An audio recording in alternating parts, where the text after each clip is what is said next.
Audioshelf presents The Casebook of Sherlock Holmes by Arthur Conan Doyle. Preface. I fear that Mr. Sherlock Holmes may become like one of those popular tenors who, having outlived their time, are still tempted to make repeated farewell bows to their indulgent audiences. This must cease, and he must go the way of all flesh, material or imaginary.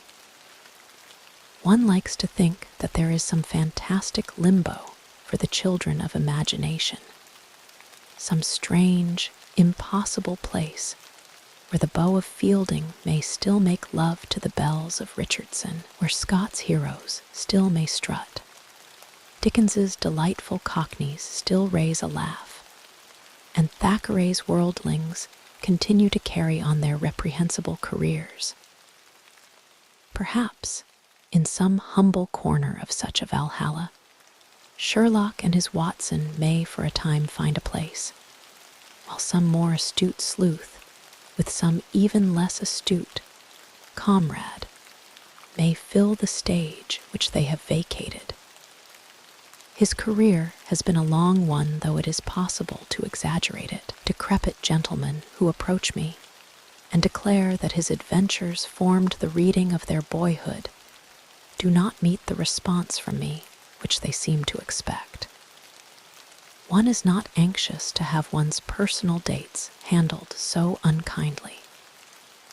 As a matter of cold fact, Holmes made his debut in a study in Scarlet and in the Sign of 4, two small booklets which appeared between 1887 and 1889. It was in 1891 that A Scandal in Bohemia, the first of the long series of short stories, appeared in the Strand magazine.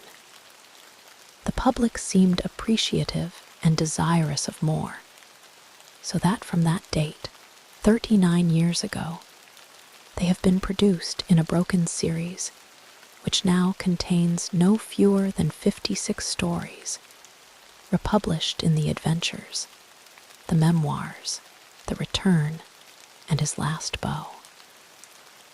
And there remain these 12 published during the last few years, which are here produced under the title of the Casebook of Sherlock Holmes. He began his adventures in the very heart of the later Victorian era, carried it through the all-too-short reign of Edward, and has managed to hold his own little niche even in these feverish days.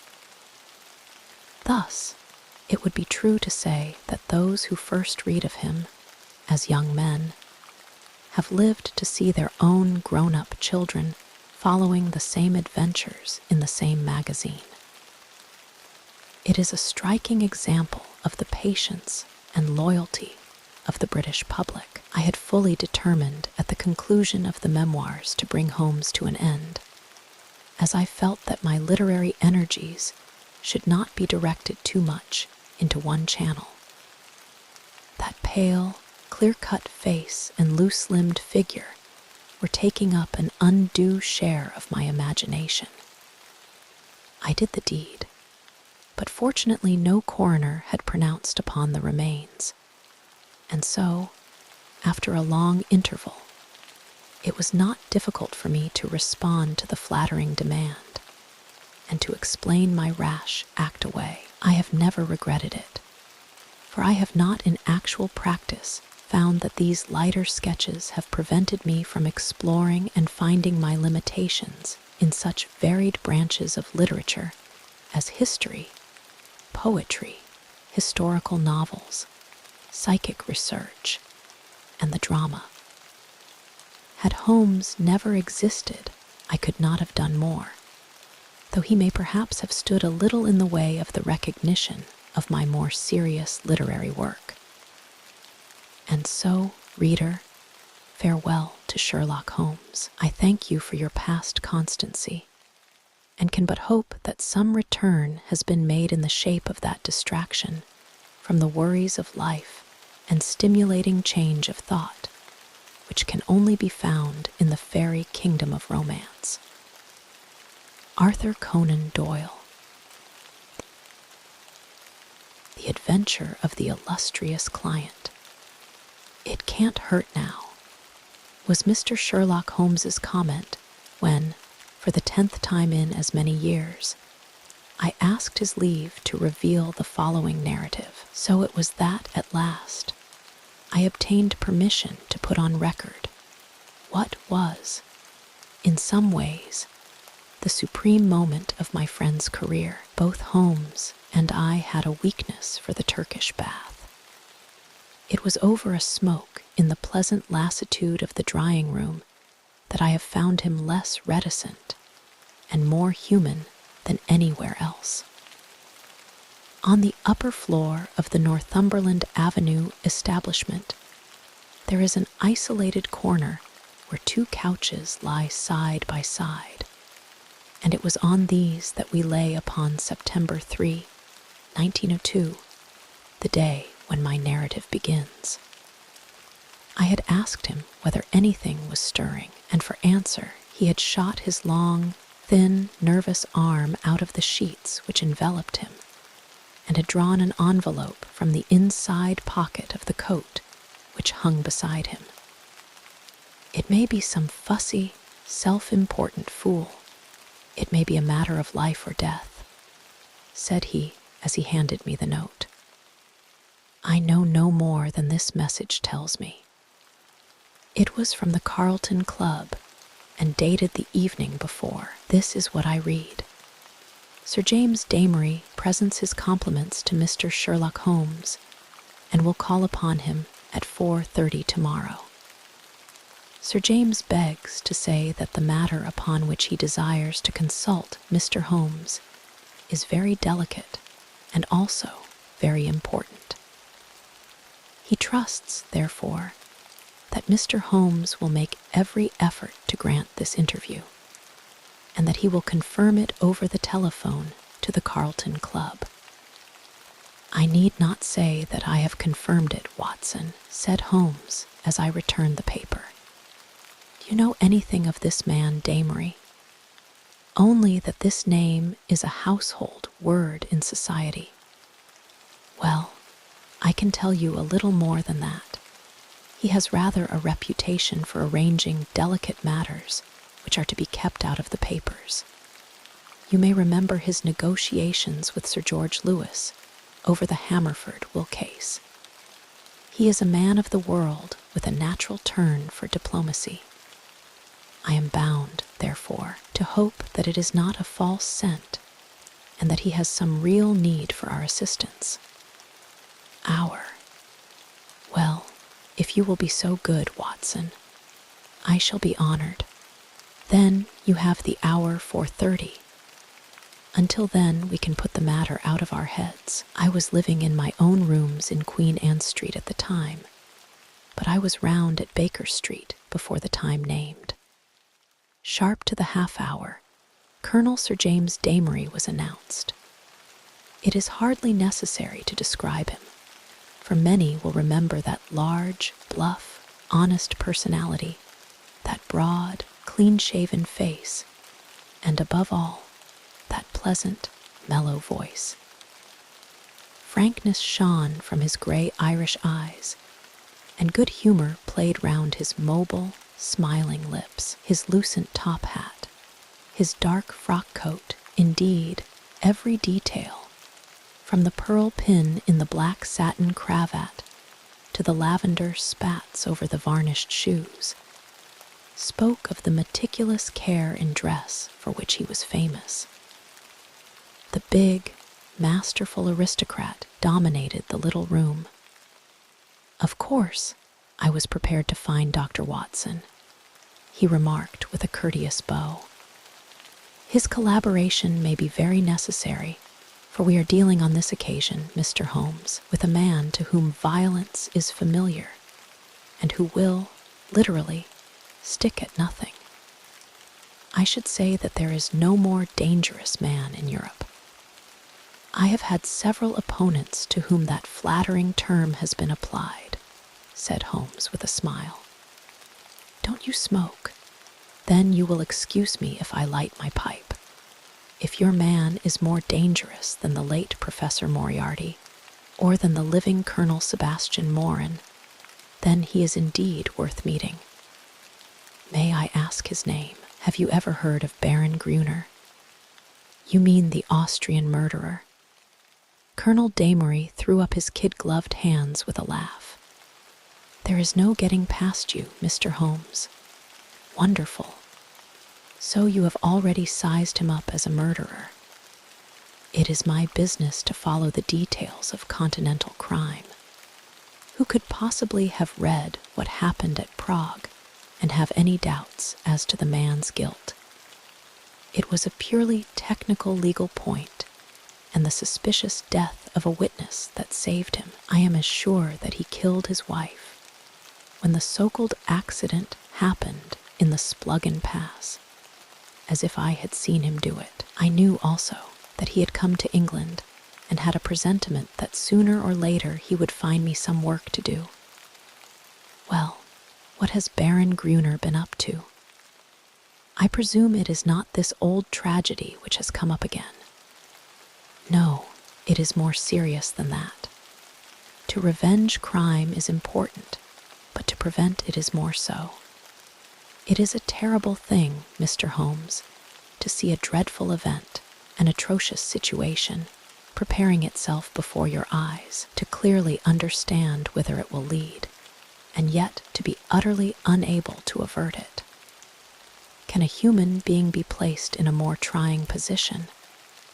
Perhaps not. Then you will sympathize with the client in whose interests I am acting. I did not understand that you were merely an intermediary. Who is the principal? Mr. Holmes, I must beg you not to press that question. It is important that I should be able to assure him that his honored name has been in no way dragged into the matter. His motives are, to the last degree, honorable and chivalrous, but he prefers to remain unknown. I need not say that your fees will be assured, and that you will be given a perfectly free hand. Surely the actual name of your client is immaterial. I am sorry, said Holmes. I am accustomed to have mystery at one end of my cases, but to have it at both ends is too confusing. I fear, Sir James, that I must decline to act. Our visitor was greatly disturbed. His large, sensitive face was darkened with emotion and disappointment. You hardly realize the effect of your own action, Mr. Holmes, said he. You place me in a most serious dilemma, for I am perfectly certain that you would be proud to take over the case if I could give you the facts, and yet a promise forbids me from revealing them all. May I, at least, lay all that I can before you? By all means, so long as it is understood that I commit myself to nothing. That is understood. In the first place, you have no doubt heard of General de Merville. De Merville of Khyber fame. Yes, I have heard of him. He has a daughter, Violet de Merville. Young, rich, beautiful, accomplished, a wonder woman in every way. It is this daughter, this lovely, innocent girl, whom we are endeavoring to save from the clutches of a fiend. Baron Gruner has some hold over her, then. The strongest of all holds where a woman is concerned, the hold of love. The fellow is, as you may have heard, extraordinarily handsome, with a most fascinating manner, a gentle voice, and that air of romance and mystery which means so much to a woman. He is said to have the whole sex at his mercy, and to have made ample use of the fact. But how came such a man to meet a lady of the standing of Miss Violet de Merville? It was on a Mediterranean yachting voyage. The company, though select, paid their own passages. No doubt the promoters hardly realized the Baron's true character until it was too late. The villain attached himself to the lady, and with such effect that he has completely and absolutely won her heart. To say that she loves him hardly expresses it. She dotes upon him, she is obsessed by him. Outside of him, there is nothing on earth. She will not hear one word against him. Everything has been done to cure her of her madness, but in vain. To sum up, she proposes to marry him next month. As she is of age and has a will of iron, it is hard to know how to prevent her. Does she know about the Austrian episode? The cunning devil has told her every unsavory public scandal of his past life, but always in such a way as to make himself out to be an innocent martyr. She absolutely accepts his version and will listen to no other. Dear me, but surely you have inadvertently let out the name of your client. It is no doubt General de Merville. Our visitor fidgeted in his chair. I could deceive you by saying so, Mr. Holmes, but it would not be true. De Merville is a broken man. The strong soldier has been utterly demoralized by this incident. He has lost the nerve which never failed him on the battlefield, and has become a weak, doddering old man, utterly incapable of contending with a brilliant, forceful rascal like this Austrian. My client, however, is an old friend, one who has known the general intimately for many years, and taken a paternal interest in this young girl since she wore short frocks.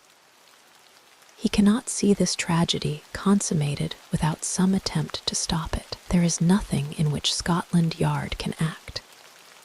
It was his own suggestion that you should be called in, but it was, as I have said, on the express stipulation that he should not be personally involved in the matter. I have no doubt, Mr. Holmes, with your great powers you could easily trace my client back through me. But I must ask you, as a point of honor, to refrain from doing so, and not to break in upon his incognito. Holmes gave a whimsical smile. I think I may safely promise that, said he. I may add that your problem interests me, and that I shall be prepared to look into it. How shall I keep in touch with you?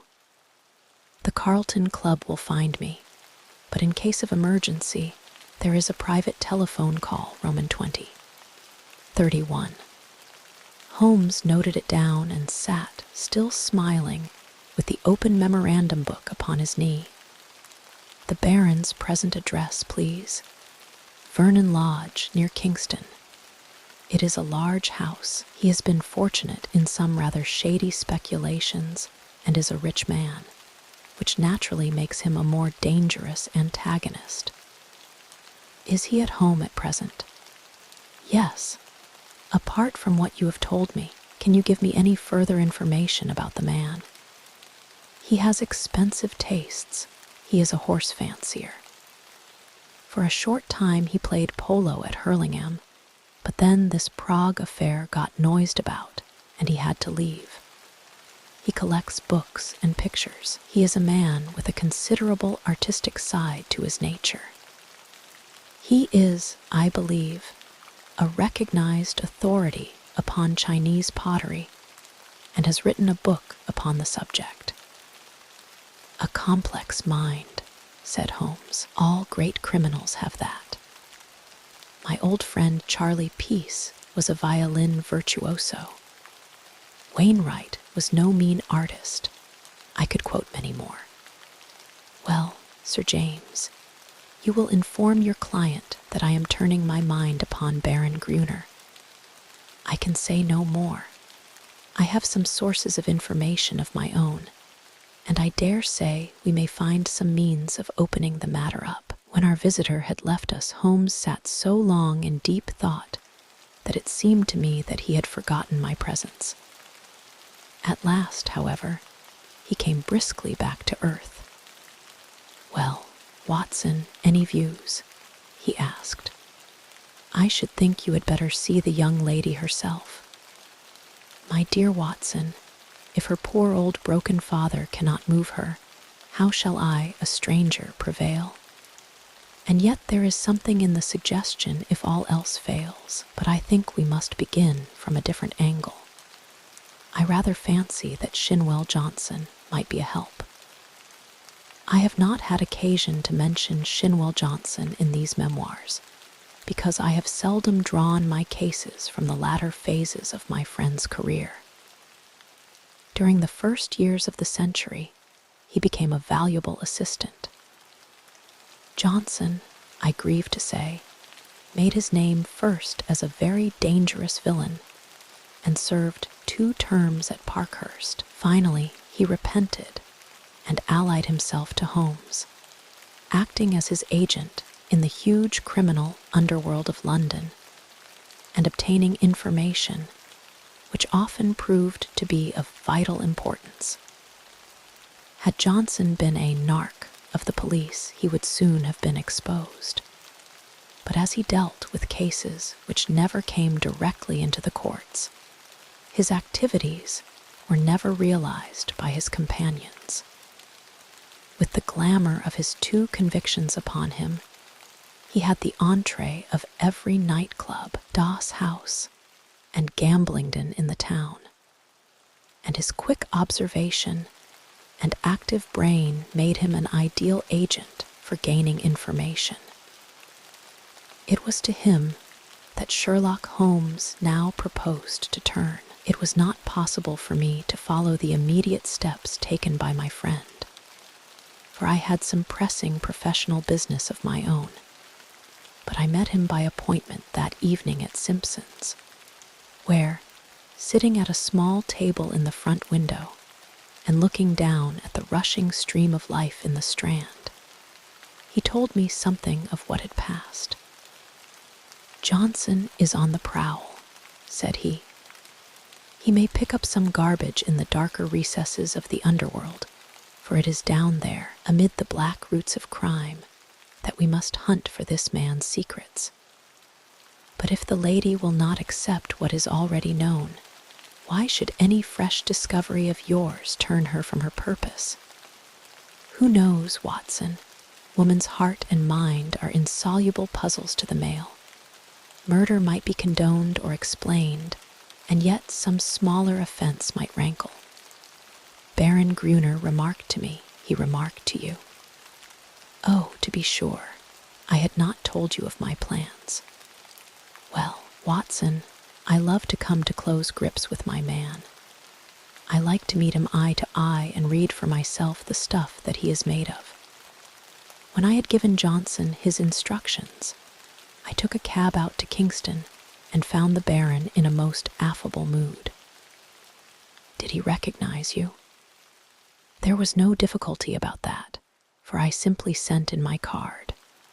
He is an excellent antagonist, cool as ice, silky voiced, and soothing as one of your fashionable consultants, and poisonous as a cobra. He has breeding in him a real aristocrat of crime, with a superficial suggestion of afternoon tea and all the cruelty of the grave behind it.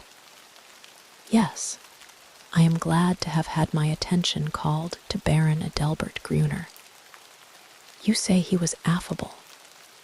A purring cat who thinks he sees prospective mice. Some people's affability is more deadly than the violence of coarser souls. His greeting was characteristic. I rather thought I should see you sooner or later, Mr. Holmes, said he. You have been engaged, no doubt by General de Merville, to endeavor to stop my marriage with his daughter, Violet. That is so, is it not? I acquiesced. My dear man, said he, you will only ruin your own well-deserved reputation. It is not a case in which you can possibly succeed. You will have barren work, to say nothing of incurring some danger. Let me very strongly advise you to draw off at once. It is curious, I answered, but that was the very advice which I had intended to give you. I have a respect for your brains, Baron, and the little which I have seen of your personality has not lessened it. Let me put it to you as man to man.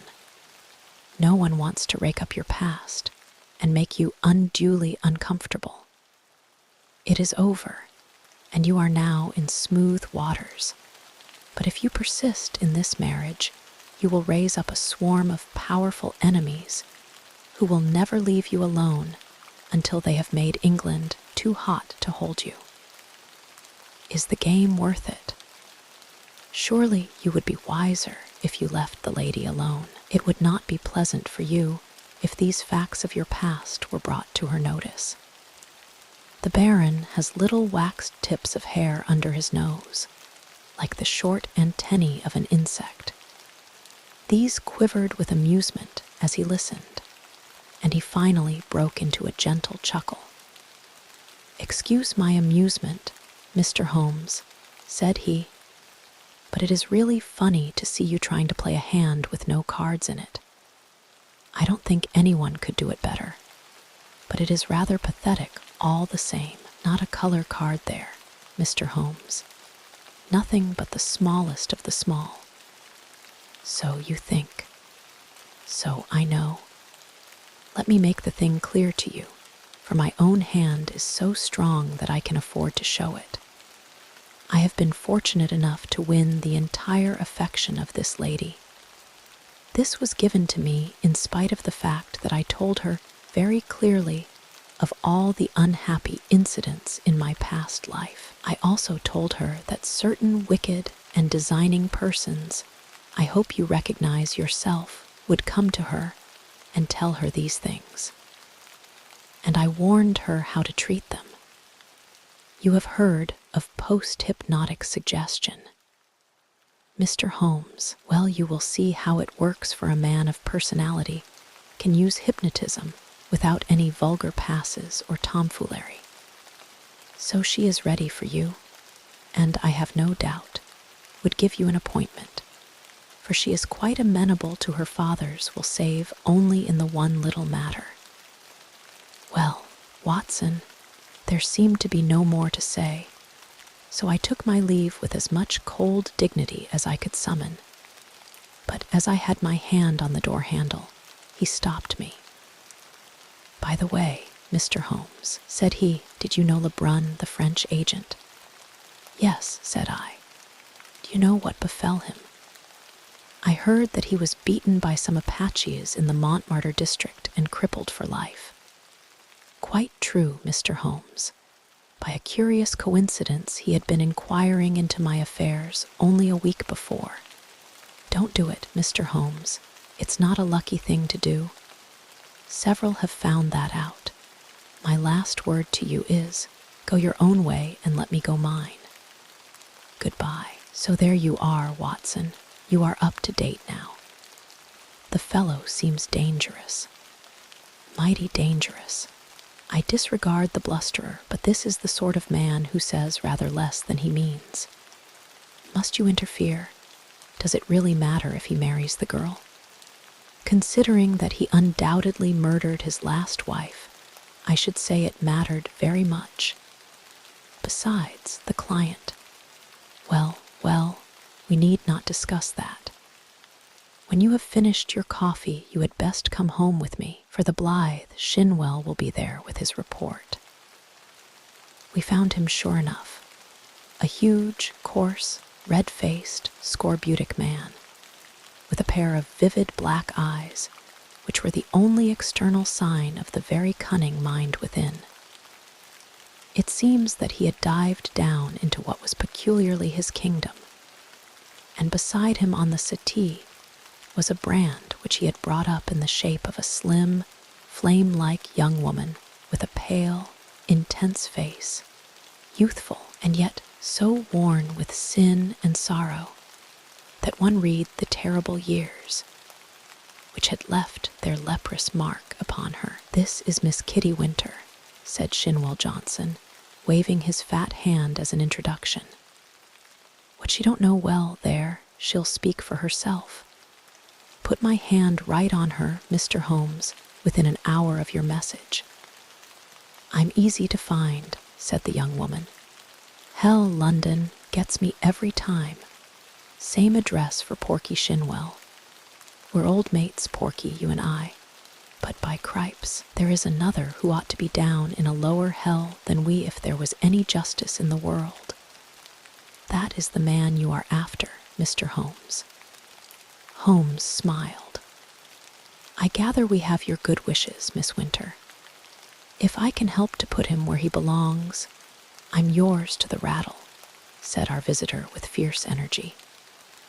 There was an intensity of hatred in her white, set face, and her blazing eyes such as woman seldom and man never can attain.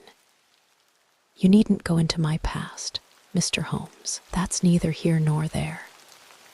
But what I am a Delbert Gruner made me, if I could pull him down. She clutched frantically with her hands into the air. Oh, if I could only pull him into the pit where he has pushed so many. You know how the matter stands. Porky Shinwell has been telling me. He's after some other poor fool and wants to marry her this time.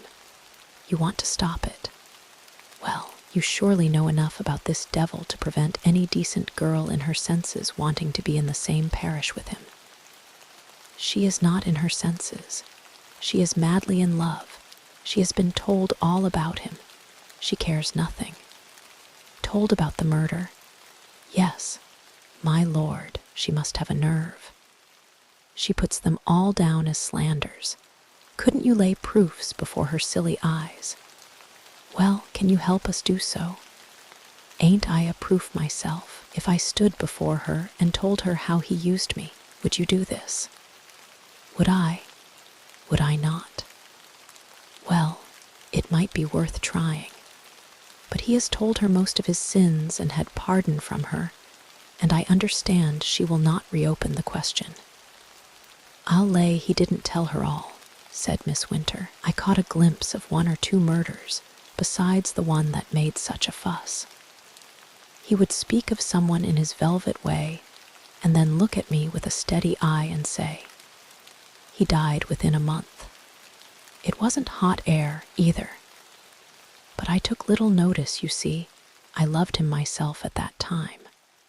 Whatever he did went with me, same as with this poor fool. There was just one thing that shook me. Yes, by cripes. If it had not been for his poisonous, lying tongue that explains and soothes, I'd have left him that very night. It's a book. He has a brown leather book with a lock, and his arms in gold on the outside.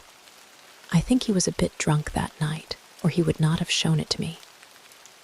What was it then? I tell you, Mr. Holmes, this man collects women and takes a pride in his collection. As some men collect moths or butterflies, he had it all in that book. Snapshot photographs, names, details, everything about them. It was a beastly book, a book no man, even if he had come from the gutter, could have put together. But it was a Delbert Gruner's book all the same, souls I have ruined. He could have put that on the outside if he had been so minded. However, that's neither here nor there, for the book would not serve you, and if it would, you can't get it. Where is it? How can I tell you where it is now? It's more than a year since I left him. I know where he kept it then.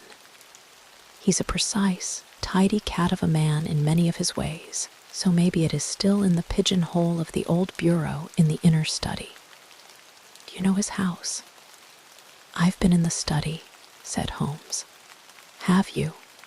Though, you haven't been slow on the job if you only started this morning. Maybe dear Adelbert has met his match this time. The outer study is the one with the Chinese crockery in it, big glass cupboard between the windows. Then, behind his desk, is the door that leads to the inner study, a small room where he keeps papers and things. Is he not afraid of burglars? Adelbert is no coward. His worst enemy couldn't say that of him. He can look after himself. There's a burglar alarm at night. Besides, what is there for a burglar unless they got away with all this fancy crockery? No good, said Shinwell Johnson, with the decided voice of the expert. "No fence wants stuff of that sort that you can neither melt nor sell." "Quite so," said Holmes. "Well now, Miss Winter, if you would call here tomorrow evening at 5, I would consider in the meanwhile whether your suggestion of seeing this lady personally may not be arranged. I am exceedingly obliged to you for your cooperation. I need not say that my clients will consider liberally." "None of that, Mr. Holmes," cried the young woman. "I am not out for money. Let me see this man in the mud, and I've got all I've worked for in the mud with my foot on his cursed face. That's my price. I'm with you tomorrow or any other day so long as you are on his track. Porky here can tell you always where to find me." I did not see Holmes again until the following evening, when we dined once more at our Strand restaurant. He shrugged his shoulders when I asked him what luck he had had in his interview. Then he told the story, which I would repeat in this way. His hard, dry statement needs some little editing to soften it into the terms of real life. "There was no difficulty at all about the appointment," said Holmes, "for the girl glories in showing abject filial obedience in all secondary things, in an attempt to atone for her flagrant breach of it in her engagement. The General phoned that all was ready, and the fiery Miss W. turned up according to schedule, so that at 5:30 a cab deposited us outside 104 Berkeley Square, where the old soldier resides, one of those awful grey London castles which would make a church seem frivolous. A footman showed us into a great yellow-curtained drawing-room, and there was the lady awaiting us, demure, pale, self-contained, as inflexible and remote as a snow image on a mountain. I don't quite know how to make her clear to you, Watson. Perhaps you may meet her before we are through, and you can use your own gift of words. She is beautiful, but with the ethereal, other-world beauty of some fanatic whose thoughts are set on high. I have seen such faces in the pictures of the old masters of the Middle Ages. How a beastman could have laid his vile paws upon such a being of the beyond, I cannot imagine. You may have noticed how extremes call to each other, the spiritual to the animal, the caveman to the angel. You never saw a worse case than this. She knew what we had come for. Of course, that villain had lost no time in poisoning her mind against us. Miss Winter's advent rather amazed her, I think, but she waved us into our respective chairs like a reverend abbess receiving two rather leprous mendicants. "If your head is inclined to swell, my dear Watson, take a course of Miss Violet de Merville." "Well, sir," said she in a voice like the wind from an iceberg, "your name is familiar to me. You have called, as I understand, to malign my fiancé, Baron Gruner. It is only by my father's request that I see you at all, and I warn you in advance that anything you can say could not possibly have the slightest effect upon my mind." I was sorry for her, Watson. I thought of her for the moment as I would have thought of a daughter of my own. I am not often eloquent. I use my head, not my heart. But I really did plead with her with all the warmth of words that I could find in my nature. I pictured to her the awful position of the woman who only wakes to a man's character after she is his wife, a woman who has to submit to be caressed by bloody hands and lecherous lips. I spared her nothing, the shame, the fear, the agony, the hopelessness of it all. All my hot words could not bring one tinge of color to those ivory cheeks, or one gleam of emotion to those abstracted eyes. I thought of what the rascal had said about a post-hypnotic influence. One could really believe that she was living above the earth in some ecstatic dream. Yet there was nothing indefinite in her replies. "I have listened to you with patience, Mr. Holmes," said she. "The effect upon my mind is exactly as predicted. I am aware that Adelbert, that my fiancé, has had a stormy life in which he has incurred bitter hatreds and most unjust aspersions. You are only the last of a series who have brought their slanders before me.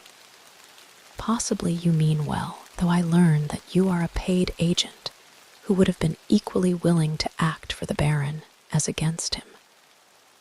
But in any case, I wish you to understand once for all that I love him, and that he loves me, and that the opinion of all the world is no more to me than the twitter of those birds outside the window. If his noble nature has ever for an instant fallen, it may be that I have been specially sent to raise it to its true and lofty level. I am not clear here." She turned eyes upon my companion, who this young lady may be. I was about to answer when the girl broke in like a whirlwind. "If ever you saw flame and ice face to face, it was those two women. I'll tell you who I am," she cried, springing out of her chair, her mouth all twisted with passion. "I am his last mistress. I am one of 100 that he has tempted and used and ruined and thrown into the refuse heap, as he will you also. Your refuse heap is more likely to be a grave, and maybe that's the best. I tell you, you foolish woman, if you marry this man, he'll be the death of you. It may be a broken heart, or it may be a broken neck, but he'll have you one way or the other. It's not out of love for you I'm speaking. I don't care a tinker's curse whether you live or die. It's out of hate for him and to spite him and to get back on him for what he did to me. But it's all the same, and you needn't look at me like that, my fine lady, for you may be lower than I am before you are through with it." "I should prefer not to discuss such matters," said Miss de Merville coldly.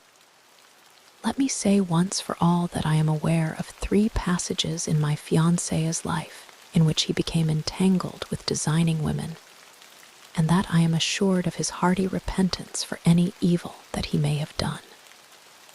"3 passages," screamed my companion.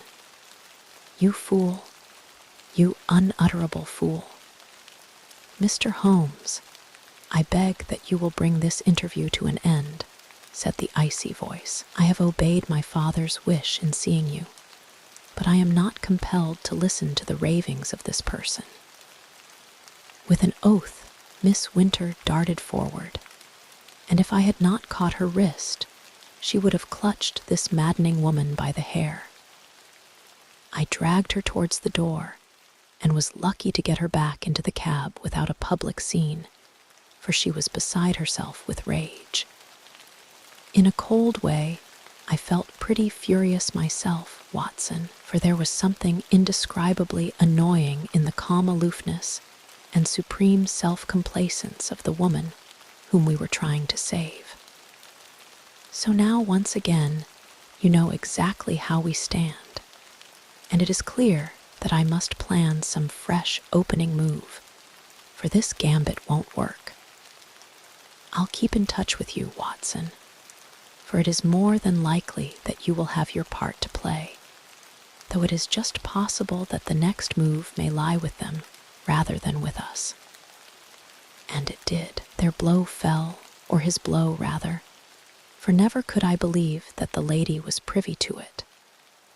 I think I could show you the very paving stone upon which I stood when my eyes fell upon the placard, and a pang of horror passed through my very soul. It was between the Grand Hotel and Charing Cross Station, where a one-legged news vendor displayed his evening papers. The date was just 2 days after the last conversation. There, black upon yellow, was the terrible news sheet. Murderous attack upon Sherlock Holmes. I think I stood stunned for some moments.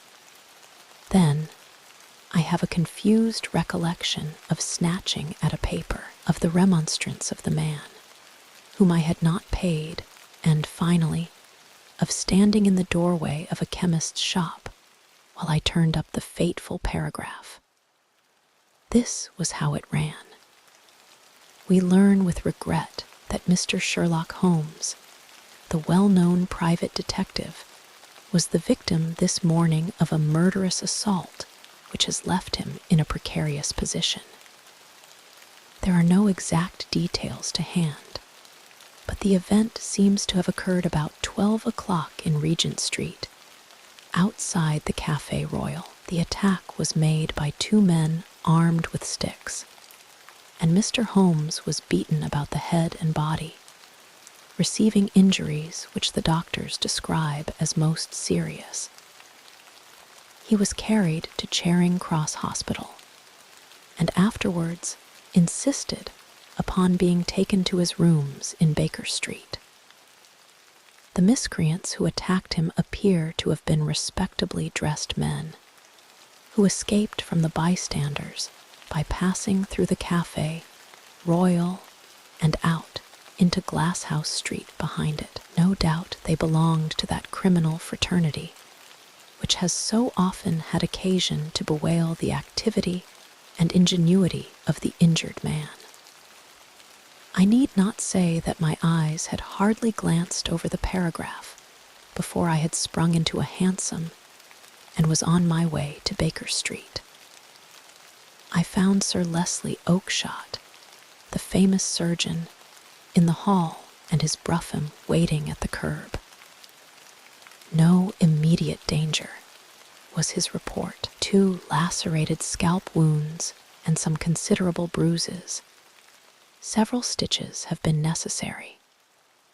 Morphine has been injected and quiet is essential, but an interview of a few minutes would not be absolutely forbidden. With this permission, I stole into the darkened room. The sufferer was wide awake, and I heard my name in a hoarse whisper. The blind was 3/4 down, but one ray of sunlight slanted through and struck the bandaged head of the injured man. A crimson patch had soaked through the white linen compress. I sat beside him and bent my head. "All right, Watson. Don't look so scared," he muttered in a very weak voice. "It's not as bad as it seems. Thank God for that. I'm a bit of a single-stick expert, as you know. I took most of them on my guard. It was the second man that was too much for me. What can I do, Holmes, of course? It was that damned fellow who set them on. I'll go and thrash the hide off him if you give the word." "Good old Watson. No, we can do nothing there unless the police lay their hands on the men, but their getaway had been well prepared. We may be sure of that. Wait a little, I have my plans. The first thing is to exaggerate my injuries. They'll come to you for news.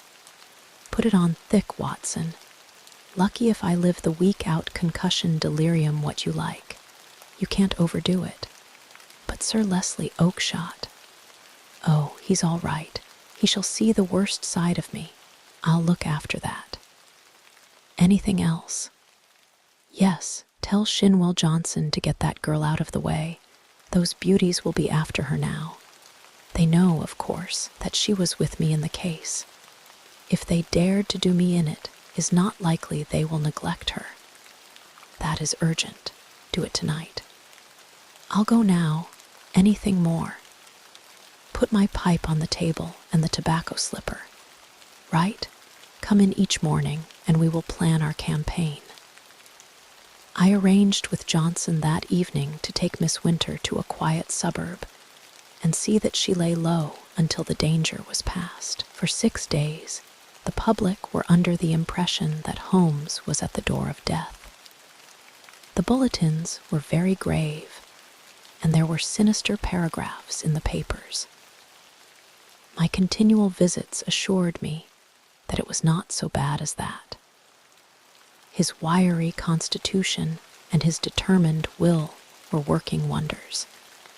He was recovering fast, and I had suspicions at times that he was really finding himself faster than he pretended, even to me. There was a curious, secretive streak in the man, which led to many dramatic effects, but left even his closest friend guessing as to what his exact plans might be. He pushed to an extreme the axiom that the only safe plotter was he who plotted alone.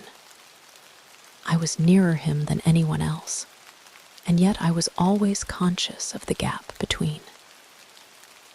On the 7th day, the stitches were taken out, in spite of which there was a report of erysipelas in the evening papers. The same evening, papers had an announcement which I was bound, sick or well, to carry to my friend. It was simply that among the passengers on the Cunard boat Ruritania, starting from Liverpool on Friday, was the Baron Adelbert Gruner, who had some important financial business to settle in the States before his impending wedding to Miss Violet de Merville, only daughter of etc., etc. Holmes listened to the news with a cold, concentrated look upon his pale face, which told me that it hit him hard. "Friday," he cried. "Only 3 clear days. I believe the rascal wants to put himself out of danger's way. But he won't, Watson, by the Lord Harry, he won't. Now, Watson, I want you to do something for me. I am here to be used, Holmes. Well, then, spend the next 24 hours in an intensive study of Chinese pottery." He gave no explanations, and I asked for none. By long experience, I had learned the wisdom of obedience. But when I had left his room, I walked down Baker Street, revolving in my head how on earth I was to carry out so strange an order. Finally, I drove to the London Library in St. James's Square, put the matter to my friend Lomax, the sub-librarian, and departed to my rooms with a goodly volume under my arm. It is said that the barrister who crams up a case with such care that he can examine an expert witness upon the Monday has forgotten all his forced knowledge before the Saturday. Certainly, I should not like now to pose as an authority upon ceramics. And yet all that evening and all that night, with a short interval for rest, and all next morning, I was sucking in knowledge and committing names to memory. There I learned of the hallmarks of the great artist-decorators, of the mystery of cyclical dates, the marks of the Hung Wu and the beauties of the Yung Lo, the writings of Tang Ying, and the glories of the primitive period of the Sung and the Yuan. I was charged with all this information when I called upon Holmes next evening. He was out of bed now, though you would not have guessed it from the published reports, and he sat with his much-bandaged head resting upon his hand in the depth of his favorite armchair. "Why, Holmes," I said, "if one believed the papers, you are dying." "That," said he, "is the very impression which I intended to convey. And now, Watson, have you learned your lessons?" "At least I have tried to." "Good. You could keep up an intelligent conversation on the subject." "I believe I could." "Then hand me that little box from the mantelpiece." He opened the lid and took out a small object, most carefully wrapped in some fine Eastern silk. This he unfolded and disclosed a delicate little saucer of the most beautiful deep blue color. "It needs careful handling, Watson. This is the real eggshell pottery of the Ming Dynasty. No finer piece ever passed through Christie's. A complete set of this would be worth a king's ransom, in fact. It is doubtful if there is a complete set outside the imperial palace of Peking. The sight of this would drive a real connoisseur wild. What am I to do with it? Holmes handed me a card upon which was printed, Dr. Hilbarton, 369 Half Moon Street. That is your name for the evening, Watson. You will call upon Baron Gruner.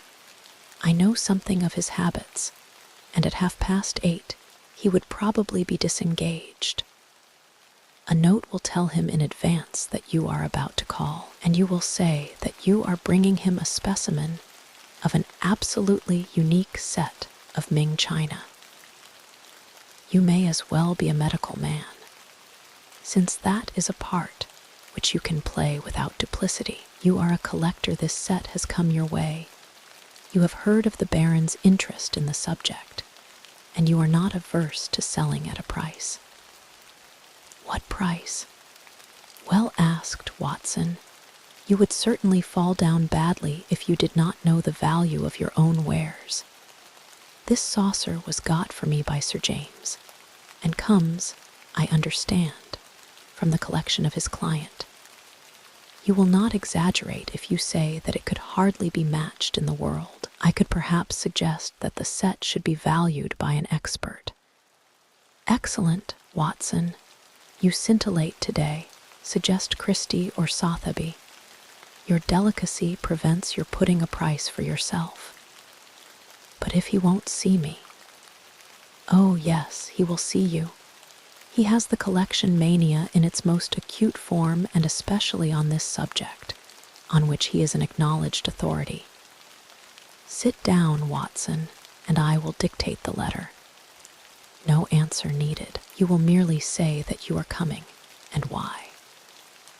It was an admirable document, short, courteous, and stimulating to the curiosity of the connoisseur. A district messenger was duly dispatched with it. On the same evening, with the precious saucer in my hand and the card of Dr. Hilbarton in my pocket, I set off on my own adventure. The beautiful house and grounds indicated that Baron Gruner was, as Sir James had said, a man of considerable wealth. A long, winding drive, with banks of rare shrubs on either side, opened out into a great gravelled square adorned with statues. The place had been built by a South African gold king in the days of the great boom, and the long, low house with the turrets at the corners, though an architectural nightmare, was imposing in its size and solidity. A butler, who would have adorned a bench of bishops, showed me in and handed me over to a plush-clad footman, who ushered me into the Baron's presence. He was standing at the open front of a great case which stood between the windows, and which contained part of his Chinese collection. He turned as I entered with a small brown vase in his hand. "Pray sit down, doctor," said he. I was looking over my own treasures and wondering whether I could really afford to add to them. This little Tang specimen, which dates from the 7th century, would probably interest you. I am sure you never saw finer workmanship or a richer glaze. Have you the Ming saucer with you of which you spoke? I carefully unpacked it and handed it to him. He seated himself at his desk, pulled over the lamp, for it was growing dark, and set himself to examine it. As he did so, the yellow light beat upon his own features, and I was able to study them at my ease. He was certainly a remarkably handsome man. His European reputation for beauty was fully deserved. In figure, he was not more than of middle size, but was built upon graceful and active lines. His face was swarthy, almost oriental, with large, dark, languorous eyes which might easily hold an irresistible fascination for women. His hair and mustache were raven black, the latter short, pointed and carefully waxed. His features were regular and pleasing, save only his straight, thin-lipped mouth. If ever I saw a murderer's mouth, it was there, a cruel, hard gash in the face, compressed, inexorable, and terrible. He was ill-advised to train his mustache away from it, for it was nature's danger signal, set as a warning to his victims. His voice was engaging and his manners perfect. In age, I should have put him at little over 30, though his record afterwards showed that he was 42. Very fine indeed," he said at last. "And you say you have a set of 6 to correspond. What puzzles me is that I should not have heard of such magnificent specimens. I only know of one in England to match this, and it is certainly not likely to be in the market. Would it be indiscreet if I were to ask you, Dr. Hill Barton, how you obtained this? Does it really matter?" I asked with as careless an air as I could muster. "You can see that the piece is genuine, and as to the value, I am content to take an expert's valuation." "Very mysterious," said he with a quick, suspicious flash of his dark eyes. "In dealing with objects of such value, one naturally wishes to know all about the transaction. That the piece is genuine is certain. I have no doubts at all about that. But suppose I am bound to take every possibility into account, that it should prove afterwards that you had no right to sell. I would guarantee you against any claim of the son. That, of course, would open up the question as to what your guarantee was worth. My bankers would answer that. Quite so. And yet, the whole transaction strikes me as rather unusual. You can do business or not, said I with indifference. I have given you the first offer as I understood that you were a connoisseur, but I shall have no difficulty in other querers. Who told you I was a connoisseur? I was aware that you had written a book upon the subject. Have you read the book? No. Dear me, this becomes more and more difficult for me to understand. You are a connoisseur and collector with a very valuable piece in your collection, and yet you have never troubled to consult the one book which would have told you of the real meaning and value of what you held. How do you explain that? I am a very busy man. I am a doctor in practice. That is no answer. If a man has a hobby, he follows it up, whatever his other pursuits may be. You said in your note that you were a connoisseur. So I am. Might I ask you a few questions to test you? I am obliged to tell you, doctor, if you are indeed a doctor, that the incident becomes more and more suspicious. I would ask you, what do you know of the Emperor Shamu, and how do you associate him with the Shoscombe near Nara? Dear me, does that puzzle you? Tell me a little about the Northern Wei dynasty and its place in the history of ceramics. I sprang from my chair in simulated anger. This is intolerable, sir, said I. I came here to do you a favor and not to be examined as if I were a schoolboy. My knowledge on these subjects may be second only to your own, but I certainly shall not answer questions which have been put in so offensive a way. He looked at me steadily. The languor had gone from his eyes. They suddenly glared. There was a gleam of teeth from between those cruel lips. What is the game? You are here as a spy. You are an emissary of Holmes. This is a trick that you are playing upon me. The fellow is dying, I hear, so he sends his tools to keep watch upon me. You've made your way in here without leave, and by God, you may find it harder to get out than to get in. He had sprung to his feet, and I stepped back, bracing myself for an attack, for the man was beside himself with rage. He may have suspected me from the first, Certainly this cross-examination had shown him the truth, but it was clear that I could not hope to deceive him. He dived his hand into a side drawer and rummaged furiously. Then something struck upon his ear, for he stood listening intently. "Ah," he cried, "ah," and dashed into the room behind him.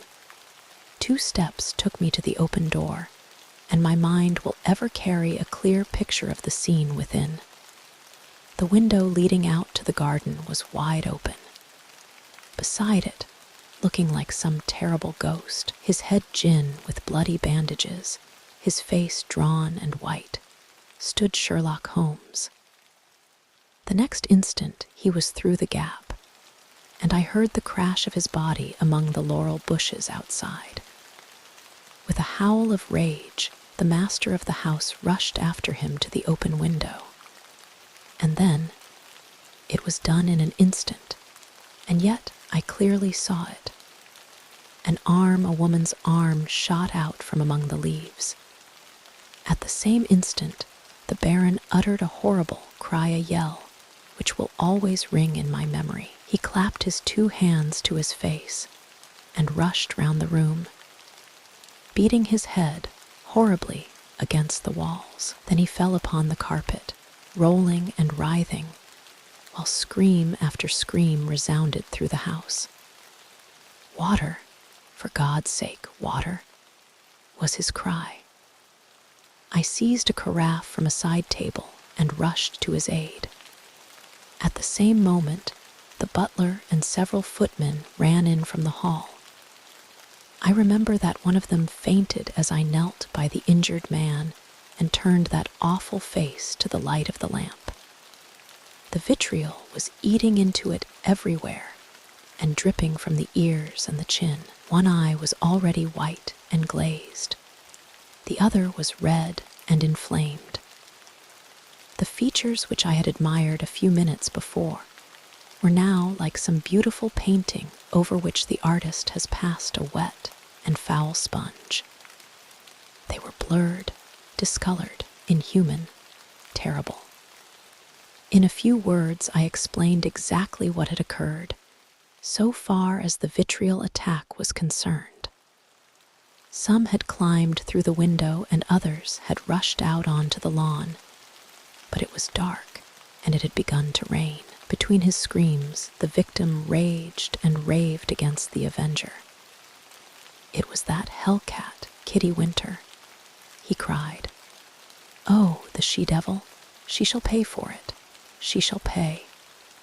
Oh, God in heaven, this pain is more than I can bear." I bathed his face in oil, put cotton wadding on the raw surfaces, and administered a hypodermic of morphia.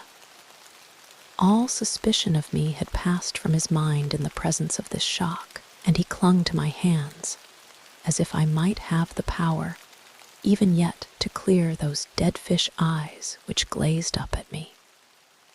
I could have wept over the ruin had Elle not remembered very clearly the vile life which had led up to so hideous a change.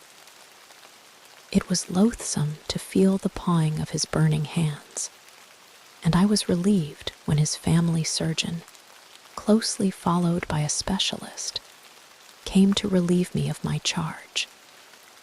An inspector of police had also arrived, and to him I handed my real card.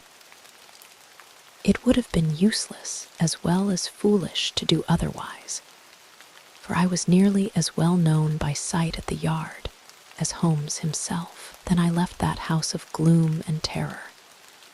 Within an hour I was at Baker Street. Holmes was seated in his familiar chair, looking very pale and exhausted. Apart from his injuries, even his iron nerves had been shocked by the events of the evening, and he listened with horror to my account of the Baron's transformation. "The wages of sin, Watson, the wages of sin," said he. "Sooner or later it will always come. God knows, there was sin enough," he added, taking up a brown volume from the table. "Here is the book the woman talked of. If this will not break off the marriage, nothing ever could. But it will, Watson. It must. No self-respecting woman could stand it. It is his love diary. Or his lust diary. Call it what you will. The moment the woman told us of it, I realized what a tremendous weapon was there if we could but lay our hands on it. I said nothing at the time to indicate my thoughts, for this woman might have given it away. But I brooded over it. Then this assault upon me gave me the chance of letting the Baron think that no precautions need be taken against me. That was all to the good. I would have waited a little longer, but his visit to America forced my hand. He would never have left so compromising a document behind him. Therefore, we had to act at once. Burglary at night is impossible. He takes precautions, but there was a chance in the evening if I could only be sure that his attention was engaged. That was where you and your blue saucer came in. But I had to be sure of the position of the book, and I knew I had only a few minutes in which to act, for my time was limited by your knowledge of Chinese pottery. Therefore, I gathered the girl up at the last moment. How could I guess what the little packet was that she carried so carefully under her cloak? I thought she had come altogether on my business, but it seems she had some of her own. He guessed I came from you. I feared he would, but you held him in play just long enough for me to get the book, though not long enough for an unobserved escape. Ah, Sir James, I am very glad you have come. Our courtly friend had appeared in answer to a previous summons. He listened with the deepest attention to Holmes's account of what had occurred. You have done wonders, he cried when he had heard the narrative. But if these injuries are as terrible as Dr. Watson describes, then surely our purpose of thwarting the marriage is sufficiently gained without the use of this horrible book. Holmes shook his head. Women of the de Merville type do not act like that. She would love him the more as a disfigured martyr. No, it is his moral side, not his physical, which we have to destroy. That book will bring her back to earth, and I know nothing else that could. It is in his own writing. She cannot get past it. Sir James carried away both it and the precious saucer. As I was myself overdue, I went down with him into the street. A brougham was waiting for him. He sprang in, gave a hurried order to the cockaded coachman, and drove swiftly away. He flung his overcoat half out of the window to cover the armorial bearings upon the panel, but I had seen them in the glare of our fanlight nonetheless. I gasped with surprise. Then I turned back and ascended the stair to Holmes's room. I have found out who our client is, I cried, bursting with my great news. Why, Holmes, it is a loyal friend and a chivalrous gentleman, said Holmes, holding up a restraining hand. Let that now and forever be enough for us. I do not know how the incriminating book was used. Sir James may have managed it, or it is more probable that so delicate a task was entrusted to the young lady's father. The effect, at any rate, was all that could be desired. 3 days later, appeared a paragraph in the Morning Post to say that the marriage between Baron Adelbert Gruner and Miss Violet de Merville would not take place. The same paper had the first police court hearing of the proceedings against Miss Kitty Winter on the grave charge of vitriol throwing. Such extenuating circumstances came out in the trial that the sentence, as will be remembered, was the lowest that was possible for such an offense. Sherlock Holmes was threatened with a prosecution for burglary. But when an object is good, and a client is sufficiently illustrious, Even the rigid British law becomes human and elastic. My friend has not yet stood in the dock. The adventure of the Blanched soldier. The ideas of my friend Watson, though limited, are exceedingly pertinacious. For a long time, he has worried me to write an experience of my own. Perhaps I have rather invited this persecution, since I have often had occasion to point out to him how superficial are his own accounts, and to accuse him of pandering to popular taste, instead of confining himself rigidly to facts and figures. Try it yourself, Holmes. He has retorted, and I am compelled to admit that, having taken my pen in my hand, I do begin to realize that the matter must be presented in such a way as may interest the reader. The following case can hardly fail to do so, as it is among the strangest happenings in my collection, though it chanced that Watson had no note of it in his collection. Speaking of my old friend and biographer, I would take this opportunity to remark that if I burden myself with a companion in my various little inquiries, it is not done out of sentiment or caprice, but it is that Watson has some remarkable characteristics of his own, to which in his modesty he has given small attention amid his exaggerated estimates of my own performances. A confederate who foresees your conclusions and course of action is always dangerous, but one to whom each development comes as a perpetual surprise, and to whom the future is always a closed book, is indeed an ideal helpmate. I find from my notebook that it was in January 1903, just after the conclusion of the Boer War, that I had my visit from Mr. James M. Dodd, a big, fresh, sunburned, upstanding Briton. The good Watson had at that time deserted me for a wife, the only selfish action which I can recall in our association. I was alone. It is my habit to sit with my back to the window, and to place my visitors in the opposite chair, where the light falls full upon them. Mr. James M. Dodd seemed somewhat at a loss how to begin the interview. I did not attempt to help him, for his silence gave me more time for observation. I have found it wise to impress clients with a sense of power, and so I gave him some of my conclusions. From South Africa, sir, I perceive. Yes, sir, he answered with some surprise. Imperial yeomanry, I fancy. Exactly. Middlesex Corps, no doubt. That is so. Mr. Holmes, you are a wizard. I smiled at his bewildered expression. When a gentleman of virile appearance enters my room with such tan upon his face as an English sun could never give, and with his handkerchief in his sleeve instead of in his pocket, it is not difficult to place him. You wear a short beard, which shows that you were not a regular. You have the cut of a riding man.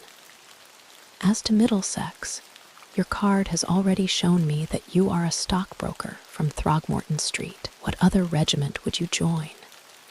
You see everything. I see no more than you, but I have trained myself to notice what I see. However, Mr. Dodd, it was not to discuss the science of observation that you called upon me this morning. What has been happening at Tewkesbury Old Park? Mr. Holmes, my dear sir, there is no mystery. Your letter came with that heading, and as you fixed this appointment in very pressing terms, it was clear that something sudden and important had occurred. Yes, indeed, but the letter was written in the afternoon, and a good deal has happened since then. If Colonel Emsworth had not kicked me out, kicked you out, well, that was what it amounted to. He is a hard nail, is Colonel Emsworth, the greatest martinet in the army in his day, and it was a day of rough language too. I couldn't have stuck the colonel if it had not been for Godfrey's sake. I lit my pipe and leaned back in my chair. Perhaps you will explain what you are talking about.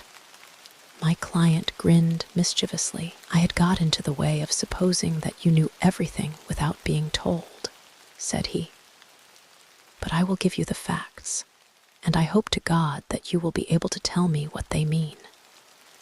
I've been awake all night puzzling my brain, and the more I think, the more incredible does it become.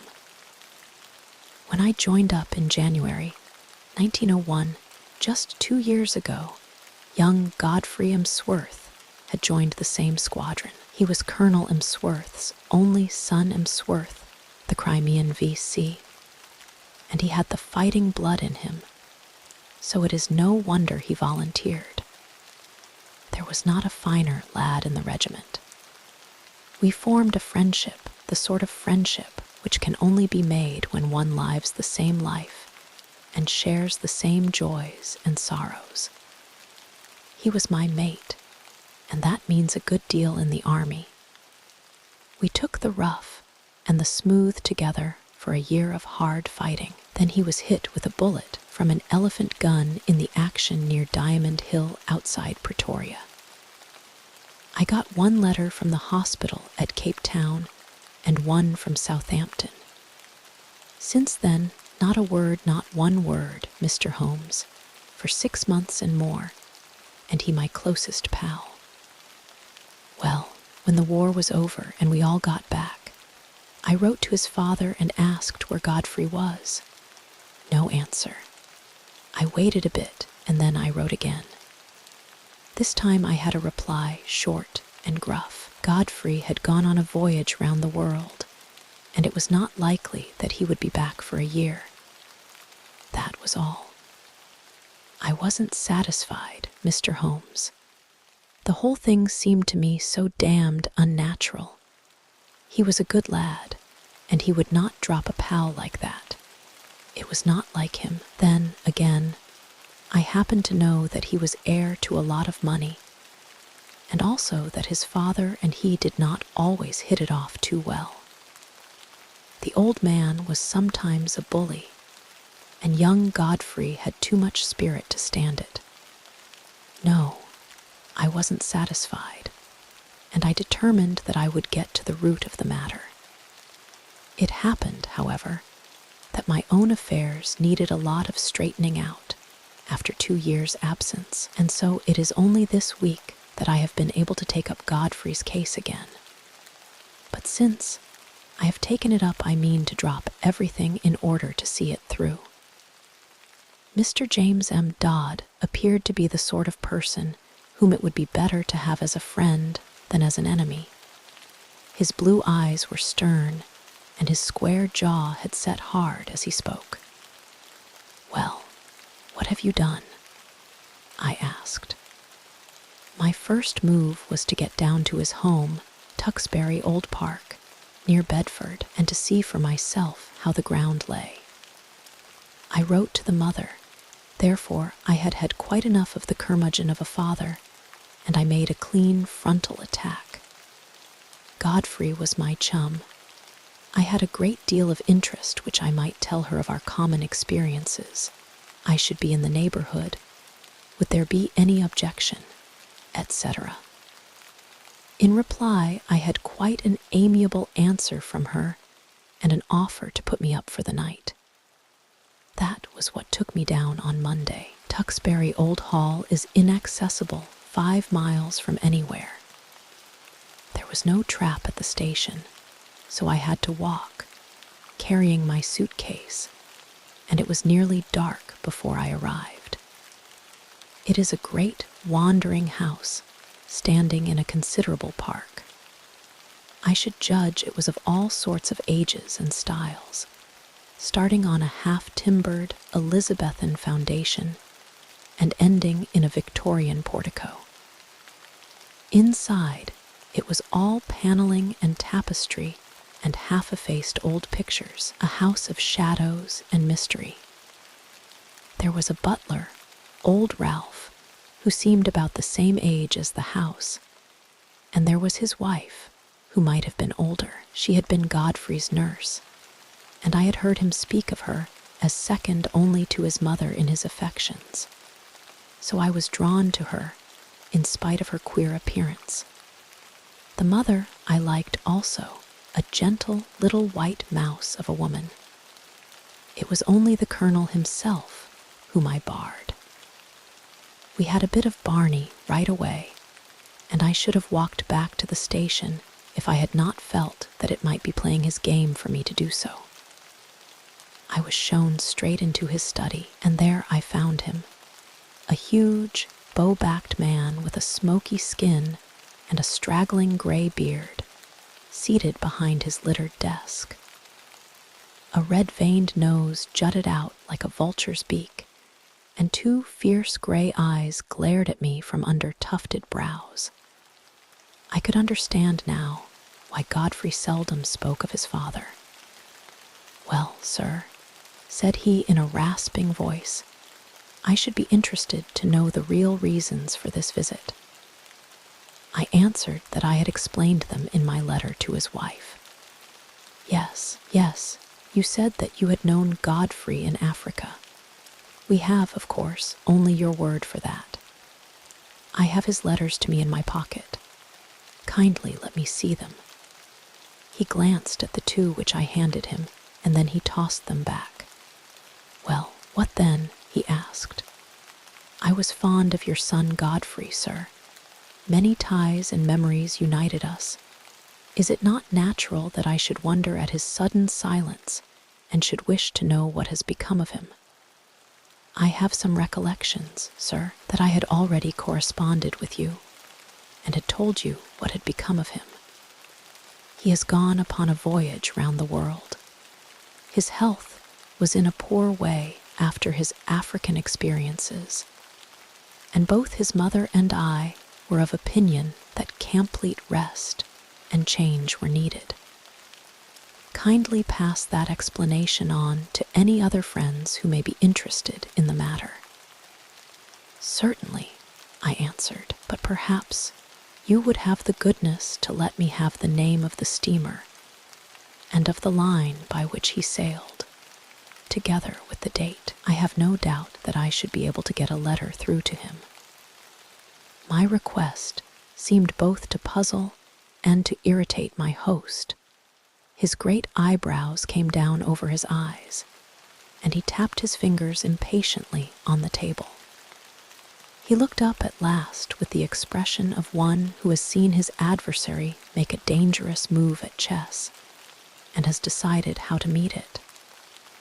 "Many people, Mr. Dodd," said he, "would take offense at your infernal pertinacity, and would think that this insistence had reached the point of damned impertinence.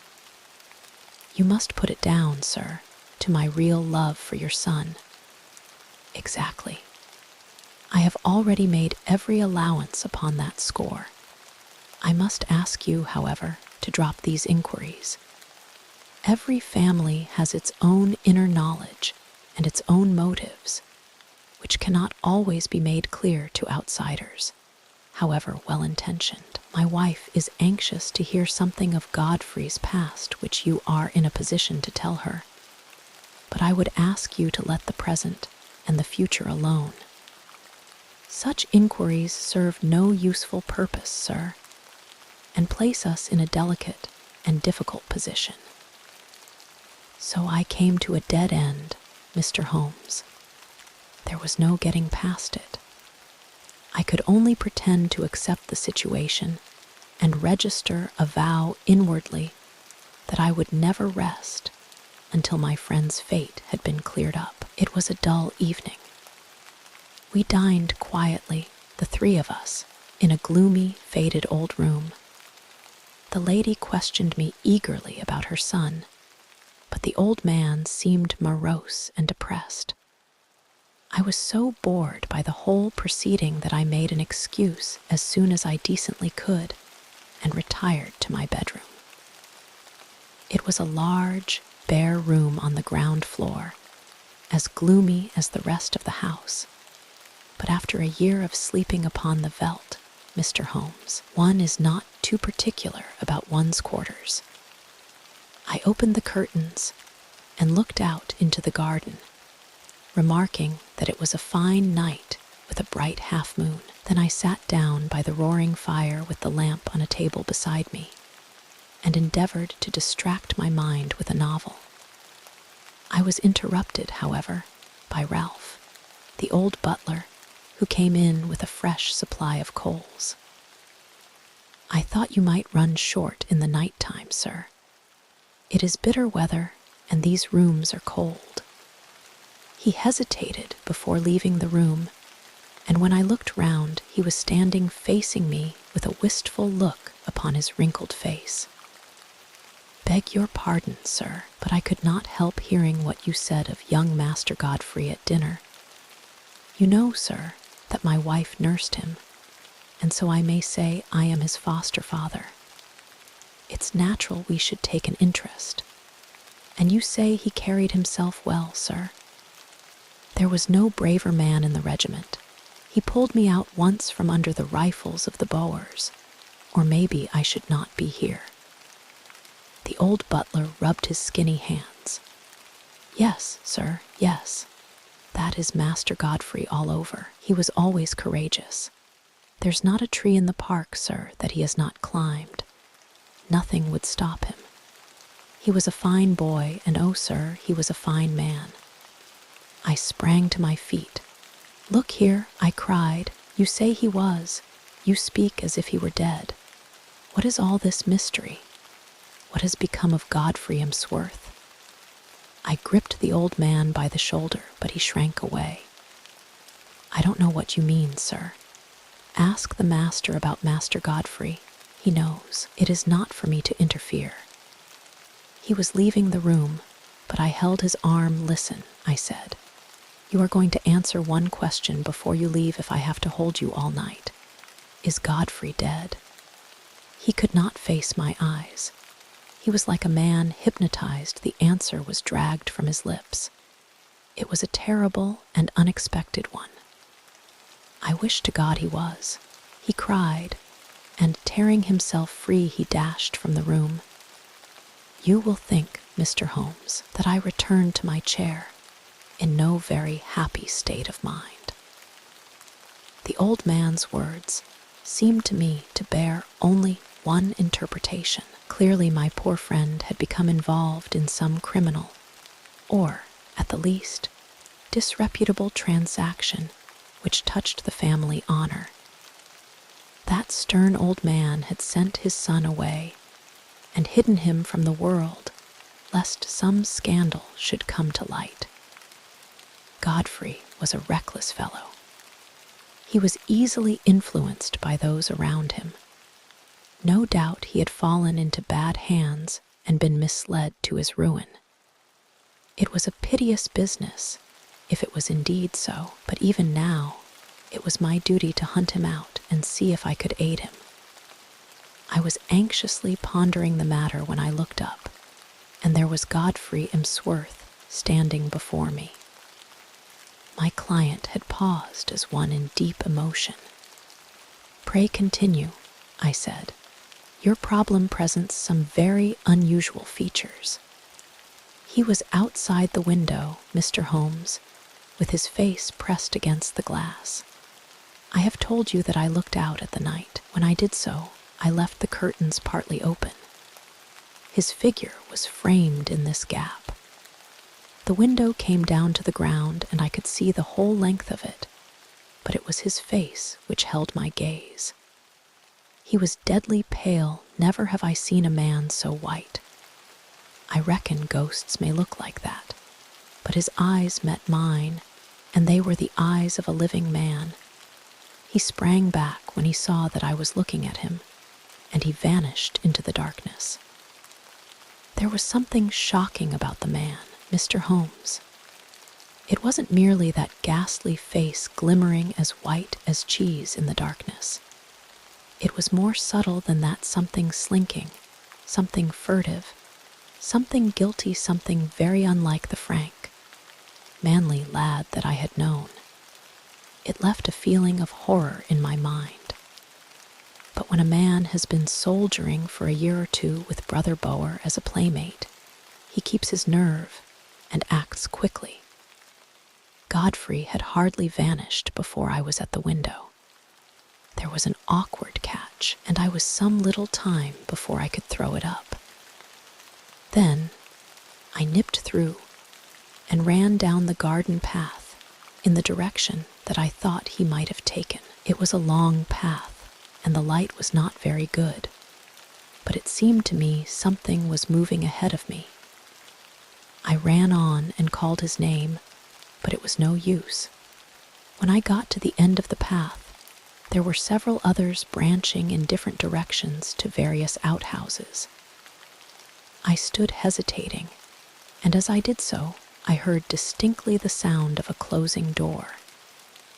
It was not behind me in the house, but ahead of me, somewhere in the darkness.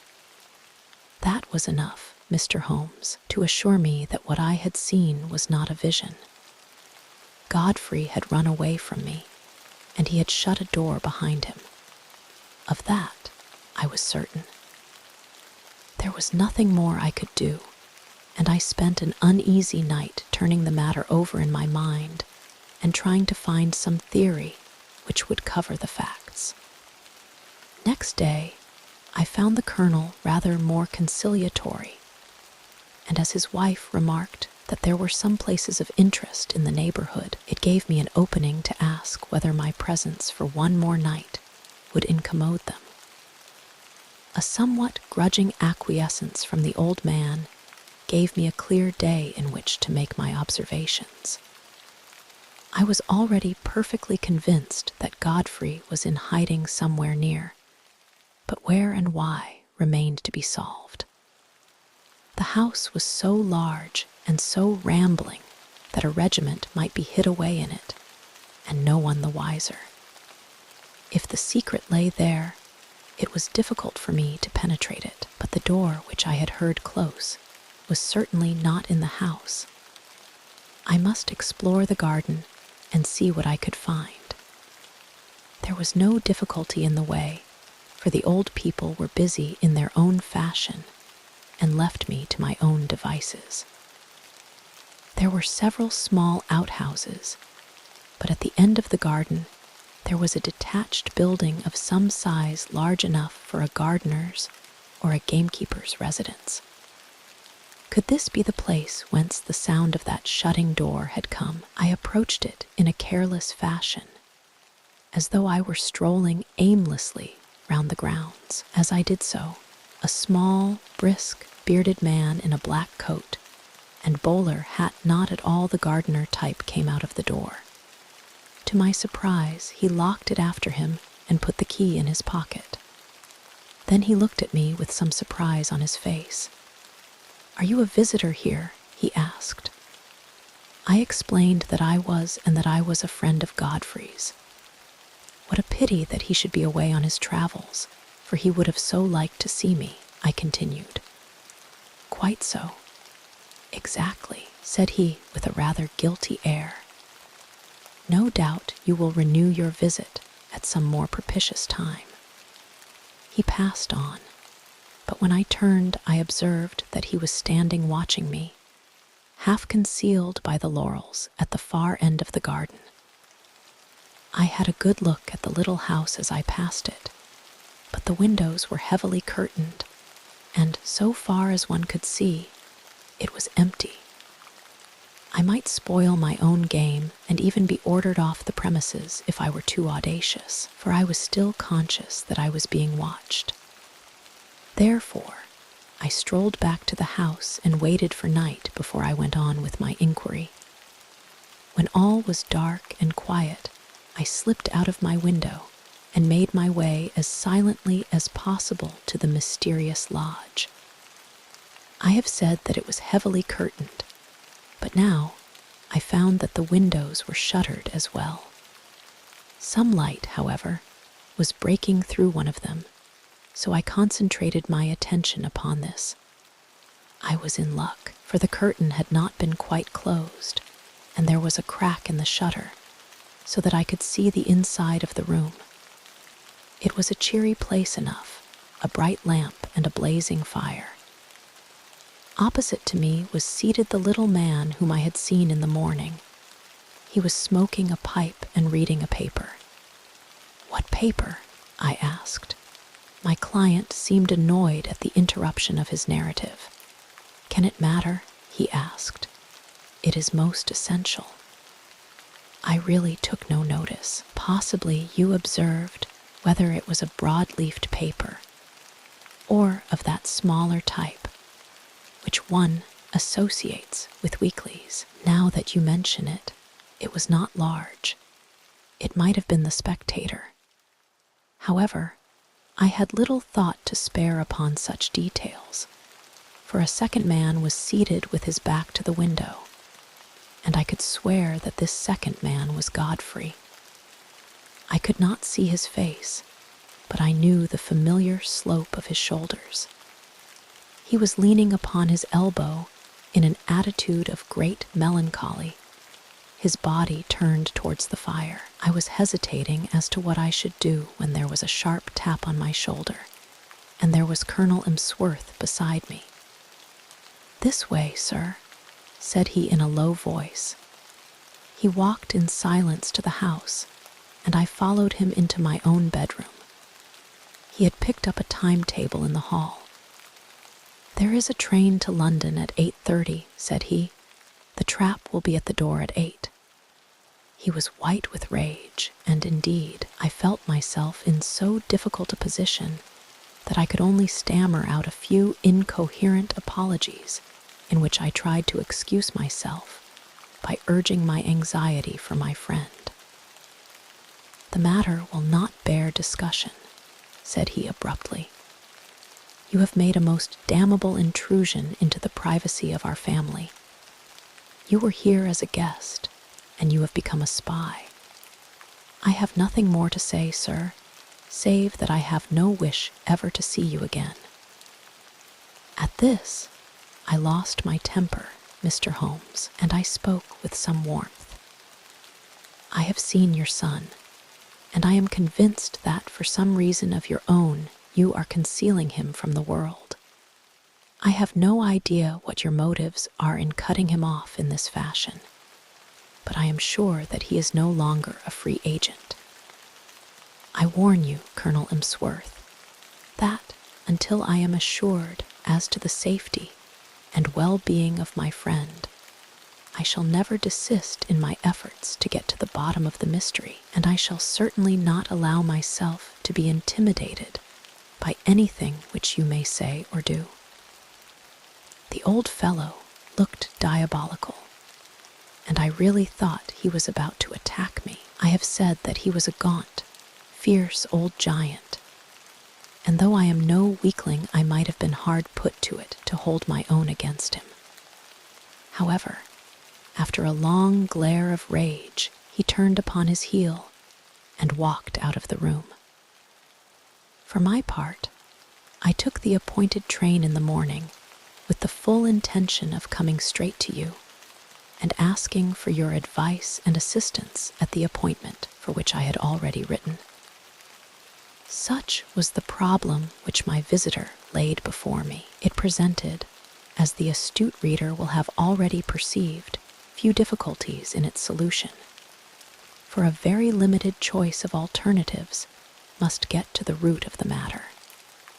Still, elementary as it was, there were points of interest and novelty about it which may excuse my placing it upon record. I now proceeded, using my familiar method of logical analysis, to narrow down the possible solutions. "The servants," I asked. "How many were in the house?" To the best of my belief, there were only the old butler and his wife. They seemed to live in the simplest fashion. There was no servant, then, in the detached house. None, unless the little man with the beard acted as such. He seemed, however, to be quite a superior person. That That seems very suggestive. Had you any indication that food was conveyed from the one house to the other? Now that you mention it, I did see old Ralph carrying a basket down the garden walk and going in the direction of this house. The idea of food did not occur to me at the moment. Did you make any local inquiries? Yes, I did. I spoke to the station master and also to the innkeeper in the village. I simply asked if they knew anything of my old comrade, Godfrey Emsworth. Both of them assured me that he had gone for a voyage round the world. He had come home and then had almost at once started off again. The story was evidently universally accepted. You said nothing of your suspicions. Nothing. That was very wise. The matter should certainly be inquired into. I will go back with you to Tewkesbury Old Park. Today.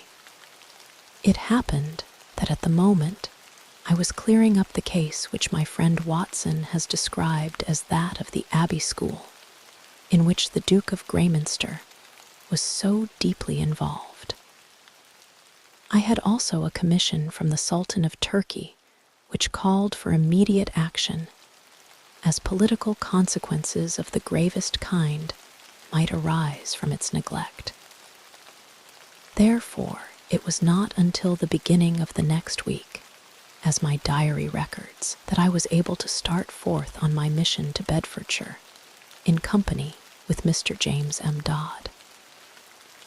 As we drove to Euston, we picked up a grave and taciturn gentleman of iron-grey aspect, with whom I had made the necessary arrangements.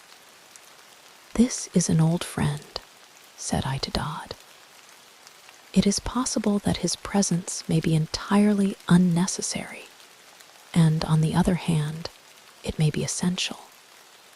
It is not necessary at the present stage to go further into the matter. The narratives of Watson have accustomed the reader, no doubt, to the fact that I do not waste words or disclose my thoughts while a case is actually under consideration." Dodd seemed surprised, but nothing more was said, and the three of us continued our journey together. In the train, I asked Dodd one more question, which I wished our companion to hear. "You say that you saw your friend's face quite clearly at the window, so clearly that you are sure of his identity." "I have no doubt about it whatever. His nose was pressed against the glass. The lamplight shone full upon him. It could not have been someone resembling him. No, it was he. But you say he was changed." "Only in color. His face was, how shall I describe it? It was of a fish-belly whiteness. It was bleached." "Was it equally pale all over?" "I think not. It was his brow which I saw so clearly as it was pressed against the window." "Did you call to him?" "I was too startled and horrified for the moment. Then I pursued him, as I have told you, but without result. My case was practically complete, and there was only one small incident needed to round it off. When, after a considerable drive, we arrived at the strange old rambling house which my client had described, it was Ralph, the elderly butler, who opened the door. I had requisitioned the carriage for the day, and had asked my elderly friend to remain within it unless we should summon him. Ralph, a little wrinkled old fellow, was in the conventional costume of black coat and pepper and salt trousers, with only one curious variant. He wore brown leather gloves, which at sight of us he instantly shuffled off, laying them down on the hall table as we passed in. I have, as my friend Watson may have remarked, an abnormally acute set of senses, and a faint but incisive scent was apparent. It seemed to center on the hall table. I turned, placed my hat there, knocked it off, stooped to pick it up, and contrived to bring my nose within a foot of the gloves. Yes, it was undoubtedly from them that the curious tarry odor was oozing. I passed on into the study with my case complete. Alas, that I should have to show my hand so when I tell my own story. It was by concealing such links in the chain that Watson was enabled to produce his meretricious finales. Colonel Imsworth was not in his room, but he came quickly enough on receipt of Ralph's message. We heard his quick, heavy step in the passage. The door was flung open, and he rushed in with bristling beard and twisted features, as terrible an old man as ever I have seen. He held our cards in his hand, and he tore them up and stamped on the fragments. Have I not told you, you infernal busybody, that you are warned off the premises? Never dare to show your damned face here again. If you enter again without my leave, I shall be within my rights if I use violence. I'll shoot you, sir. By God, I will. As to you, sir, turning upon me, I extend the same warning to you. I am familiar with your ignoble profession, but you must take your reputed talents to some other field. There is no opening for them here. I cannot leave here, said my client firmly, until I hear from Godfrey's own lips that he is under no restraint. Our involuntary host rang the bell. Ralph, he said, telephone down to the county police and ask the inspector to send up 2 constables. Tell him there are burglars in the house. One moment, said I. You must be aware, Mr. Dodd, that Colonel Imsworth is within his rights, and that we have no legal status within his house. On the other hand, he should recognize that your action is prompted entirely by solicitude for his son. I venture to hope that if I were allowed to have 5 minutes' conversation with Colonel Imsworth, I could certainly alter his view of the matter. I am not so easily altered, said the old soldier. Ralph, do what I have told you. What the devil are you waiting for? Ring up the police. Nothing of the sort, I said, putting my back to the door. Any police interference would bring about the very catastrophe which you dread. I took out my notebook and scribbled one word upon a loose sheet. That, said I as I handed it to Colonel Imsworth, is what has brought us here. He stared at the writing with a face from which every expression save amazement had vanished. How do you know?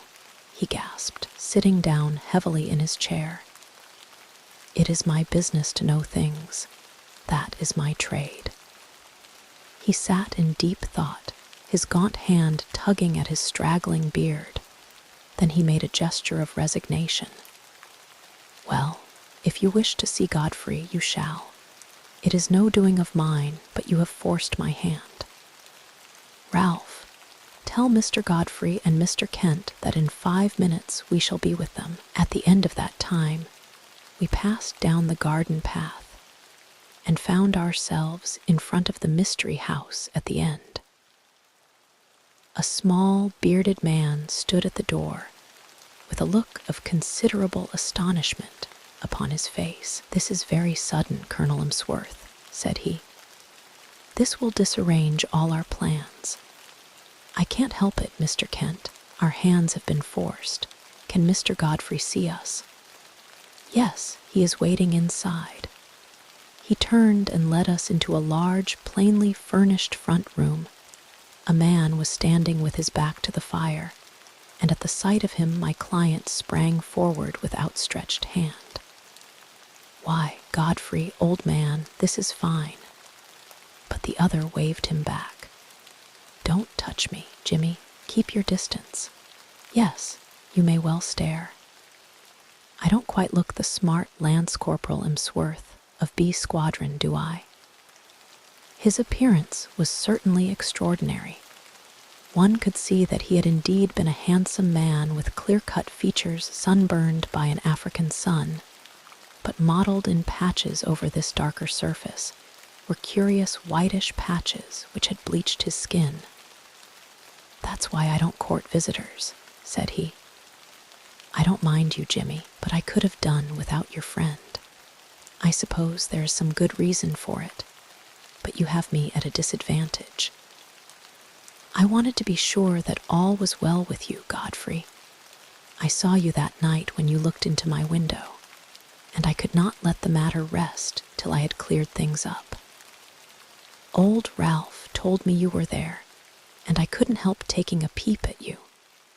I hoped you would not have seen me, and I had to run to my burrow when I heard the window go up. But what in heaven's name is the matter?" "Well, it's not a long story to tell," said he, lighting a cigarette. "You remember that morning fight at Buffelsprout outside Pretoria on the Eastern Railway line? You heard I was hit." "Yes, I heard that, but I never got particulars. 3 of us got separated from the others. It was very broken country, you may remember. There was Simpson, the fellow we called Baldy Simpson, and Anderson, and we were clearing Brother Bower, but he lay low and got the 3 of us. The other 2 were killed. I got an elephant bullet through my shoulder. I stuck on to my horse, however, and he galloped several miles before I fainted and rolled off the saddle. When I came to myself, it was nightfall, and I raised myself up, feeling very weak and ill. To my surprise, there was a house close beside me, a fairly large house with a broad stoep and many windows. It was deadly cold. You remember the kind of numb cold which used to come at evening, a deadly, sickening sort of cold, very different from a crisp, healthy frost.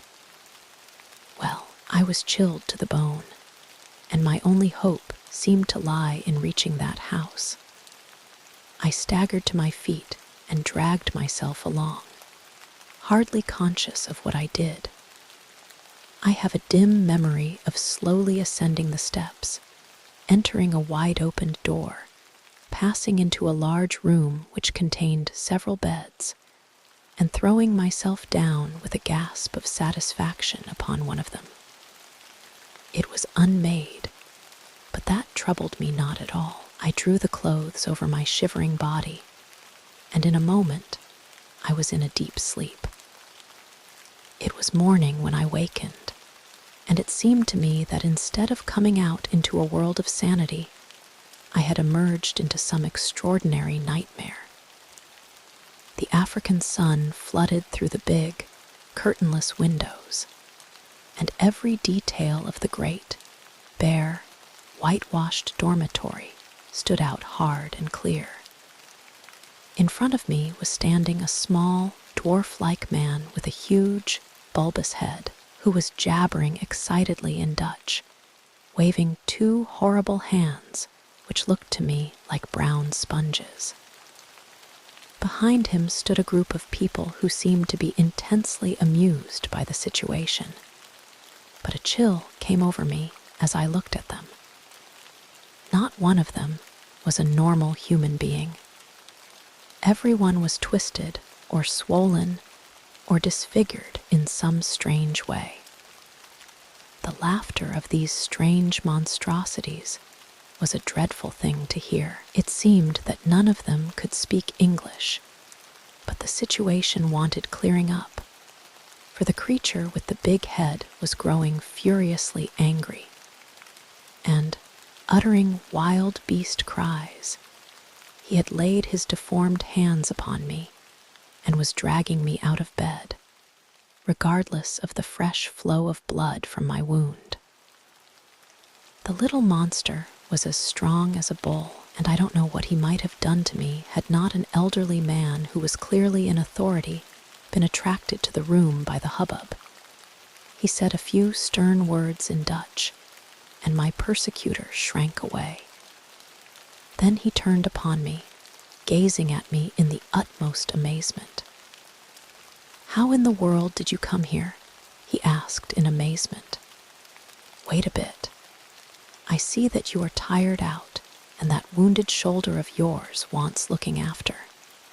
I am a doctor, and I'll soon have you tied up, but man alive, you are in far greater danger here than ever you were on the battlefield.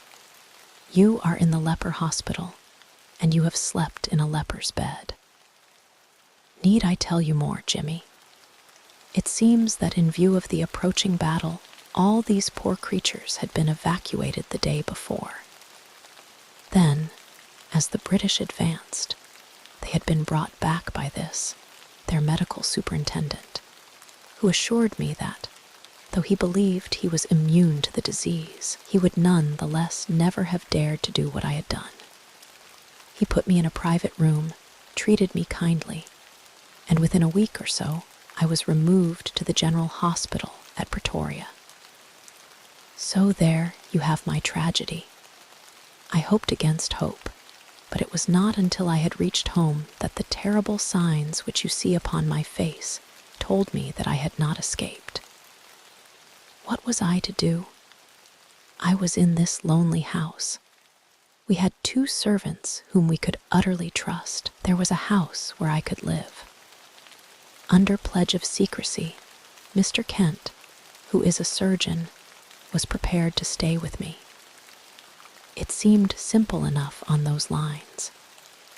The alternative was a dreadful segregation for life among strangers, with never a hope of release, but absolute secrecy was necessary. Or even in this quiet countryside, there would have been an outcry, and I should have been dragged to my horrible doom. Even you, Jimmy, even you had to be kept in the dark. Why my father has relented, I cannot imagine. Colonel Emsworth pointed to me. This is the gentleman who forced my hand. He unfolded the scrap of paper on which I had written the word leprosy. It seemed to me that if he knew so much as that, it was safer that he should know all. And so it was, said I. Who knows but good may come of it? I understand that only Mr. Kent has seen the patient. May I ask, sir, if you are an authority on such complaints, which are, I understand, tropical or semi-tropical in their nature? I have the ordinary knowledge of the educated medical man, he observed with some stiffness. I have no doubt, sir, that you are fully competent, but I am sure that you will agree that in such a case, a second opinion is valuable. You have avoided this, I understand, for fear that pressure should be put upon you to segregate the patient. That is so, said Colonel Emsworth.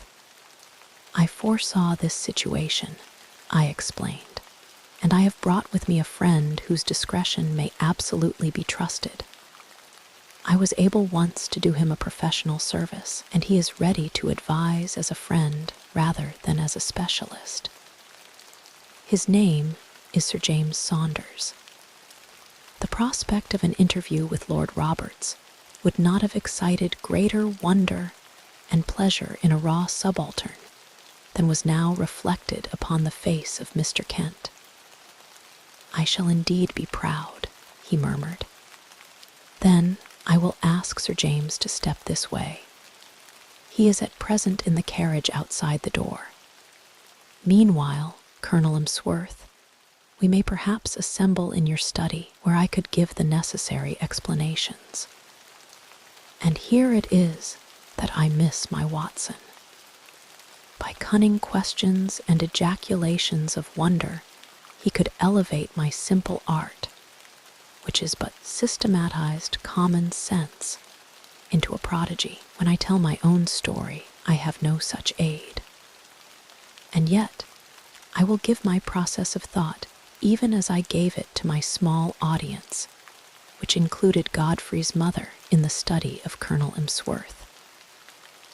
That process, said I, starts upon the supposition that when you have eliminated all which is impossible, then whatever remains, however improbable, must be the truth. It may well be that several explanations remain, in which case one tries test after test until one or other of them has a convincing amount of support. We will now apply this principle to the case in point. As it was first presented to me, there were 3 possible explanations of the seclusion or incarceration of this gentleman in an outhouse of his father's mansion. There was the explanation that he was in hiding for a crime, or that he was mad, and that they wished to avoid an asylum, or that he had some disease which caused his segregation. I could think of no other adequate solutions. These, then, had to be sifted and balanced against each other. The criminal solution would not bear inspection. No unsolved crime had been reported from that district. I was sure of that. If it were some crime not yet discovered, then clearly it would be to the interest of the family to get rid of the delinquent and send him abroad rather than keep him concealed at home. I could see no explanation for such a line of conduct. Insanity was more plausible. The presence of the second person in the outhouse suggested a keeper. The fact that he locked the door when he came out strengthened the supposition and gave the idea of constraint. On the other hand, this constraint could not be severe, or the young man could not have got loose and come down to have a look at his friend. You will remember, Mr. Dodd, that I felt round for points, asking you, for example, about the paper which Mr. Kent was reading. Had it been the Lancet or the British Medical Journal, it would have helped me. It is not illegal, however, to keep a lunatic upon private premises so long as there is a qualified person in attendance, and that the authorities have been duly notified. Why, then, all this desperate desire for secrecy? Once again, I could not get the theory to fit the facts. There remained the third possibility, into which, rare and unlikely as it was, everything seemed to fit. Leprosy is not uncommon in South Africa. By some extraordinary chance, this youth might have contracted it. His people would be placed in a very dreadful position, since they would desire to save him from segregation. Great secrecy would be needed to prevent rumors from getting about, and subsequent interference by the authorities. A devoted medical man, if sufficiently paid, would easily be found to take charge of the sufferer. There would be no reason why the latter should not be allowed freedom after dark. Bleaching of the skin is a common result of the disease. The case was a strong one, so strong that I determined to act as if it were actually proved. When on arriving here, I noticed that Ralph, who carries out the meals, had gloves which are impregnated with disinfectants. My last doubts were removed. A single word showed you, sir, that your secret was discovered, and if I wrote rather than said it, it was to prove to you that my discretion was to be trusted. I was finishing this little analysis of the case when the door was opened, and the austere figure of the great dermatologist was ushered in. But for once his sphinx-like features had relaxed, and there was a warm humanity in his eyes. He strode up to Colonel Emsworth and shook him by the hand. "It is often my lot to bring ill tidings and seldom good," said he. "This occasion is the more welcome. It is not leprosy." "What?" "A well-marked case of pseudo-leprosy or ichthyosis, a scale-like affection of the skin, unsightly, obstinate, but possibly curable, and certainly non-infective." "Yes, Mr. Holmes, the coincidence is a remarkable one, but is it coincidence? Are there not subtle forces at work of which we know little? Are we assured that the apprehension from which this young man has no doubt suffered terribly, since his exposure to its contagion may not produce a physical effect which simulates that which it fears.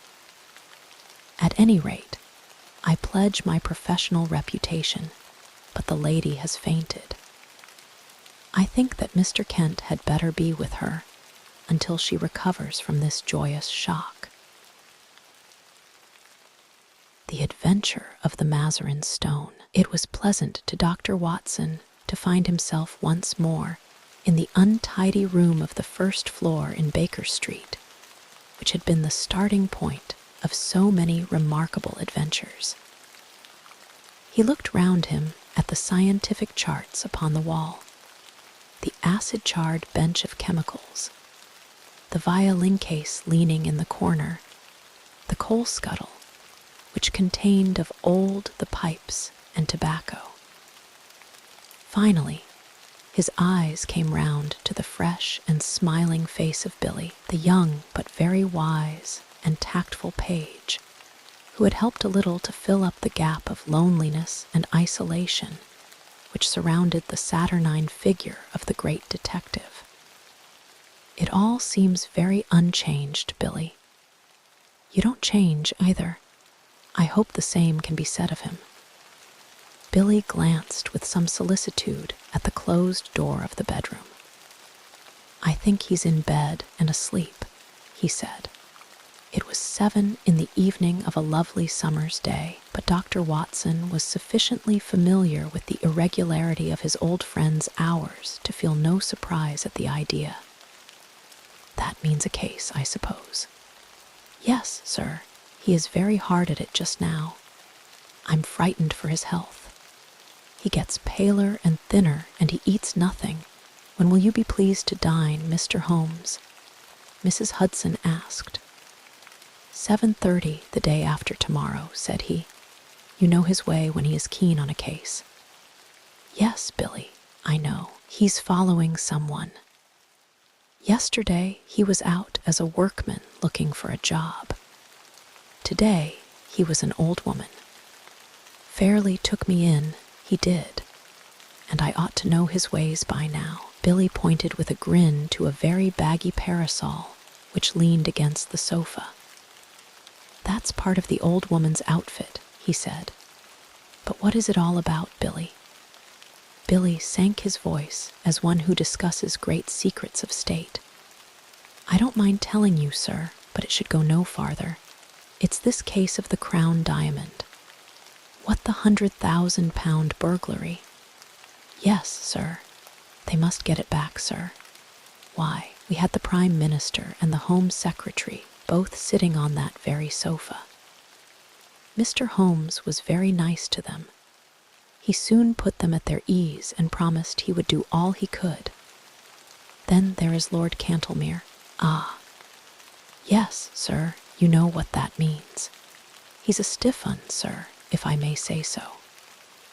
I can get along with the Prime Minister, and I've nothing against the Home Secretary, who seemed a civil, obliging sort of man, but I can't stand his lordship. Neither can Mr. Holmes, sir. You see, he don't believe in Mr. Holmes, and he was against employing him. He'd rather he failed. And Mr. Holmes knows it. Mr. Holmes always knows whatever there is to know. Well, we'll hope he won't fail and that Lord Cantlemere will be confounded. But I say, Billy, what is that curtain for across the window?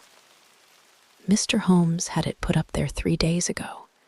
We've got something funny behind it. Billy advanced and drew away the drapery which screened the alcove of the bow window. Dr. Watson could not restrain a cry of amazement. There was a facsimile of his old friend, dressing gown and all, the face turned 3/4 towards the window and downward, as though reading an invisible book, while the body was sunk deep in an armchair. Billy detached the head and held it in the air. We put it at different angles, so that it may seem more lifelike. I wouldn't dare touch it if the blind were not down. But when it's up, You can see this from across the way. We used something of the sort once before. Before my time, said Billy. He drew the window curtains apart and looked out into the street. There are folk who watch us from over yonder. I can see a fellow now at the window. Have a look for yourself. Watson had taken a step forward when the bedroom door opened, and the long, thin form of Holmes emerged, his face pale and drawn, but his step and bearing as active as ever. With a single spring he was at the window, and had drawn the blind once more. "That will do, Billy," said he. "You were in danger of your life then, my boy, and I can't do without you just yet. Well, Watson, it is good to see you in your old quarters once again. You come at a critical moment. So I gather. You can go, Billy. That boy is a problem, Watson. How far am I justified in allowing him to be in danger?" "Danger of what, Holmes?" "Of sudden death. I'm expecting something this evening." "Expecting what?" "To be murdered, Watson." No, you are joking, Holmes. Even my limited sense of humor could evolve a better joke than that. But we may be comfortable in the meantime, may we not? Is alcohol permitted? The gasogene and cigars are in the old place. Let me see you once more in the customary armchair. You have not, I hope, learned to despise my pipe and my lamentable tobacco. It has to take the place of food these days. But why not eat? Because the faculties become refined when you starve them. Why, surely, as a doctor, my dear Watson, you must admit that what your digestion gains in the way of blood supply is so much lost to the brain. I am a brain, Watson. The rest of me is a mere appendix. Therefore, it is the brain I must consider. But this danger, Holmes. Ah, yes, in case it should come off, it would perhaps be as well that you should burden your memory with the name and address of the murderer. You can give it to Scotland Yard, with my love and a parting blessing. Silvius is the name, Count Negretto Silvius. Write it down, man. Write it down. 136 Moorside Gardens, N.W. Got it. Watson's honest face was twitching with anxiety. He knew only too well the immense risks taken by Holmes, and was well aware that what he said was more likely to be understatement than exaggeration. Watson was always the man of action, and he rose to the occasion. "Count me in, Holmes. I have nothing to do for a day or two." "Your morals don't improve, Watson. You have added fibbing to your other vices. You bear every sign of the busy medical man, with calls on him every hour. Not such important ones, but can't you have this fellow arrested?" "Yes, Watson, I could. That's what worries him so." "But why don't you?" "Because I don't know where the diamond is." "Ah, Billy told me the missing crown jewel." "Yes, the great yellow Mazarin stone. I've cast my net and I have my fish, but I have not got the stone. What is the use of taking them? We can make the world a better place by laying them by the heels, but that is not what I am out for. It's the stone I want." "And is this Count Silvius one of your fish?" "Yes, and he's a shark. He bites. The other is Sam Merton the boxer. Not a bad fellow, Sam, but the Count has used him. Sam's not a shark. He is a great, big, silly, bull-headed gudgeon, but he is flopping about in my net all the same." "Where is this Count Silvius?" "I've been at his very elbow all the morning. You've seen me as an old lady, Watson. I was never more convincing. He actually picked up my parasol for me once." "By your leave, madam," said he, half Italian, you know, and with the southern graces of manner when in the mood, but a devil incarnate in the other mood. Life is full of whimsical happenings, Watson. It might have been tragedy. Well, perhaps it might. I followed him to old Straubenzie's workshop in the Minories. Straubenzee made the air gun a very pretty bit of work, as I understand, and I rather fancy it is in the opposite window at the present moment. Have you seen the dummy? Of course. Billy showed it to you. Well, it may get a bullet through its beautiful head at any moment. Ah, Billy, what is it? The boy had reappeared in the room with a card upon a tray.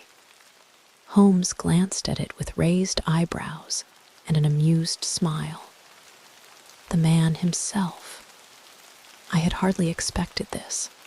Grasp the nettle, Watson, a man of nerve. Possibly you have heard of his reputation as a shooter of big game. It would indeed be a triumphant ending to his excellent sporting record if he added me to his bag. This is a proof that he feels my toe very close behind his heel. Send for the police. I probably shall, but not just yet. Would you glance carefully out of the window, Watson, and see if anyone is hanging about in the street? Watson looked warily round the edge of the curtain. Yes, there is one rough fellow near the door. That will be Sam Merton, the faithful but rather fatuous Sam. Where is this gentleman, Billy? In the waiting room, sir. Show him up when I ring. Yes, sir. If I am not in the room, show him in all the same. Yes, sir. Watson waited until the door was closed, and then he turned earnestly to his companion. Look here, Holmes, this is simply impossible. This is a desperate man who sticks at nothing. He may have come to murder you. I should not be surprised. I insist upon staying with you. You would be horribly in the way. In his way. No, my dear fellow, in my way. Well, I can't possibly leave you. Yes, you can, Watson, and you will, for you have never failed to play the game. I am sure you will play it to the end. This man has come for his own purpose, but he may stay for mine. Holmes took out his notebook and scribbled a few lines. Take a cab to Scotland Yard and give this to Yoel of the Sea. I.D. come back with the police. The fellow's arrest will follow. I'll do that with joy. Before you return, I may have just time enough to find out where the stone is. He touched the bell. I think we will go out through the bedroom. This second exit is exceedingly useful. I rather want to see my shark without his seeing me, and I have, as you will remember, my own way of doing it. It was, therefore, an empty room into which Billy, a minute later, ushered Count Silvius. The famous game shot, sportsman, and man about town was a big, swarthy fellow, with a formidable dark mustache shading a cruel, thin-lipped mouth, and surmounted by a long, curved nose like the beak of an eagle. He was well dressed, but his brilliant necktie, shining pin, and glittering rings were flamboyant in their effect. As the door closed behind him, he looked round him with fierce, startled eyes, like one who suspects a trap at every turn. Then he gave a violent start as he saw the impassive head and the collar of the dressing gown which projected above the armchair in the window. At first, his expression was one of pure amazement. Then the light of a horrible hope gleamed in his dark, murderous eyes. He took one more glance round to see that there were no witnesses, and then, on tiptoe, his thick stick half raised, he approached the silent figure. He was crouching for his final spring and blow when a cool, sardonic voice greeted him from the open bedroom door. "Don't break it, Count. Don't break it." The assassin staggered back, amazement in his convulsed face. For an instant, he half raised his loaded cane once more, as if he would turn his violence from the effigy to the original. but there was something in that steady gray eye and mocking smile which caused his hand to sink to his side. "It's a pretty little thing," said Holmes, advancing towards the image. "Tavernier, the French modeler, made it. He is as good at waxworks as your friend Straubenzee is at air guns."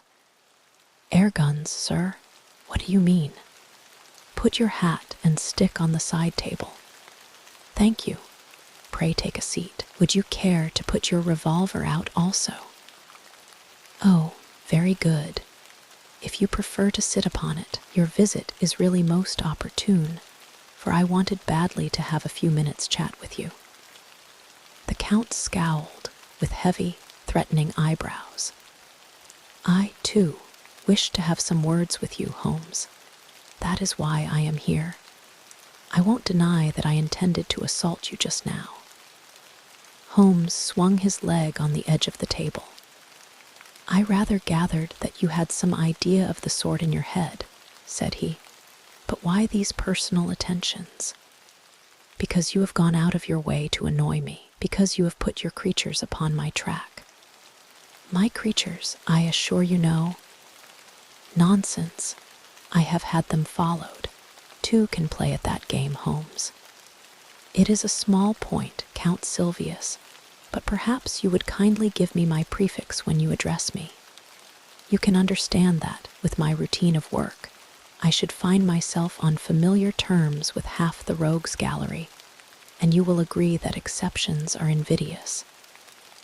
"Well, Mr. Holmes, then." "Excellent, but I assure you you are mistaken about my alleged agents." Count Silvius laughed contemptuously. "Other people can observe as well as you. Yesterday, there was an old sporting man. Today, it was an elderly woman.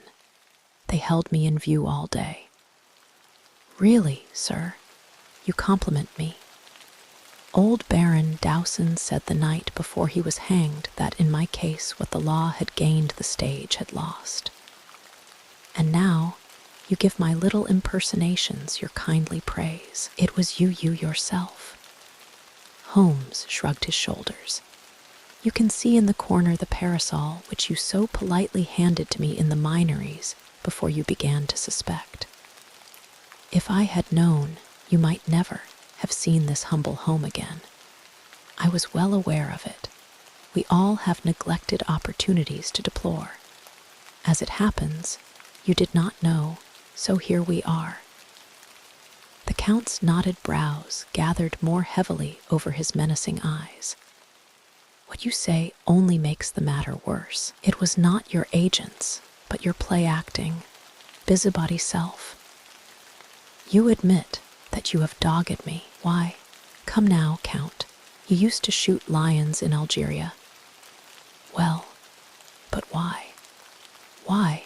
The sport, the excitement, the danger. And no doubt to free the country from a pest." "Exactly. My reasons in a nutshell." The Count sprang to his feet, and his hand involuntarily moved back to his hip pocket. "Sit down, sir, sit down. There was another, more practical reason. I want that yellow diamond." Count Silvius lay back in his chair with an evil smile. "Upon my word," said he, "you knew that I was after you for that. The real reason why you are here tonight is to find out how much I know about the matter and how far my removal is absolutely essential. Well, I should say that, from your point of view, it is absolutely essential, for I know all about it, save only one thing which you are about to tell me." "Oh, indeed. And pray, what is this missing fact?" "Where the crown diamond now is." The Count looked sharply at his companion. "Oh, you want to know that, do you? How the devil should I be able to tell you where it is?" "You can, and you will." "Indeed. You can't bluff me, Count Silvius." Holmes's eyes, as he gazed at him, contracted and lightened until they were like two menacing points of steel. "You are absolute plate glass. I see to the very back of your mind." Then, of course, you see where the diamond is. Holmes clapped his hands with amusement, and then pointed a derisive finger. Then you do know, you have admitted it? I admit nothing. Now, Count, if you will be reasonable, we can do business. If not, you will get hurt. Count Silvius threw up his eyes to the ceiling. And you talk about bluff, said he. Holmes looked at him thoughtfully like a master chess player who meditates his crowning move. Then he threw open the table drawer and drew out a squat notebook. Do you know what I keep in this book? No, sir, I do not. You. Me. Yes, sir, you. You are all here, every action of your vile and dangerous life. Damn you, Holmes, cried the Count with blazing eyes. There are limits to my patience. It's all here, Count. The real facts as to the death of old Mrs. Harold, who left you the Blymer estate, which you so rapidly gambled away. You are dreaming. And the complete life history of Miss Minnie Warrender. Tut, you will make nothing of that. Plenty more here, Count. Here is the robbery in the train deluxe to the Riviera on February 13, 1892. Here is the forged check in the same year on the credit Lyonise. No, you're wrong there. Then I am right on the others.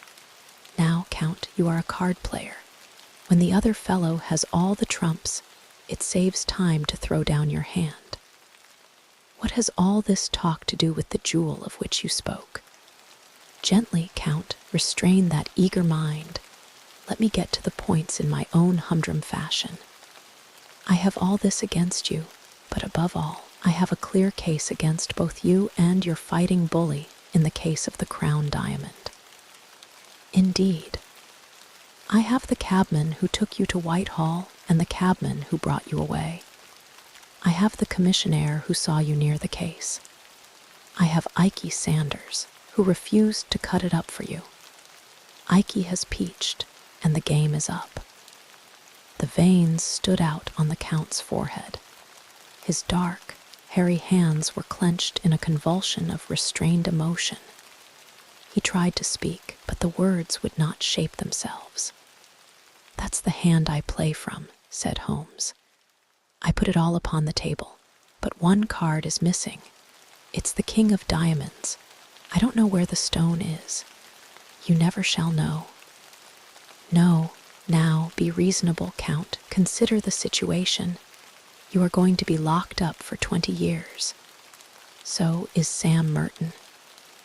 What good are you going to get out of your diamond? None in the world.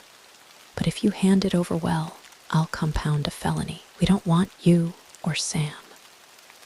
We want the stone. Give that up. And so far as I am concerned, you can go free so long as you behave yourself in the future. If you make another slip, well, it will be the last. But this time my commission is to get the stone, not you. But if I refuse, why, then alas, it must be you and not the stone. Billy had appeared in answer to a ring. I think, Count, that it would be as well to have your friend Sam at this conference. After all, his interests should be represented. Billy, you will see a large and ugly gentleman outside the front door. Ask him to come up. If he won't come, sir, no violence, Billy. Don't be rough with him. If you tell him that Count Silvius wants him, he will certainly come. What are you going to do now? Ask the Count as Billy disappeared. My friend Watson was with me just now. I told him that I had a shark and a gudgeon in my net. Now I am drawing the net, and up they come together. The Count had risen from his chair, and his hand was behind his back. Holmes held something half protruding from the pocket of his dressing gown. You won't die in your bed, Holmes. I have often had the same idea. Does it matter very much? After all, Count, your own exit is more likely to be perpendicular than horizontal. But these anticipations of the future are morbid. Why not give ourselves up to the unrestrained enjoyment of the present? A sudden wild beast light sprang up in the dark, menacing eyes of the master criminal. Holmes's figure seemed to grow taller as he grew tense and ready. "It is no use your fingering your revolver, my friend," he said in a quiet voice. "You know perfectly well that you dare not use it, even if I gave you time to draw it. Nasty, noisy things, revolvers, Count. Better stick to air guns. Ah, I think I hear the fairy footstep of your estimable partner. Good day, Mr. Merton. Rather dull in the street, is it not?" The prize fighter, a heavily built young man with a stupid, obstinate, slab-sided face, stood awkwardly at the door, looking about him with a puzzled expression. Holmes's debonair manner was a new experience, and though he vaguely felt that it was hostile, he did not know how to counter it. He turned to his more astute comrade for help. "What's the game now, Count? What's this fellow want? What's up?" His voice was deep and raucous. The Count shrugged his shoulders, and it was Holmes who answered. "If I may put it in a nutshell, Mr. Merton, I should say it was all up." The boxer still addressed his remarks to his associate. "Is this cove trying to be funny, or what? I'm not in the funny mood myself." "No, I expect not," said Holmes. "I think I can promise you that you will feel even less humorous as the evening advances. Now, look here, Count Silvius. I'm a busy man and I can't waste time. I'm going into that bedroom. Pray make yourselves quite at home in my absence. You can explain to your friend how the matter lies without the restraint of my presence. I shall try over the Hoffmann barcarolle upon my violin. In 5 minutes, I shall return for your final answer. You quite grasp the alternative, do you not? Shall we take you, or shall we have the stone?" Holmes withdrew, picking up his violin from the corner as he passed. A few moments later, the long-drawn, wailing notes of that most haunting of tunes came faintly through the closed door of the bedroom. "What is it, then?" asked Merton anxiously, as his companion turned to him. "Does he know about the stone?" "He knows a damned sight too much about it. I'm not sure that he doesn't know all about it." "Good Lord." The boxer's sallow face turned a shade whiter. "Ikey Sanders has split on us." "He has he? I'll do him down a thick un for that if I swing for it." "That won't help us much. We've got to make up our minds what to do." "Half a mo," said the boxer, looking suspiciously at the bedroom door. "He's a leery cove that wants watching. I suppose he's not listening." "How can he be listening with that music going?" "That's right. Maybe somebody's behind a curtain. Too many curtains in this room." As he looked round, he suddenly saw for the first time the effigy in the window, and stood staring and pointing, too amazed for words. "Tut, it's only a dummy," said the Count. "A fake, is it? Well, strike me. Madame Tussaud ain't in it. It's the living spit of him, gown and all. But them curtains count. Oh, confound the curtains. We are wasting our time, and there is none too much. He can lag us over this stone. The deuce he can, but he'll let us slip if we only tell him where the swag is. What? Give it up. Give up 100,000 quid. It's one or the other." Merton scratched his short-cropped pate. "He's alone in there. Let's do him in. If his light were out, we should have nothing to fear." The Count shook his head. "He is armed and ready. If we shot him, we could hardly get away in a place like this. Besides, it's likely enough that the police know whatever evidence he has got." Hallo, what was that? There was a vague sound which seemed to come from the window. Both men sprang round, but all was quiet. Save for the one strange figure seated in the chair, the room was certainly empty. "Something in the street," said Merton. "Now look here, Governor, you've got the brains. Surely you can think a way out of it. If slugging is no use, then it's up to you." "I've fooled better men than he," the Count answered. "The stone is here in my secret pocket. I take no chances leaving it about. It can be out of England tonight and cut into 4 pieces in Amsterdam before Sunday. He knows nothing of Van Sedar." "I thought Van Sedar was going next week." "He was, but now he must get off by the next boat. One or other of us must slip round with the stone to Lime Street and tell him." "But the false bottom ain't ready." "Well, he must take it as it is and chance it. There's not a moment to lose." Again, with the sense of danger, which becomes an instinct with the sportsman, he paused and looked hard at the window. Yes, it was surely from the street that the faint sound had come. "As to Holmes," he continued, "we can fool him easily enough. You see, the damned fool won't arrest us if he can get the stone. Well, we'll promise him the stone. We'll put him on the wrong track about it, and before he finds that it is the wrong track, it will be in Holland and we out of the country." "That sounds good to me," cried Sam Merton with a grin. "You go on and tell the Dutchman to get a move on him. I'll see this sucker and fill him up with a bogus confession. I'll tell him that the stone is in Liverpool. Confound that whining music. It gets on my nerves. By the time he finds it isn't in Liverpool, it will be in quarters, and we on the blue water. Come back here, out of a line with that keyhole. Here is the stone. I wonder you dare carry it. Where could I have it safer? If we could take it out of Whitehall, someone else could surely take it out of my lodgings. Let's have a look at it." Count Silvius cast a somewhat unflattering glance at his associate and disregarded the unwashed hand which was extended towards him. "What do you think I'm going to snatch it off you? See here, mister, I'm getting a bit tired of your ways."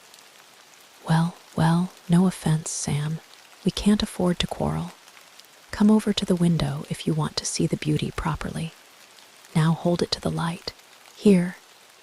Thank you." With a single spring, Holmes had leaped from the dummy's chair and had grasped the precious jewel. He held it now in one hand, while his other pointed a revolver at the Count's head. The 2 villains staggered back in utter amazement. Before they had recovered, Holmes had pressed the electric bell. "No violence, gentlemen, no violence, I beg of you. Consider the furniture. It must be very clear to you that your position is an impossible one. The police are waiting below." The Count's bewilderment overmastered his rage and fear. "But how the deuce?" he gasped. "Your surprise is very natural. You are not aware that a second door from my bedroom leads behind that curtain. I fancied that you must have heard me when I displaced the figure, but luck was on my side. It gave me a chance of listening to your racy conversation, which would have been painfully constrained had you been aware of my presence." The Count gave a gesture of resignation. "We give you best, Holmes. I believe you are the devil himself." "Not far from him, at any rate," Holmes answered with a polite smile.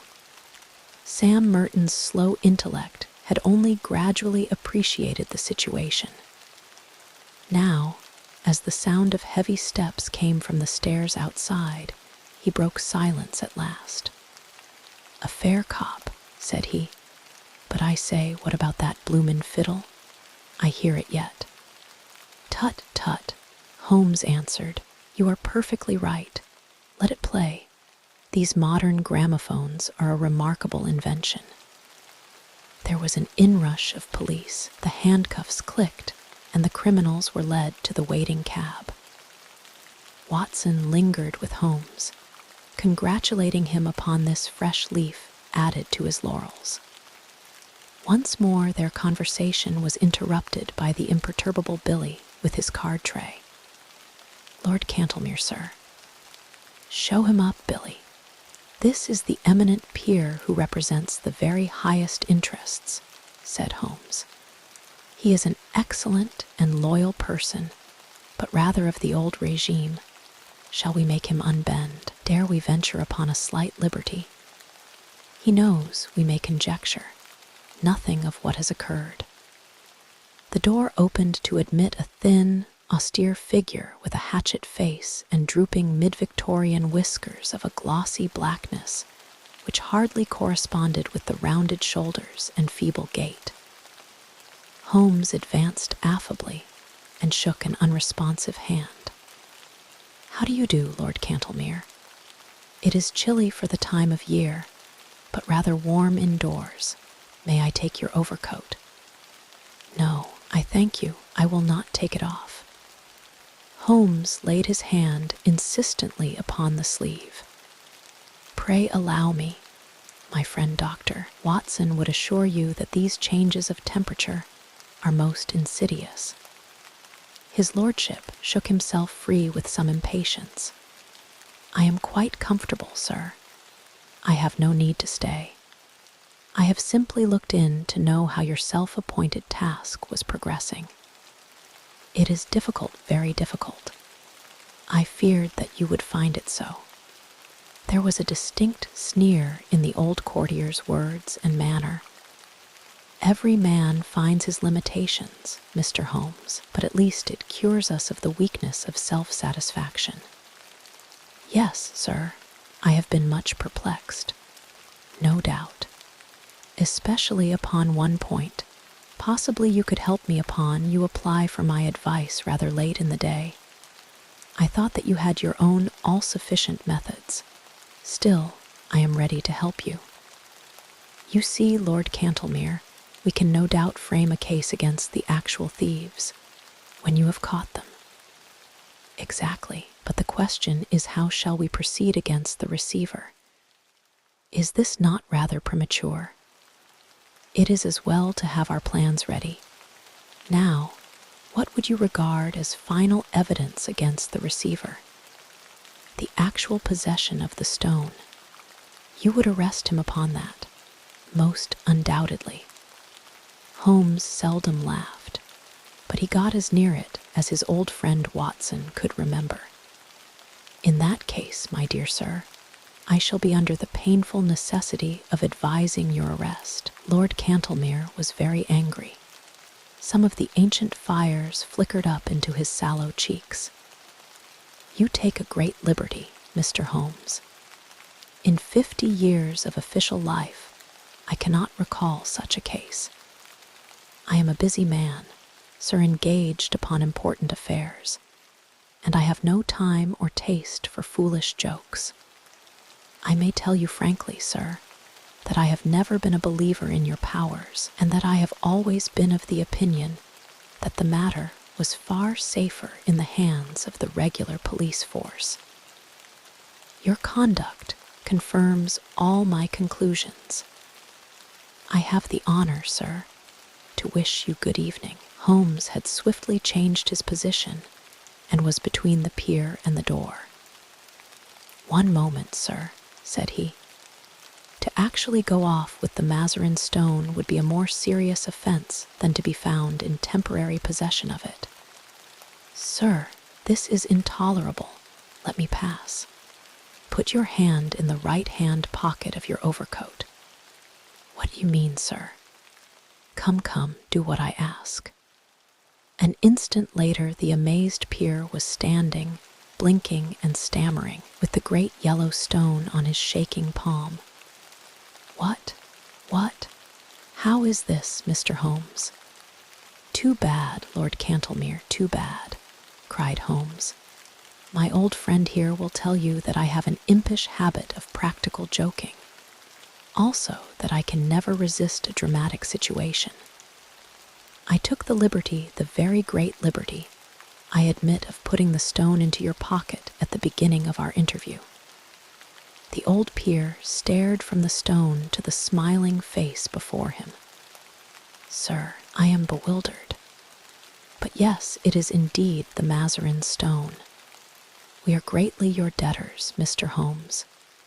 Your sense of humor may, as you admit, be somewhat perverted, and its exhibition remarkably untimely. But at least I withdraw any reflection I have made upon your amazing professional powers. But how?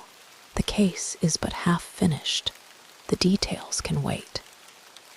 No doubt, Lord Cantlemere, your pleasure in telling of this successful result in the exalted circle to which you return will be some small atonement for my practical joke. Billy, you will show his lordship out, and tell Mrs. Hudson that I should be glad if she would send up dinner for two as soon as possible." The Adventure of the Three Gables.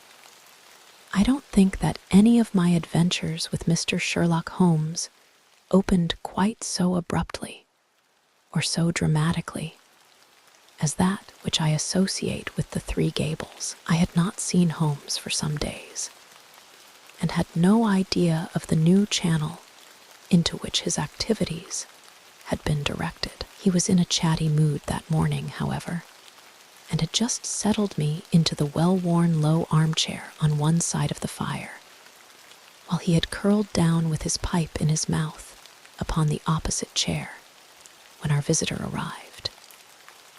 If I had said that a mad bull had arrived, it would give a clearer impression of what occurred. The door had flown open, and a huge Negro had burst into the room.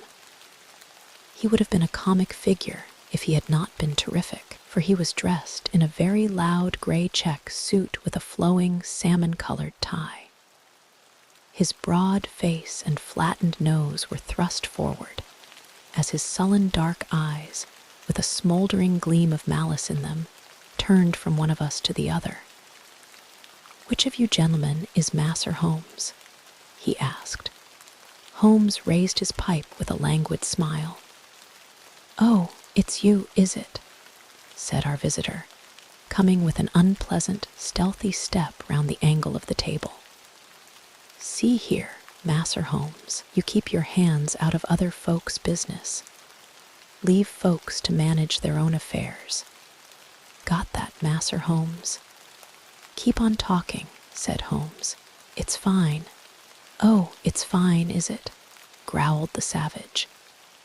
"It won't be so damn fine if I have to trim you up a bit. I've handled your kind before now, and they didn't look fine when I was through with them. Look at that, Masser Holmes." He swung a huge, knotted lump of a fist under my friend's nose. Holmes examined it closely with an air of great interest. "Were you born so?" he asked. "Or did it come by degrees? It may have been the icy coolness of my friend, or it may have been the slight clatter which I made as I picked up the poker. In any case, our visitor's manner became less flamboyant. "Well, I've given you fair warnin'," said he. "I've a friend that's interested out Harrow way, you know what I'm meaning, and he don't intend to have no button in by you. Got that? You ain't the law, and I ain't the law either, and if you come in, I'll be on hand also. Don't you forget it. I've wanted to meet you for some time," said Holmes. "I won't ask you to sit down, for I don't like the smell of you, but aren't you Steve Dixie, the bruiser?" "That's my name, Masser Holmes, and you'll get put through it for sure if you give me any lip." "It is certainly the last thing you need," said Holmes, staring at our visitor's hideous mouth. "But it was the killing of young Perkins outside the Holborn bar, what? You're not going." The Negro had sprung back, and his face was leaden. "I won't listen to no such talk," said he. "What have I to do with this air Perkins, Masser Holmes? I was trainin' at the Bull Ring in Birmingham when this boy done gone get into trouble." "Yes, you'll tell the magistrate about it, Steve," said Holmes. I've been watching you and Barney Stockdale, so help me the Lord. Masser Holmes, that's enough. Get out of it. I'll pick you up when I want you. Good mornin', Masser Holmes. I hope there ain't no hard feelin's about this air visit. There will be unless you tell me who sent you. Why, there ain't no secret about that, Masser Holmes. It was that same gentleman that you have just done gone mention. And who set him on to it? Help me. I don't know, Masser Holmes. He just say, Steve, you go see Mr. Holmes, and tell him his life ain't safe if he go down Harrow Way. That's the whole truth. Without waiting for any further questioning, our visitor bolted out of the room almost as precipitately as he had entered. Holmes knocked out the ashes of his pipe with a quiet chuckle. I am glad you were not forced to break his woolly head, Watson. I observed your maneuvers with the poker. But he is really rather a harmless fellow, a great muscular, foolish, blustering baby, and easily cowed, as you have seen. He is one of the Spencer John gang, and has taken part in some dirty work of late, which I may clear up when I have time. His immediate principal, Barney, is a more astute person. They specialize in assaults, intimidation, and the like. What I want to know is, who is at the back of them on this particular occasion? But why do they want to intimidate you? It is this Harrow-Weald case. It decides me to look into the matter, for if it is worth anyone's while to take so much trouble, there must be something in it. But what is it? I was going to tell you when we had this comic interlude. Here is Mrs. Mabberley's note. If you care to come with me, we will wire her and go out at once. Dear Mr. Sherlock Holmes, I read. I have had a succession of strange incidents occur to me in connection with this house, and I should much value your advice. You would find me at home any time tomorrow. The house is within a short walk of the Weald station. I believe that my late husband, Mortimer Mabberley, was one of your early clients. Yours faithfully, Mary Mabberley. The address was the 3 Gables, Harrow-Weald. So that's that, said Holmes. And now, if you can spare the time, Watson, we will get upon our way. A short railway journey and a shorter drive brought us to the house, a brick and timber villa, standing in its own acre of undeveloped grassland, 3 small projections above. The upper windows made a feeble attempt to justify its name. Behind was a grove of melancholy, half-grown pines, and the whole aspect of the place was poor and depressing. Nonetheless, we found the house to be well furnished, and the lady who received us was a most engaging elderly person who bore every mark of refinement and culture. I remember your husband well, madam, said Holmes, though it is some years since he used my services in some trifling matter. Probably you would be more familiar with the name of my son Douglas. Holmes looked at her with great interest. Dear me, are you the mother of Douglas Mabberley? I knew him slightly, but of course all London knew him. What a magnificent creature he was. Where is he now? Dead, Mr. Holmes, dead. He was attaché at Rome, and he died there of pneumonia last month. I am sorry. One could not connect death with such a man. I have never known anyone so vitally alive. He lived intensely every fiber of him. Too intensely, Mr. Holmes. That was the ruin of him. You remember him as he was debonair and splendid. You did not see the moody, morose, brooding creature into which he developed. His heart was broken. In a single month, I seemed to see my gallant boy turn into a worn-out, cynical man. A love affair, a woman, or a fiend. Well, it was not to talk of my poor lad that I asked you to come, Mr. Holmes. Dr. Watson and I are at your service. There have been some very strange happenings. I have been in this house more than a year now, and as I wished to lead a retired life, I have seen little of my neighbors. 3 days ago, I had a call from a man who said that he was a house agent. He said that this house would exactly suit a client of his, and that if I would part with it, money would be no object. It seemed to me very strange, as there are several empty houses on the market which appear to be equally eligible. But naturally, I was interested in what he said. I therefore named a price which was £500 more than I gave. He at once closed with the offer, but added that his client desired to buy the furniture as well, and would I put a price upon it. Some of this furniture is from my old home, and it is, as you see, very good, so that I named a good round sum. To this, also, he at once agreed. I had always wanted to travel, and the bargain was so good a one that it really seemed that I should be my own mistress for the rest of my life. Yesterday, the man arrived with the agreement all drawn out. Luckily, I showed it to Mr. Suttrow, my lawyer, who lives in Harrow. He said to me, "This is a very strange document. Are you aware that if you sign it, you could not legally take anything out of the house, not even your own private possessions?" When the man came again in the evening, I pointed this out, and I said that I meant only to sell the furniture. "No, no, everything," said he. "But my clothes, my jewels." Well, some concession might be made for your personal effects, but nothing shall go out of the house unchecked. My client is a very liberal man, but he has his fads and his own way of doing things. It is everything or nothing with him. "Then it must be nothing," said I. And there the matter was left. But the whole thing seemed to me to be so unusual that I thought here we had a very extraordinary interruption.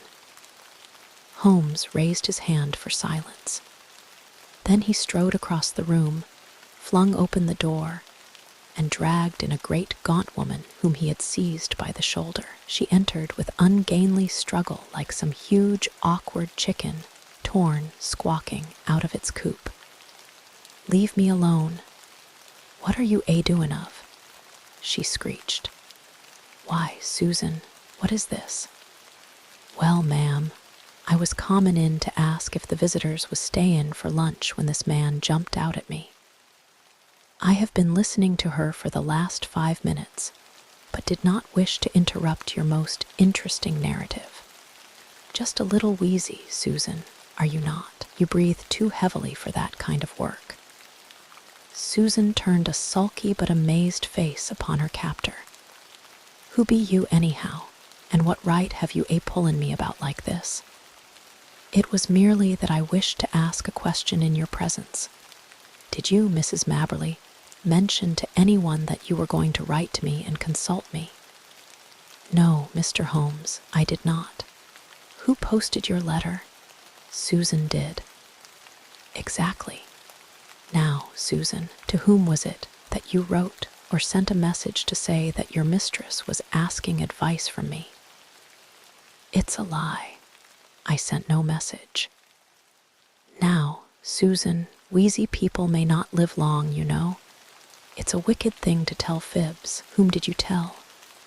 "Susan," cried her mistress, "I believe you are a bad, treacherous woman. I remember now that I saw you speaking to someone over the hedge." "That was my own business," said the woman sullenly. "Suppose I tell you that it was Barney Stockdale to whom you spoke?" said Holmes. "Well, if you know, what do you want to ask for?" "I was not sure, but I know now." "Well now, Susan, it will be worth £10 to you if you will tell me who is at the back of Barney." "Someone that could lay down £1,000 for every 10 you have in the world." "So, A rich man. No, you smiled, a rich woman. Now we have got so far, you may as well give the name and earn the tenor. I'll see you in hell first. Oh, Susan, language. I am clearing out of here. I've had enough of you all. I'll send for my box tomorrow. She flounced for the door. Goodbye, Susan. Pergoric is the stuff. Now, he continued, turning suddenly from lively to severe when the door had closed behind the flushed and angry woman. This gang means business. Look how close they play the game. Your letter to me had the 10 p.m. postmark, and yet Susan passes the word to Barney. Barney has time to go to his employer and get instructions. He or she, I inclined to the latter from Susan's grin when she thought I had blundered forms a plan. Black Steve is called in, and I am warned off by 11 o'clock next morning. That's quick work, you know. But what do they want? Yes, that's the question. Who had the house before you? A retired sea captain called Ferguson. Anything remarkable about him? Not that ever I heard of. I was wondering whether he could have buried something. Of course, when people bury treasure nowadays, they do it in the post office bank. But there are always some lunatics about. It would be a dull world without them. At first, I thought of some buried valuable, but why, in that case, should they want your furniture? You don't happen to have a Raphael or a First Folio Shakespeare without knowing it. No, I don't think I have anything rarer than a Crown Derby tea set. That would hardly justify all this mystery. Besides, why should they not openly state what they want? If they covet your tea set, they can surely offer a price for it without buying you out, lock, stock, and barrel. No, as I read it, there is something which you do not know that you have, and which you would not give up if you did know. That is how I read it, said I. Dr. Watson agrees, so that settles it. Well, Mr. Holmes, what can it be? Let us see whether by this purely mental analysis we can get it to a finer point. You have been in this house a year. Nearly 2. All the better. During this long period, no one wants anything from you. Now, suddenly, within 3 or 4 days, you have urgent demands. What would you gather from that? It can only mean, said I, that the object, whatever it may be, has only just come into the house. Settled once again, said Holmes. Now, Mrs. Mabberley has any object just arrived. No, I have bought nothing new this year. Indeed, that is very remarkable. Well, I think we had best let matters develop a little further until we have clearer data. Is that lawyer of yours a capable man? Mr. Suttrow is most capable. Have you another maid, or was the fair Susan, who has just banged your front door, alone? I have a young girl. Try and get Suttrow to spend a night or 2 in the house. You might possibly want protection. Against whom? Who knows? The matter is certainly obscure. If I can't find what they are after, I must approach the matter from the other end and try to get at the principal. Did this house agent man give any address? Simply his card and occupation. Haynes Johnson, auctioneer and valuer. I don't think we shall find him in the directory. Honest business men don't conceal their place of business. Well, you will let me know any fresh development. I have taken up your case, and you may rely upon it that I shall see it through. As we passed through the hall, Holmes's eyes, which missed nothing, lighted upon several trunks and cases which were piled in a corner. The labels shone out upon them. Milano, Lucerne, these are from Italy. They are poor Douglas's things. You have not unpacked them. How long have you had them? They arrived last week. But you said why? Surely this might be the missing link. How do we know that there is not something of value there? There could not possibly be, Mr. Holmes. Poor Douglas had only his pay and a small annuity. What could he have of value? Holmes was lost in thought. "Delay no longer, Mrs. Mabberley," he said at last. "Have these things taken upstairs to your bedroom. Examine them as soon as possible and see what they contain. I will come tomorrow and hear your report." It was quite evident that the Three Gables was under very close surveillance, for as we came round the high hedge at the end of the lane, there was the Negro prize-fighter standing in the shadow. We came on him quite suddenly, and a grim and menacing figure he looked in that lonely place. Holmes clapped his hand to his pocket. "Look in for your gun, Mas'r Holmes." "No, for my scent bottle, Steve." "You are funny, Mas'r Holmes, ain't you?" "It won't be funny for you, Steve, if I get after you. I gave you fair warning this morning." "Well, Mas'r Holmes, I done gone think over what you said, and I don't want no more talk about that affair of Mas'r Perkins. S'pose I can help you, Mas'r Holmes, I will." "Well then, tell me who is behind you on this job." "So help me the Lord, Mas'r Holmes, I told you the truth before. I don't know. My boss Barney gives me orders, and that's all." "Well, just bear in mind, Steve, that the lady in that house and everything under that roof is under my protection. Don't forget it." "All right, Mas'r Holmes, I'll remember." "I've got him thoroughly frightened for his own skin, Watson," Holmes remarked as we walked on. "I think he would double-cross his employer if he knew who he was.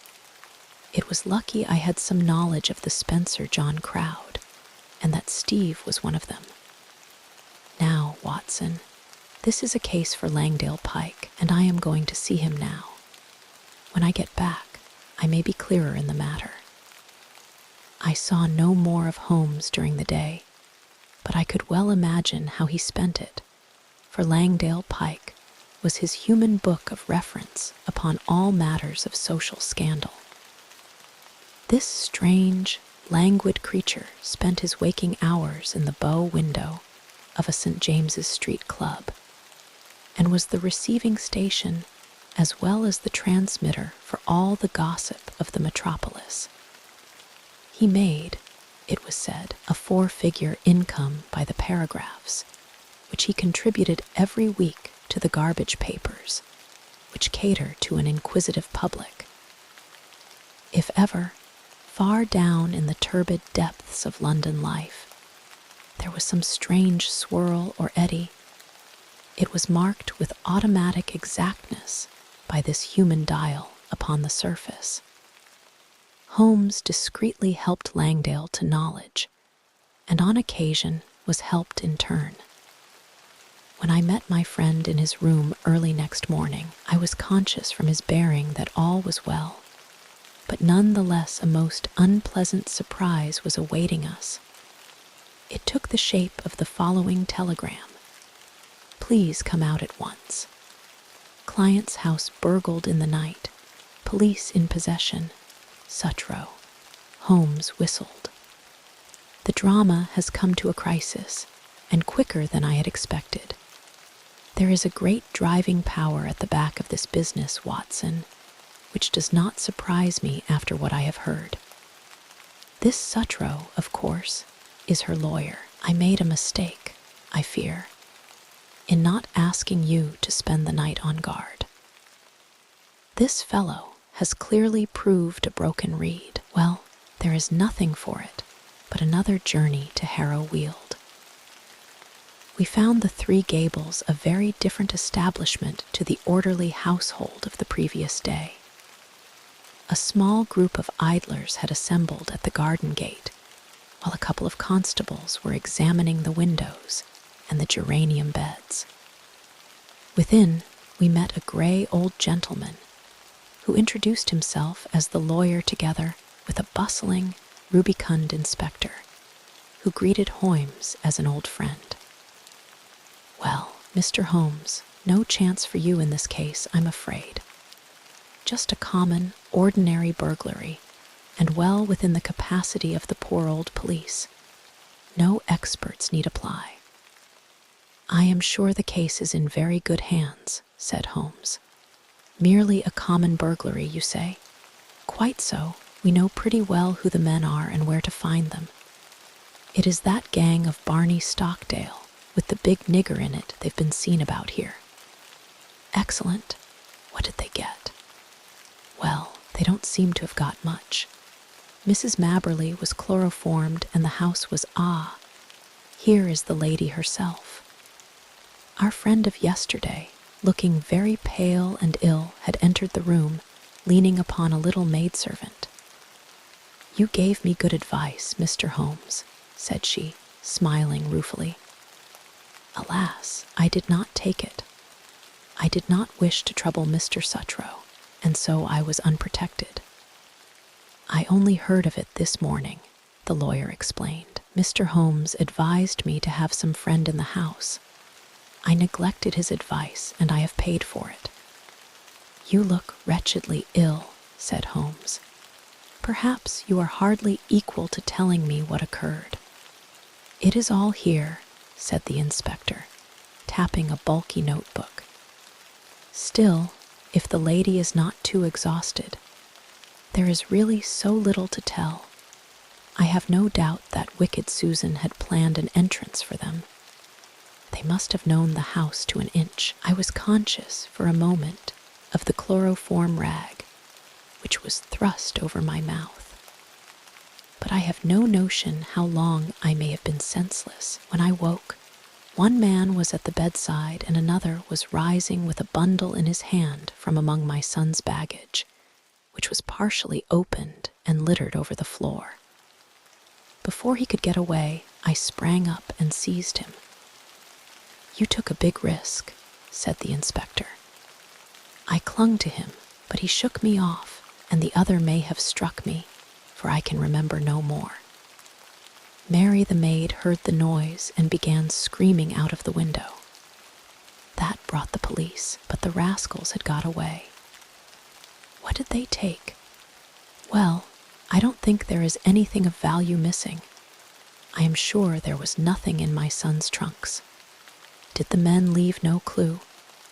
"There was one sheet of paper which I may have torn from the man that I grasped. It was lying all crumpled on the floor. It is in my son's handwriting." "Which means that it is not of much use," said the inspector. "Now, if it had been in the burglar's exactly," said Holmes. "What rugged common sense! None the less, I should be curious to see it." The inspector drew a folded sheet of foolscap from his pocketbook. "I never pass anything, however trifling," said he with some pomposity. "That is my advice to you, Mr. Holmes. In 25 years' experience, I have learned my lesson. There is always the chance of finger marks or something." Holmes inspected the sheet of paper. "What do you make of it, Inspector?" "Seems to be the end of some queer novel, so far as I can see." "It may certainly prove to be the end of a queer tale," said Holmes. "You have noticed the number on the top of the page. It is 245. Where are the odd 244 pages?" "Well, I suppose the burglars got those. Much good may it do them. It seems a queer thing to break into a house in order to steal such papers as that. Does it suggest anything to you, Inspector?" "Yes, sir. It suggests that in their hurry, the rascals just grabbed at what came first to hand. I wish them joy of what they got." "Why should they go to my son's things?" asked Mrs. Mabberley. "Well, they found nothing valuable downstairs, so they tried their luck upstairs. That is how I read it. What do you make of it, Mr. Holmes?" "I must think it over, Inspector. Come to the window, Watson." Then, as we stood together, he read over the fragment of paper. It began in the middle of a sentence and ran like this. Face bled considerably from the cuts and blows, but it was nothing to the bleeding of his heart as he saw that lovely face, the face for which he had been prepared to sacrifice his very life, looking out at his agony and humiliation. She smiled, yes, by heaven. She smiled, like the heartless fiend she was, as he looked up at her. It was at that moment that love died and hate was born. Man must live for something. If it is not for your embrace, my lady, then it shall surely be for your undoing and my complete revenge. Queer grammar, said Holmes with a smile as he handed the paper back to the inspector. Did you notice how he suddenly changed to my? The writer was so carried away by his own story that he imagined himself at the supreme moment to be the hero. It seemed mighty poor stuff, said the inspector as he replaced it in his book. What? Are you off, Mr. Holmes? I don't think there is anything more for me to do now that the case is in such capable hands. By the way, Mrs. Mabberley, did you say you wished to travel? It has always been my dream, Mr. Holmes. Where would you like to go? Cairo, Madeira, the Riviera? Oh, if I had the money, I would go round the world. Quite so. Round the world. Well, good morning. I may drop you a line in the evening. As we passed the window, I caught a glimpse of the inspector's smile and shake of the head. These clever fellows have always a touch of madness. That was what I read in the inspector's smile. Now, Watson, we are at the last lap of our little journey, said Holmes when we were back in the roar of central London once more. I think we had best clear the matter up at once, and it would be well that you should come with me, for it is safer to have a witness when you are dealing with such a lady as Isidora Klein.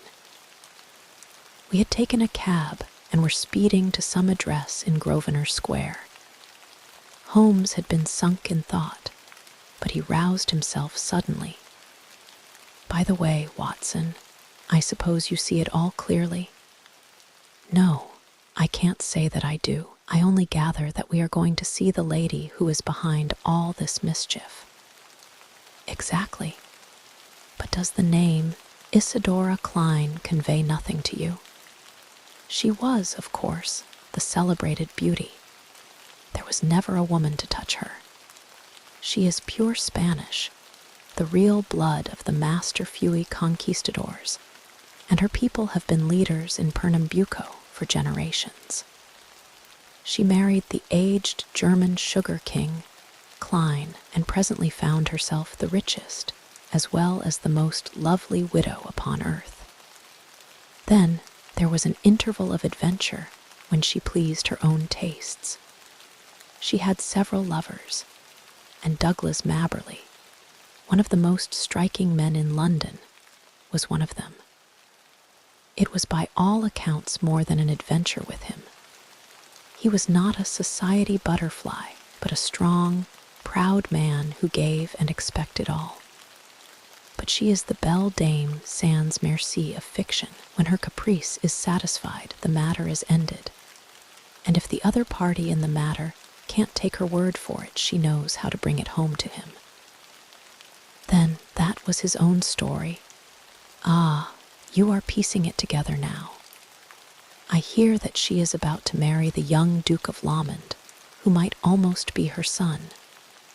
His Grace's ma might overlook the age, but a big scandal would be a different matter. So it is imperative. Here we are. It was one of the finest corner houses of the West End. A machine-like footman took up our cards and returned with word that the lady was not at home. Then we shall wait until she is, said Holmes cheerfully. The machine broke down. Not at home means not at home to you, said the footman. Good, Holmes answered. That means that we shall not have to wait. Kindly give this note to your mistress. He scribbled 3 or 4 words upon a sheet of his notebook, folded it, and handed it to the man. "What did you say, Holmes?" I asked. "I simply wrote, 'Shall it be the police, then?' I think that should pass us in." It did with amazing celerity. A minute later, we were in an Arabian Nights drawing room, vast and wonderful, in a half-gloom, picked out with an occasional pink electric light. The lady had come, I felt, to that time of life when even the proudest beauty finds the half-light more welcome. She rose from a settee as we entered, tall, queenly, a perfect figure, a lovely mask-like face, with 2 wonderful Spanish eyes which looked murder at us both. "What is this intrusion and this insulting message?" she asked, holding up the slip of paper. "I need not explain, madam. I have too much respect for your intelligence to do so, though I confess that intelligence has been surprisingly at fault of late." "How so, sir?" "By supposing that your hired bullies could frighten me from my work. Surely no man would take up my profession if it were not that danger attracts him. It was you, then, who forced me to examine the case of young Maberly." "I have no idea what you are talking about. What have I to do with hired bullies?" Holmes turned away wearily. "Yes, I have underrated your intelligence. Well, good afternoon. Stop. Where are you going?" "To Scotland Yard." We had not got halfway to the door before she had overtaken us and was holding his arm. She had turned in a moment from steel to velvet. "Come and sit down, gentlemen. Let us talk this matter over. I feel that I may be frank with you, Mr. Holmes. You have the feelings of a gentleman. How quick a woman's instinct is to find it out. I will treat you as a friend." "I cannot promise to reciprocate, madam. I am not the law, but I represent justice so far as my feeble powers go. I am ready to listen, and then I will tell you how I will act. No doubt it was foolish of me to threaten a brave man like yourself. What was really foolish, madam, is that you have placed yourself in the power of a band of rascals who may blackmail or give you away. No, no, I am not so simple. Since I have promised to be frank, I may say that no one, save Barney Stockdale and Susan, his wife, have the least idea who their employer is. As to them, well, it is not the first." She smiled and nodded with a charming, coquettish intimacy. "I see. You've tested them before. They are good hounds who run silent. Such hounds have a way sooner or later of biting the hand that feeds them. They will be arrested for this burglary. The police are already after them. They will take what comes to them. That is what they are paid for. I shall not appear in the matter, unless I bring you into it. No, no, you would not. You are a gentleman. It is a woman's secret. In the first place, you must give back this manuscript." She broke into a ripple of laughter and walked to the fireplace. There was a calcined mass which she broke up with the poker. "Shall I give this back?" she asked. So roguish and exquisite did she look as she stood before us with a challenging smile that I felt of all Holmes's criminals, this was the one whom he would find it hardest to face. However, he was immune from sentiment. "That seals your fate," he said coldly. "You are very prompt in your actions, madam, but you have overdone it on this occasion." She threw the poker down with a clatter. "How hard you are," she cried. "May I tell you the whole story? I fancy I could tell it to you. But you must look at it with my eyes, Mr. Holmes. You must realize it from the point of view of a woman who sees all her life's ambition about to be ruined at the last moment. Is such a woman to be blamed if she protects herself? The original sin was yours. Yes, yes, I admit it. He was a dear boy, Douglas. but it so chanced that he could not fit into my plans. He wanted marriage, Mr. Holmes with a penniless commoner. Nothing less would serve him. Then he became pertinacious. Because I had given, he seemed to think that I still must give, and to him only. It was intolerable. At last, I had to make him realize it. By hiring ruffians to beat him under your own window. You do indeed seem to know everything. Well, it is true. Barney and the boys drove him away, and were, I admit, a little rough in doing so. But what did he do then?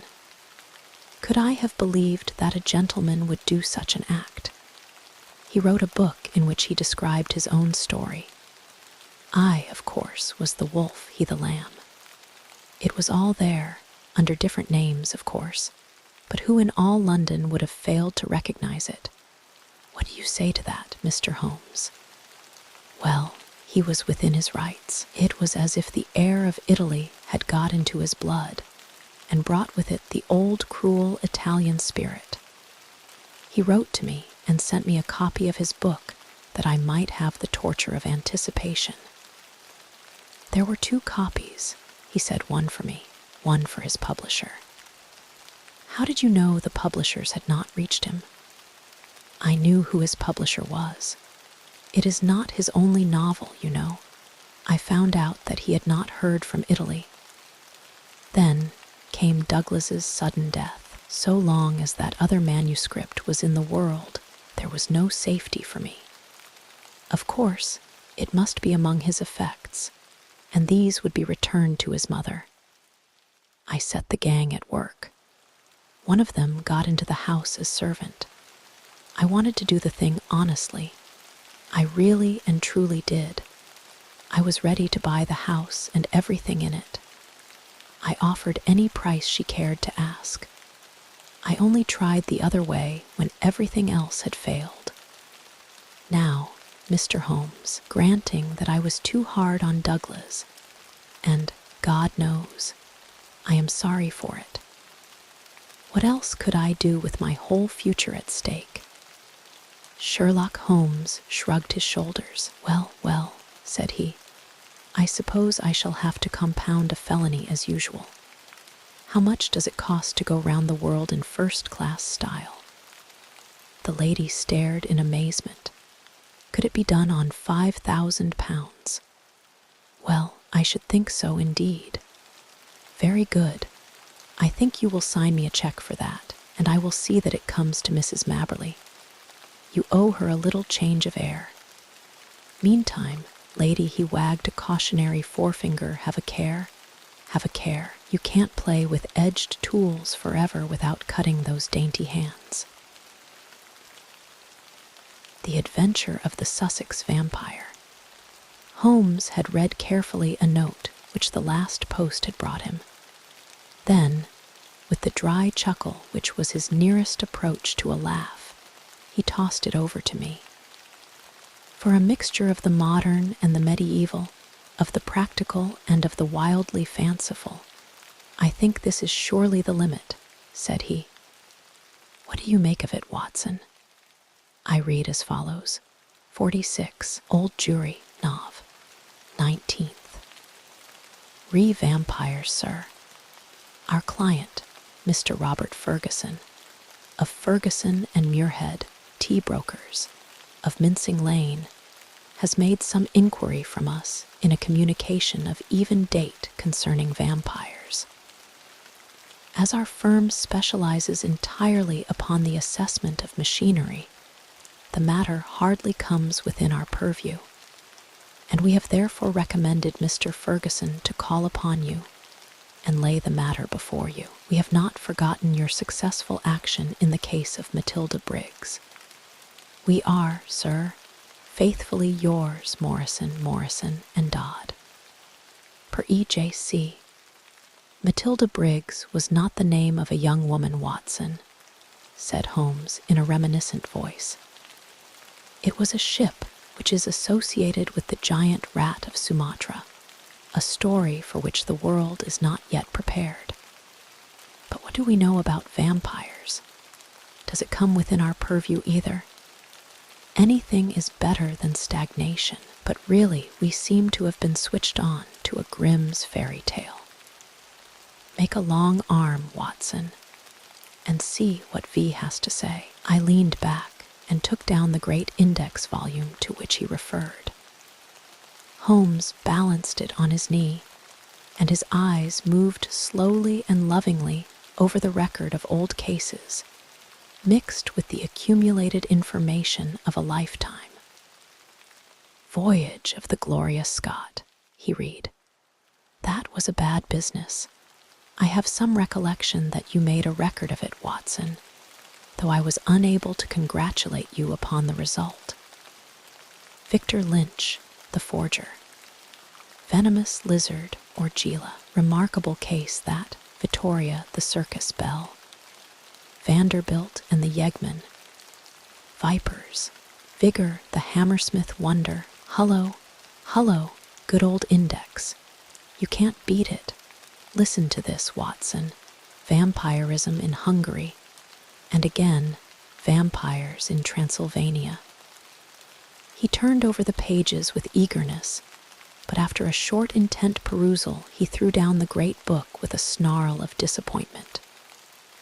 Rubbish, Watson, rubbish. What have we to do with walking corpses who can only be held in their grave by stakes driven through their hearts? It's pure lunacy. But surely, said I, the vampire was not necessarily a dead man. A living person might have the habit. I have read, for example, of the old sucking the blood of the young in order to retain their youth. You are right, Watson. It mentions the legend in one of these references. But are we to give serious attention to such things? This agency stands flat-footed upon the ground, and there it must remain.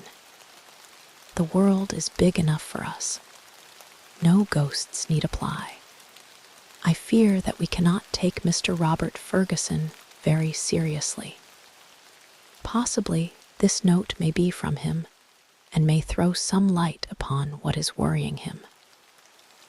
He took up a second letter, which had lain unnoticed upon the table, while he had been absorbed with the first. This he began to read with a smile of amusement upon his face, which gradually faded away into an expression of intense interest and concentration. When he had finished, he sat for some little time, lost in thought, with the letter dangling from his fingers. Finally, with a start, he aroused himself from his reverie. Cheeseman's, Lamberley. Where is Lamberley, Watson? It is in Sussex, south of Horsham. Not very far, eh? And Cheeseman's. I know that country, Holmes. It is full of old houses which are named after the men who built them centuries ago. You get Audleys and Harveys and Carringtons. The folk are forgotten, but their names live in their houses. Precisely, said Holmes coldly. It was one of the peculiarities of his proud, self-contained nature, that though he docketed any fresh information very quietly and accurately in his brain, he seldom made any acknowledgment to the giver. I rather fancy we shall know a good deal more about Cheeseman's, Lamberley, before we are through. The letter is, as I had hoped, from Robert Ferguson. By the way, he claims acquaintance with you. With me?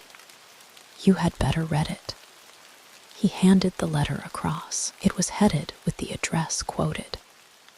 Dear Mr. Holmes, it said, I have been recommended to you by my lawyers, but indeed the matter is so extraordinarily delicate that it is most difficult to discuss.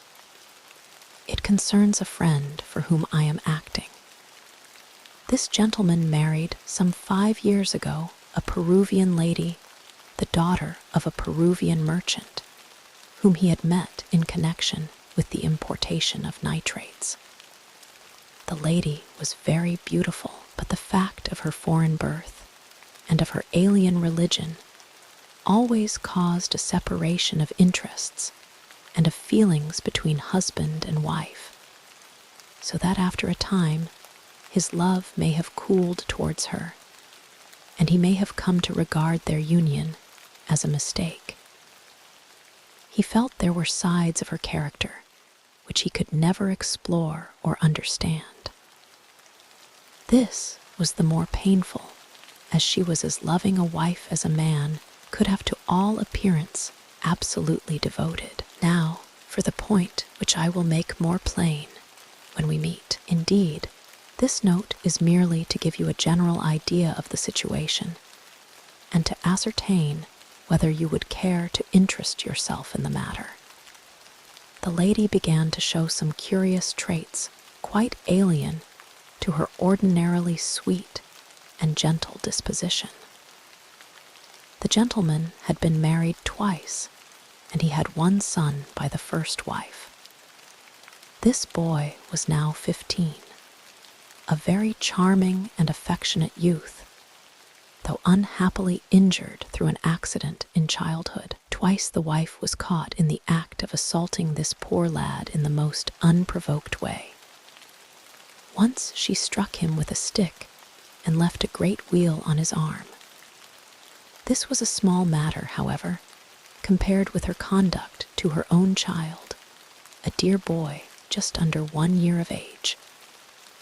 On one occasion about a month ago, this child had been left by its nurse for a few minutes. A loud cry from the baby, as of pain, called the nurse back.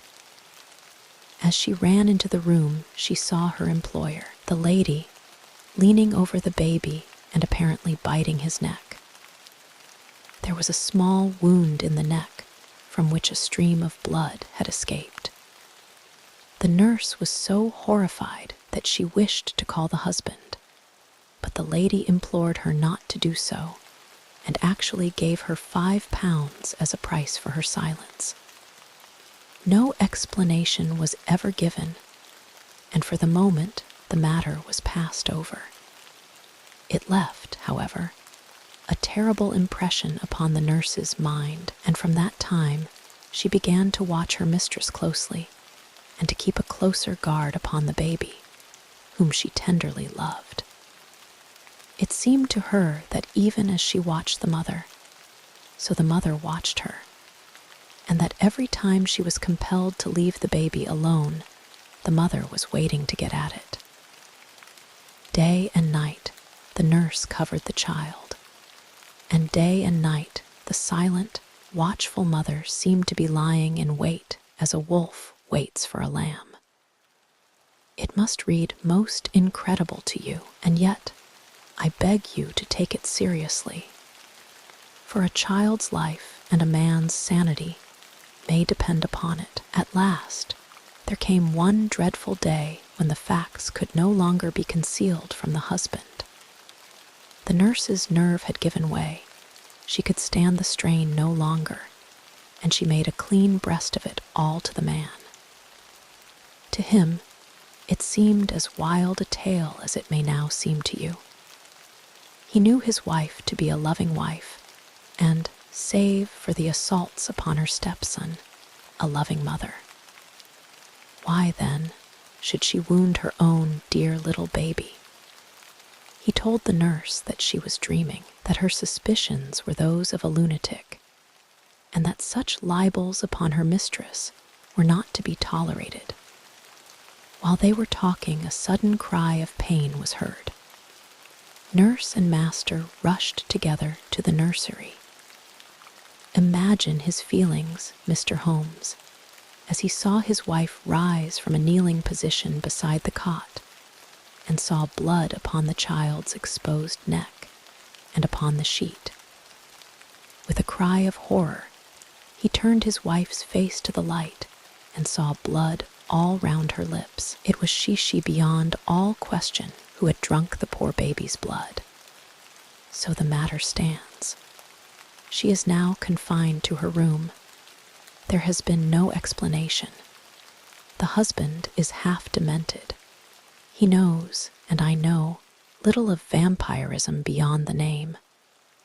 We had thought it was some wild tale of foreign parts, and yet here in the very heart of the English Sussex well. All this can be discussed with you in the morning. Will you see me? Will you use your great powers in aiding a distracted man? If so, kindly wire to Ferguson, Cheeseman's, Lamberley, and I will be at your rooms by 10 o'clock. Yours faithfully, Robert Ferguson. P.S. I believe your friend Watson played rugby for Blackheath when I was 3/4 for Richmond. It is the only personal introduction which I can give. Of course I remembered him, said I as I laid down the letter. Big Bob Ferguson, the finest 3/4 Richmond ever had. He was always a good-natured chap.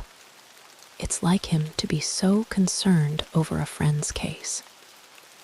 Holmes looked at me thoughtfully and shook his head. I never get your limits, Watson, said he. There are unexplored possibilities about you. Take a wire down like a good fellow.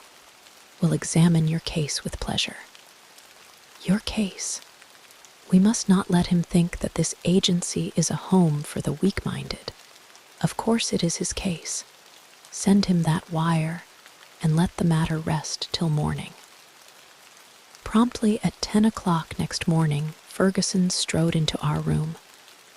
I had remembered him as a long, slab-sided man with loose limbs and a fine turn of speed which had carried him round many an opposing back.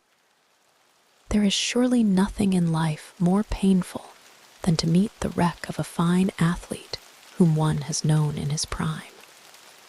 His great frame had fallen in, his flaxen hair was scanty, and his shoulders were bowed.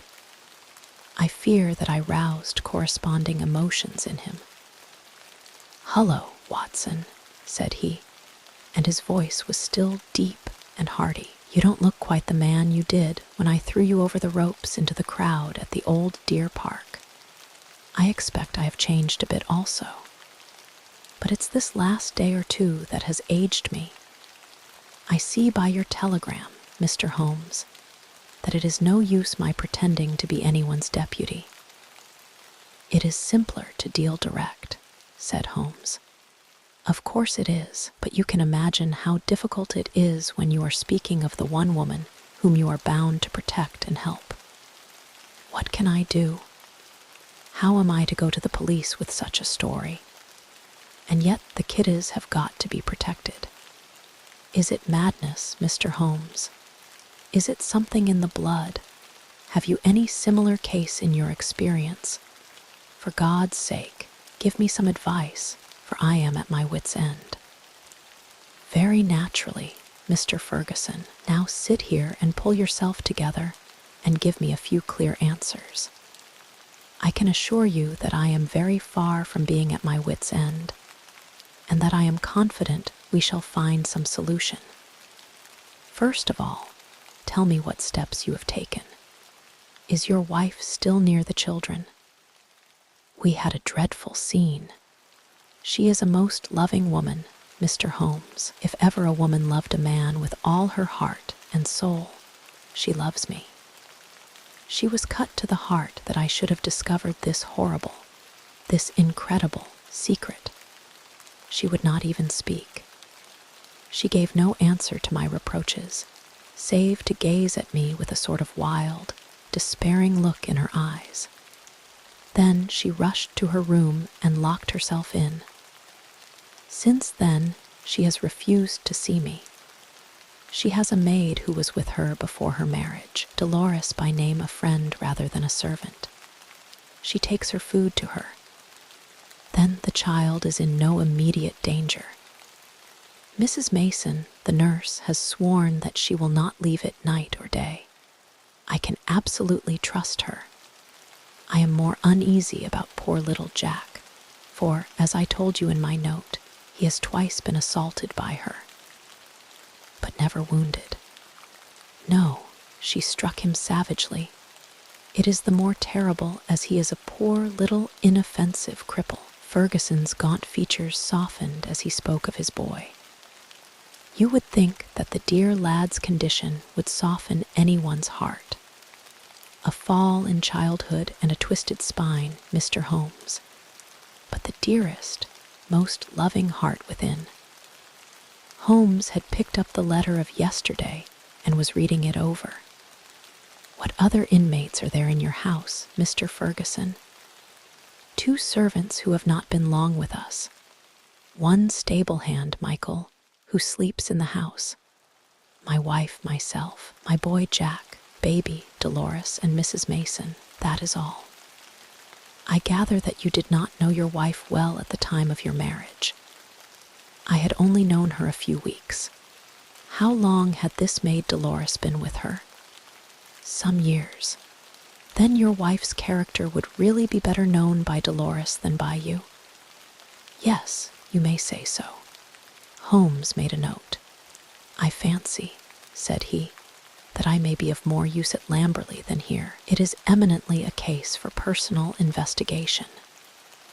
If the lady remains in her room, our presence could not annoy or inconvenience her. Of course, we would stay at the inn. Ferguson gave a gesture of relief. It is what I hoped, Mr. Holmes. There is an excellent train at 2 from Victoria if you could come. Of course we could come. There is a lull at present. I can give you my undivided energies. Watson, of course, comes with us. But there are 1 or 2 points upon which I wish to be very sure before I start.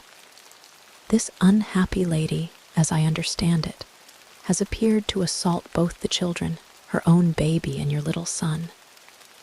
That is so. But the assaults take different forms, do they not? She has beaten your son. Once with a stick and once very savagely with her hands. Did she give no explanation why she struck him? None save that she hated him. Again and again she said so. Well, that is not unknown among stepmothers. A posthumous jealousy, we will say. Is the lady jealous by nature? Yes, she is very jealous with all the strength of her fiery tropical love. But the boy, he is 15, I understand, and probably very developed in mind, since his body has been circumscribed in action. Did he give you no explanation of these assaults? No, he declared there was no reason. Were they good friends at other times? No, there was never any love between them. Yet you say he is affectionate. Never in the world could there be so devoted a son. My life is his life. He is absorbed in what I say or do. Once again, Holmes made a note. For some time he sat lost in thought. No doubt you and the boy were great comrades before this second marriage. You were thrown very close together, were you not? Very much so. And the boy, having so affectionate a nature, was devoted, no doubt, to the memory of his mother. Most devoted.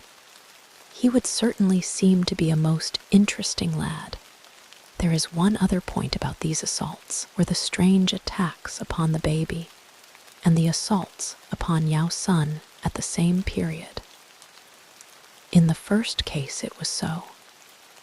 It was as if some frenzy had seized her, and she had vented her rage upon both. In the second case, it was only Jack who suffered. Mrs. Mason had no complaint to make about the baby. That certainly complicates matters. I don't quite follow you, Mr. Holmes. Possibly not. One forms provisional theories and waits for time or fuller knowledge to explode them. A bad habit, Mr. Ferguson, but human nature is weak. I fear that your old friend here has given an exaggerated view of my scientific methods. However, I will only say at the present stage that your problem does not appear to me to be insoluble, and that you may expect to find us at Victoria at 2 o'clock. It was evening of a dull, foggy November day, when, having left our bags at the Chequers, Lamberley, we drove through the Sussex clay of a long, winding lane, and finally reached the isolated and ancient farmhouse in which Ferguson dwelt. It was a large, straggling building, very old in the center, very new at the wings, with towering Tudor chimneys and a lichen-spotted, high-pitched roof of Horsham slabs. The doorsteps were worn into curves, and the ancient tiles which lined the porch were marked with the rebus of a cheese and a man after the original builder. Within, the ceilings were corrugated with heavy oaken beams, and the uneven floors sagged into sharp curves. An odor of age and decay pervaded the whole crumbling building. There was one very large central room into which Ferguson led us. Here, in a huge, old-fashioned fireplace with an iron screen behind it, dated 1670, there blazed and spluttered a splendid log fire. The room, as I gazed round, was a most singular mixture of dates and of places. The half-paneled walls may well have belonged to the original yeoman farmer of the 17th century. They were ornamented, however, on the lower part by a line of well-chosen modern watercolors, while above, where yellow plaster took the place of oak, there was hung a fine collection of South American utensils and weapons, which had been brought, no doubt, by the Peruvian lady upstairs. Holmes rose with that quick curiosity which sprang from his eager mind, and examined them with some care. He returned with his eyes full of thought. "Hullo," he cried. "Hullo." A spaniel had lain in a basket in the corner. It came slowly forward towards its master, walking with difficulty. Its hind legs moved irregularly, and its tail was on the ground. It licked Ferguson's hand. "What is it, Mr. Holmes?" "The dog. What's the matter with it?" That's what puzzled the vet. A sort of paralysis. Spinal meningitis, he thought. But it is passing. He'll be all right soon, won't you, Carlo? A shiver of assent passed through the drooping tail. The dog's mournful eyes passed from one of us to the other. He knew that we were discussing his case. Did it come on suddenly? In a single night? How long ago? It may have been 4 months ago. Very remarkable, very suggestive. What do you see in it, Mr. Holmes? A confirmation of what I had already thought. For God's sake, what do you think, Mr. Holmes? It may be a mere intellectual puzzle to you, but it is life and death to me. My wife, a would-be murderer, my child in constant danger. Don't play with me, Mr. Holmes. It is too terribly serious.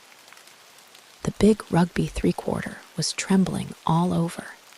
Holmes put his hand soothingly upon his arm. "I fear that there is pain for you, Mr. Ferguson, whatever the solution may be," said he. "I would spare you all I can. I cannot say more for the instant, but before I leave this house, I hope I may have something definite. Please God you may. If you will excuse me, gentlemen, I will go up to my wife's room and see if there has been any change." He was away some minutes, during which Holmes resumed his examination of the curiosities upon the wall. When our host returned, it was clear from his downcast face that he had made no progress. He brought with him a tall, slim, brown-faced girl. "The tea is ready, Dolores," said Ferguson. "See that your mistress has everything she can wish." "She vera ill," cried the girl, looking with indignant eyes at her master. "She no ask for food, she vera ill, she need doctor. I frightened stay alone with her without doctor." Ferguson looked at me with a question in his eyes. I should be so glad if I could be of use. "Would your mistress see Dr. Watson?" "I take him.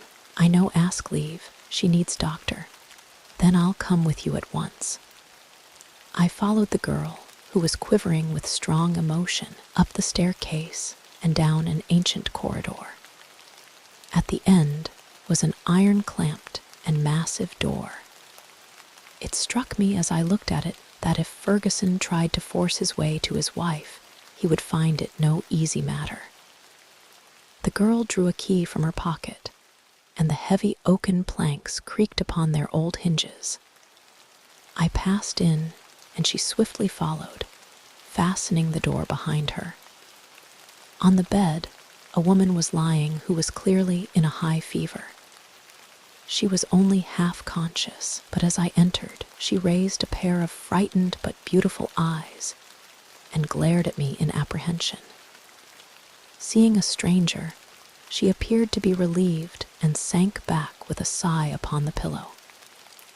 I stepped up to her with a few reassuring words, and she lay still while I took her pulse and temperature. Both were high, and yet my impression was that the condition was rather that of mental and nervous excitement than of any actual seizure. "She lie like that 1 day, 2 day. I 'fraid she die," said the girl. The woman turned her flushed and handsome face towards me. "Where is my husband? He is below and would wish to see you." "I will not see him, I will not see him." Then she seemed to wander off into delirium. A fiend, a fiend. Oh, what shall I do with this devil? Can I help you in any way?" "No, no one can help. It is finished. All is destroyed. Do what I will, all is destroyed." The woman must have some strange delusion. I could not see honest Bob Ferguson in the character of fiend or devil. "Madam," I said, "your husband loves you dearly. He is deeply grieved at this happening." Again she turned on me those glorious eyes. "He loves me, yes, but do I not love him? Do I not love him even to sacrifice myself rather than break his dear heart? That is how I love him, and yet he could think of me, he could speak of me so. He is full of grief, but he cannot understand. No, he cannot understand, but he should trust. Will you not see him?" I suggested. "No, no, I cannot forget those terrible words nor the look upon his face. I will not see him. Go now. You can do nothing for me. Tell him only one thing. I want my child. I have a right to my child. That is the only message I can send him." She turned her face to the wall and would say no more. I returned to the room downstairs, where Ferguson and Holmes still sat by the fire. Ferguson listened moodily to my account of the interview. "How can I send her the child?" he said. "How do I know what strange impulse might come upon her? How can I ever forget how she rose from beside it with its blood upon her lips?" He shuddered at the recollection. "The child is safe with Mrs. Mason, and there he must remain." A smart maid, the only modern thing which we had seen in the house, had brought in some tea. As she was serving it, the door opened and a youth entered the room.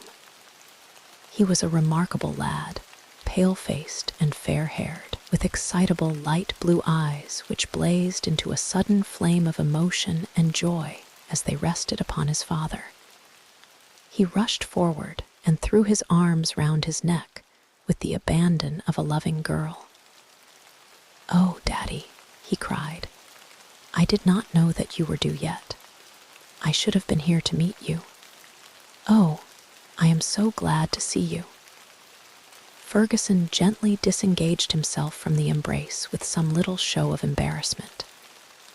"Dear old chap," said he, patting the flaxen head with a very tender hand. "I came early because my friends, Mr. Holmes and Dr. Watson, have been persuaded to come down and spend an evening with us." "Is that Mr. Holmes, the detective?" Yes, the youth looked at us with a very penetrating, and as it seemed to me, unfriendly gaze. "What about your other child, Mr. Ferguson?" asked Holmes. "Might we make the acquaintance of the baby?" "Ask Mrs. Mason to bring baby down," said Ferguson. The boy went off with a curious, shambling gait which told my surgical eyes that he was suffering from a weak spine. Presently he returned, and behind him came a tall, gaunt woman bearing in her arms a very beautiful child, dark-eyed, golden-haired, a wonderful mixture of the Saxon and the Latin. Ferguson was evidently devoted to it, for he took it into his arms and fondled it most tenderly. Fancy anyone having the heart to hurt him, he muttered as he glanced down at the small, angry red pucker upon the cherub throat. It was at this moment that I chanced to glance at Holmes and saw a most singular intentness in his expression. His face was as set as if it had been carved out of old ivory, and his eyes, which had glanced for a moment at father and child, were now fixed with eager curiosity upon something at the other side of the room. Following his gaze, I could only guess that he was looking out through the window at the melancholy, dripping garden. It is true that a shutter had half closed outside and obstructed the view, but nonetheless it was certainly at the window that Holmes was fixing his concentrated attention. Then he smiled, and his eyes came back to the baby. On its chubby neck there was this small, puckered mark. Without speaking, Holmes examined it with care.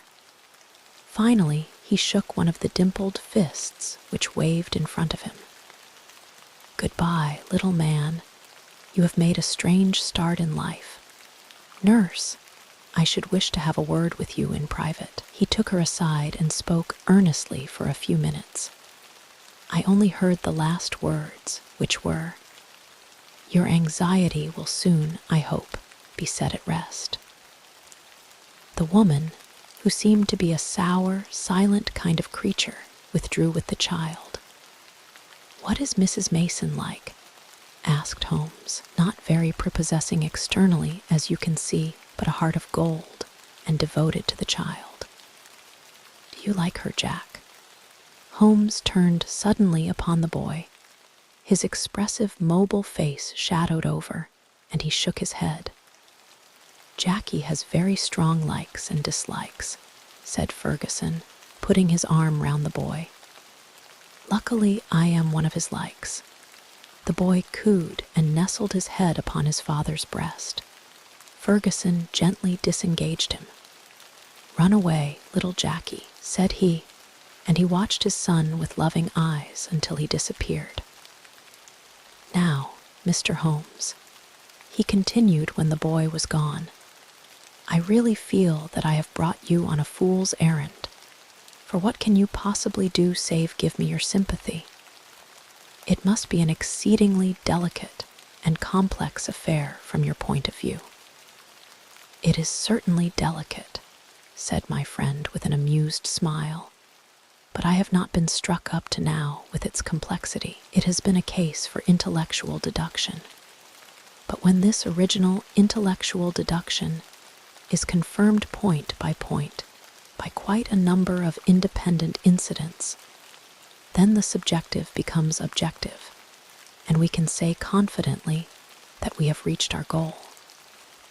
I had, in fact, reached it before we left Baker Street, and the rest has merely been observation and confirmation." Ferguson put his big hand to his furrowed forehead. "For heaven's sake, Holmes," he said hoarsely, "if you can see the truth in this matter, do not keep me in suspense. How do I stand? What shall I do? I care nothing as to how you have found your facts so long as you have really got them.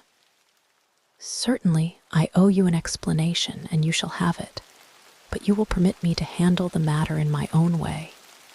Is the lady capable of seeing us, Watson?" "She is ill, but she is quite rational." Very good. It is only in her presence that we can clear the matter up. Let us go up to her." "She will not see me," cried Ferguson.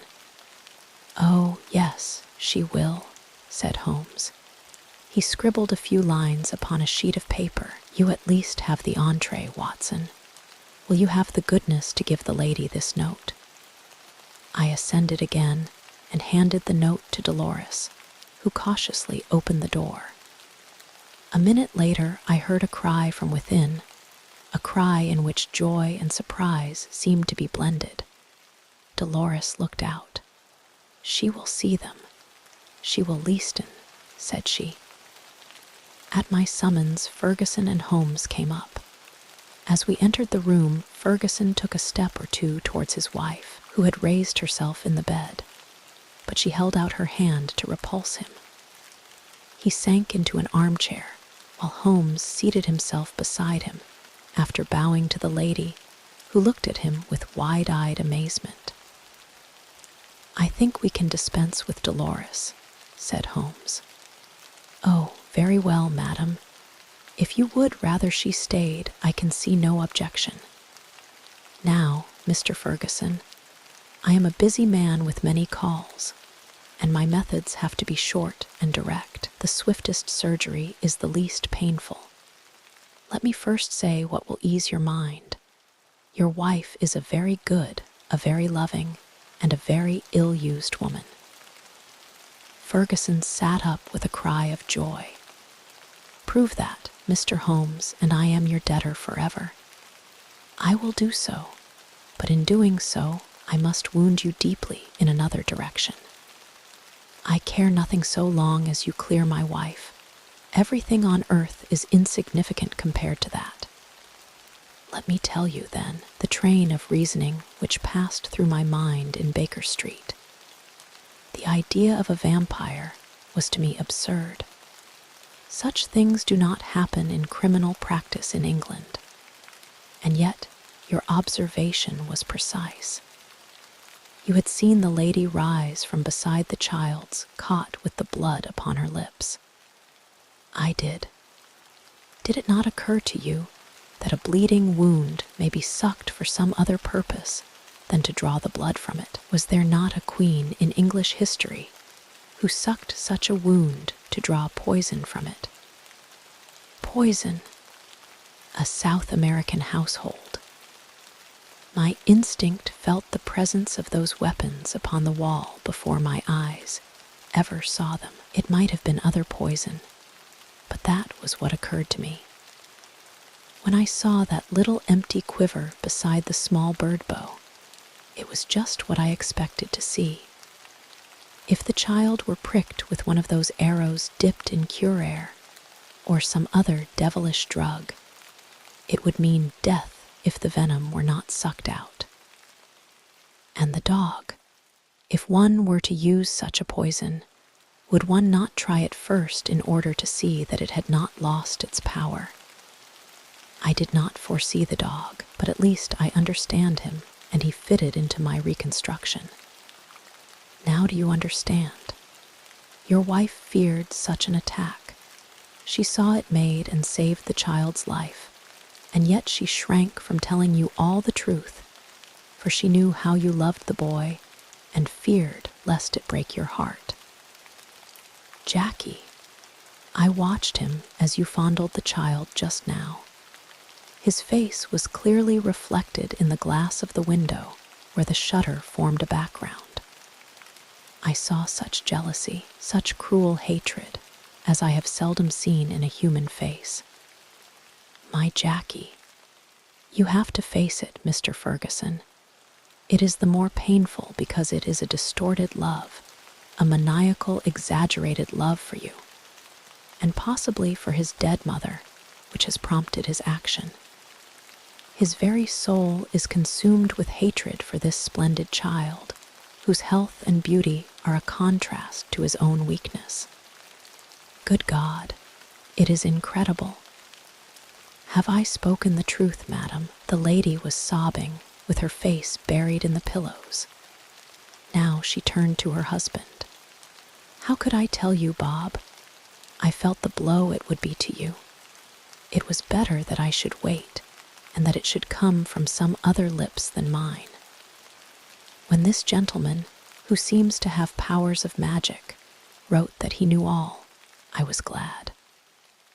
I think a year at sea would be my prescription for Master Jackie, said Holmes, rising from his chair. Only one thing is still clouded, madam. We can quite understand your attacks upon Master Jackie. There is a limit to a mother's patience, but how did you dare to leave the child these last 2 days? I had told Mrs. Mason. She knew. Exactly, so I imagined. Ferguson was standing by the bed, choking, his hands outstretched and quivering. This, I fancy, is the time for our exit, Watson, said Holmes in a whisper.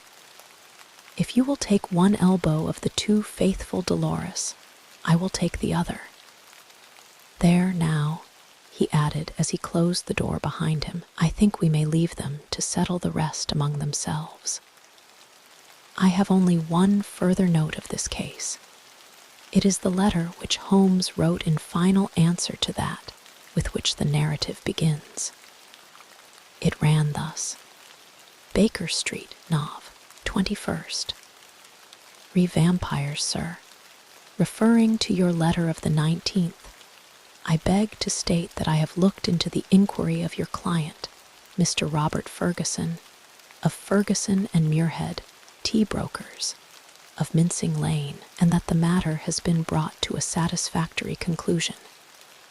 With thanks for your recommendation, I am, sir, faithfully yours, Sherlock Holmes. The Adventure of the 3 Garridebs. It may have been a comedy, or it may have been a tragedy. It cost one man his reason, it cost me a bloodletting, and it cost yet another man the penalties of the law. Yet there was certainly an element of comedy. Well, you shall judge for yourselves. I remember the date very well, for it was in the same month that Holmes refused a knighthood for services, which may perhaps some day be described.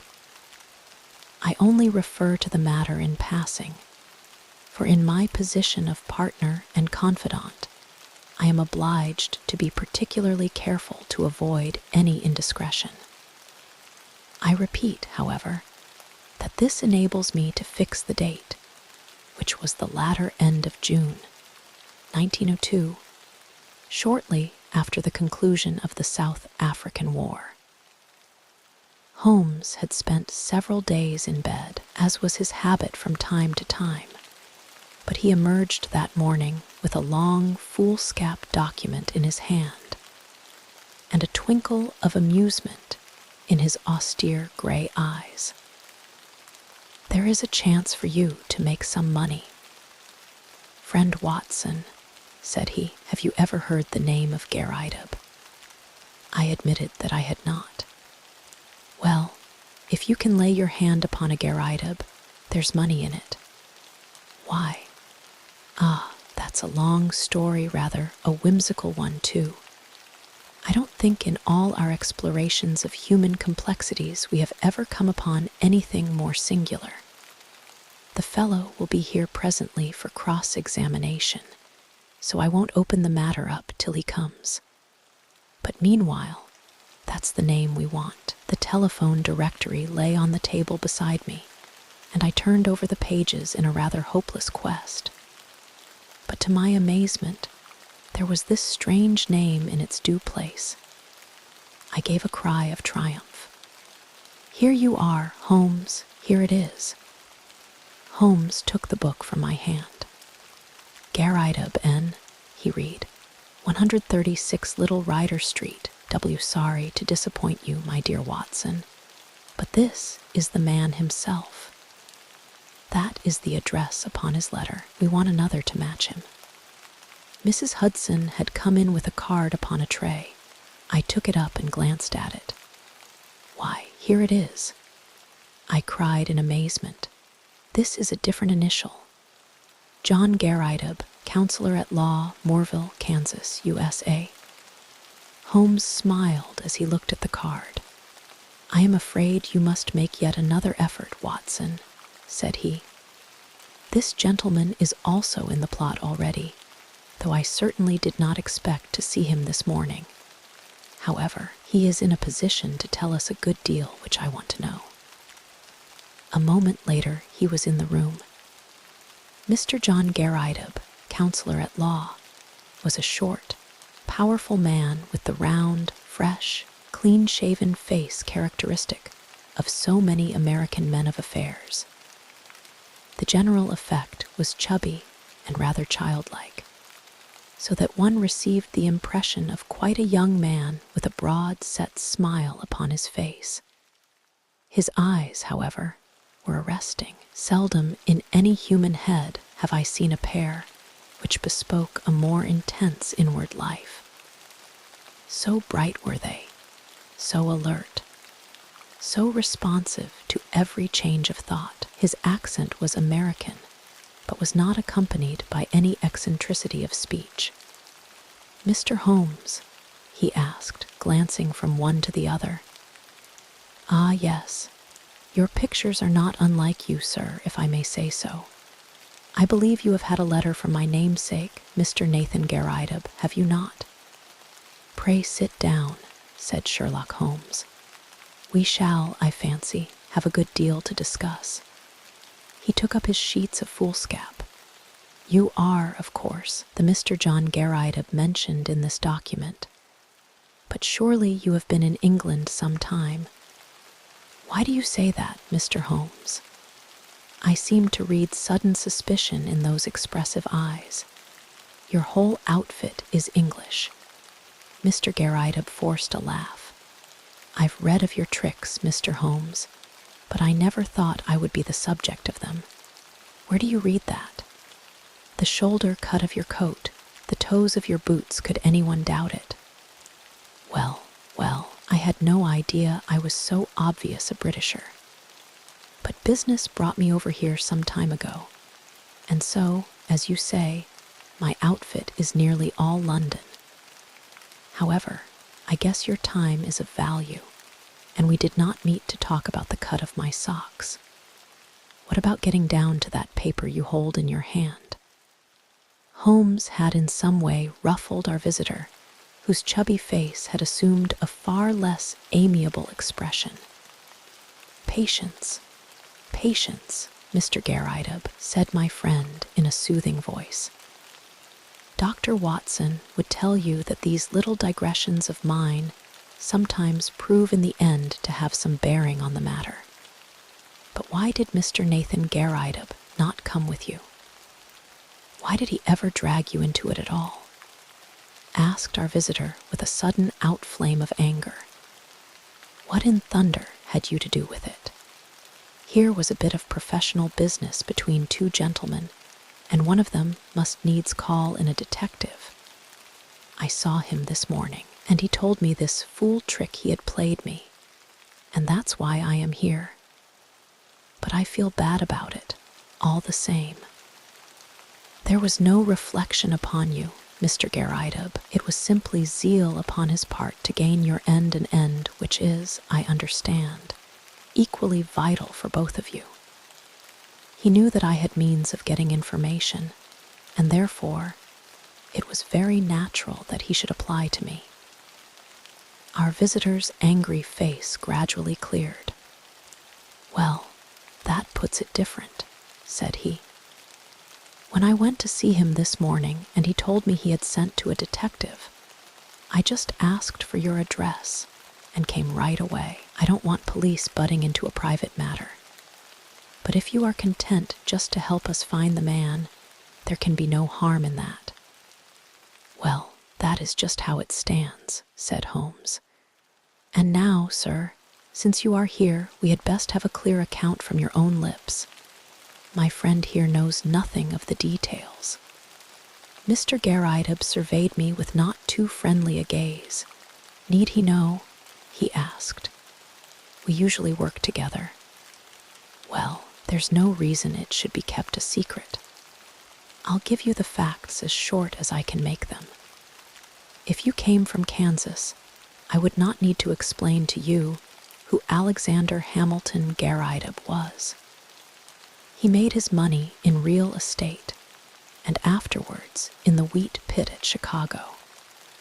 But he spent it in buying up as much land as would make one of your counties, lying along the Arkansas River, west of Fort Dodge.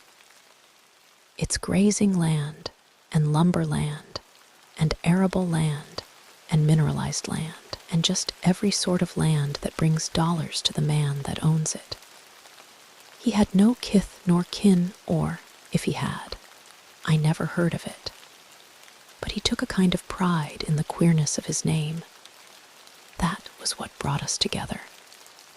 I was in the law at Topeka, and one day I had a visit from the old man, and he was tickled to death to meet another man with his own name. It was his pet fad, and he was dead set to find out if there were any more Garridebs in the world. "Find me another," said he. I told him I was a busy man, and could not spend my life hiking round the world in search of Garridebs. "Nonetheless," said he, "that is just what you will do if things pan out as I planned them." I thought he was joking, but there was a powerful lot of meaning in the words, as I was soon to discover. For he died within a year of saying them, and he left a will behind him. It was the queerest will that has ever been filed in the state of Kansas. His property was divided into 3 parts, and I was to have one on condition that I found 2 Garridebs who would share the remainder. It's $5 million for each if it is a cent, but we can't lay a finger on it until we all 3 stand in a row. It was so big a chance that I just let my legal practice slide, and I set forth looking for Garridebs. There is not one in the United States.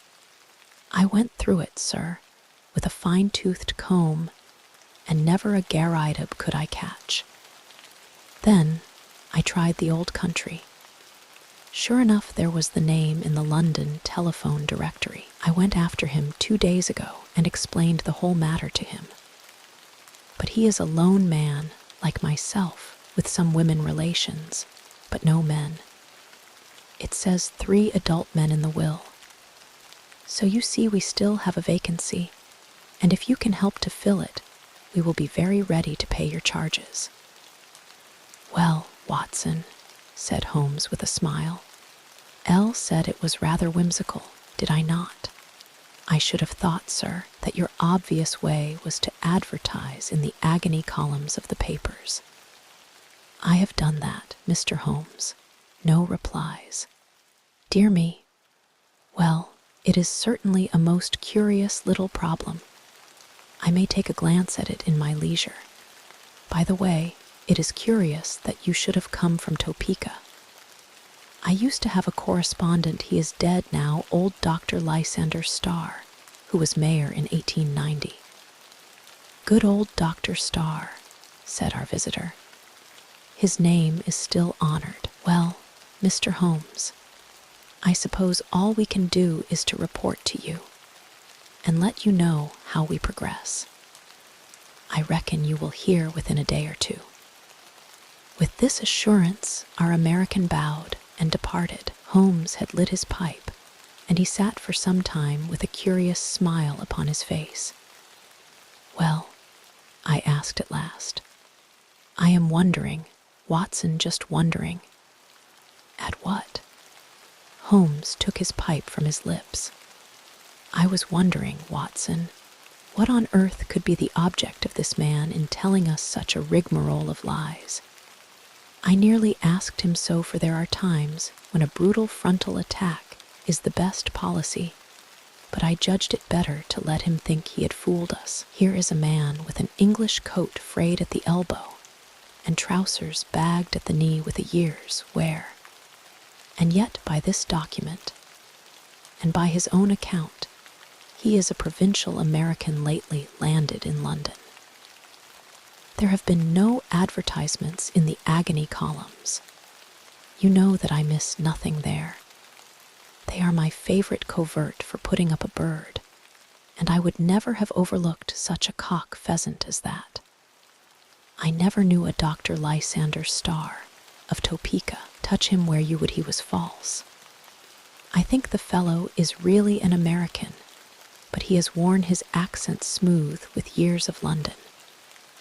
What is his game, then, and what motive lies behind this preposterous search for Garridebs? It's worth our attention, for, granting that the man is a rascal, he is certainly a complex and ingenious one. We must now find out if our other correspondent is a fraud also. Just ring him up, Watson. I did so, and heard a thin, quavering voice at the other end of the line. Yes, I am Mr. Nathan Garrideb. Is Mr. Holmes there? I should very much like to have a word with Mr. Holmes. My friend took the instrument, and I heard the usual syncopated dialogue. Yes, he has been here. I understand that you don't know him. How long? Only 2 days. Yes, of course, it is a most captivating prospect. Will you be at home this evening? I suppose your namesake will not be there. Very good. We will come then, for I would rather have a chat without him. Dr. Watson will come with me. I understand from your note that you did not go out often. Well, we shall be round about 6. You need not mention it to the American lawyer. Very good. Goodbye. It was twilight of a lovely spring evening, and even Little Ryder Street, one of the smaller offshoots from the Edgware Road, within a stone cast of old Tyburn tree of evil memory, looked golden and wonderful in the slanting rays of the setting sun. The particular house to which we were directed was a large, old-fashioned, early Georgian edifice with a flat brick face broken only by 2 deep bay windows on the ground floor. It was on this ground floor that our client lived, and indeed, the low windows proved to be the front of the huge room in which he spent his waking hours. Holmes pointed as we passed to the small brass plate which bore the curious name. Up some years, Watson, he remarked, indicating its discolored surface. It's his real name anyhow, and that is something to note. The house had a common stair, and there were a number of names painted in the hall, some indicating offices and some private chambers. It was not a collection of residential flats, but rather the abode of bohemian bachelors. Our client opened the door for us himself and apologized by saying that the woman in charge left at 4 o'clock. Mr. Nathan Garrideb proved to be a very tall, loose-jointed, round-backed person, gaunt and bald, some 60-odd years of age. He had a cadaverous face, with the dull, dead skin of a man to whom exercise was unknown. Large round spectacles, and a small projecting goat's beard combined with his stooping attitude to give him an expression of peering curiosity. The general effect, however, was amiable, though eccentric. The room was as curious as its occupant. It looked like a small museum. It was both broad and deep, with cupboards and cabinets all round, crowded with specimens, geological and anatomical. Cases of butterflies and moths flanked each side of the entrance. A large table in the center was littered with all sorts of debris, while the tall brass tube of a powerful microscope bristled up among them. As I glanced round, I was surprised at the universality of the man's interests. Here was a case of ancient coins. There was a cabinet of flint instruments. Behind his central table was a large cupboard of fossil bones. Above was a line of plaster skulls with such names as Neanderthal, Heidelberg, Cro-Magnon, printed beneath them. It was clear that he was a student of many subjects. As he stood in front of us now, he held a piece of chamois leather in his right hand with which he was polishing a coin. Syracusan of the best period, he explained, holding it up. They degenerated greatly towards the end. At their best, I hold them supreme, though some prefer the Alexandrian school. You will find a chair here, Mr. Holmes. Pray allow me to clear these bones. And you, sir, yes, Dr. Watson, if you would have the goodness to put the Japanese vase to one side. You see round me my little interests in life. My doctor lectures me about never going out. But why should I go out when I have so much to hold me here? I can assure you that the adequate cataloging of one of those cabinets would take me 3 good months. Holmes looked round him with curiosity. But do you tell me that you never go out? He said, now and again I drive down to Sotheby's or Christie's. Otherwise, I very seldom leave my room. I am not too strong, and my researches are very absorbing. But you can imagine, Mr. Holmes, what a terrific shock, pleasant but terrific, it was for me when I heard of this unparalleled good fortune. It only needs one more Garrideb to complete the matter, and surely we can find one. I had a brother, but he is dead, and female relatives are disqualified, but there must surely be others in the world. I had heard that you handled strange cases, and that was why I sent to you. Of course, this American gentleman is quite right, and I should have taken his advice first, but I acted for the best. I think you acted very wisely indeed, said Holmes. But are you really anxious to acquire an estate in America? Certainly not, sir. Nothing would induce me to leave my collection. But this gentleman has assured me that he will buy me out as soon as we have established our claim. $5 million was the sum named. There are a dozen specimens in the market at the present moment which fill gaps in my collection, and which I am unable to purchase for want of a few £100. Just think what I could do with $5 million. Why, I have the nucleus of a national collection. I shall be the Hans Sloane of my age.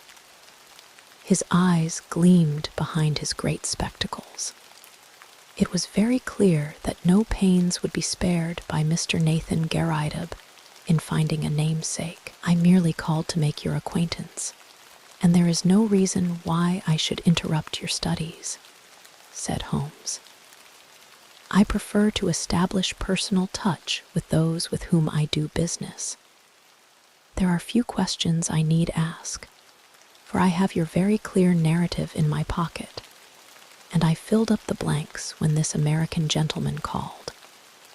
I understand that up to this week you were unaware of his existence. That is so. He called last Tuesday. Did he tell you of our interview today? Yes, he came straight back to me. He had been very angry. Why should he be angry? He seemed to think it was some reflection on his honor, but he was quite cheerful again when he returned. Did he suggest any course of action?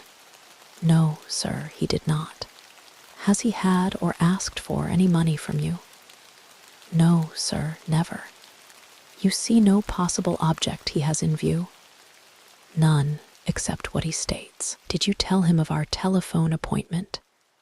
Yes, sir, I did. Holmes was lost in thought. I could see that he was puzzled. Have you any articles of great value in your collection? No, sir, I am not a rich man. It is a good collection, but not a very valuable one. You have no fear of burglars? Not the least. How long have you been in these rooms? Nearly 5 years. Holmes's cross-examination was interrupted by an imperative knocking at the door. No sooner had our client unlatched it Then the American lawyer burst excitedly into the room. "Here you are," he cried, waving a paper over his head.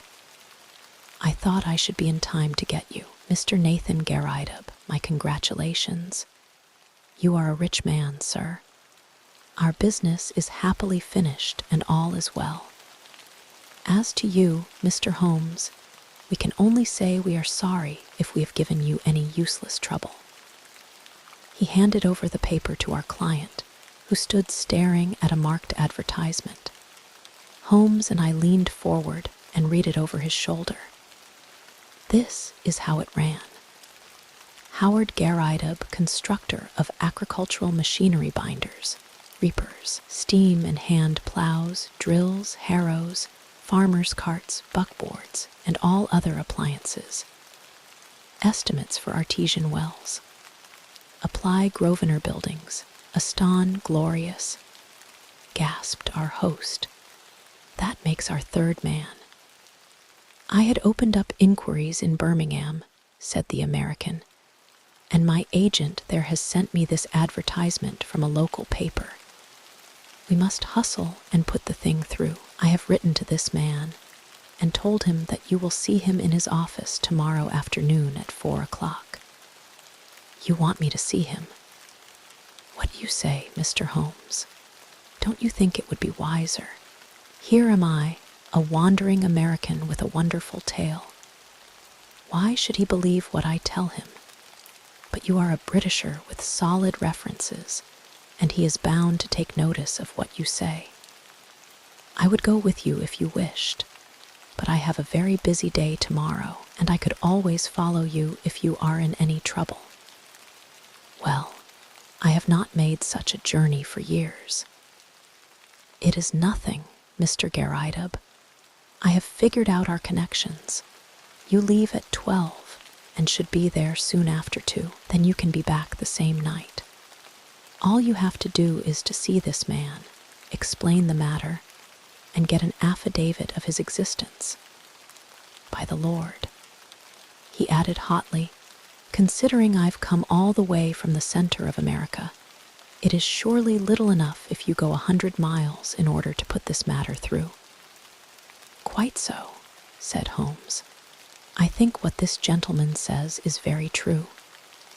Mr. Nathan Garrideb shrugged his shoulders with a disconsolate air. "Well, if you insist, I shall go," said he. "It is certainly hard for me to refuse you anything, considering the glory of hope that you have brought into my life." "Then that is agreed," said Holmes, "and no doubt you will let me have a report as soon as you can." "I'll see to that," said the American. "Well," he added, looking at his watch, "I'll have to get on. I'll call tomorrow, Mr. Nathan, and see you off to Birmingham. Coming my way, Mr. Holmes. Well then, goodbye, and we may have good news for you tomorrow night." I noticed that my friend's face cleared when the American left the room, and the look of thoughtful perplexity had vanished. "I wish I could look over your collection, Mr. Garrideb," said he. "In my profession, all sorts of odd knowledge comes useful, and this room of yours is a storehouse of it." Our client shone with pleasure, and his eyes gleamed from behind his big glasses. "I had always heard, sir, that you were a very intelligent man," said he. "I could take you round now if you have the time." "Unfortunately, I have not. But these specimens are so well labeled and classified that they hardly need your personal explanation. If I should be able to look in tomorrow, I presume that there would be no objection to my glancing over them." "None at all. You are most welcome. The place will, of course, be shut up, but Mrs. Saunders is in the basement up to 4 o'clock and would let you in with her key." "Well, I happen to be clear tomorrow afternoon. If you would say a word to Mrs. Saunders, it would be quite in order.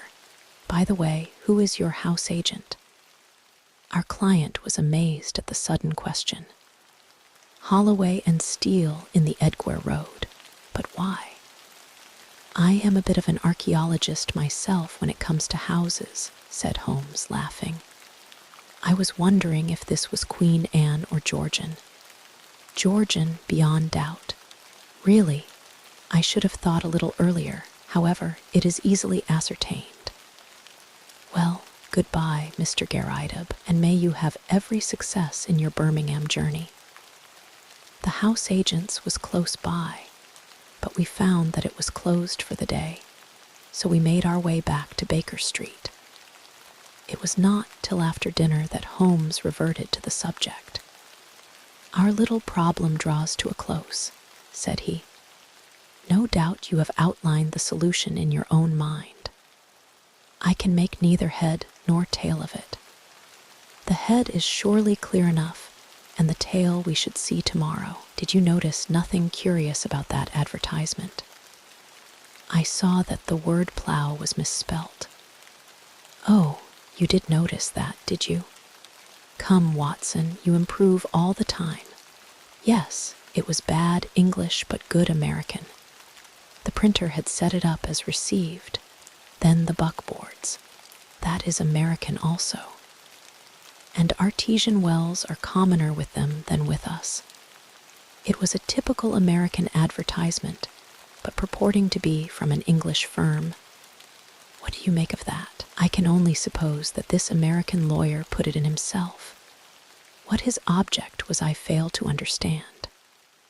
Well, there are alternative explanations. Anyhow, he wanted to get this good old fossil up to Birmingham. That is very clear. I might have told him that he was clearly going on a wild goose chase, but on second thoughts, it seemed better to clear the stage by letting him go. Tomorrow, Watson, well, tomorrow will speak for itself. Holmes was up and out early. When he returned at lunchtime, I noticed that his face was very grave. This is a more serious matter than I had expected, Watson, said he. It is fair to tell you so, though I know it will only be an additional reason to you for running your head into danger. I should know my Watson by now, but there is danger, and you should know it. Well, it is not the first we have shared, Holmes. I hope it may not be the last. What is the particular danger this time? We are up against a very hard case. I have identified Mr. John Garrideb, counselor at law. He is none other than Killer Evans, of sinister and murderous reputation. I fear I am none the wiser. Ah, it is not part of your profession to carry about a portable Newgate calendar in your memory. I have been down to see friend Lestrade at the yard. There may be an occasional want of imaginative intuition down there, but they lead the world for thoroughness and method. I had an idea that we might get on the track of our American friend in their records. Sure enough, I found his chubby face smiling up at me from the rogue's portrait gallery. James Winter, alias Moorcroft, alias Killer Evans, was the inscription below. Holmes drew an envelope from his pocket. I scribbled down a few points from his dossier. Aged 44, native of Chicago, known to have shot 3 men in the States, escaped from penitentiary through political influence, came to London in 1893, shot a man over cards in a nightclub in the Waterloo Road in January 1895. Man died, but he was shown to have been the aggressor in the row. Dead man was identified as Roger Prescott, famous as forger and coiner in Chicago. Killer Evans, released in 1901. Has been under police supervision since, but so far as known has led an honest life. Very dangerous man, usually carries arms and is prepared to use them. That is our bird. Watson, a sporting bird, as you must admit. But what is his game? Well, it begins to define itself. I have been to the house agents. Our client, as he told us, has been there 5 years. It was unlet for a year before then. The previous tenant was a gentleman at large named Waldron. Waldron's appearance was well remembered at the office. He had suddenly vanished, and nothing more been heard of him. He was a tall, bearded man with very dark features. Now, Prescott, the man whom Killer Evans had shot, was, according to Scotland Yard, a tall, dark man with a beard. As a working hypothesis, I think we may take it that Prescott, the American criminal, used to live in the very room which our innocent friend now devotes to his museum. So at last we get a link, you see. And the next link, well, we must go now and look for that. He took a revolver from the drawer and handed it to me. I have my old favorite with me. If our Wild West friend tries to live up to his nickname, we must be ready for him. I'll give you an hour for a siesta, Watson, and then I think it will be time for our Ryder Street adventure. It was just 4 o'clock when we reached the curious apartment of Nathan Garrideb. Mrs. Saunders, the caretaker, was about to leave, but she had no hesitation in admitting us, for the door shut with a spring lock, and Holmes promised to see that all was safe before we left. Shortly afterwards, the outer door closed. Her bonnet passed the bow window, and we knew that we were alone in the lower floor of the house. Holmes made a rapid examination of the premises. There was one cupboard in a dark corner which stood out a little from the wall. It was behind this that we eventually crouched, while Holmes, in a whisper, outlined his intentions. He wanted to get our amiable friend out of his room, that is very clear, and, as the collector never went out, it took some planning to do it. The whole of this Garrideb invention was apparently for no other end. I must say, Watson, that there is a certain devilish ingenuity about it, even if the queer name of the tenant did give him an opening which he could hardly have expected. He wove his plot with remarkable cunning. But what did he want? Well, that is what we are here to find out. It has nothing whatever to do with our client, so far as I can read the situation. It is something connected with the man he murdered, the man who may have been his confederate in crime. There is some guilty secret in the room. That is how I read it. At first, I thought our friend might have something in his collection more valuable than he knew something worth the attention of a big criminal. But the fact that Roger Prescott, of evil memory, inhabited these rooms points to some deeper reason. Well, Watson, we can but possess our souls in patience and see what the hour may bring. That hour was not long in striking. We crouched closer in the shadow as we heard the outer door open and shut. Then came the sharp, metallic snap of a key, and the American was in the room. He closed the door softly behind him, took a sharp glance around him to see that all was safe, threw off his overcoat, and walked up to the central table with the brisk manner of one who knows exactly what he has to do and how to do it. He pushed the table to one side, tore up the square of carpet on which it rested, rolled it completely back, and then, drawing a jemmy from his inside pocket, he knelt down and worked vigorously upon the floor. Presently, we heard the sound of sliding boards, and an instant later a square had opened in the planks. Killer Evans struck a match, lit a stump of candle, and vanished from our view. Clearly our moment had come. Holmes touched my wrist as a signal, and together we stole across to the open trapdoor. Gently as we moved, however, the old floor must have creaked under our feet, for the head of our American, peering anxiously round, emerged suddenly from the open space. His face turned upon us with a glare of baffled rage, which gradually softened into a rather shamefaced grin as he realized that 2 pistols were pointed at his head. "Well, well," said he coolly as he scrambled to the surface. "I guess you have been one too many for me. Mr. Holmes saw through my game, I suppose, and played me for a sucker from the first. Well, sir, I hand it to you. You have me beat." And in an instant he had whisked out a revolver from his breast and had fired 2 shots. I felt a sudden hot sear, as if a red-hot iron had been pressed to my thigh. There was a crash as Holmes's pistol came down on the man's head. I had a vision of him sprawling upon the floor with blood running down his face, while Holmes rummaged him for weapons. Then my friend's wiry arms were round me, and he was leading me to a chair. "You're not hurt, Watson. For God's sake, say that you are not hurt."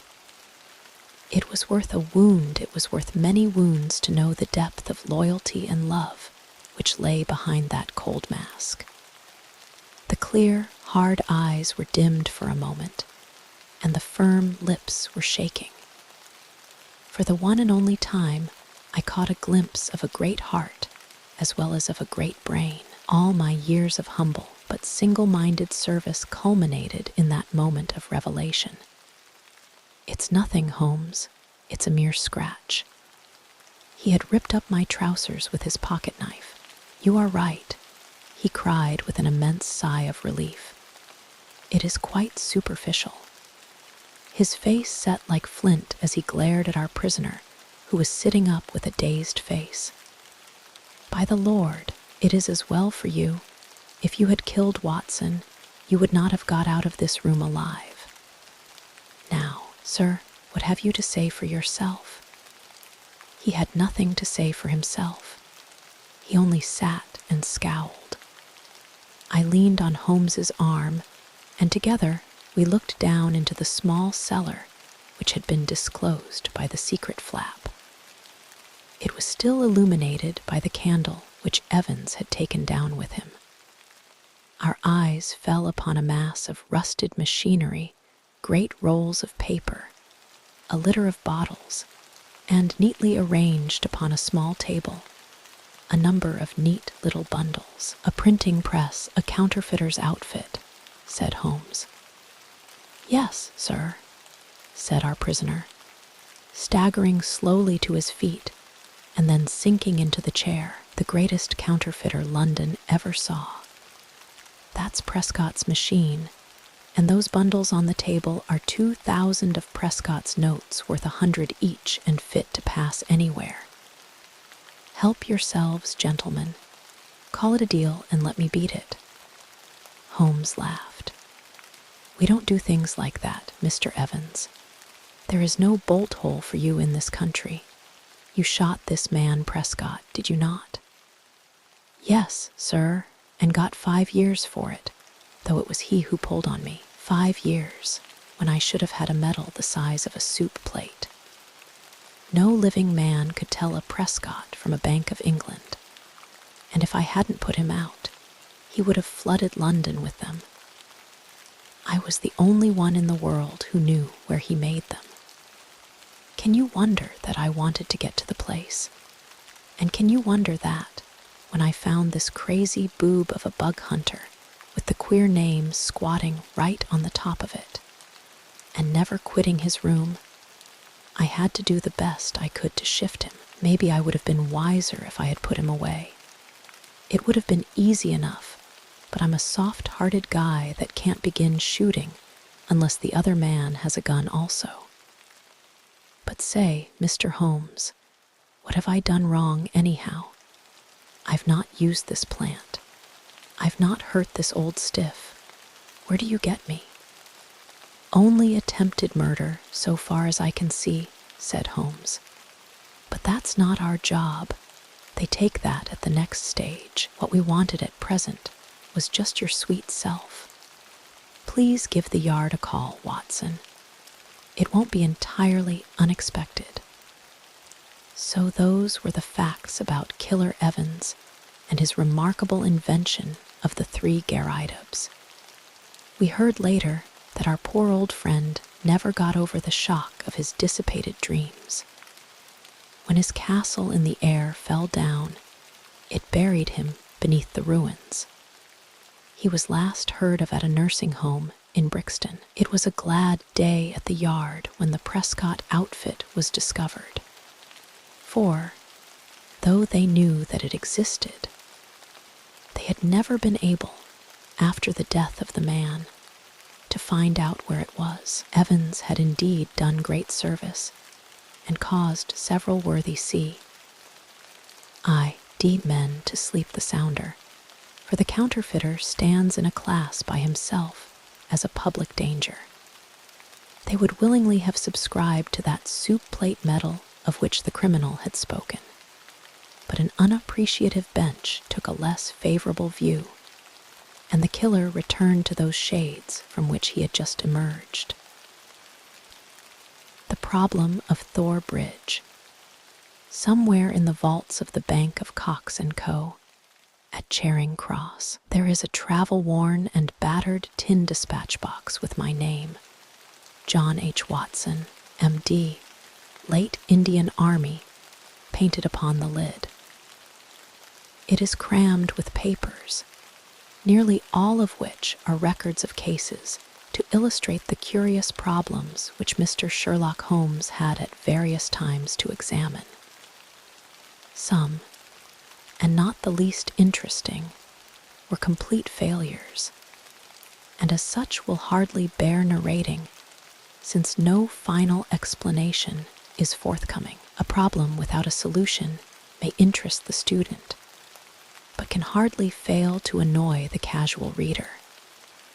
Among these unfinished tales is that of Mr. James Phillimore, who, stepping back into his own house to get his umbrella, was never more seen in this world.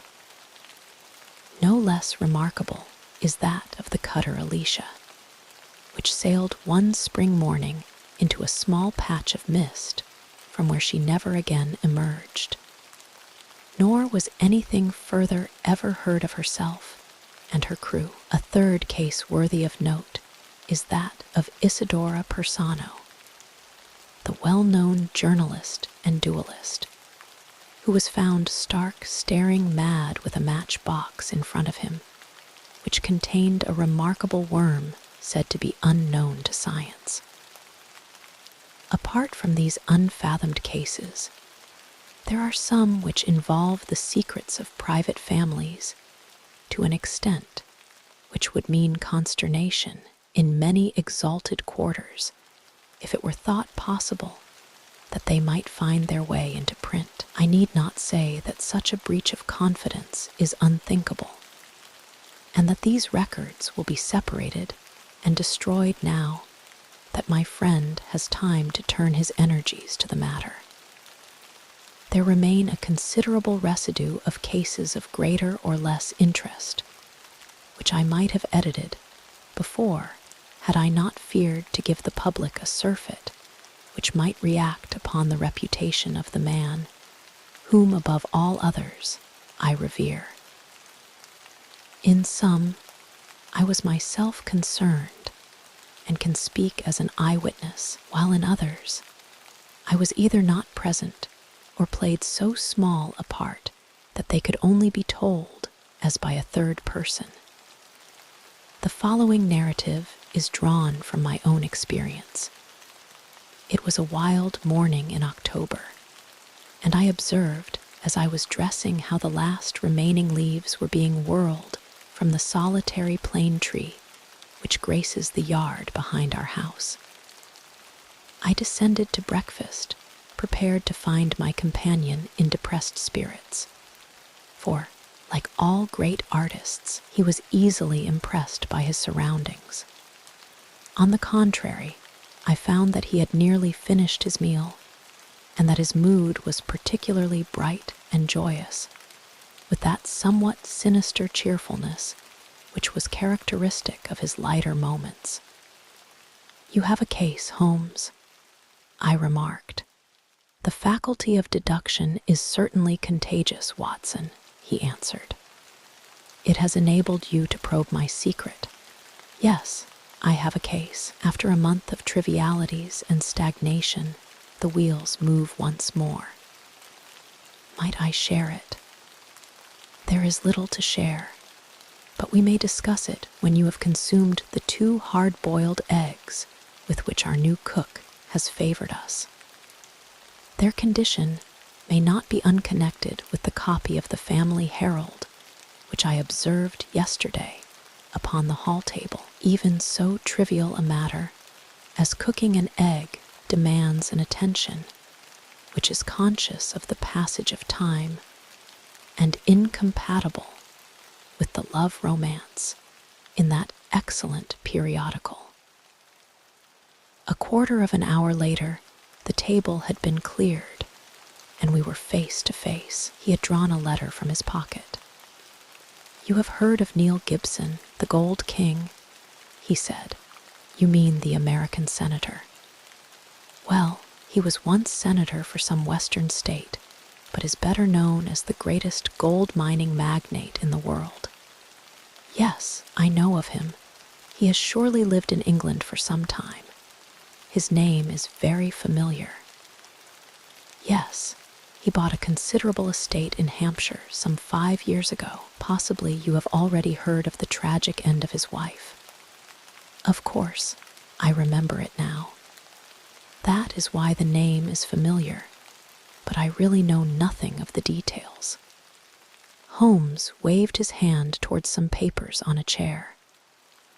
"I had no idea that the case was coming my way, or I should have had my extracts ready," said he. "The fact is that the problem, though exceedingly sensational, appeared to present no difficulty. The interesting personality of the accused does not obscure the clearness of the evidence. That was the view taken by the coroner's jury and also in the police court proceedings. It is now referred to the assizes at Winchester. I fear it is a thankless business. I can discover facts, Watson, but I cannot change them. Unless some entirely new and unexpected ones come to light, I do not see what my client can hope for." "Your client? Ah, I forgot I had not told you. I am getting into your involved habit, Watson, of telling a story backward. You had best read this first." The letter which he handed to me, written in a bold, masterful hand, ran as follows. "Claridge's Hotel, October 3rd. Dear Mr. Sherlock Holmes, I can't see the best woman God ever made go to her death without doing all that is possible to save her. I can't explain things, I can't even try to explain them, but I know beyond all doubt that Miss Dunbar is innocent. You know the facts, who doesn't? It has been the gossip of the country, and never a voice raised for her.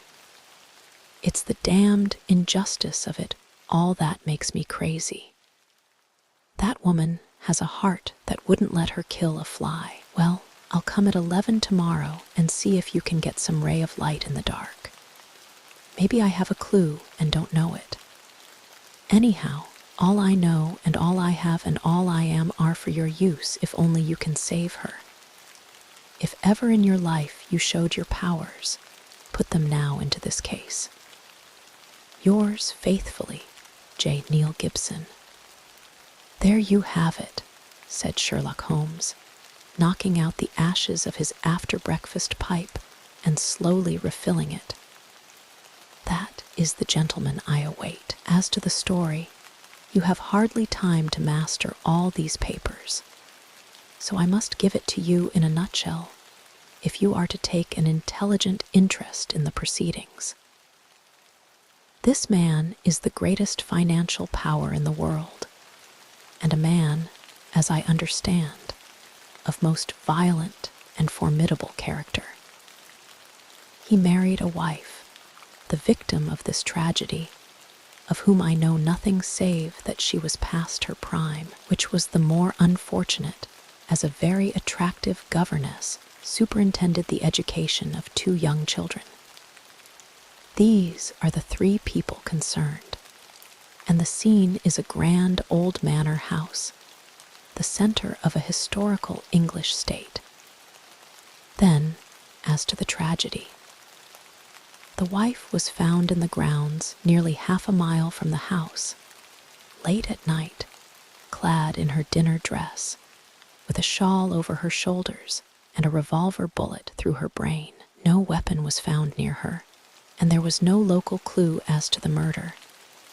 No weapon near her, Watson, mark that. The crime seems to have been committed late in the evening, and the body was found by a gamekeeper about 11 o'clock, when it was examined by the police and by a doctor before being carried up to the house. Is this too condensed, or can you follow it clearly? It is all very clear, but why suspect the governess? Well, in the first place, there is some very direct evidence.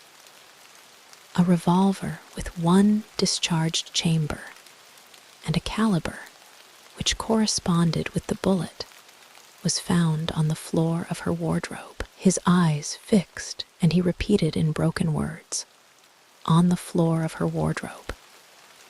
Then he sank into silence, and I saw that some train of thought had been set moving which I should be foolish to interrupt.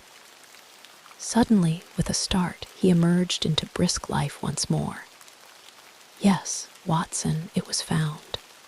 Pretty damning, eh?" So the 2 juries thought. Then the dead woman had a note upon her making an appointment at that very place, and signed by the governess. How's that? Finally, there is the motive. Senator Gibson is an attractive person. If his wife dies, who more likely to succeed her than the young lady who had already, by all accounts, received pressing attentions from her employer? Love, fortune, power, all depending upon one middle-aged life. Ugly, Watson, very ugly. Yes, indeed, Holmes. Nor could she prove an alibi. On the contrary, she had to admit that she was down near Thor Bridge. That was the scene of the tragedy about that hour. She couldn't deny it, for some passing villager had seen her there. That really seems final.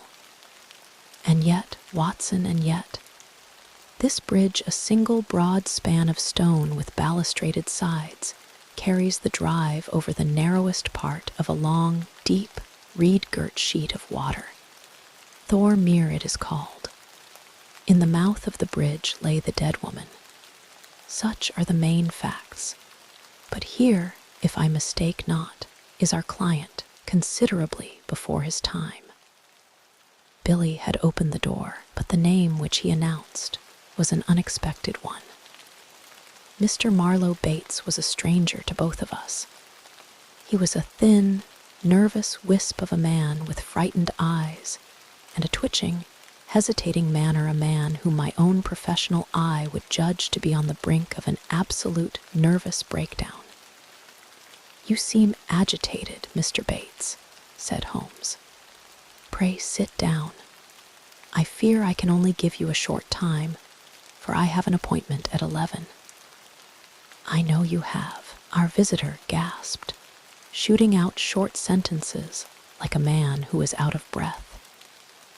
"Mr. Gibson is coming. Mr. Gibson is my employer. I am manager of his estate. Mr. Holmes, he is a villain, an infernal villain." Strong language, Mr. Bates. "I have to be emphatic, Mr. Holmes, for the time is so limited. I would not have him find me here for the world. He is almost due now, but I was so situated that I could not come earlier. His secretary, Mr. Ferguson, only told me this morning of his appointment with you. And you are his manager. I have given him notice. In a couple of weeks I shall have shaken off his accursed slavery. A hard man, Mr. Holmes, hard to all about him. Those public charities are a screen to cover his private iniquities. But his wife was his chief victim. He was brutal to her, yes, sir, brutal.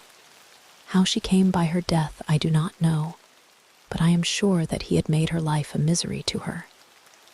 She was a creature of the tropics, a Brazilian by birth, as no doubt you know. No, it had escaped me, tropical by birth and tropical by nature. A child of the sun and of passion. She had loved him as such women can love, but when her own physical charms had faded, I am told that they once were great, there was nothing to hold him. We all liked her and felt for her, and hated him for the way that he treated her. But he is plausible and cunning. That is all I have to say to you. Don't take him at his face value. There is more behind. Now I'll go. No, don't detain me. He is almost due. With a frightened look at the clock, our strange visitor literally ran to the door and disappeared. Well, said Holmes after an interval of silence. Mr. Gibson seems to have a nice, loyal household, but the warning is a useful one, and now we can only wait till the man himself appears. Sharp at the hour we heard a heavy step upon the stairs, and the famous millionaire was shown into the room. As I looked upon him, I understood not only the fears and dislike of his manager, but also the execrations which so many business rivals have heaped upon his head. If I were a sculptor and desired to idealize the successful man of affairs, iron of nerve and leathery of conscience, I should choose Mr. Neil Gibson as my model. His tall, gaunt, craggy figure had a suggestion of hunger and rapacity. And Abraham Lincoln, keyed to base uses instead of high ones, would give some idea of the man. His face might have been chiseled in granite, hard-set, craggy, remorseless, with deep lines upon it, the scars of many a crisis. Cold gray eyes, looking shrewdly out from under bristling brows, surveyed us each in turn. He bowed in perfunctory fashion as Holmes mentioned my name, and then, with a masterful air of possession, he drew a chair up to my companion and seated himself with his bony knees almost touching him. "Let me say right here, Mr. Holmes," he began, "that money is nothing to me in this case. You can burn it if it's any use in lighting you to the truth. This woman is innocent, and this woman has to be cleared, and it's up to you to do it. Name your figure." "My professional charges are upon a fixed scale," said Holmes coldly. "I do not vary them, save when I remit them altogether." "Well, if dollars make no difference to you, think of the reputation. If you pull this off, every paper in England and America will be booming you. You'll be the talk of 2 continents. Thank you, Mr. Gibson. I do not think that I am in need of booming. It may surprise you to know that I prefer to work anonymously, and that it is the problem itself which attracts me. But we are wasting time. Let us get down to the facts. I think that you will find all the main ones in the press reports. I don't know that I can add anything which will help you. But if there is anything you would wish more light upon, well, I am here to give it." "Well, there is just one point." "What is it? What were the exact relations between you and Miss Dunbar?" The Gold King gave a violent start and half rose from his chair.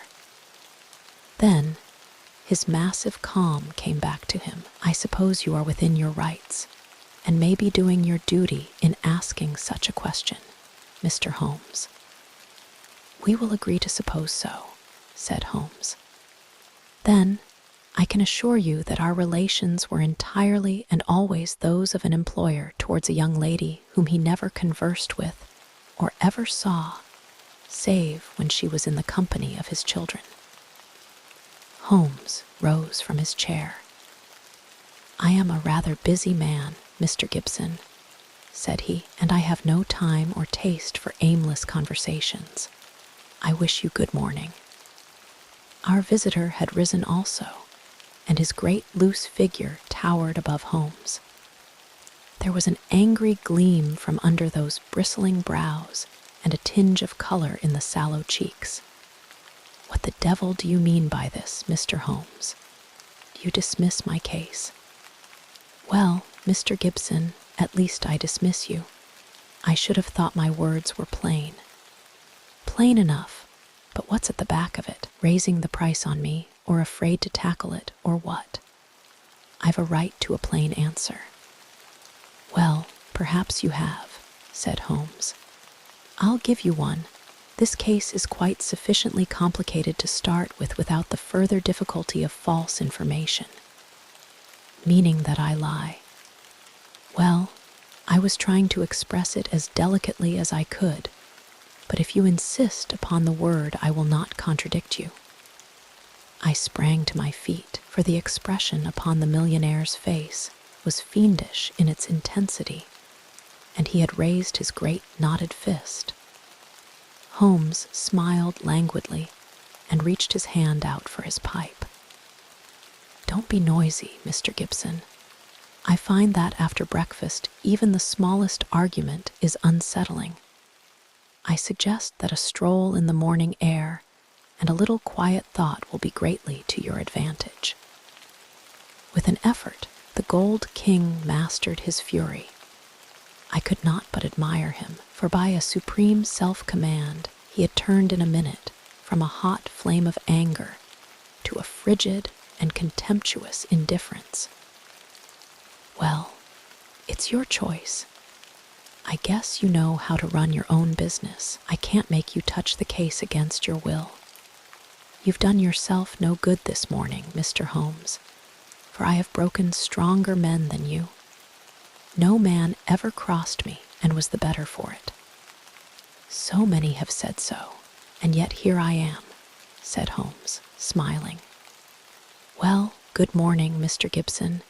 You have a good deal yet to learn." Our visitor made a noisy exit, but Holmes smoked in imperturbable silence with dreamy eyes fixed upon the ceiling. "Any views, Watson?" he asked at last.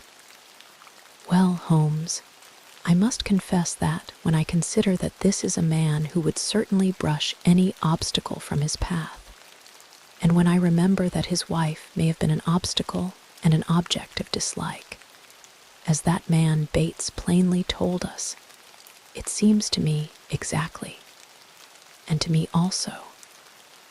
But what were his relations with the governess, and how did you discover them?" "Bluff, Watson, bluff. When I considered the passionate, unconventional, unbusinesslike tone of his letter, and contrasted it with his self-contained manner and appearance, it was pretty clear that there was some deep emotion which centered upon the accused woman rather than upon the victim. We've got to understand the exact relations of those three people if we are to reach the truth. You saw the frontal attack which I made upon him, and how imperturbably he received it. Then I bluffed him by giving him the impression that I was absolutely certain, when in reality I was only extremely suspicious. Perhaps he will come back. He is sure to come back. He must come back. He can't leave it where it is. Ha, isn't that a ring? Yes, there is his footstep. Well, Mr. Gibson, I was just saying to Dr. Watson that you were somewhat overdue." The Gold King had re-entered the room in a more chastened mood than he had left it. His wounded pride still showed in his resentful eyes, but his common sense had shown him that he must yield if he would attain his end. I've been thinking it over, Mr. Holmes, and I feel that I have been hasty in taking your remarks amiss. You are justified in getting down to the facts, whatever they may be, and I think the more of you for it. I can assure you, however, that the relations between Miss Dunbar and me don't really touch this case. That is for me to decide, is it not? Yes, I guess that is so. You're like a surgeon who wants every symptom before he can give his diagnosis. Exactly. That expresses it, and it is only a patient who has an object in deceiving his surgeon who would conceal the facts of his case. That may be so, but you will admit, Mr. Holmes, that most men would shy off a bit when they are asked point blank what their relations with a woman may be, if there is really some serious feeling in the case. I guess most men have a little private reserve of their own in some corner of their souls where they don't welcome intruders. And you burst suddenly into it, but the object excuses you, since it was to try and save her. Well, the stakes are down and the reserve open, and you can explore where you will. What is it you want? The truth.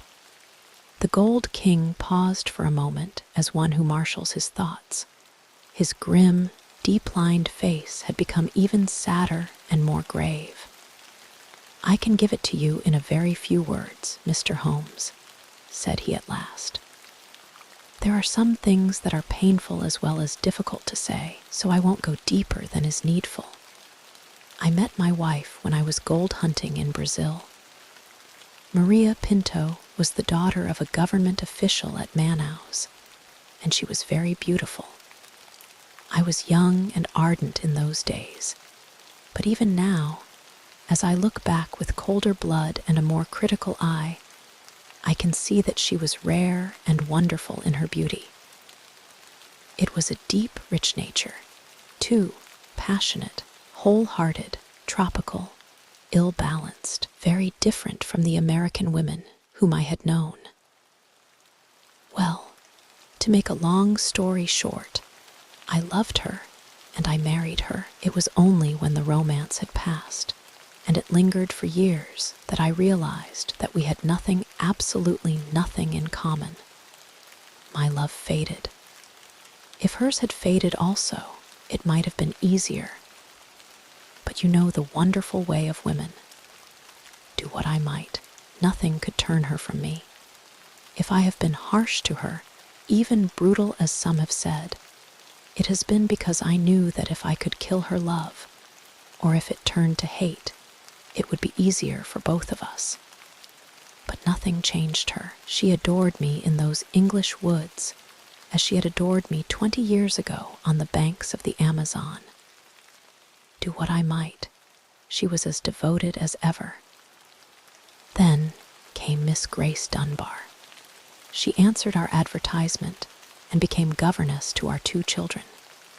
Perhaps you have seen her portrait in the papers. The whole world has proclaimed that she also is a very beautiful woman. Now, I make no pretense to be more moral than my neighbors, and I will admit to you that I could not live under the same roof with such a woman, and in daily contact with her, without feeling a passionate regard for her. Do you blame me, Mr. Holmes? I do not blame you for feeling it. I should blame you if you expressed it, since this young lady was in a sense under your protection. Well, maybe so, said the millionaire, though for a moment the reproof had brought the old angry gleam into his eyes. I'm not pretending to be any better than I am. I guess all my life I've been a man that reached out his hand for what he wanted, and I never wanted anything more than the love and possession of that woman. I told her so. Oh, you did you? Holmes could look very formidable when he was moved. I said to her that if I could marry her I would, but that it was out of my power. I said that money was no object, and that all I could do to make her happy and comfortable would be done. Very generous, I am sure, said Holmes with a sneer.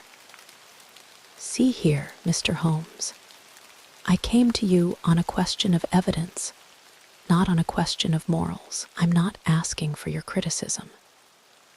It is only for the young lady's sake that I touch your case at all, said Holmes sternly.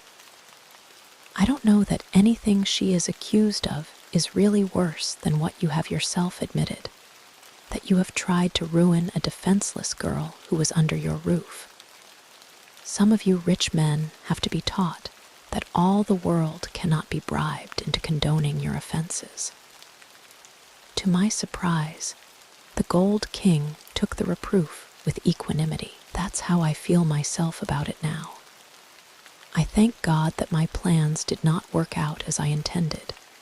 She would have none of it, and she wanted to leave the house instantly. Why did she not? Well, in the first place, others were dependent upon her, and it was no light matter for her to let them all down by sacrificing her living. When I had sworn as I did that she should never be molested again, she consented to remain. But there was another reason. She knew the influence she had over me, and that it was stronger than any other influence in the world. She wanted to use it for good. How? Well, she knew something of my affairs. They are large, Mr. Holmes, large beyond the belief of an ordinary man. I can make or break, and it is usually break. It wasn't individuals only. It was communities, cities, even nations. Business is a hard game, and the weak go to the wall. I played the game for all it was worth. I never squealed myself, and I never cared if the other fellow squealed. But she saw it different. I guess she was right. She believed and said that a fortune for one man that was more than he needed should not be built on 10,000 ruined men who were left without the means of life. That was how she saw it, and I guess she could see past the dollars to something that was more lasting. She found that I listened to what she said, and she believed she was serving the world by influencing my actions. So she stayed, and then this came along. Can you throw any light upon that? The Gold King paused for a minute or more, his head sunk in his hands, lost in deep thought. It's very black against her. I can't deny that. And women lead an inward life and may do things beyond the judgment of a man. At first, I was so rattled and taken aback that I was ready to think she had been led away in some extraordinary fashion that was clean against her usual nature. One explanation came into my head. I give it to you, Mr. Holmes, for what it is worth. There is no doubt that my wife was bitterly jealous.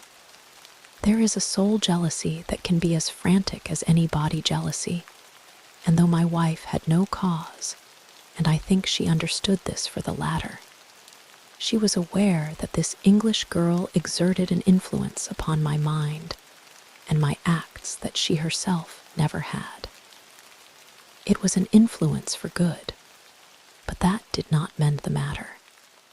She was crazy with hatred, and the heat of the Amazon was always in her blood. She might have planned to murder Miss Dunbar, or we will say to threaten her with a gun, and so frighten her into leaving us.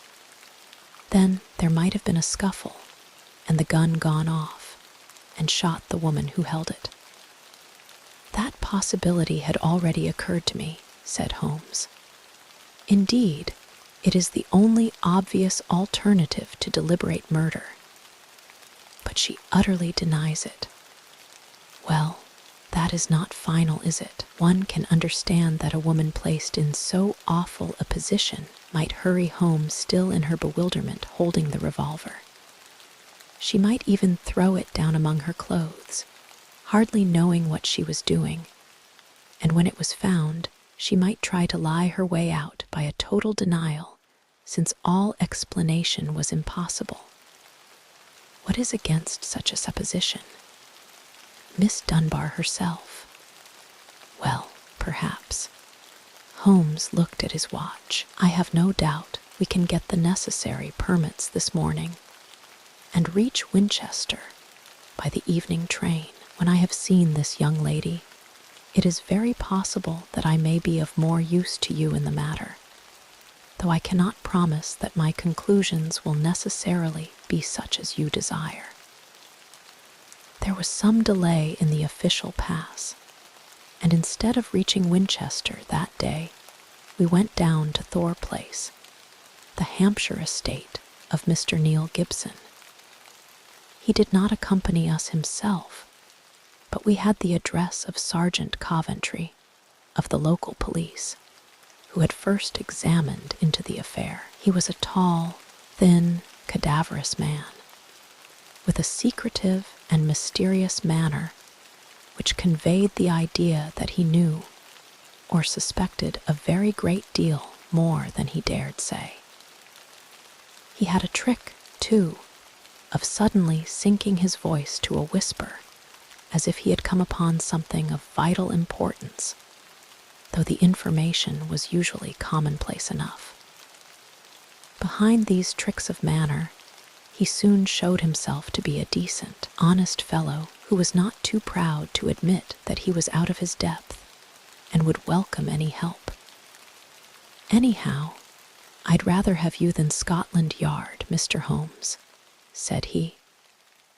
"If the Yard gets called into a case, then the local loses all credit for success and may be blamed for failure. Now, you play straight, so I've heard." "I need not appear in the matter at all," said Holmes, to the evident relief of our melancholy acquaintance. "If I can clear it up, I don't ask to have my name mentioned."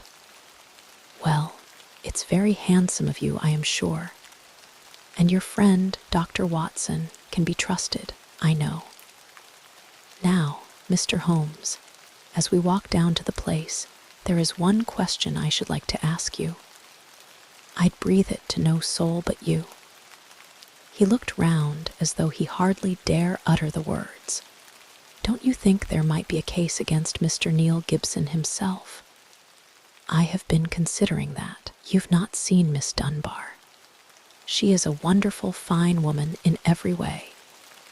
He may well have wished his wife out of the road. And these Americans are readier with pistols than our folk are. It was his pistol, you know. Was that clearly made out?" "Yes, sir. It was one of a pair that he had." "One of a pair? Where is the other?" "Well, the gentleman has a lot of firearms of one sort and another. We never quite matched that particular pistol, but the box was made for two. If it was one of a pair, you should surely be able to match it." "Well, we have them all laid out at the house if you would care to look them over." "Later, perhaps. I think we will walk down together and have a look at the scene of the tragedy." This conversation had taken place in the little front room of Sergeant Coventry's humble cottage, which served as the local police station. A walk of half a mile or so across a wind-swept heath, all gold and bronze with the fading ferns, brought us to a side gate opening into the grounds of the Thor Place estate. A path led us through the pheasant preserves, and then from a clearing we saw the widespread, half-timbered house, half Tudor and half Georgian, upon the crest of the hill. Beside us there was a long, reedy pool, constricted in the center where the main carriage drive passed over a stone bridge, but swelling into small lakes on either side. Our guide paused at the mouth of this bridge, and he pointed to the ground. "That was where Mrs. Gibson's body lay. I marked it by that stone. I understand that you were there before it was moved." "Yes, they sent for me at once." "Who did?" "Mr. Gibson himself. The moment the alarm was given and he had rushed down with others from the house, he insisted that nothing should be moved until the police should arrive. That was sensible. I gathered from the newspaper report that the shot was fired from close quarters. Yes, sir, very close. Near the right temple. Just behind it, sir. How did the body lie? On the back, sir. No trace of a struggle, no marks, no weapon. The short note from Miss Dunbar was clutched in her left hand. Clutched, you say? Yes, sir. We could hardly open the fingers. That is of great importance. It excludes the idea that anyone could have placed the note there after death in order to furnish a false clue. Dear me. The note, as I remember, was quite short. I will be at Thor Bridge at 9 o'clock, G. Dunbar. Was that not so? Yes, sir. Did Miss Dunbar admit writing it? Yes, sir. What was her explanation? Her defense was reserved for the assizes. She would say nothing. The problem is certainly a very interesting one. The point of the letter is very obscure, is it not? Well, sir, said the guide, it seemed, if I may be so bold as to say so, the only really clear point in the whole case. Holmes shook his head. Granting that the letter is genuine and was really written, it was certainly received some time before, say, 1 hour or 2. Why, then, was this lady still clasping it in her left hand?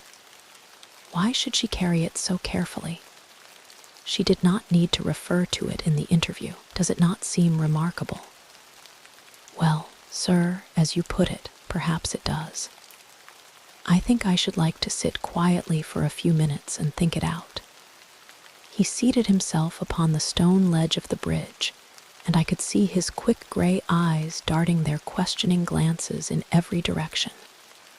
Suddenly, he sprang up again and ran across to the opposite parapet, whipped his lens from his pocket, and began to examine the stonework. This is curious, said he. Yes, sir, we saw the chip on the ledge. I expect it's been done by some passer-by. The stonework was gray, but at this one point it showed white for a space not larger than a sixpence. When examined closely, one could see that the surface was chipped as by a sharp blow. It took some violence to do that, said Holmes thoughtfully. With his cane, he struck the ledge several times without leaving a mark. Yes, it was a hard knock. In a curious place, too. It was not from above, but from below, for you see that it is on the lower edge of the parapet, but it is at least 15 feet from the body. Yes, it is 15 feet from the body. It may have nothing to do with the matter, but it is a point worth noting. I do not think that we have anything more to learn here. There were no footsteps, you say. The ground was iron hard, sir. There were no traces at all. Then we can go. We will go up to the house first and look over these weapons of which you speak. Then we shall get on to Winchester, for I should desire to see Miss Dunbar before we go farther. Mr. Neil Gibson had not returned from town, but we saw in the house the neurotic Mr. Bates, who had called upon us in the morning.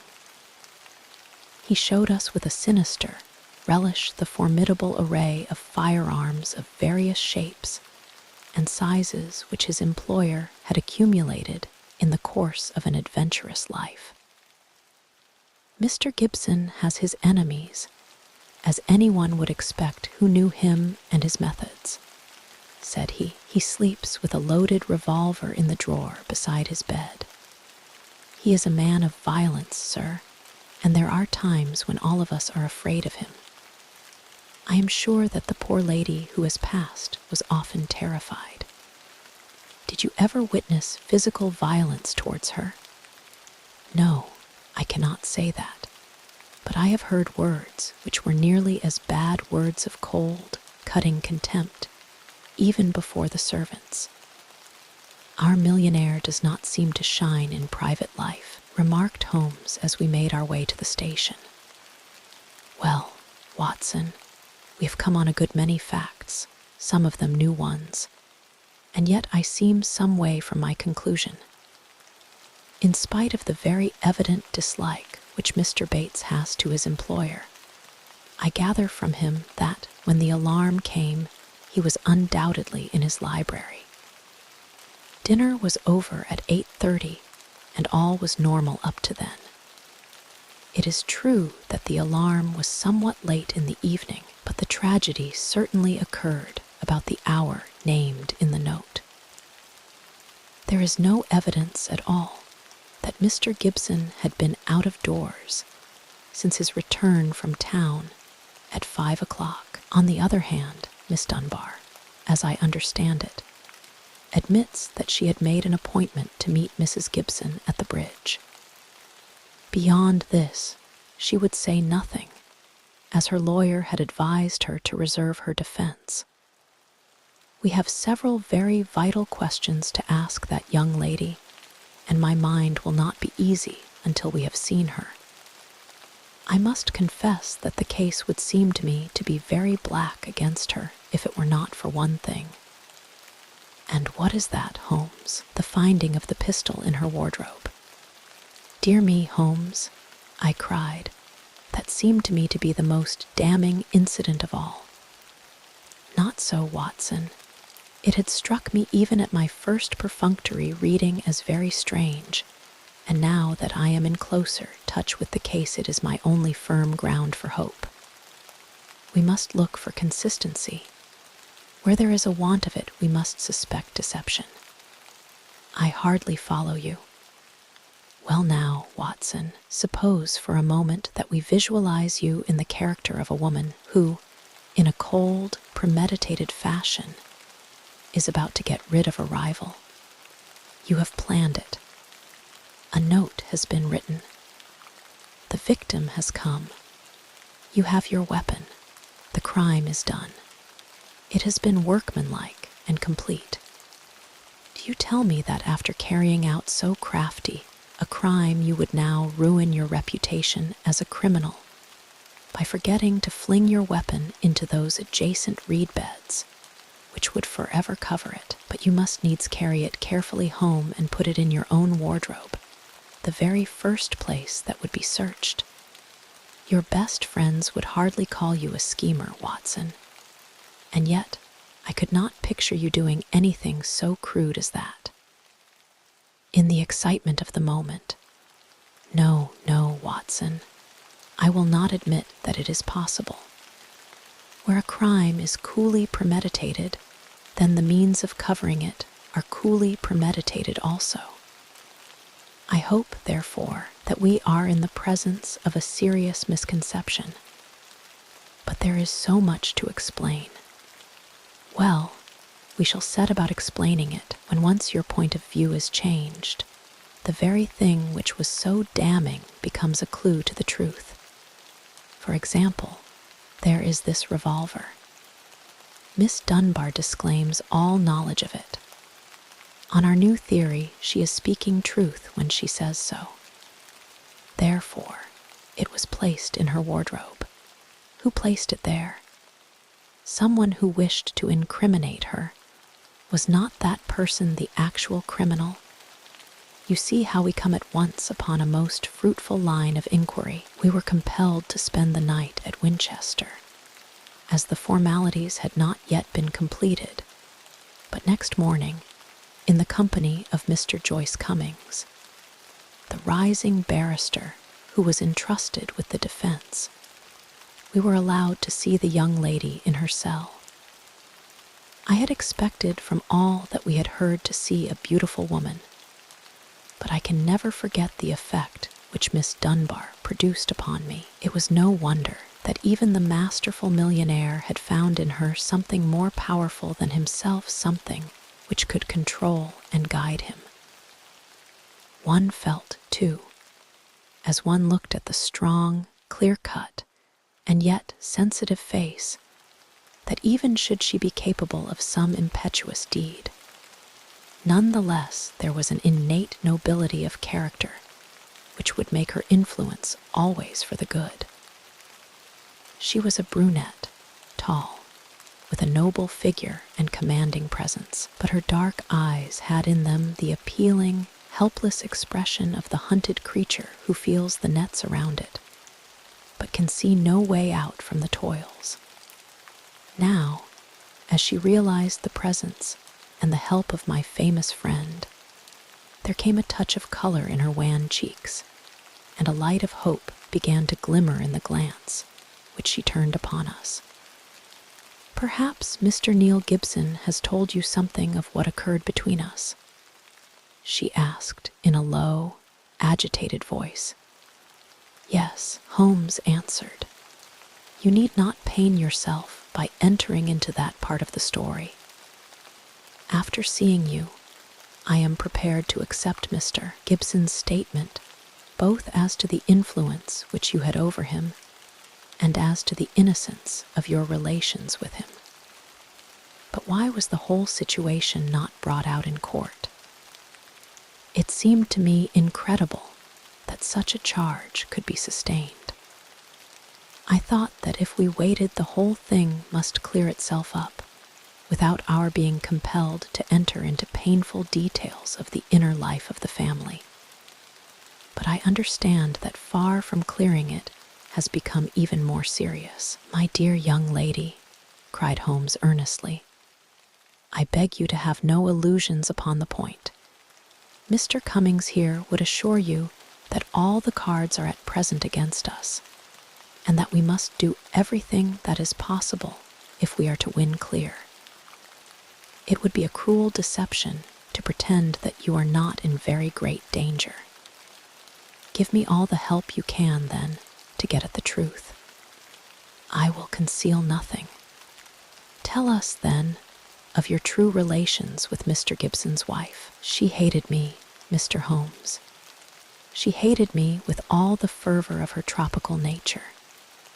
She was a woman who would do nothing by halves, and the measure of her love for her husband was the measure also of her hatred for me. It is probable that she misunderstood our relations. I would not wish to wrong her, but she loved so vividly in a physical sense that she could hardly understand the mental, and even spiritual, tie which held her husband to me, or imagine that it was only my desire to influence his power to good ends which kept me under his roof. I can see now that I was wrong.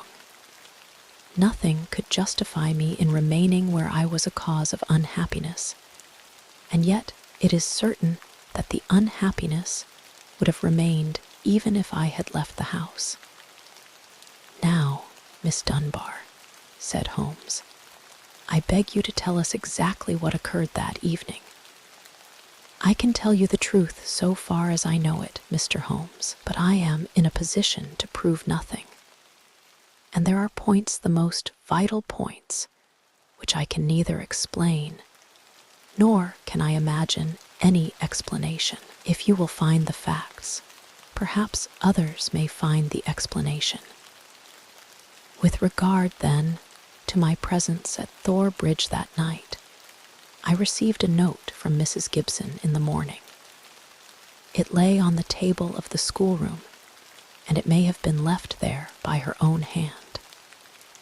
It implored me to see her there after dinner, said she had something important to say to me, and asked me to leave an answer on the sundial in the garden, as she desired no one to be in our confidence. I saw no reason for such secrecy, but I did as she asked, accepting the appointment. She asked me to destroy her note, and I burned it in the schoolroom grate. She was very much afraid of her husband, who treated her with a harshness for which I frequently reproached him, and I could only imagine that she acted in this way because she did not wish him to know of our interview. Yet she kept your reply very carefully. Yes, I was surprised to hear that she had it in her hand when she died. Well, what happened then? I went down as I had promised. When I reached the bridge, she was waiting for me. Never did I realize till that moment how this poor creature hated me. She was like a mad woman indeed. I think she was a mad woman, subtly mad with the deep power of deception, which insane people may have. How else could she have met me with unconcern every day, and yet had so raging a hatred of me in her heart? I will not say what she said. She poured her whole wild fury out in burning and horrible words. I did not even answer. I could not. It was dreadful to see her. I put my hands to my ears and rushed away. When I left her, she was standing, still shrieking out her curses at me, in the mouth of the bridge, where she was afterwards found, within a few yards from the spot. And yet, presuming that she met her death shortly after you left her, you heard no shot. No, I heard nothing. But indeed, Mr. Holmes, I was so agitated and horrified by this terrible outbreak that I rushed to get back to the peace of my own room, and I was incapable of noticing anything which happened. You say that you returned to your room. Did you leave it again before next morning? Yes, when the alarm came that the poor creature had met her death, I ran out with the others. Did you see Mr. Gibson? Yes, he had just returned from the bridge when I saw him. He had sent for the doctor and the police. Did he seem to you much perturbed? Mr. Gibson is a very strong, self-contained man. I do not think that he would ever show his emotions on the surface, but I, who knew him so well, could see that he was deeply concerned. Then we come to the all-important point. This pistol that was found in your room, had you ever seen it before? Never, I swear it. When was it found? Next morning, when the police made their search, among your clothes. Yes, on the floor of my wardrobe under my dresses. You could not guess how long it had been there. It had not been there the morning before. How do you know? Because I tidied out the wardrobe. That is final. Then someone came into your room and placed the pistol there in order to inculpate you. It must have been so. And when? It could only have been at mealtime, or else at the hours when I would be in the schoolroom with the children, as you were when you got the note. Yes, from that time onward for the whole morning. Thank you, Miss Dunbar. Is there any other point which could help me in the investigation? I can think of none. There was some sign of violence on the stonework of the bridge, a perfectly fresh chip just opposite the body. Could you suggest any possible explanation of that? Surely it must be a mere coincidence. Curious, Miss Dunbar, very curious. Why should it appear at the very time of the tragedy, and why at the very place? But what could have caused it? Only great violence could have such an effect. Holmes did not answer. His pale, eager face had suddenly assumed that tense, far-away expression, which I had learned to associate with the supreme manifestations of his genius. So evident was the crisis in his mind that none of us dared to speak, and we sat, barrister, prisoner, and myself, watching him in a concentrated and absorbed silence. Suddenly, he sprang from his chair, vibrating with nervous energy and the pressing need for action. "Come, Watson, come," he cried. "What is it, Mr. Holmes?" "Never mind, my dear lady. You will hear from me, Mr. Cummings. With the help of the God of justice, I will give you a case which will make England ring. You will get news by tomorrow, Miss Dunbar, and meanwhile take my assurance that the clouds are lifting, and that I have every hope that the light of truth is breaking through." It was not a long journey from Winchester to Thor Place, but it was long to me in my impatience, while for Holmes it was evident that it seemed endless, for, in his nervous restlessness, he could not sit still, but paced the carriage or drummed with his long, sensitive fingers upon the cushions beside him. Suddenly, however, as we neared our destination, he seated himself opposite to me. We had a first-class carriage to ourselves. And laying a hand upon each of my knees, he looked into my eyes with the peculiarly mischievous gaze which was characteristic of his more imp-like moods. "Watson," said he, "I have some recollection that you go armed upon these excursions of ours." It was as well for him that I did so, for he took little care for his own safety when his mind was once absorbed by a problem, so that more than once my revolver had been a good friend in need. I reminded him of the fact. Yes, I am a little absent-minded in such matters, but have you your revolver on you? I produced it from my hip pocket, a short, handy, but very serviceable little weapon. He undid the catch, shook out the cartridges, and examined it with care. "It's heavy, remarkably heavy," said he. "Yes, it is a solid bit of work." He mused over it for a minute. "Do you know, Watson," said he, "I believe your revolver is going to have a very intimate connection with the mystery which we are investigating." "My dear Holmes, you are joking." "No, Watson, I am very serious. There is a test before us. If the test comes off, all will be clear. And the test will depend upon the conduct of this little weapon. One cartridge out. Now we will replace the other 5 and put on the safety catch. So, that increases the weight and makes it a better reproduction." I had no glimmer of what was in his mind, nor did he enlighten me, but sat lost in thought until we pulled up in the Little Hampshire station. We secured a ramshackle trap, and in a quarter of an hour were at the house of our confidential friend, the sergeant.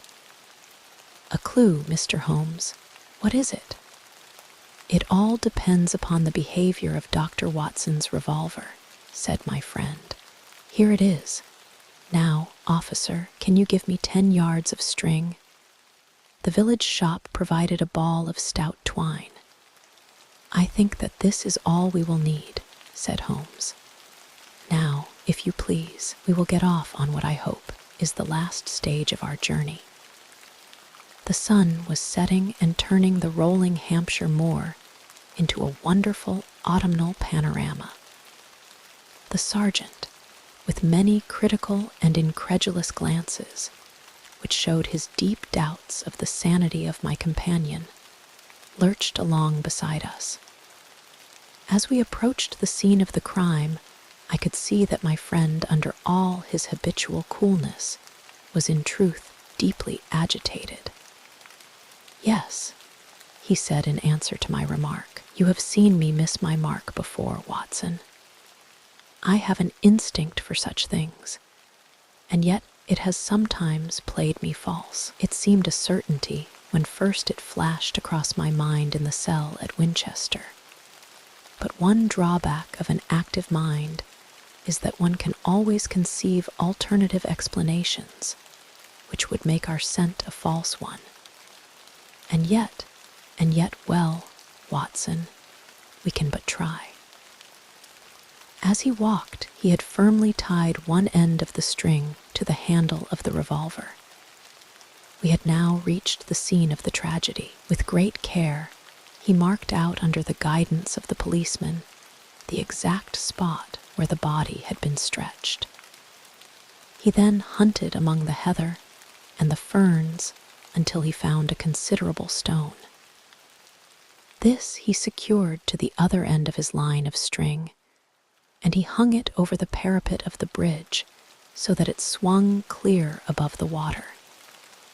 He then stood on the fatal spot, some distance from the edge of the bridge, with my revolver in his hand, the string being taut between the weapon and the heavy stone on the farther side.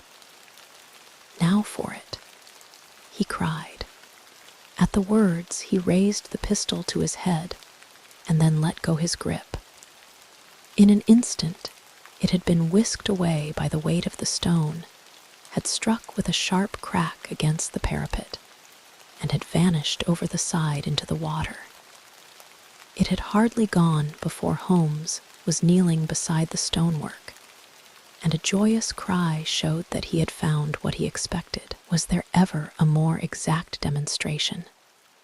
He cried, "See, Watson, your revolver has solved the problem." As he spoke, he pointed to a second chip of the exact size and shape of the first which had appeared on the under edge of the stone balustrade. "We'll stay at the inn tonight," he continued as he rose and faced the astonished sergeant. "You will, of course, get a grappling hook, and you will easily restore my friend's revolver. You will also find beside it the revolver, string, and weight with which this vindictive woman attempted to disguise her own crime and to fasten a charge of murder upon an innocent victim. You can let Mr. Gibson know that I will see him in the morning, when steps can be taken for Miss Dunbar's vindication." Late that evening, as we sat together smoking our pipes in the village inn, Holmes gave me a brief review of what had passed. "I fear, Watson," said he, "that you will not improve any reputation which I may have acquired by adding the case of the Thor Bridge mystery to your annals. I have been sluggish in mind and wanting in that mixture of imagination and reality which is the basis of my art. I confess that the chip in the stonework was a sufficient clue to suggest the true solution, and that I blame myself for not having attained it sooner. It must be admitted that the workings of this unhappy woman's mind were deep and subtle, so that it was no very simple matter to unravel her plot. I do not think that in our adventures we have ever come across a stranger example of what perverted love can bring about. Whether Miss Dunbar was her rival in a physical or in a merely mental sense seems to have been equally unforgivable in her eyes. No doubt she blamed this innocent lady for all those harsh dealings and unkind words with which her husband tried to repel her too demonstrative affection. Her first resolution was to end her own life. Her second was to do it in such a way as to involve her victim in a fate which was worse far than any sudden death could be. We can follow the various steps quite clearly, and they show a remarkable subtlety of mind. A note was extracted very cleverly from Miss Dunbar, which would make it appear that she had chosen the scene of the crime. In her anxiety that it should be discovered, she somewhat overdid it by holding it in her hand to the last. This alone should have excited my suspicions earlier than it did. Then she took one of her husband's revolvers. There was, as you saw, an arsenal in the house, and kept it for her own use. A similar one she concealed that morning in Miss Dunbar's wardrobe, after discharging one barrel, which she could easily do in the woods without attracting attention.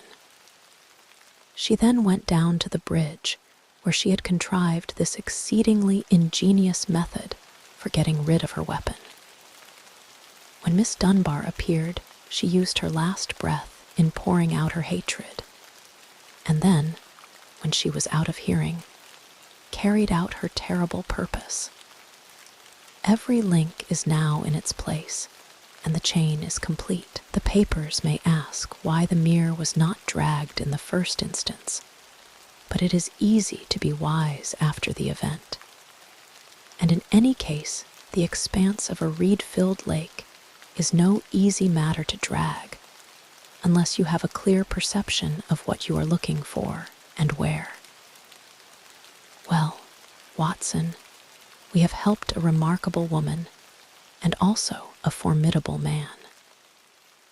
Should they in the future join their forces, as seems not unlikely, the financial world may find that Mr. Neil Gibson has learned something in that schoolroom of sorrow where our earthly lessons are taught. The Adventure of the Creeping Man. Mr. Sherlock Holmes was always of opinion that I should publish the singular facts connected with Professor Presberry, if only to dispel once for all the ugly rumors which some 20 years ago agitated the university and were echoed in the learned societies of London. There were, however, certain obstacles in the way, and the true history of this curious case remained entombed in the tin box, which contains so many records of my friend's adventures. Now, we have at last obtained permission to ventilate the facts, which formed one of the very last cases handled by Holmes before his retirement from practice. Even now, a certain reticence and discretion have to be observed in laying the matter before the public. It was one Sunday evening early in September of the year 1903 that I received one of Holmes's laconic messages. Come at once, if convenient; if inconvenient, come all the same. S.H. The relations between us in those latter days were peculiar. He was a man of habits, narrow and concentrated habits, and I had become one of them. As an institution, I was like the violin, the shag tobacco, the old black pipe, the index books, and others perhaps less excusable. When it was a case of active work, and a comrade was needed upon whose nerve he could place some reliance, my role was obvious. But apart from this, I had uses. I was a whetstone for his mind. I stimulated him. He liked to think aloud in my presence. His remarks could hardly be said to be made to me. Many of them would have been as appropriately addressed to his bedstead. But none the less, having formed the habit, it had become in some way helpful that I should register and interject.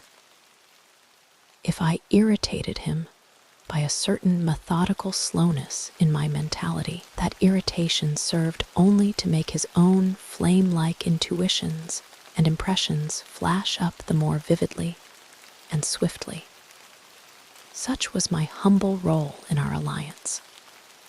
When I arrived at Baker Street, I found him huddled up in his armchair with updrawn knees, his pipe in his mouth and his brow furrowed with thought. It was clear that he was in the throes of some vexatious problem. With a wave of his hand, he indicated my old armchair, but otherwise for half an hour he gave no sign that he was aware of my presence. Then, with a start, he seemed to come from his reverie, and with his usual whimsical smile, he greeted me back to what had once been my home. "You will excuse a certain abstraction of mind, my dear Watson," said he. "Some curious facts have been submitted to me within the last 24 hours, and they in turn have given rise to some speculations of a more general character. I have serious thoughts of writing a small monograph upon the uses of dogs in the work of the detective. But surely, Holmes, this has been explored," said I. "Bloodhounds, sleuth hounds, no, Watson. That side of the matter is, of course, obvious, but there is another which is far more subtle.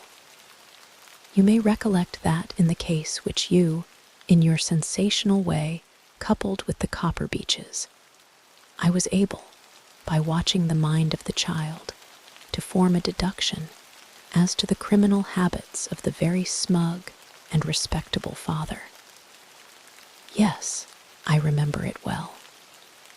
My line of thoughts about dogs is analogous. A dog reflects the family life Whoever saw a frisky dog in a gloomy family, or a sad dog in a happy one? Snarling people have snarling dogs. Dangerous people have dangerous ones. And their passing moods may reflect the passing moods of others. I shook my head. Surely, Holmes, this is a little far-fetched, said I. He had refilled his pipe and resumed his seat, taking no notice of my comment. The practical application of what I have said is very close to the problem which I am investigating. It is a tangled skein, you understand, and I am looking for a loose end. One possible loose end lies in the question. Why does Professor Presberry's wolfhound, Roy, endeavor to bite him? I sank back in my chair in some disappointment. Was it for so trivial a question as this that I had been summoned from my work? Holmes glanced across at me. The same old Watson, said he. You never learn that the gravest issues may depend upon the smallest things. But is it not on the face of it strange that a staid, elderly philosopher, you've heard of Presberry, of course, the famous Camford physiologist, that such a man, whose friend has been his devoted wolfhound, should now have been twice attacked by his own dog? What do you make of it? The dog is ill. Well, that has to be considered. But he attacks no one else, nor does he apparently molest his master, save on very special occasions. Curious, Watson, very curious. But young Mr. Bennet is before his time, if that is his ring. I had hoped to have a longer chat with you before he came. There was a quick step on the stairs, a sharp tap at the door, and a moment later the new client presented himself. He was a tall, handsome youth about 30, well-dressed and elegant, but with something in his bearing which suggested the shyness of the student rather than the self-possession of the man of the world. He shook hands with Holmes, and then looked with some surprise at me. This matter is very delicate, Mr. Holmes, he said. Consider the relation in which I stand to Professor Presberry, both privately and publicly.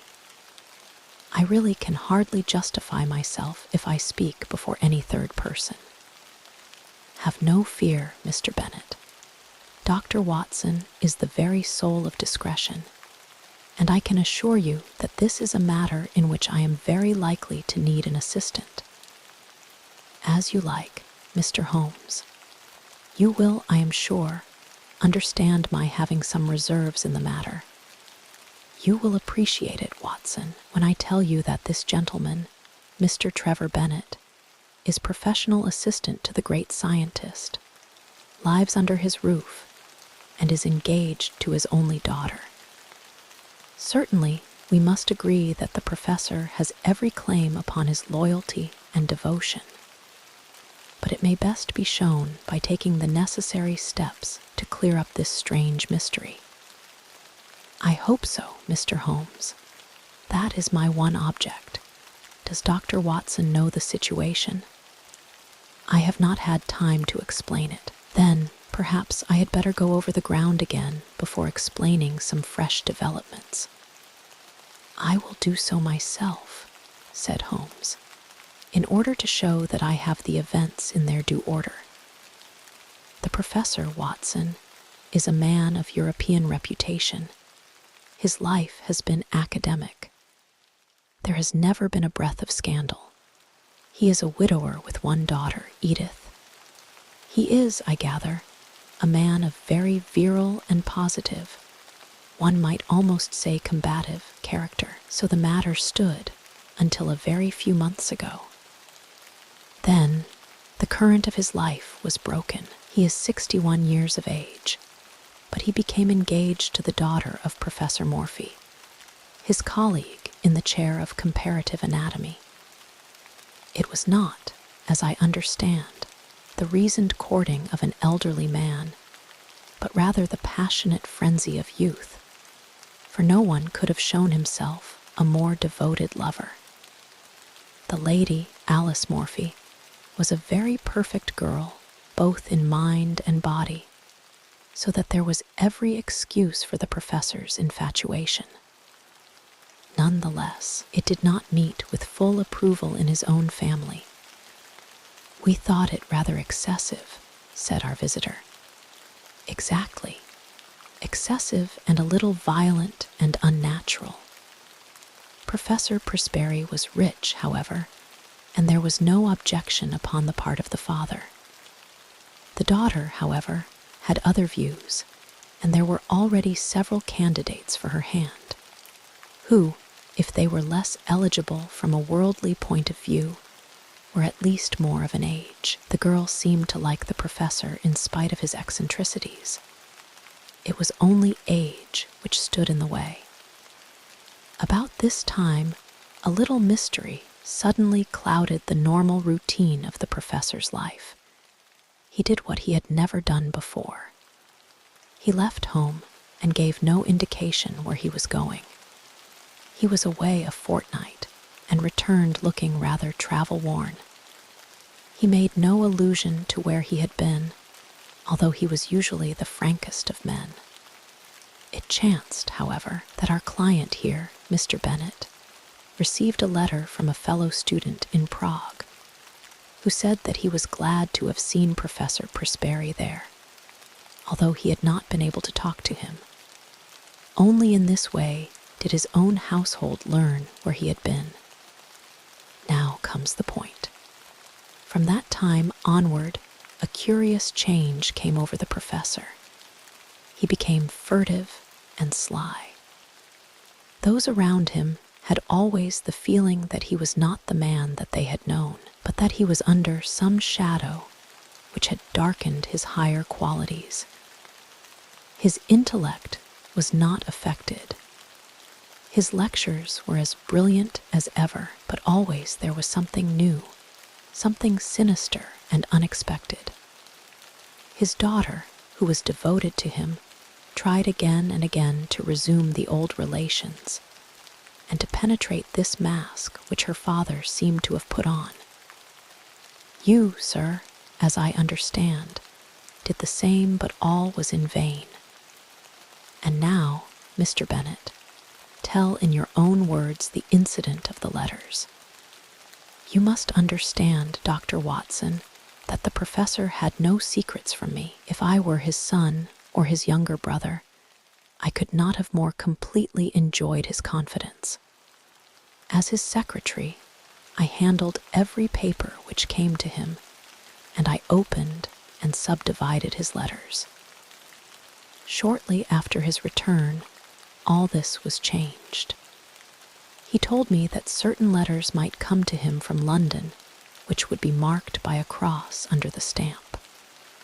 These were to be set aside for his own eyes only. I may say that several of these did pass through my hands, that they had the E.C. mark, and were in an illiterate handwriting. If he answered them at all, the answers did not pass through my hands nor into the letter basket in which our correspondence was collected. "And the box," said Holmes. "Ah, yes, the box." The professor brought back a little wooden box from his travels. It was the one thing which suggested a continental tour, for it was one of those quaint carved things which one associates with Germany. This he placed in his instrument cupboard. One day, in looking for a cannula, I took up the box. To my surprise, he was very angry and reproved me in words which were quite savage for my curiosity. It was the first time such a thing had happened, and I was deeply hurt. I endeavored to explain that it was a mere accident that I had touched the box, but all the evening I was conscious that he looked at me harshly and that the incident was rankling in his mind. Mr. Bennet drew a little diary book from his pocket. "That was on July 2d," said he. "You are certainly an admirable witness," said Holmes. "I may need some of these dates which you have noted. I learned method, among other things, from my great teacher." From the time that I observed abnormality in his behavior, I felt that it was my duty to study his case. Thus, I have it here that it was on that very day, July 2D, that Roy attacked the professor as he came from his study into the hall. Again, on July 11th, there was a scene of the same sort, and then I have a note of yet another upon July 20th. After that, we had to banish Roy to the stables. He was a dear, affectionate animal, but I fear I weary you. Mr. Bennet spoke in a tone of reproach, for it was very clear that Holmes was not listening. His face was rigid, and his eyes gazed abstractedly at the ceiling. With an effort, he recovered himself. "Singular, most singular," he murmured. "These details were new to me, Mr. Bennet. I think we have now fairly gone over the old ground, have we not? But you spoke of some fresh developments." The pleasant, open face of our visitor clouded over, shadowed by some grim remembrance. "What I speak of occurred the night before last," said he. "I was lying awake about 2 in the morning, when I was aware of a dull, muffled sound coming from the passage. I opened my door and peeped out. I should explain that the professor sleeps at the end of the passage, the date being, asked Holmes. Our visitor was clearly annoyed at so irrelevant an interruption. "I have said, sir, that it was the night before last, that is, September 4th. Holmes nodded and smiled. "Pray continue," said he. "He sleeps at the end of the passage and would have to pass my door in order to reach the staircase. It was a really terrifying experience, Mr. Holmes. I think that I am as strong-nerved as my neighbors, but I was shaken by what I saw. The passage was dark save that one window halfway along it threw a patch of light. I could see that something was coming along the passage, something dark and crouching. Then, suddenly, it emerged into the light, and I saw that it was he.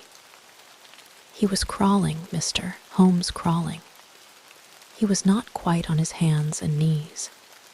I should rather say on his hands and feet, with his face sunk between his hands. Yet he seemed to move with ease. I was so paralyzed by the sight that it was not until he had reached my door that I was able to step forward and ask if I could assist him. His answer was extraordinary. He sprang up, spat out some atrocious word at me, and hurried on past me and down the staircase. I waited about for an hour, but he did not come back. It must have been daylight before he regained his room. "Well, Watson, what make you of that?" asked Holmes with the air of the pathologist who presents a rare specimen. "Lumbago, possibly. I have known a severe attack make a man walk in just such a way, and nothing would be more trying to the temper." "Good, Watson. You always keep us flat-footed on the ground, but we can hardly accept lumbago, since he was able to stand erect in a moment." "He was never better in health," said Bennet. "In fact, he is stronger than I have known him for years. But there are the facts, Mr. Holmes. It is not a case in which we can consult the police, and yet we are utterly at our wits' end as to what to do, and we feel in some strange way that we are drifting towards disaster. Edith Miss Presberry feels as I do, that we cannot wait passively any longer. It is certainly a very curious and suggestive case. What do you think, Watson?" "Speaking as a medical man," said I, "it appears to be a case for an alienist. The old gentleman's cerebral processes were disturbed by the love affair. He made a journey abroad in the hope of breaking himself of the passion.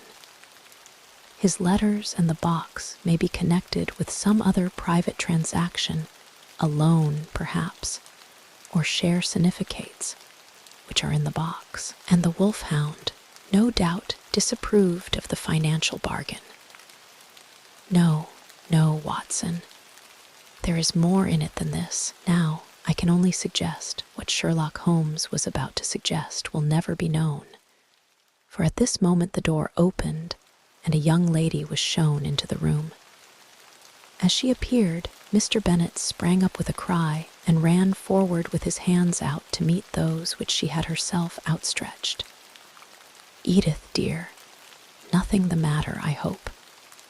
I felt I must follow you. Oh, Jack, I have been so dreadfully frightened. It is awful to be there alone. Mr. Holmes, this is the young lady I spoke of. This is my fiancée." We were gradually coming to that conclusion, were we not, Watson? Holmes answered with a smile. "I take it, Miss Presberry, that there is some fresh development in the case, and that you thought we should know." Our new visitor, a bright, handsome girl of a conventional English type, smiled back at Holmes as she seated herself beside Mr. Bennet. When I found Mr. Bennet had left his hotel, I thought I should probably find him here. Of course, he had told me that he would consult you. But, oh, Mr. Holmes, can you do nothing for my poor father? I have hopes, Miss Presberry, but the case is still obscure. Perhaps what you have to say may throw some fresh light upon it. It was last night, Mr. Holmes. He had been very strange all day. I am sure that there are times when he has no recollection of what he does. He lives as in a strange dream. Yesterday was such a day. It was not my father with whom I lived. His outward shell was there, but it was not really he.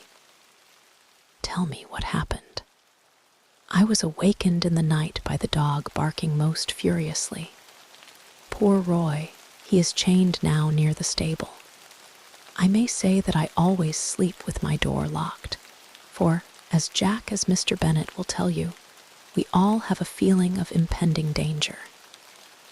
My room is on the second floor. It happened that the blind was up in my window, and there was bright moonlight outside as I lay with my eyes fixed upon the square of light, listening to the frenzied barkings of the dog. I was amazed to see my father's face looking in at me. Mr. Holmes, I nearly died of surprise and horror. There it was pressed against the window pane, and one hand seemed to be raised as if to push up the window. If that window had opened, I think I should have gone mad. It was no delusion, Mr. Holmes. Don't deceive yourself by thinking so. I dare say it was 20 seconds or so that I lay paralyzed and watched the face. Then it vanished, but I could not spring out of bed and look out after it. I lay cold and shivering till morning. At breakfast, he was sharp and fierce in manner, and made no allusion to the adventure of the night. Neither did I, but I gave an excuse for coming to town, and here I am. Holmes looked thoroughly surprised at Miss Presberry's narrative. My dear young lady, you say that your room is on the second floor. Is there a long ladder in the garden? No, Mr. Holmes, that is the amazing part of it. There is no possible way of reaching the window, and yet he was there. The date being September 5th, said Holmes. That certainly complicates matters. It was the young lady's turn to look surprised. This is the second time that you have alluded to the date, Mr. Holmes, said Bennet. Is it possible that it has any bearing upon the case? It is possible, very possible, and yet I have not my full material at present. Possibly you are thinking of the connection between insanity and phases of the moon. No, I assure you, it was quite a different line of thought. Possibly you can leave your notebook with me, and I will check the dates. Now I think, Watson, that our line of action is perfectly clear. This young lady has informed us and I have the greatest confidence in her intuition that her father remembers little or nothing which occurs upon certain dates. We will therefore call upon him as if he had given us an appointment upon such a date. He will put it down to his own lack of memory. Thus we will open our campaign by having a good close view of him. That is excellent, said Mr. Bennet. I warn you, however, that the professor is irascible and violent at times. Holmes smiled. There are reasons why we should come at once, very cogent reasons if my theories hold good. Tomorrow, Mr. Bennet, will certainly see us in Camford. There is, if I remember right, an inn called the Chequers, where the port used to be above mediocrity, and the linen was above reproach. I think, Watson, that our lot for the next few days might lie in less pleasant places. Monday morning found us on our way to the famous university town, an easy effort on the part of Holmes, who had no roots to pull up, but one which involved frantic planning and hurrying on my part, as my practice was by this time not inconsiderable. Holmes made no allusion to the case until after we had deposited our suitcases at the ancient hostel of which he had spoken. I think, Watson, that we can catch the professor just before lunch. He lectures at 11 and should have an interval at home. What possible excuse have we for calling? Holmes glanced at his notebook. There was a period of excitement upon August 26th. We will assume that he is a little hazy as to what he does at such times. If we insist that we are there by appointment, I think he will hardly venture to contradict us. Have you the effrontery necessary to put it through? We can but try. Excellent, Watson, compound of the busy bee and excelsior. We can but try the motto of the firm. A friendly native will surely guide us. Such a one on the back of a smart hansom swept us past a row of ancient colleges, and finally turning into a tree-lined drive, pulled up at the door of a charming house, girt round with lawns and covered with purple wisteria.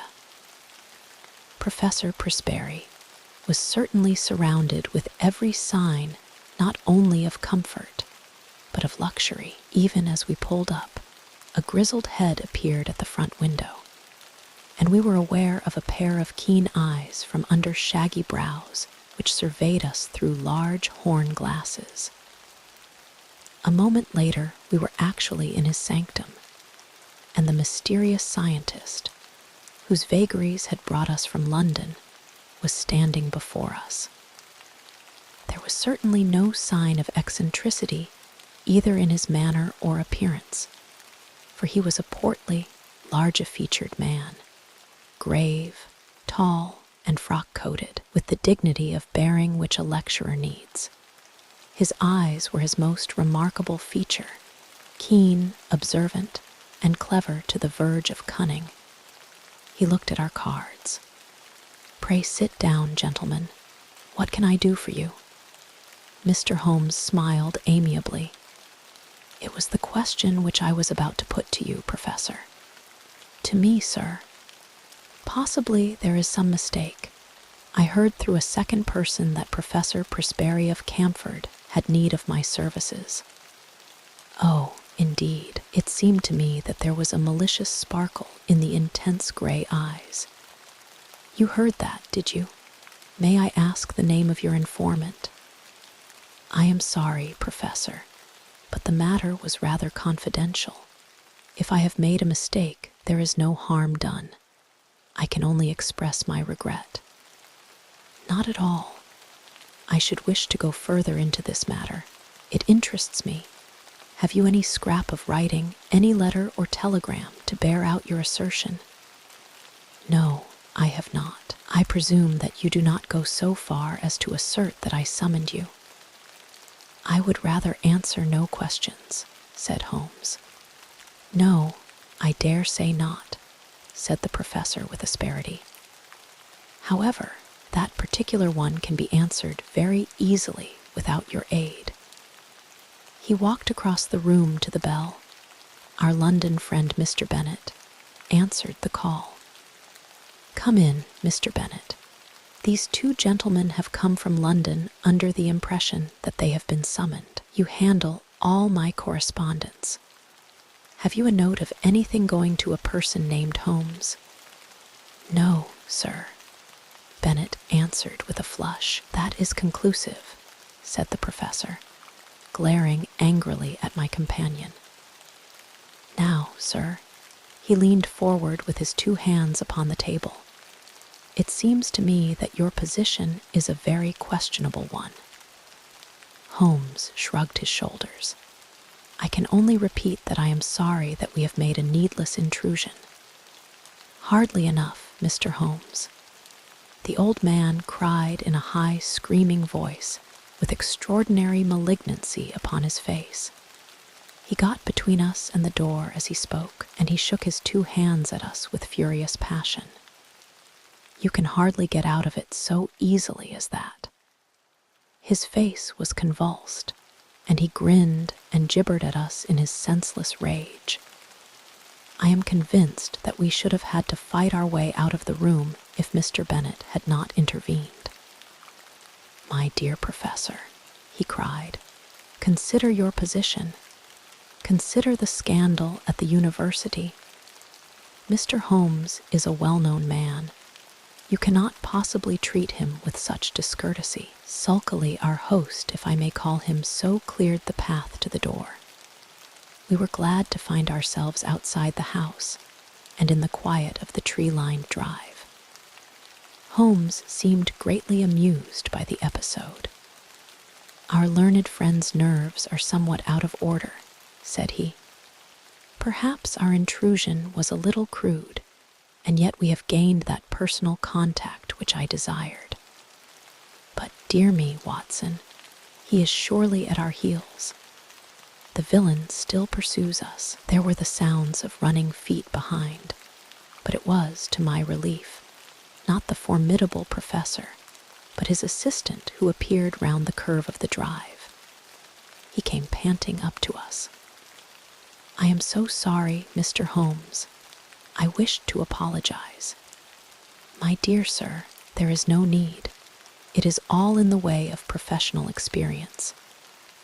I have never seen him in a more dangerous mood, but he grows more sinister.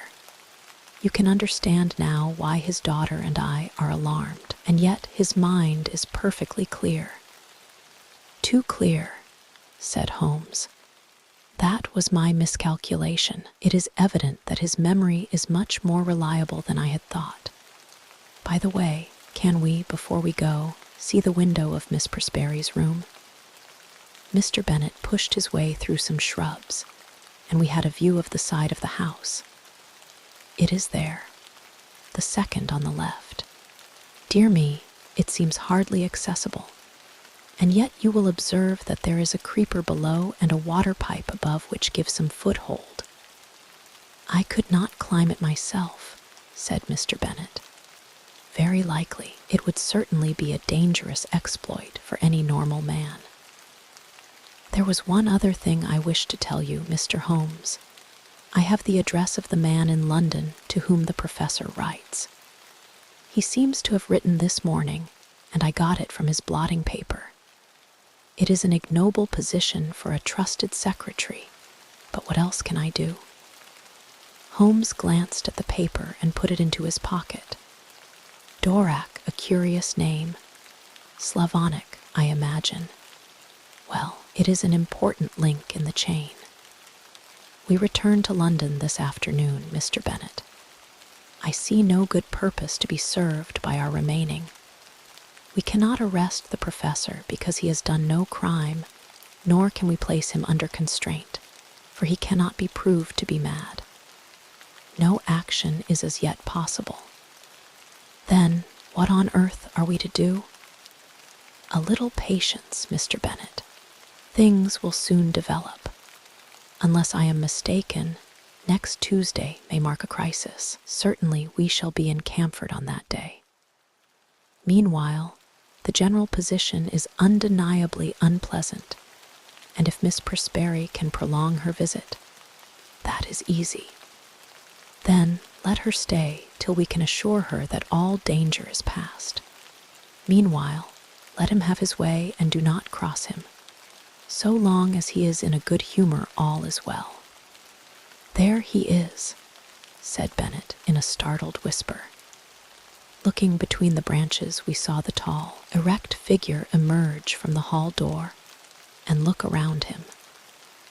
He stood leaning forward, his hands swinging straight before him, his head turning from side to side. The secretary, with a last wave, slipped off among the trees, and we saw him presently rejoin his employer, the two entering the house together in what seemed to be animated and even excited conversation.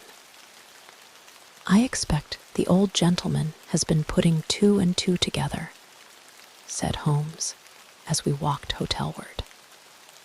He struck me as having a particularly clear and logical brain from the little I saw of him.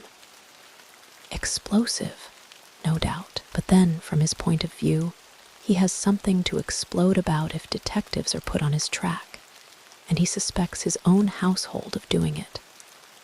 I rather fancy that friend Bennet is in for an uncomfortable time. Holmes stopped at a post office and sent off a telegram on our way.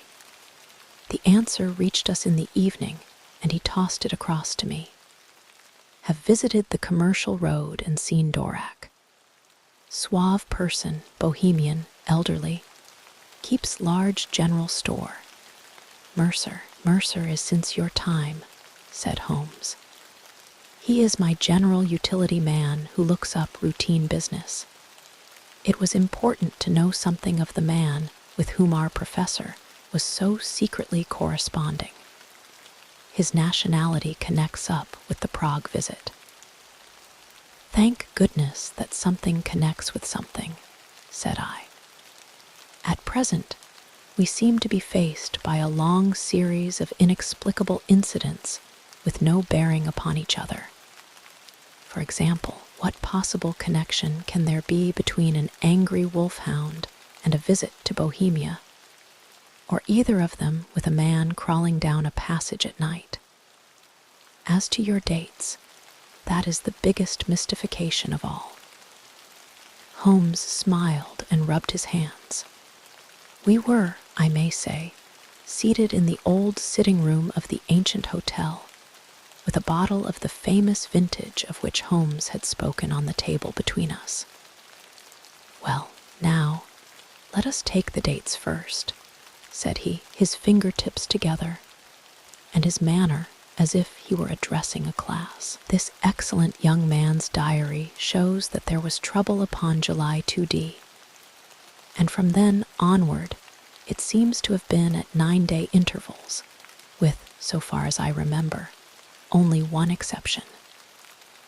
Thus the last outbreak upon Friday was on September 3d, which also falls into the series, as did August 26th, which preceded it. The thing is beyond coincidence. I was forced to agree. Let us, then, form the provisional theory that every 9 days the professor takes some strong drug, which has a passing but highly poisonous effect. His naturally violent nature is intensified by it. He learned to take this drug while he was in Prague, and is now supplied with it by a Bohemian intermediary in London. This all hangs together, Watson. But the dog, the face at the window, the creeping man in the passage. Well, we have made a beginning. I should not expect any fresh developments until next Tuesday. In the meantime, we can only keep in touch with friend Bennet and enjoy the amenities of this charming town. In the morning, Mr. Bennet slipped round to bring us the latest report. As Holmes had imagined, times had not been easy with him. Without exactly accusing him of being responsible for our presence, the professor had been very rough and rude in his speech, and evidently felt some strong grievance. This morning he was quite himself again, however, and had delivered his usual brilliant lecture to a crowded class.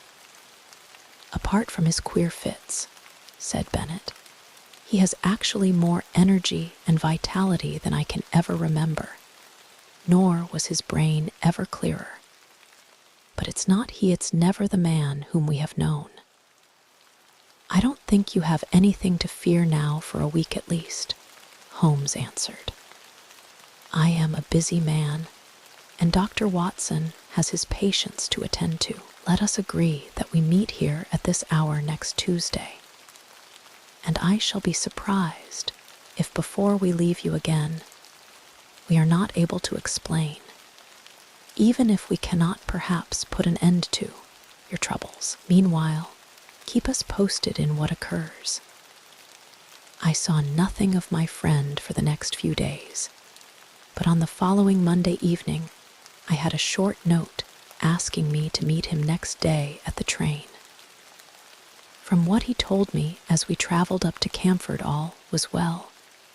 The peace of the professor's house had been unruffled, and his own conduct perfectly normal. This also was the report which was given us by Mr. Bennet himself when he called upon us that evening at our old quarters in the Chequers.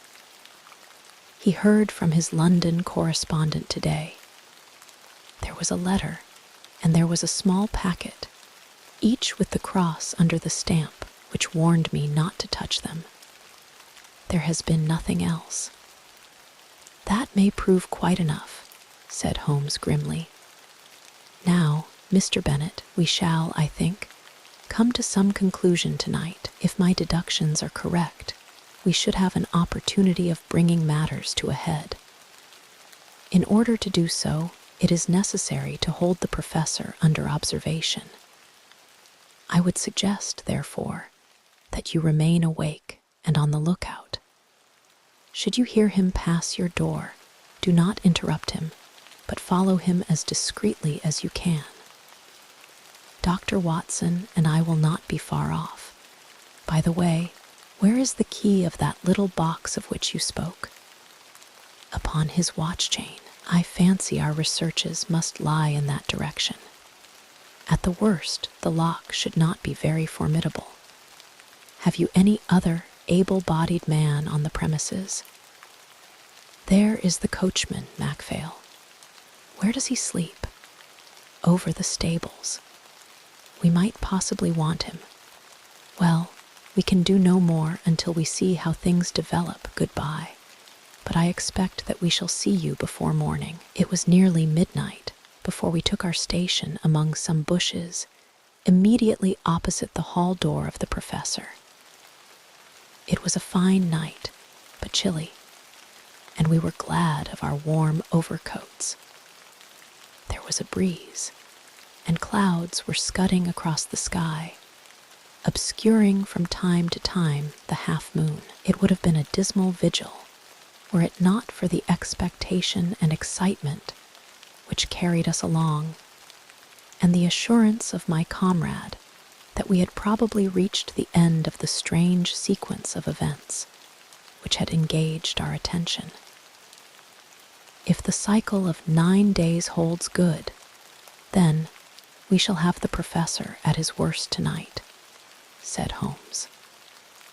The fact that these strange symptoms began after his visit to Prague, that he is in secret correspondence with a Bohemian dealer in London, who presumably represents someone in Prague, and that he received a packet from him this very day, all point in one direction.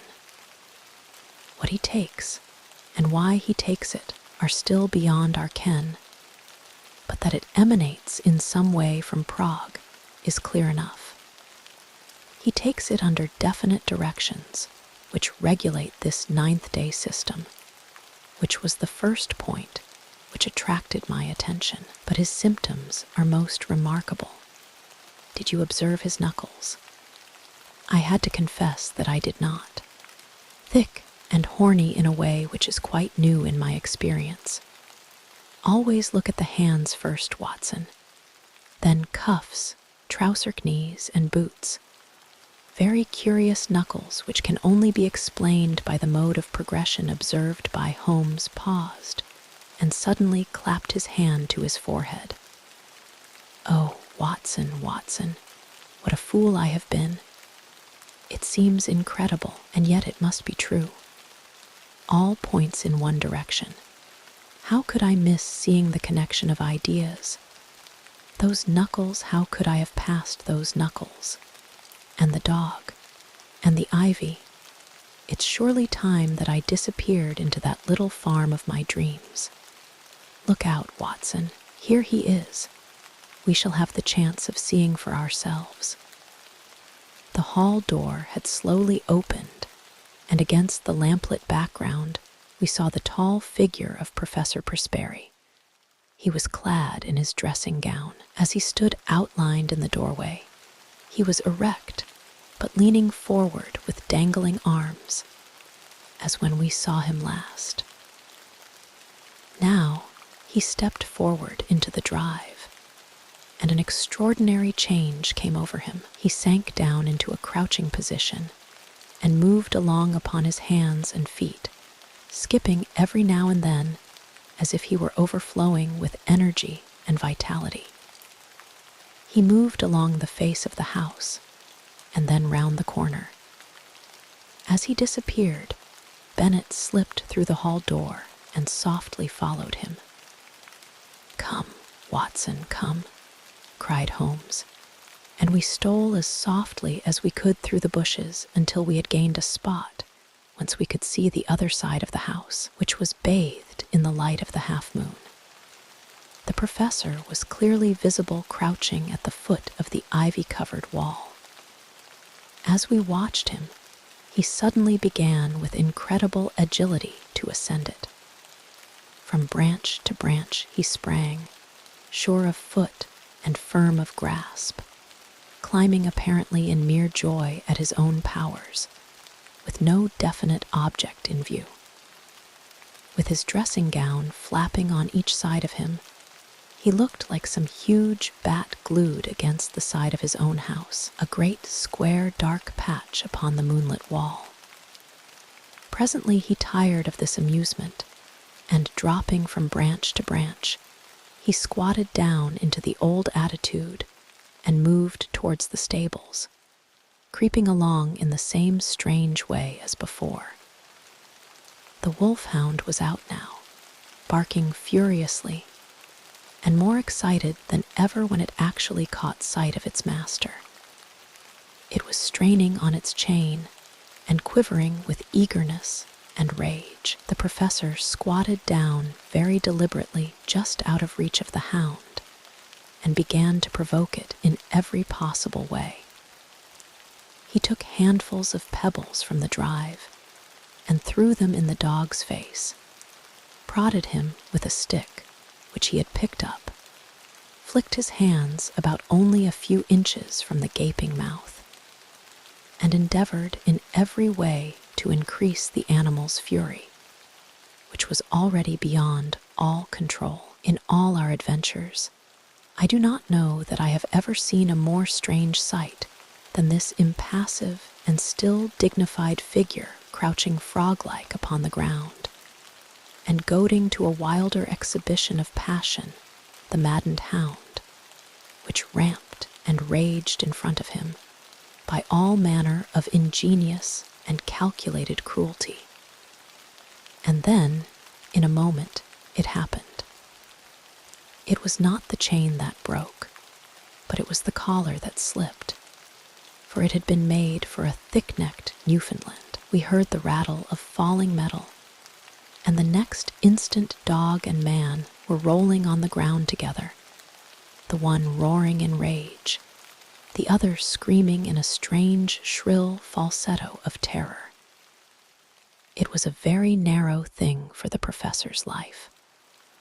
The savage creature had him fairly by the throat, Its fangs had bitten deep, and he was senseless before we could reach them and drag the two apart. It might have been a dangerous task for us, but Bennet's voice and presence brought the great Hound instantly to reason. The uproar had brought the sleepy and astonished coachman from his room above the stables. "I'm not surprised," said he, shaking his head. "I've seen him at it before. I knew the dog would get him sooner or later." The hound was secured, and together we carried the professor up to his room, where Bennet, who had a medical degree, helped me to dress his torn throat. The sharp teeth had passed dangerously near the carotid artery, and the hemorrhage was serious. In half an hour the danger was past. I had given the patient an injection of morphia, and he had sunk into deep sleep. Then, and only then, were we able to look at each other and to take stock of the situation. "I think a first-class surgeon should see him," said I. "For God's sake, no," cried Bennet. "At present the scandal is confined to our own household. It is safe with us. If it gets beyond these walls, it will never stop. Consider his position at the university, his European reputation, the feelings of his daughter." "Quite so," said Holmes. "I think it may be quite possible to keep the matter to ourselves, and also to prevent its recurrence now that we have a free hand. The key from the watch chain, Mr. Bennet. Macphail will guard the patient and let us know if there is any change. Let us see what we can find in the professor's mysterious box." There was not much, but there was enough an empty phial, another nearly full, a hypodermic syringe, several letters in a crabbed foreign hand. The marks on the envelopes showed that they were those which had disturbed the routine of the secretary, and each was dated from the Commercial Road and signed A. Dorak. They were mere invoices to say that a fresh bottle was being sent to Professor Prosperi, or receipt to acknowledge money. There was one other envelope, however, in a more educated hand, and bearing the Austrian stamp with the postmark of Prague. "Here we have our material," cried Holmes as he tore out the enclosure. "Honored colleague," it ran. "Since your esteemed visit, I have thought much of your case, and though in your circumstances there are some special reasons for the treatment, I would none the less enjoin caution, as my results have shown that it is not without danger of a kind. It is possible that the serum of anthropoid would have been better. I have, as I explained to you, used black-faced languor because a specimen was accessible. Languor is, of course, a crawler and climber, while anthropoid walks erect and is in all ways nearer. I beg you to take every possible precaution that there be no premature revelation of the process. I have one other client in England, and Dorak is my agent for both. Weekly reports will oblige. Yours with high esteem, H. Lowenstein. Lowenstein. The name brought back to me the memory of some snippet from a newspaper which spoke of an obscure scientist who was striving in some unknown way for the secret of rejuvenescence and the elixir of life. Lowenstein of Prague. Lowenstein with the wondrous strength-giving serum, tabooed by the profession because he refused to reveal its source. In a few words, I said what I remembered. Bennet had taken a manual of zoology from the shelves. Languor. He read the great black-faced monkey of the Himalayan slopes, biggest and most human of climbing monkeys. Many details are added. Well, thanks to you, Mr. Holmes, "It is very clear that we have traced the evil to its source, the real source," said Holmes. "Lies, of course, in that untimely love affair which gave our impetuous professor the idea that he could only gain his wish by turning himself into a younger man. When one tries to rise above nature, one is liable to fall below it. The highest type of man may revert to the animal if he leaves the straight road of destiny." He sat musing for a little with the file in his hand, looking at the clear liquid within. "When I have written to this man and told him that I hold him criminally responsible for the poisons which he circulates, we will have no more trouble. But it may recur. Others may find a better way. There is danger there, a very real danger to humanity. Consider, Watson, that the material, the sensual, the worldly would all prolong their worthless lives. The spiritual would not avoid the call to something higher. It would be the survival of the least fit. What sort of cesspool may not our poor world become?" Suddenly, the dreamer disappeared, and Holmes, the man of action, sprang from his chair. "I think there is nothing more to be said, Mr. Bennet. The various incidents will now fit themselves easily into the general scheme. The dog, of course, was aware of the change far more quickly than you. His smell would ensure that. It was the monkey, not the professor, whom Roy attacked, just as it was the monkey who teased Roy. Climbing was a joy to the creature, and it was a mere chance, I take it, that the pastime brought him to the young lady's window. There is an early train to town, Watson, but I think we shall just have time for a cup of tea at the Chequers before we catch it." The Adventure of the Lion's Mane. It is a most singular thing that a problem which was certainly as abstruse and unusual as any which I have faced in my long professional career should have come to me after my retirement, and be brought, as it were, to my very door. It occurred after my withdrawal to my little Sussex home, when I had given myself up entirely to that soothing life of nature for which I had so often yearned during the long years spent amid the gloom of London. At this period of my life, the good Watson had passed almost beyond my ken. An occasional weekend visit was the most that I ever saw of him. Thus, I must act as my own chronicler.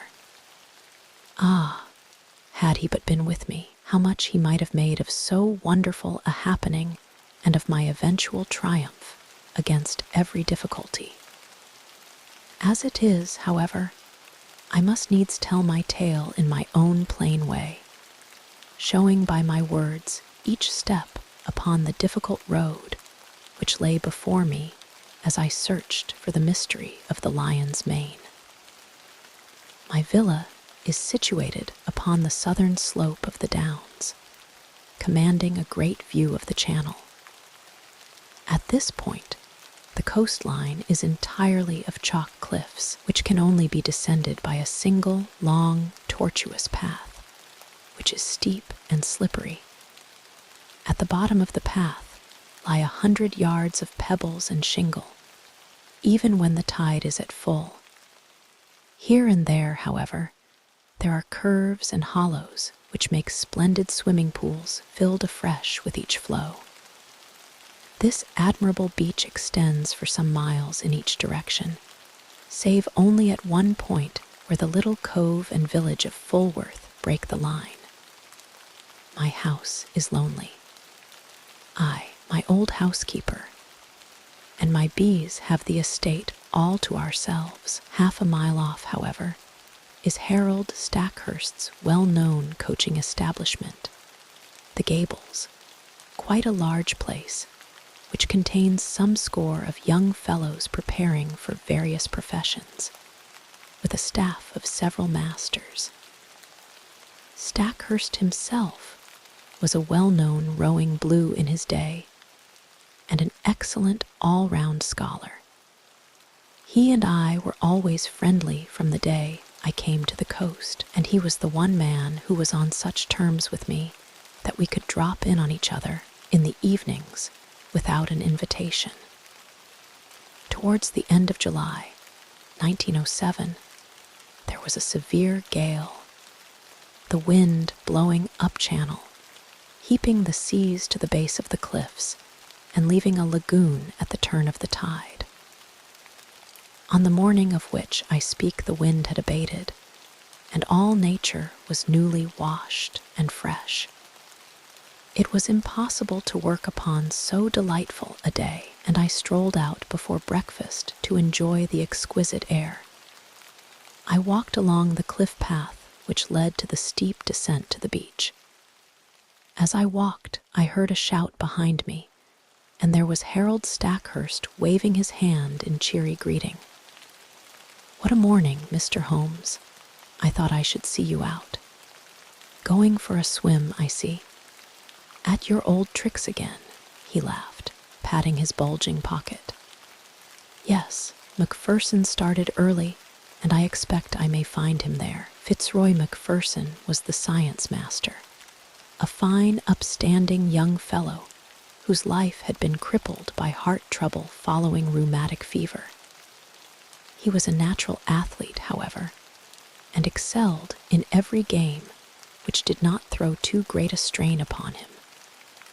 Summer and winter he went for his swim, and as I am a swimmer myself, I have often joined him. At this moment we saw the man himself.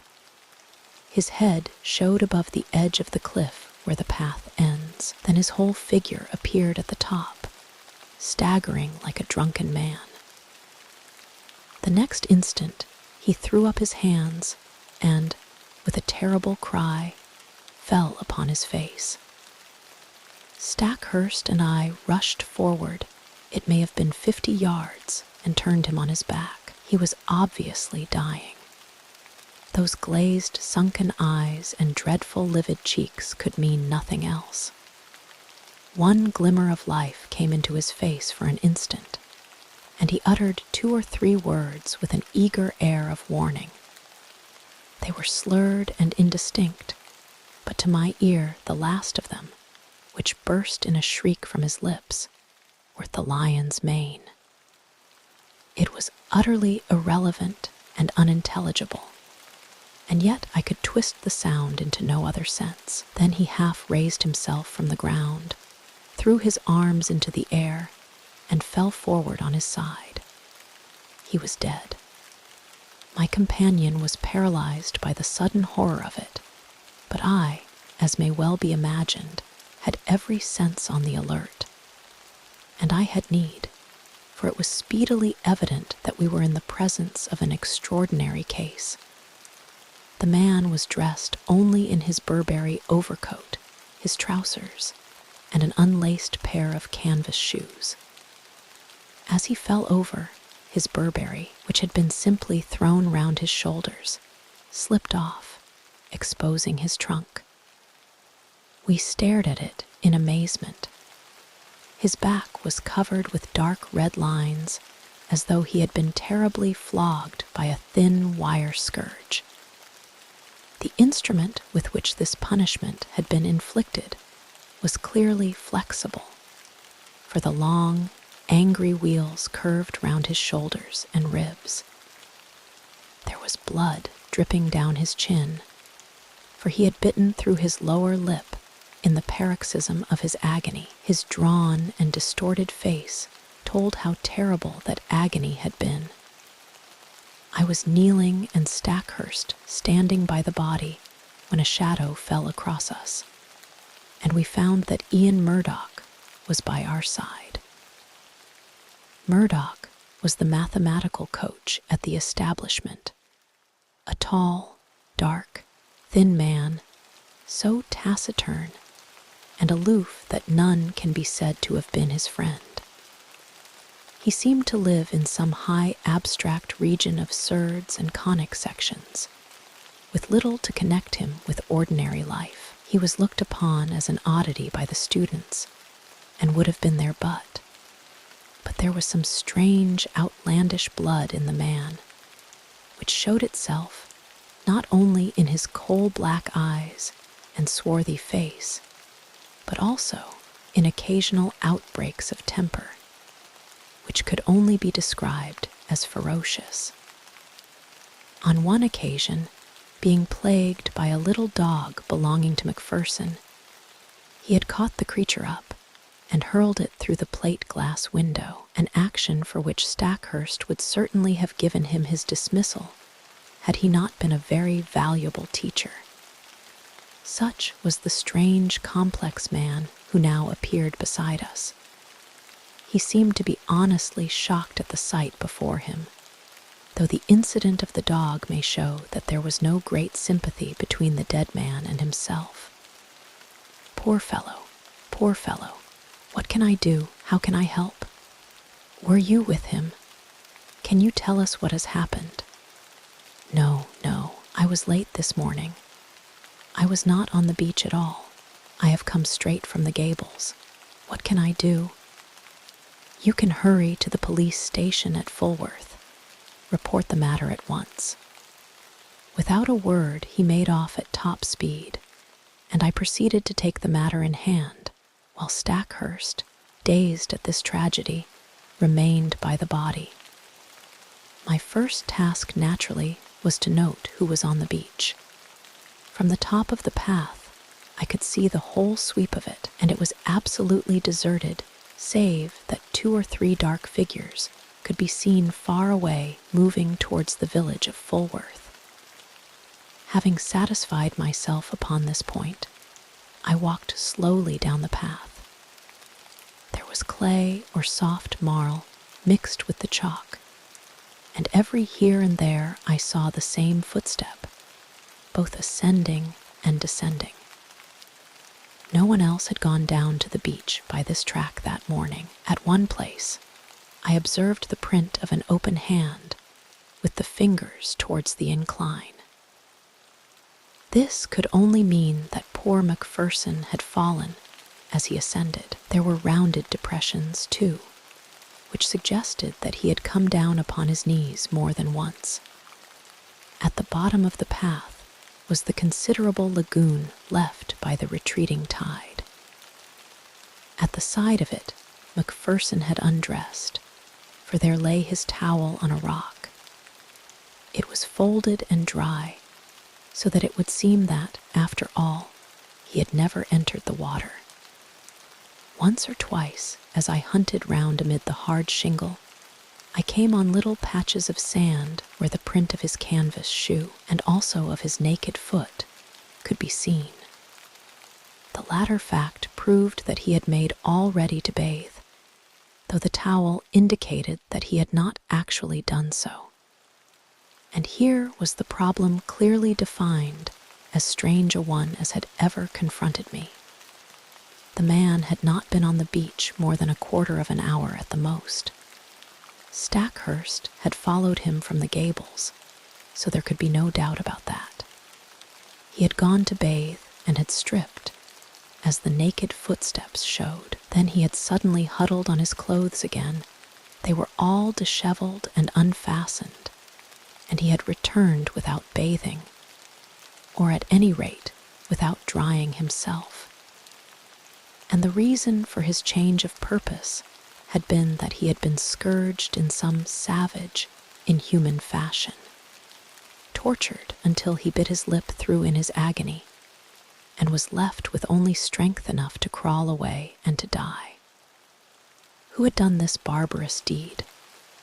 There were, it is true, small grottos and caves in the base of the cliffs, but the low sun shone directly into them, and there was no place for concealment. Then, again, there were those distant figures on the beach. They seemed too far away to have been connected with the crime, and the broad lagoon in which Macpherson had intended to bathe lay between him and them, lapping up to the rocks.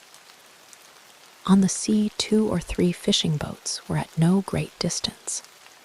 Their occupants might be examined at our leisure. There were several roads for inquiry, but none which led to any very obvious goal. When I at last returned to the body, I found that a little group of wondering folk had gathered round it. Stackhurst was, of course, still there, and Ian Murdoch had just arrived with Anderson, the village constable, a big, ginger-moustached man of the slow, solid Sussex breed, a breed which covers much good sense under a heavy, silent exterior. He listened to everything, took note of all we said, and finally drew me aside. "I'd be glad of your advice, Mr. Holmes. This is a big thing for me to handle, and I'll hear of it from Lewes if I go wrong." I advised him to send for his immediate superior and for a doctor, also to allow nothing to be moved, and as few fresh footmarks as possible to be made until they came. In the meantime, I searched the dead man's pockets.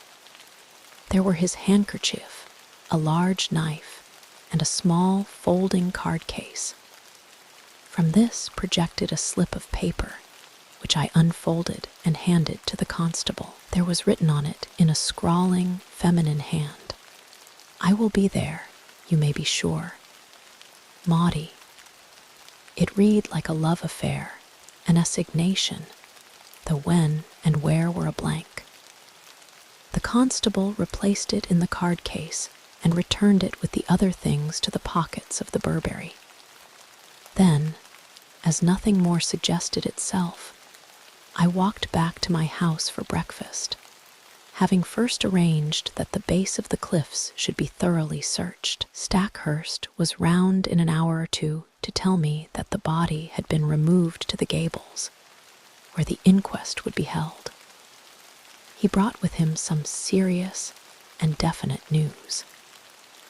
As I expected, nothing had been found in the small caves below the cliff, but he had examined the papers in Macpherson's desk, and there were several which showed an intimate correspondence with a certain Miss Maud Bellamy, of Fulworth. We had then established the identity of the writer of the note. "The police have the letters," he explained. "I could not bring them, but there is no doubt that it was a serious love affair. I see no reason, however, to connect it with that horrible happening, save, indeed, that the lady had made an appointment with him. But hardly at a bathing pool which all of you were in the habit of using," I remarked. "It is mere chance," said he, "that several of the students were not with Macpherson." Was it mere chance? Stackhurst knit his brows in thought. "Ian Murdoch held them back," said he. "He would insist upon some algebraic demonstration before breakfast. Poor chap, he is dreadfully cut up about it all. And yet I gather that they were not friends. At one time they were not. But for a year or more, Murdoch has been as near to Macpherson as he ever could be to anyone. He is not of a very sympathetic disposition by nature. So I understand. I seem to remember your telling me once about a quarrel over the ill usage of a dog. That blew over all right, but left some vindictive feeling, perhaps." No, I am sure they were real friends." "Well then, we must explore the matter of the girl. Do you know her?" "Everyone knows her. She is the beauty of the neighborhood, a real beauty, Holmes, who would draw attention everywhere. I knew that Macpherson was attracted by her, but I had no notion that it had gone so far as these letters would seem to indicate. But who is she?" "She is the daughter of old Tom Bellamy, who owns all the boats and bathing cots at Fulworth. He was a fisherman to start with, but is now a man of some substance. He and his son William run the business. Shall we walk into Fulworth and see them?" "On what pretext?" "Oh, we can easily find a pretext. After all, this poor man did not ill-use himself in this outrageous way. Some human hand was on the handle of that scourge, if indeed it was a scourge which inflicted the injuries. His circle of acquaintances in this lonely place was surely limited. Let us follow it up in every direction, and we can hardly fail to come upon the motive, which in turn should lead us to the criminal. It would have been a pleasant walk across the time-scented downs had our minds not been poisoned by the tragedy we had witnessed. The village of Fulworth lies in a hollow curving in a semicircle round the bay. Behind the old-fashioned hamlet, several modern houses have been built upon the rising ground. It was to one of these that Stackhurst guided me. That's the haven, as Bellamy called it. The one with the corner tower and slate roof, not bad for a man who started with nothing, but by Jove, look at that. The garden gate of the haven had opened and a man had emerged. There was no mistaking that tall, angular, straggling figure. It was Ian Murdoch, the mathematician. A moment later we confronted him upon the road. "Hullo," said Stackhurst. The man nodded, gave us a sideways glance from his curious dark eyes, and would have passed us, but his principal pulled him up. "What were you doing there?" he asked, Murdoch's face flushed with anger. "I am your subordinate, sir, under your roof. I am not aware that I owe you any account of my private actions." Stackhurst's nerves were near the surface after all he had endured. Otherwise, perhaps, he would have waited. Now he lost his temper completely. "In the circumstances, your answer is pure impertinence, Mr. Murdoch. Your own question might perhaps come under the same heading. This is not the first time that I have had to overlook your insubordinate ways. It will certainly be the last. You will kindly make fresh arrangements for your future as speedily as you can." I had intended to do so. I have lost today the only person who made the Gables habitable. He strode off upon his way, while Stackhurst, with angry eyes, stood glaring after him. "Is he not an impossible, intolerable man?" he cried. The one thing that impressed itself forcibly upon my mind was that Mr. Ian Murdoch was taking the first chance to open a path of escape from the scene of the crime. Suspicion, vague and nebulous, was now beginning to take outline in my mind. Perhaps the visit to the Bellamys might throw some further light upon the matter. Stackhurst pulled himself together, and we went forward to the house. Mr. Bellamy proved to be a middle-aged man with a flaming red beard. He seemed to be in a very angry mood, and his face was soon as florid as his hair. "No, sir, I do not desire any particulars. My son here," indicating a powerful young man with a heavy, sullen face in the corner of the sitting-room, "is of one mind with me that Mr. Macpherson's attentions to Maud were insulting." "Yes, sir, the word marriage was never mentioned, and yet there were letters and meetings, and a great deal more of which neither of us could approve.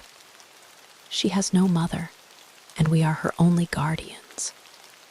We are determined," but the words were taken from his mouth by the appearance of the lady herself. There was no gainsaying that she would have graced any assembly in the world. Who could have imagined that so rare a flower would grow from such a root, and in such an atmosphere? Women have seldom been an attraction to me, for my brain has always governed my heart, but I could not look upon her perfect, clear-cut face, with all the soft freshness of the downlands in her delicate coloring, without realizing that no young man would cross her path unscathed.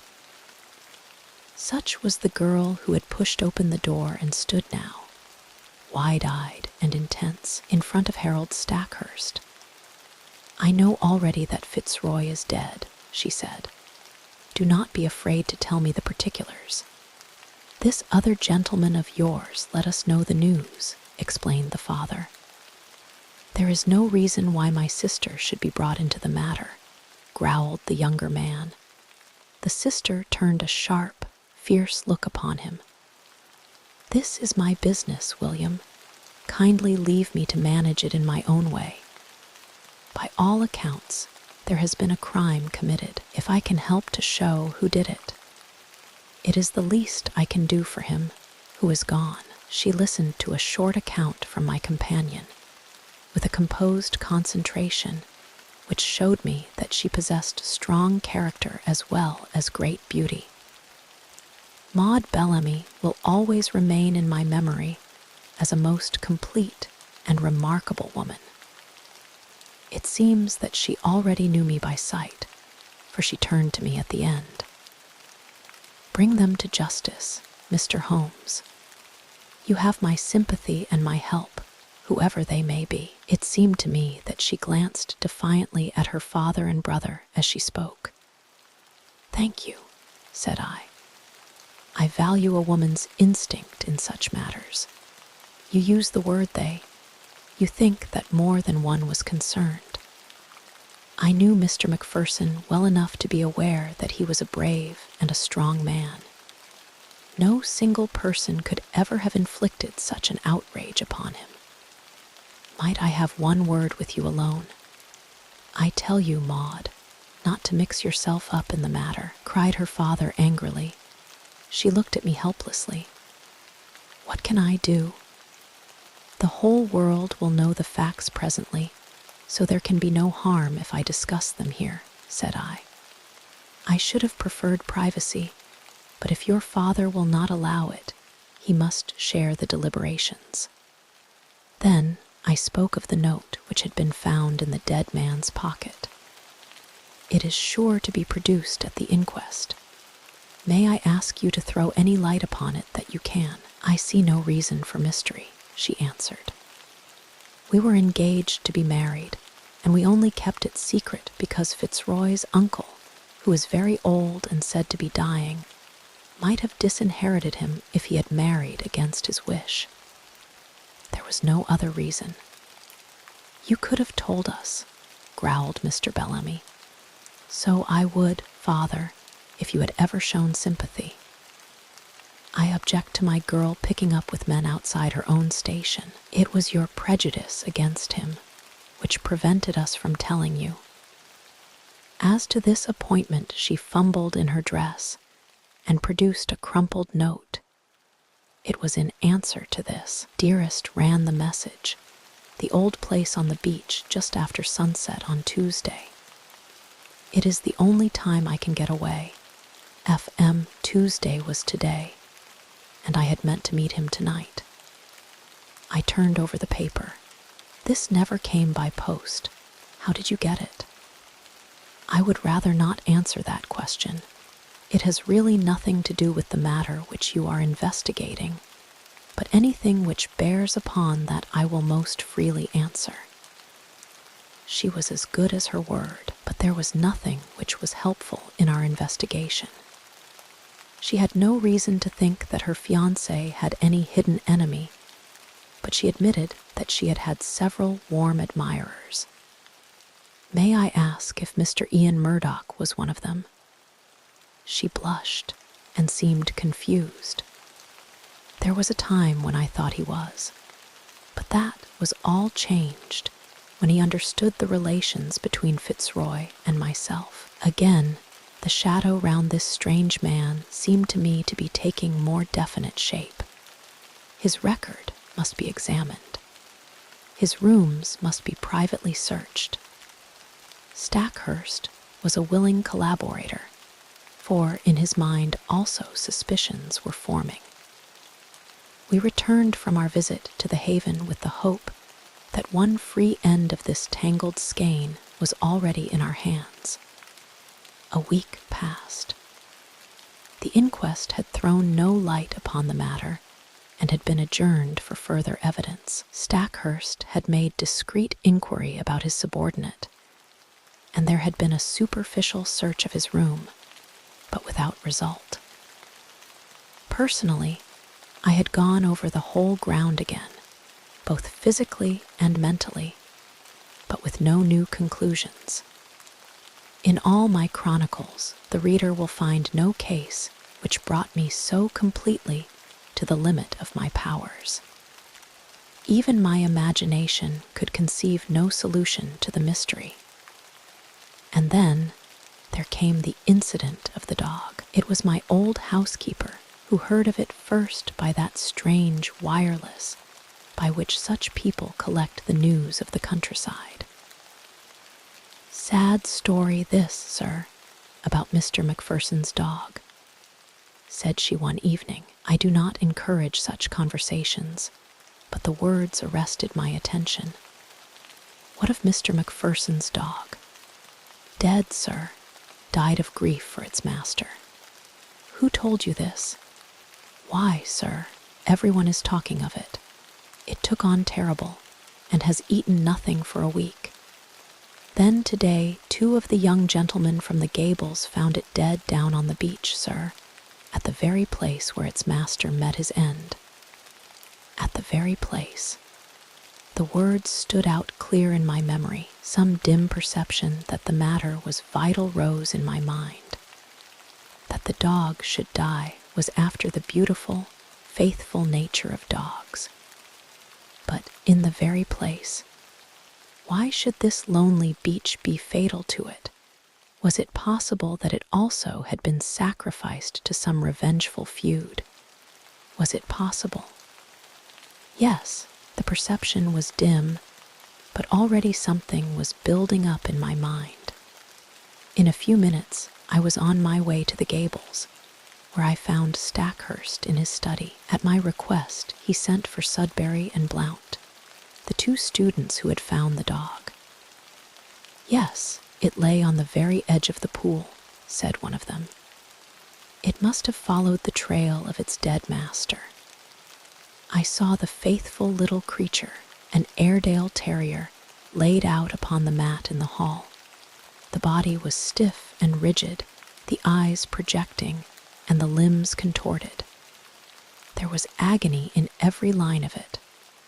From the Gables, I walked down to the bathing pool. The sun had sunk, and the shadow of the great cliff lay black across the water, which glimmered dully like a sheet of lead. The place was deserted, and there was no sign of life save for 2 seabirds circling and screaming overhead. In the fading light, I could dimly make out the little dog's spoor upon the sand round the very rock on which his master's towel had been laid. For a long time, I stood in deep meditation while the shadows grew darker around me. My mind was filled with racing thoughts. You have known what it was to be in a nightmare in which you feel that there is some all-important thing for which you search, and which you know is there, though it remains forever just beyond your reach.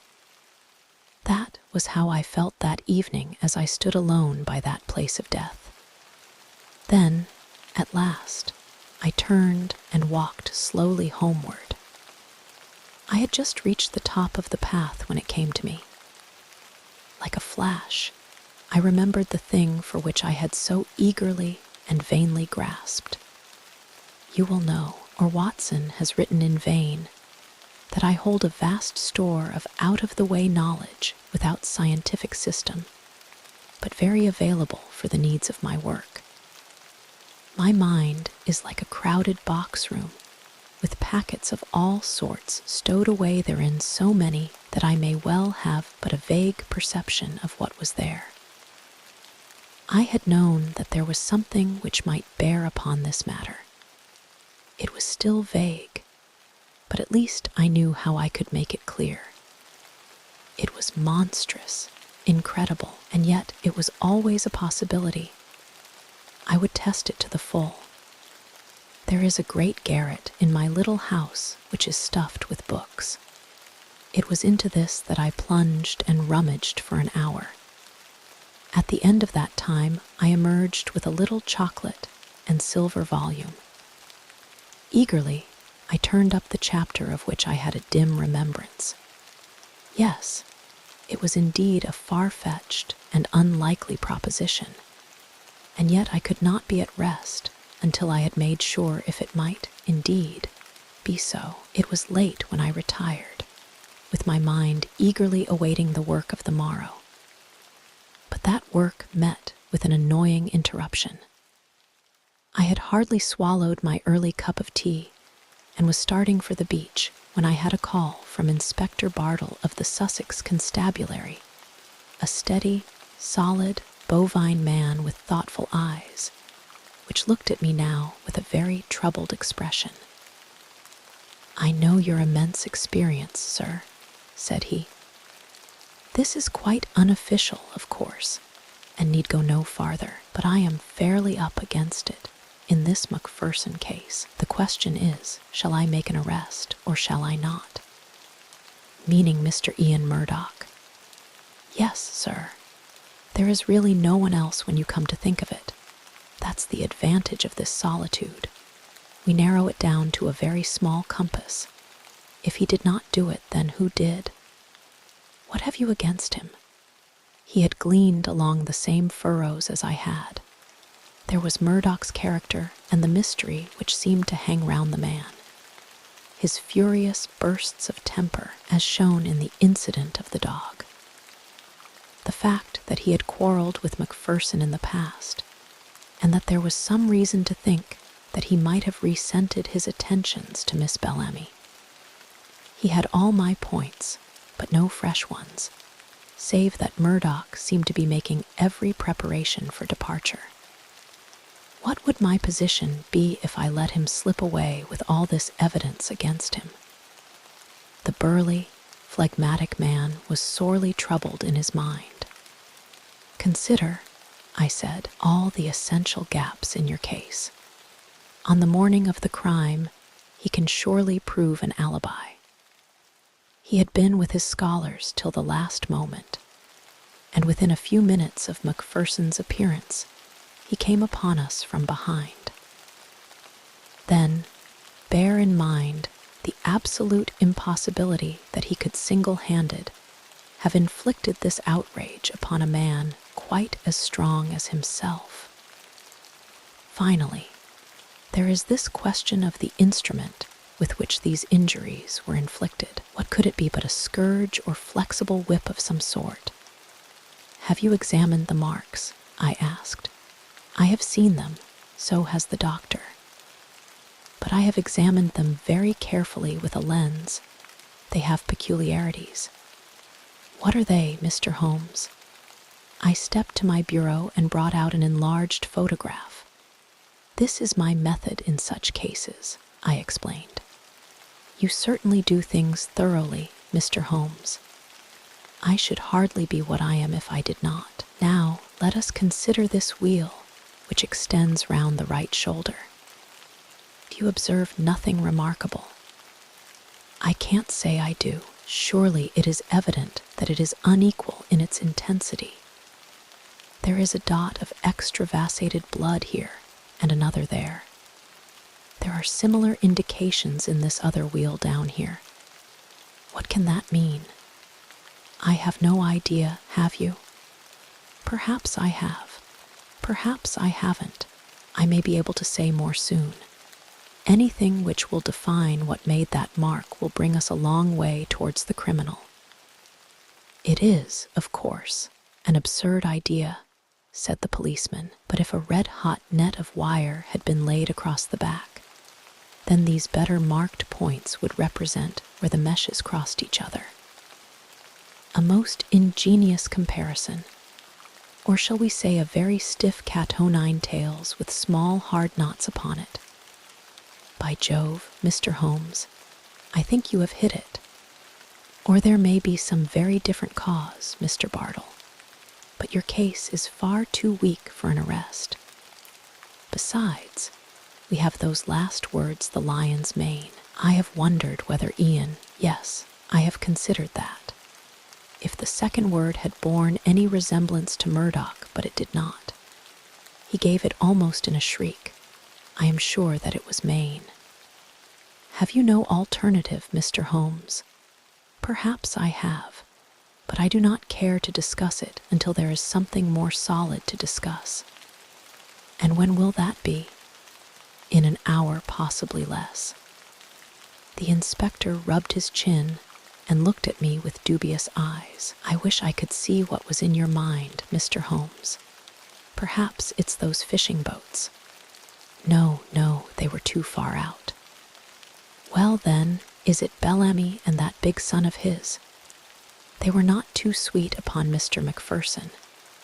Could they have done him a mischief? No, you won't draw me until I am ready, said I with a smile. Now, Inspector, we each have our own work to do. Perhaps, if you were to meet me here at midday. So far we had got, when there came the tremendous interruption, which was the beginning of the end. My outer door was flung open. There were blundering footsteps in the passage, and Ian Murdoch staggered into the room, pallid, disheveled, his clothes in wild disorder, clawing with his bony hands at the furniture to hold himself erect.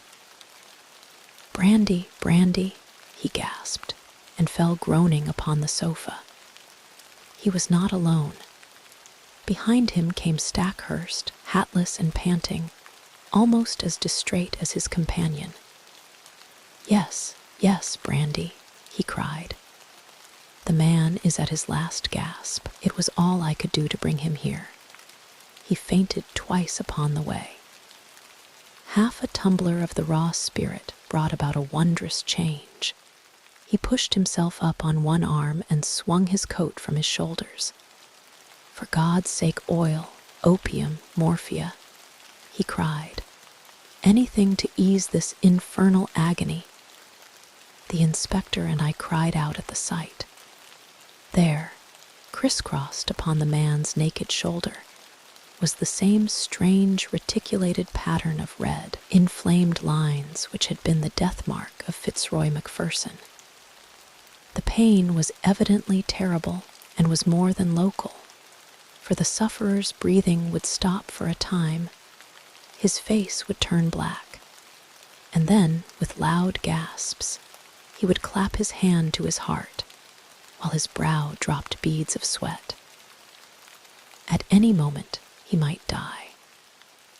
More and more brandy was poured down his throat, each fresh dose bringing him back to life. Pads of cotton wool soaked in salad oil seemed to take the agony from the strange wounds. At last his head fell heavily upon the cushion. Exhausted nature had taken refuge in its last storehouse of vitality. It was half asleep and half a faint, but at least it was ease from pain. To question him had been impossible, but the moment we were assured of his condition, Stackhurst turned upon me. My God, he cried. What is it, Holmes? What is it? Where did you find him? Down on the beach. Exactly where poor Macpherson met his end. If this man's heart had been weak as Macpherson's was, he would not be here now. More than once I thought he was gone as I brought him up. It was too far to the Gables, so I made for you. Did you see him on the beach? I was walking on the cliff when I heard his cry. He was at the edge of the water, reeling about like a drunken man. I ran down, threw some clothes about him, and brought him up. For heaven's sake, Holmes, use all the powers you have and spare no pains to lift the curse from this place, for life is becoming unendurable. Can you, with all your worldwide reputation, do nothing for us? I think I can, Stackhurst. Come with me now. And you, Inspector, come along. We will see if we cannot deliver this murderer into your hands. Leaving the unconscious man in the charge of my housekeeper, We all three went down to the deadly lagoon. On the shingle, there was piled a little heap of towels and clothes left by the stricken man. Slowly, I walked round the edge of the water, my comrades in Indian file behind me. Most of the pool was quite shallow, but under the cliff, where the beach was hollowed out, it was 4 or 5 feet deep. It was to this part that a swimmer would naturally go, for it formed a beautiful pellucid green pool as clear as crystal. A line of rocks lay above it at the base of the cliff, and along this I led the way, peering eagerly into the depths beneath me. I had reached the deepest and stillest pool when my eyes caught that for which they were searching, and I burst into a shout of triumph. "Cyanea," I cried. "Cyanea, behold the lion's mane." The strange object at which I pointed did indeed look like a tangled mass torn from the mane of a lion. It lay upon a rocky shelf some 3 feet under the water, a curious waving, vibrating, hairy creature with streaks of silver among its yellow tresses. It pulsated with a slow, heavy dilation and contraction. "It has done mischief enough. Its day is over," I cried. "Help me, Stackhurst. Let us end the murderer forever." There was a big boulder just above the ledge, and we pushed it until it fell with a tremendous splash into the water. When the ripples had cleared, we saw that it had settled upon the ledge below. One flapping edge of yellow membrane showed that our victim was beneath it. A thick, oily scum oozed out from below the stone and stained the water round, rising slowly to the surface. "Well, this gets me," cried the inspector. "What was it, Mr. Holmes? I'm born and bred in these parts, but I never saw such a thing. It don't belong to Sussex." "Just as well for Sussex," I remarked. "It may have been the southwest gale that brought it up. Come back to my house, both of you, and I will give you the terrible experience of one who has good reason to remember his own meeting with the same peril of the seas." When we reached my study, we found that Murdoch was so far recovered that he could sit up. He was dazed in mind, and every now and then was shaken by a paroxysm of pain. In broken words, he explained that he had no notion what had occurred to him, save that terrific pangs had suddenly shot through him, and that it had taken all his fortitude to reach the bank. "Here is a book," I said, taking up the little volume, which first brought light into what might have been forever dark. "It is Out of Doors, by the famous observer J.G. Wood. Wood himself very nearly perished from contact with this vile creature, so he wrote with a very full knowledge. Cyanea capillata is the miscreant's full name, and he can be as dangerous to life as, and far more painful than, the bite of the cobra. Let me briefly give this extract. If the bather should see a loose, roundish mass of tawny membranes and fibers, something like very large handfuls of lion's mane and silver paper, let him beware, for this is the fearful stinger, Cyanea capillata. Could our sinister acquaintance be more clearly described? He goes on to tell of his own encounter with one when swimming off the coast of Kent. He found that the creature radiated almost invisible filaments to the distance of 50 feet, and that anyone within that circumference from the deadly center was in danger of death. Even at a distance, the effect upon Wood was almost fatal. The multitudinous threads caused light scarlet lines upon the skin, which on closer examination resolved into minute dots or pustules, each dot charged as it were with a red-hot needle making its way through the nerves. The local pain was, as he explains, the least part of the exquisite torment. Pangs shot through the chest, causing me to fall as if struck by a bullet. The pulsation would cease, and then the heart would give 6 or 7 leaps, as if it would force its way through the chest. It nearly killed him, although he had only been exposed to it in the disturbed ocean and not in the narrow, calm waters of a bathing pool. He says that he could hardly recognize himself afterwards. So white, wrinkled, and shriveled was his face. He gulped down brandy, a whole bottleful, and it seems to have saved his life. There is the book, Inspector. I leave it with you, and you cannot doubt that it contains a full explanation of the tragedy of poor Macpherson. And incidentally exonerates me, remarked Ian Murdoch with a wry smile. I do not blame you, Inspector, nor you, Mr. Holmes, for your suspicions were natural. I feel that on the very eve of my arrest, I have only cleared myself by sharing the fate of my poor friend. No, Mr. Murdoch, I was already upon the track, and had I been out as early as I intended, I might well have saved you from this terrific experience. But how did you know, Mr. Holmes?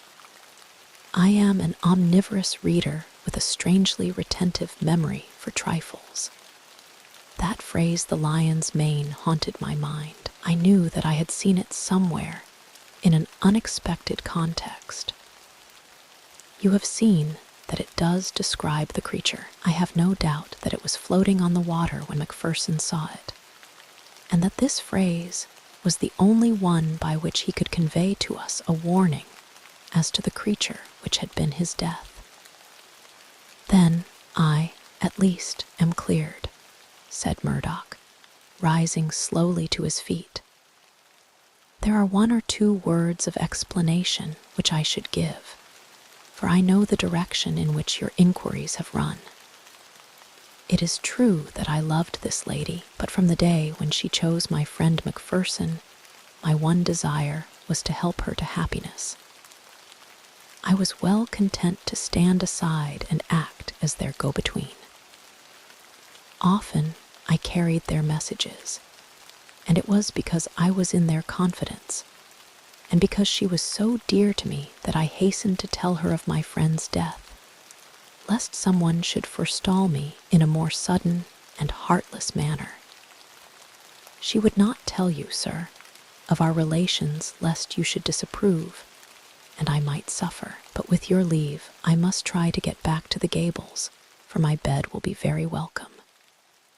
Stackhurst held out his hand.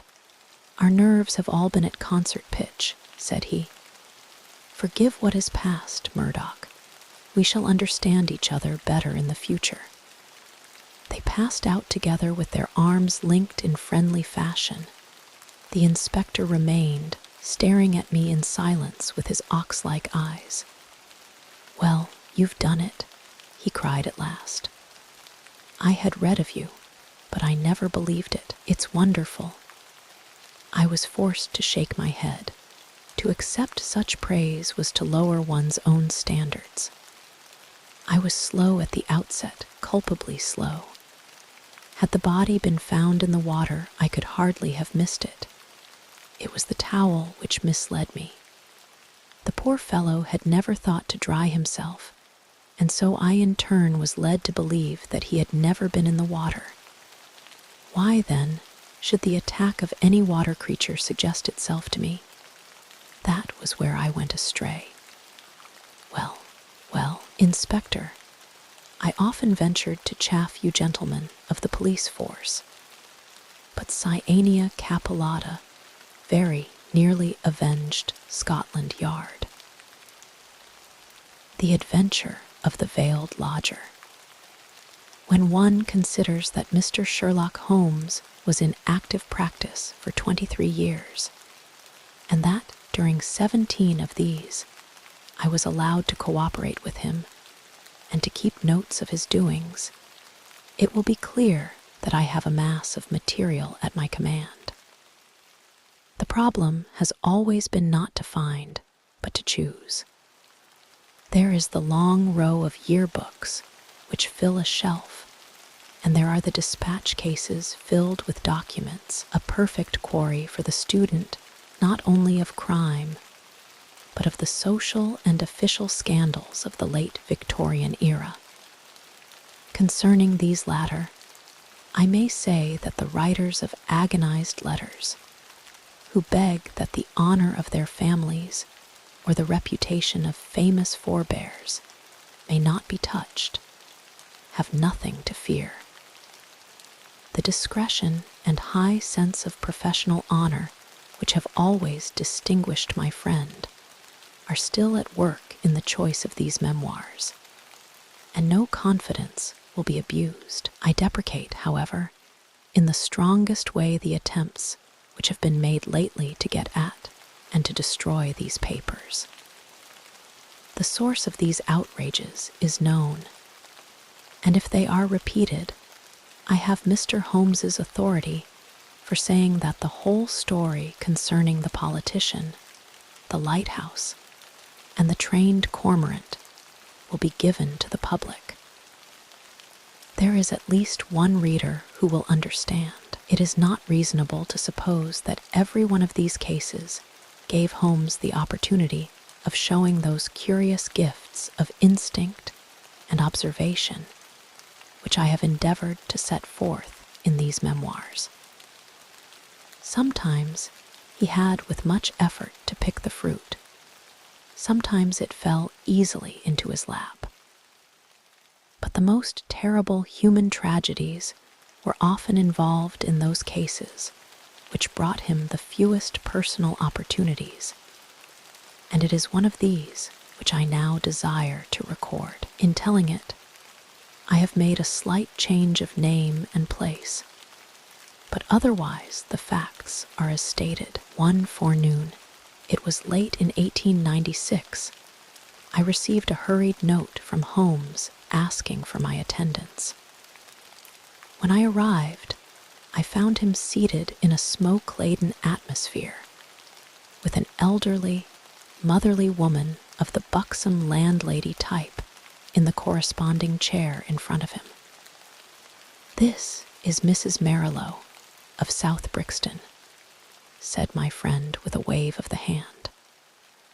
"Mrs. Marilow does not object to tobacco, Watson.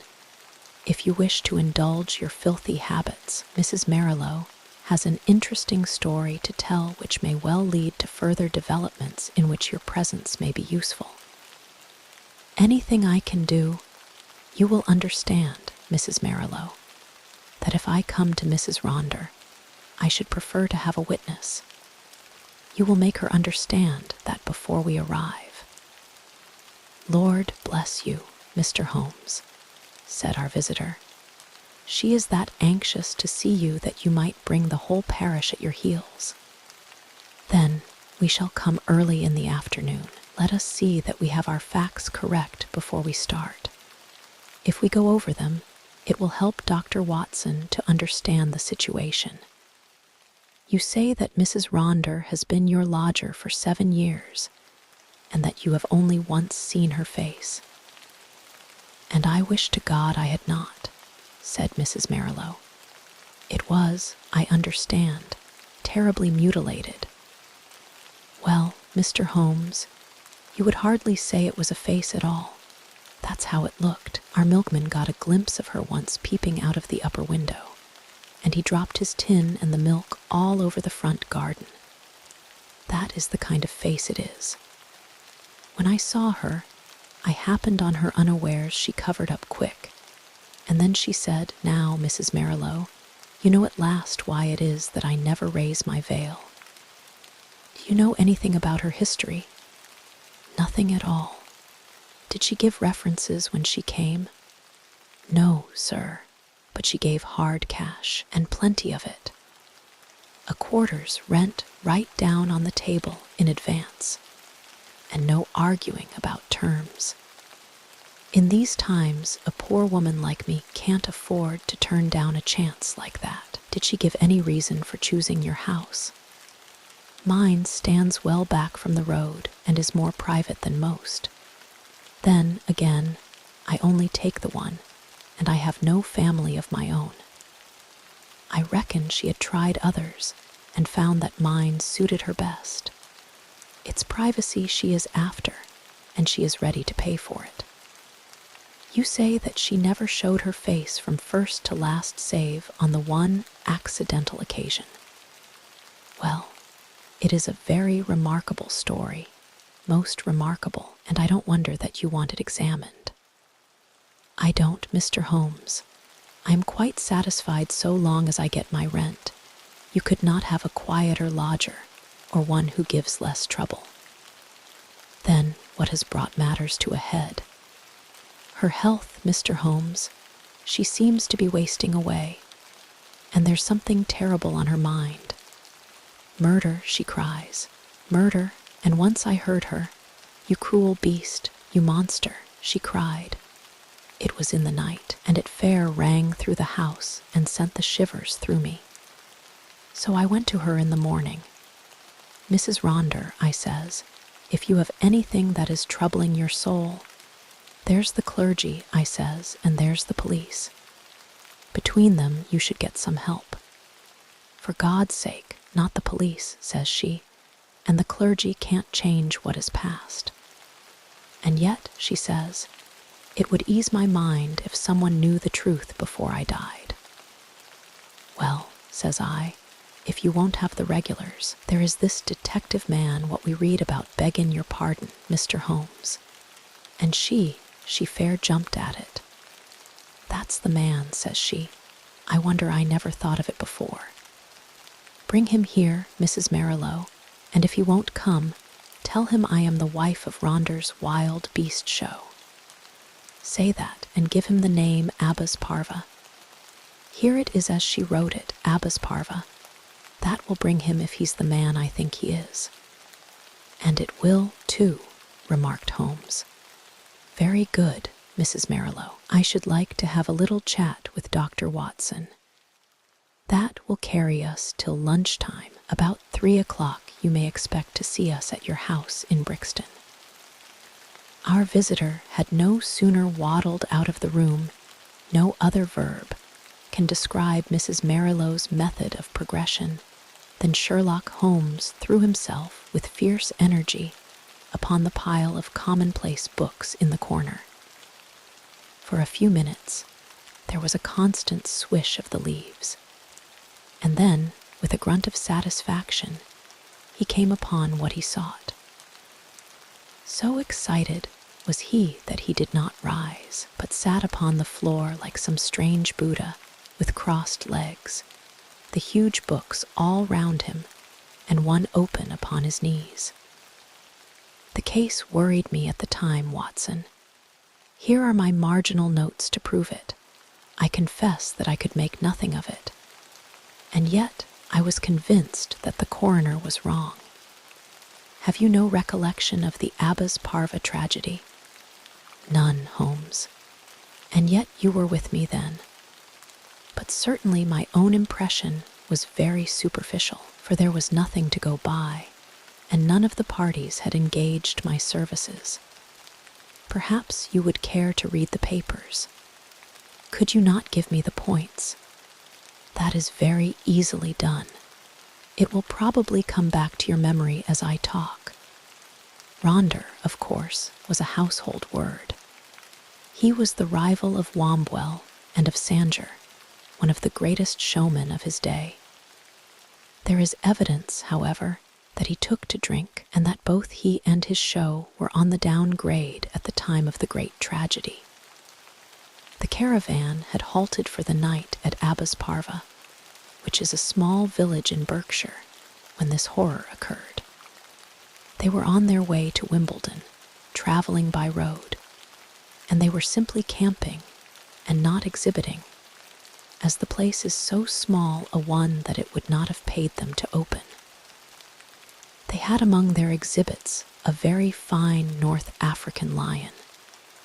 Sahara King was its name, and it was the habit both of Ronder and his wife, to give exhibitions inside its cage. Here, you see, is a photograph of the performance by which you will perceive that Ronder was a huge porcine person, and that his wife was a very magnificent woman. It was deposed at the inquest that there had been some signs that the lion was dangerous, but, as usual, familiarity begat contempt, and no notice was taken of the fact. It was usual for either Ronder or his wife to feed the lion at night. Sometimes one went, sometimes both, but they never allowed anyone else to do it, for they believed that so long as they were the food carriers he would regard them as benefactors and would never molest them. On this particular night, 7 years ago, they both went, and a very terrible happening followed, the details of which have never been made clear. It seems that the whole camp was roused near midnight by the roars of the animal and the screams of the woman. The different grooms and employees rushed from their tents, carrying lanterns, and by their light an awful sight was revealed. Ronder lay with the back of his head crushed in and deep claw marks across his scalp, some 10 yards from the cage, which was open. Close to the door of the cage lay Mrs. Ronder upon her back, with the creature squatting and snarling above her. It had torn her face in such a fashion that it was never thought that she could live. Several of the circus men, headed by Leonardo, the strong man, and Griggs, the clown, drove the creature off with poles, upon which it sprang back into the cage and was at once locked in. How it had got loose was a mystery. It was conjectured that the pair intended to enter the cage, but that when the door was loosed, the creature bounded out upon them. There was no other point of interest in the evidence save that the woman in a delirium of agony kept screaming, "Coward, coward," as she was carried back to the van in which they lived. It was 6 months before she was fit to give evidence, but the inquest was duly held, with the obvious verdict of death from misadventure. "What alternative could be conceived?" said I. "You may well say so. And yet there were 1 or 2 points which worried young Edmonds of the Berkshire Constabulary. A smart lad that. He was sent later to Allahabad. That was how I came into the matter, for he dropped in and smoked a pipe or 2 over it. A thin, yellow-haired man. Exactly. I was sure you would pick up the trail presently. But what worried him? Well, we were both worried. It was so deucedly difficult to reconstruct the affair. Look at it from the lion's point of view. He is liberated. What does he do? He takes 6 bounds forward, which brings him to Ronder. Ronder turns to fly. The claw marks were on the back of his head, but the lion strikes him down. Then, instead of bounding on and escaping, he returns to the woman, who was close to the cage, and he knocks her over and chews her face up. Then, again, those cries of hers would seem to imply that her husband had in some way failed her. What could the poor devil have done to help her? You see the difficulty. Quite. And then there was another thing. It comes back to me now as I think it over. There was some evidence that just at the time the lion roared and the woman screamed, a man began shouting in terror. This man Ronder, no doubt. Well, if his skull was smashed in, you would hardly expect to hear from him again. There were at least 2 witnesses who spoke of the cries of a man being mingled with those of a woman. I should think the whole camp was crying out by then. As to the other points, I think I could suggest a solution. I should be glad to consider it. The 2 were together, 10 yards from the cage, when the lion got loose. the man turned and was struck down. The woman conceived the idea of getting into the cage and shutting the door. It was her only refuge. She made for it, and just as she reached it, the beast bounded after her and knocked her over. She was angry with her husband for having encouraged the beast's rage by turning. If they had faced it, they might have cowed it. Hence her cries of coward. Brilliant Watson, only one flaw in your diamond. What is the flaw, Holmes? If they were both 10 paces from the cage, how came the beast to get loose? Is it possible that they had some enemy who loosed it? And why should it attack them savagely when it was in the habit of playing with them and doing tricks with them inside the cage? Possibly the same enemy had done something to enrage it. Holmes looked thoughtful and remained in silence for some moments. Well, Watson, there is this to be said for your theory. Ronder was a man of many enemies. Edmonds told me that in his cups he was horrible. A huge bully of a man, he cursed and slashed at everyone who came in his way.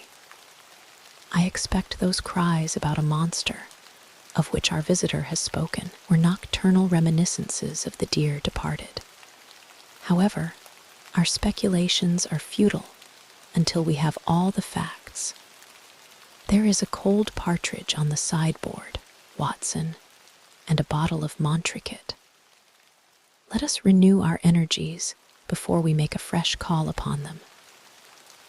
When our hansom deposited us at the house of Mrs. Marilow, we found that plump lady blocking up the open door of her humble but retired abode. It was very clear that her chief preoccupation was lest she should lose a valuable lodger, and she implored us, before showing us up, to say and do nothing which could lead to so undesirable an end.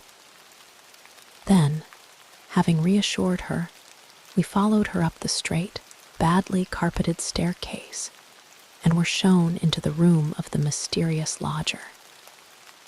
It was a close, musty, ill-ventilated place, as might be expected, since its inmates seldom left it. From keeping beasts in a cage, the woman seemed, by some retribution of fate, to have become herself a beast in a cage.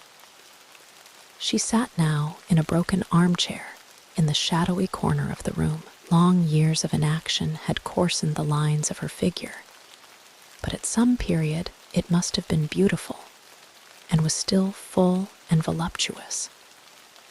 A thick, dark veil covered her face, but it was cut off close at her upper lip, and disclosed a perfectly shaped mouth and a delicately rounded chin. I could well conceive that she had indeed been a very remarkable woman. Her voice, too, was well modulated and pleasing. "My name is not unfamiliar to you, Mr. Holmes," said she. "I thought that it would bring you." "That is so, madam, though I do not know how you are aware that I was interested in your case. I learned it when I had recovered my health and was examined by Mr. Edmonds, the county detective. I fear I lied to him. Perhaps it would have been wiser had I told the truth. It is usually wiser to tell the truth, but why did you lie to him? Because the fate of someone else depended upon it. I know that he was a very worthless being, and yet I would not have his destruction upon my conscience. We had been so close, so close. But has this impediment been removed? Yes, sir. The person that I allude to is dead. Then, why should you not now tell the police anything you know? Because there is another person to be considered.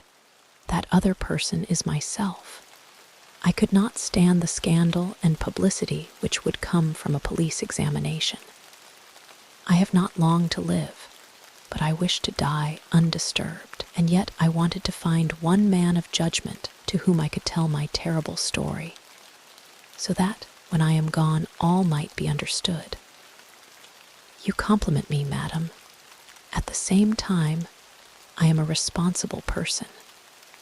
I do not promise you that, when you have spoken, I may not myself think it my duty to refer the case to the police. I think not, Mr. Holmes. I know your character and methods too well, for I have followed your work for some years. Reading is the only pleasure which fate has left me, and I miss little which passes in the world. But in any case, I will take my chance of the use which you may make of my tragedy. It will ease my mind to tell it. My friend and I would be glad to hear it. The woman rose and took from a drawer the photograph of a man. He was clearly a professional acrobat, a man of magnificent physique, taken with his huge arms folded across his swollen chest, and a smile breaking from under his heavy mustache, the self-satisfied smile of the man of many conquests. "That is Leonardo," she said. "Leonardo, the strong man who gave evidence. The same. And this is my husband." It was a dreadful face, a human pig, or rather a human wild boar, for it was formidable in its bestiality. One could imagine that vile mouth champing and foaming in its rage, and one could conceive those small, vicious eyes darting pure malignancy as they looked forth upon the world. Ruffian, bully, beast, it was all written on that heavy-jowled face. Those two pictures will help you, gentlemen, to understand the story. I was a poor circus girl brought up on the sawdust, and doing springs through the hoop before I was 10. When I became a woman, this man loved me, if such lust as his can be called love, and in an evil moment I became his wife. From that day I was in hell, and he the devil who tormented me. There was no one in the show who did not know of his treatment. He deserted me for others. He tied me down and lashed me with his riding whip when I complained. They all pitied me, and they all loathed him. But what could they do? They feared him, one and all, for he was terrible at all times and murderous when he was drunk. Again and again he was had up for assault and for cruelty to the beasts, but he had plenty of money and the fines were nothing to him. The best men all left us, and the show began to go downhill. It was only Leonardo, and I who kept it up with little Jimmy Griggs, the clown. Poor devil, he had not much to be funny about, but he did what he could to hold things together. Then Leonardo came more and more into my life. You see what he was like. I know now the poor spirit that was hidden in that splendid body, but compared to my husband, he seemed like the angel Gabriel. He pitied me and helped me, till at last our intimacy turned to love, deep, deep, passionate love. Such love as I had dreamed of, but never hoped to feel. My husband suspected it, but I think that he was a coward as well as a bully, and that Leonardo was the one man that he was afraid of. He took revenge in his own way by torturing me more than ever. One night, my cries brought Leonardo to the door of our van. We were near tragedy that night, and soon my lover and I understood that it could not be avoided. My husband was not fit to live. We planned that he should die. Leonardo had a clever, scheming brain. It was he who planned it. I do not say that to blame him, for I was ready to go with him every inch of the way. But I should never have had the wit to think of such a plan. We made a club, Leonardo made it, and in the leaden head he fastened 5 long steel nails, the points outward, with just such a spread as the lion's paw. This was to give my husband his death blow, and yet to leave the evidence that it was the lion which we would loose who had done the deed. It was a pitch-dark night when my husband and I went down, as was our custom, to feed the beast. We carried with us the raw meat in a zinc pail. Leonardo was waiting at the corner of the big van, which we should have to pass before we reached the cage. He was too slow, and we walked past him before he could strike. But he followed us on tiptoe, and I heard the crash as the club smashed my husband's skull. My heart leaped with joy at the sound. I sprang forward, and I undid the catch which held the door of the great lion's cage. And then the terrible thing happened. You may have heard how quick these creatures are to scent human blood, and how it excites them. Some strange instinct had told the creature in one instant that a human being had been slain. As I slipped the bars, it bounded out and was on me in an instant. Leonardo could have saved me. If he had rushed forward and struck the beast with his club, he might have cowed it. But the man lost his nerve. I heard him shout in his terror, and then I saw him turn and fly. At the same instant, the teeth of the lion met in my face. Its hot, filthy breath had already poisoned me, and I was hardly conscious of pain. With the palms of my hands, I tried to push the great steaming, blood-stained jaws away from me, and I screamed for help. I was conscious that the camp was stirring, and then dimly I remembered a group of men. Leonardo, Griggs, and others, dragging me from under the creature's paws. That was my last memory, Mr. Holmes, for many a weary month. When I came to myself and saw myself in the mirror, I cursed that lion. Oh, how I cursed him. Not because he had torn away my beauty, but because he had not torn away my life. I had but one desire, Mr. Holmes, and I had enough money to gratify it. It was that I should cover myself so that my poor face should be seen by none, and that I should dwell where none whom I had ever known should find me. That was all that was left to me to do, and that is what I have done. A poor wounded beast that has crawled into its hole to die, that is the end of Eugenia Ronder. We sat in silence for some time after the unhappy woman had told her story. Then Holmes stretched out his long arm and patted her hand with such a show of sympathy as I had seldom known him to exhibit. "Poor girl," he said. "Poor girl. The ways of fate are indeed hard to understand. If there is not some compensation hereafter, then the world is a cruel jest. But what of this man, Leonardo? I never saw him or heard from him again. Perhaps I have been wrong to feel so bitterly against him. He might as soon have loved one of the freaks whom we carried round the country as the thing which the lion had left. But a woman's love is not so easily set aside. He had left me under the beast's claws. He had deserted me in my need, and yet I could not bring myself to give him to the gallows. For myself, I cared nothing what became of me. What could be more dreadful than my actual life? But I stood between Leonardo and his fate. And he is dead. He was drowned last month when bathing near Margate. I saw his death in the paper.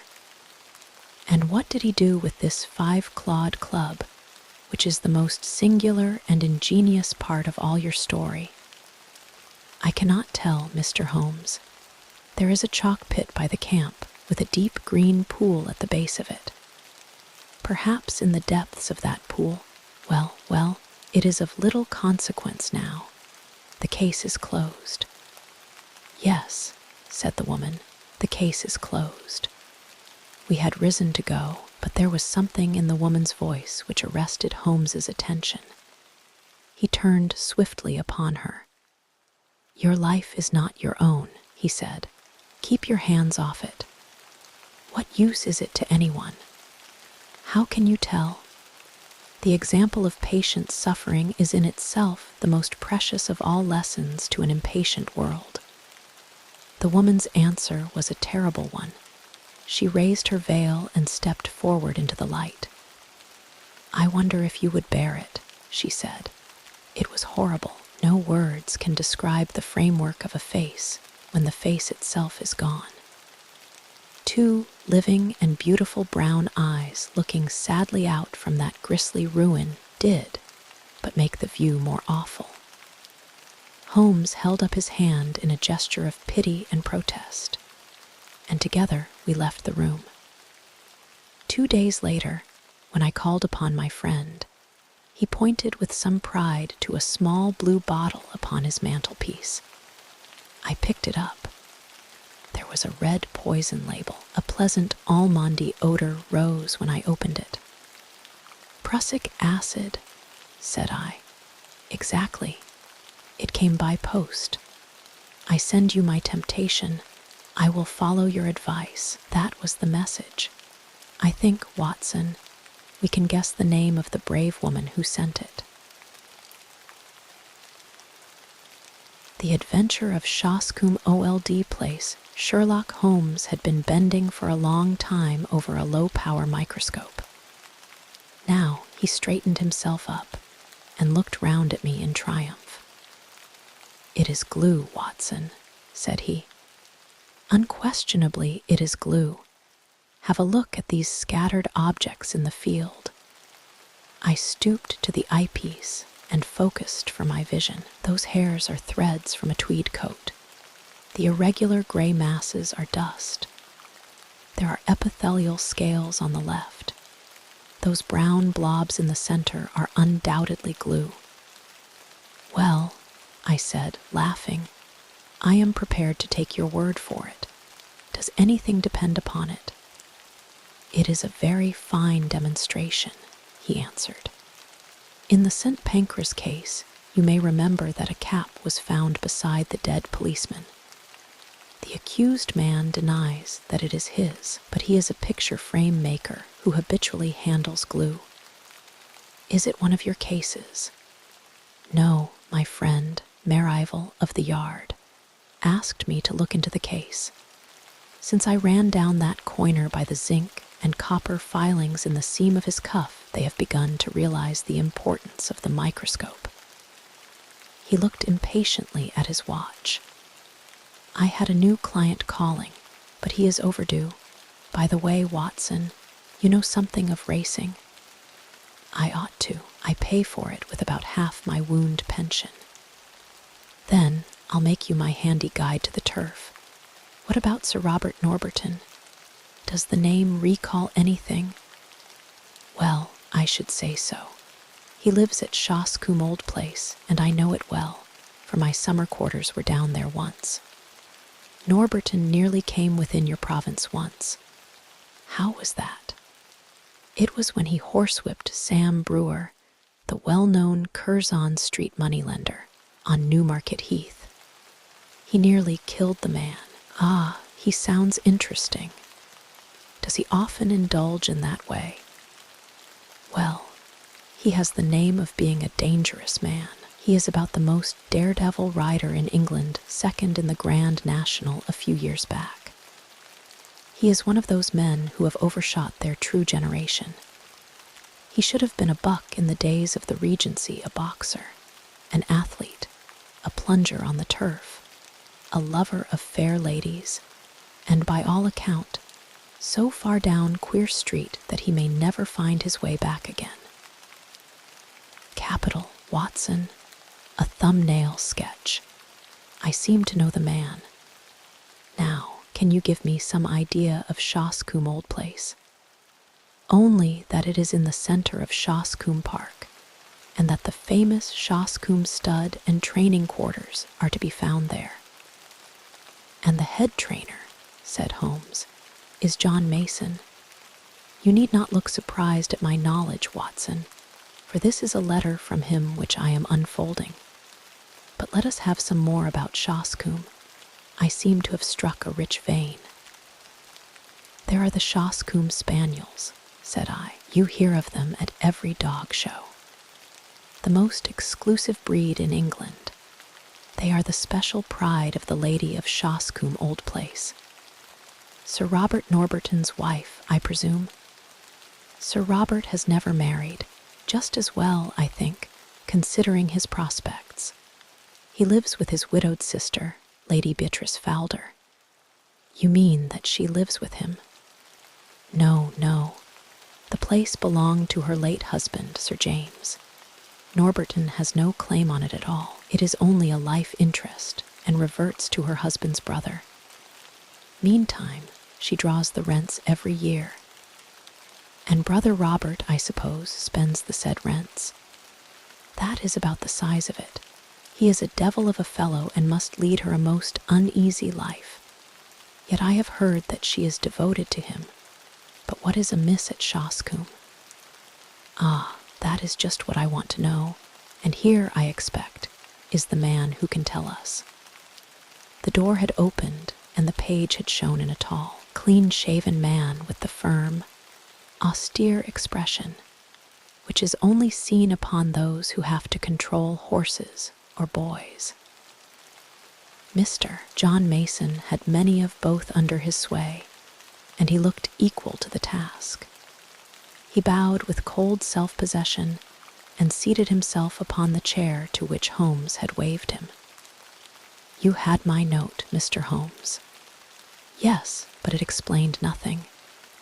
It was too delicate a thing for me to put the details on paper, and too complicated. It was only face to face I could do it. Well, we are at your disposal. First of all, Mr. Holmes, I think that my employer, Sir Robert, has gone mad. Holmes raised his eyebrows. This is Baker Street, not Harley Street, said he. But why do you say so? Well, sir, when a man does one queer thing or two queer things, there may be a meaning to it. But when everything he does is queer, then you begin to wonder. I believe Shoscombe Prince and the Derby have turned his brain. That is a colt you are running. The best in England, Mr. Holmes. I should know if anyone does. Now, I'll be plain with you, for I know you are gentlemen of honor, and that it won't go beyond the room. Sir Robert has got to win this Derby. He's up to the neck, and it's his last chance.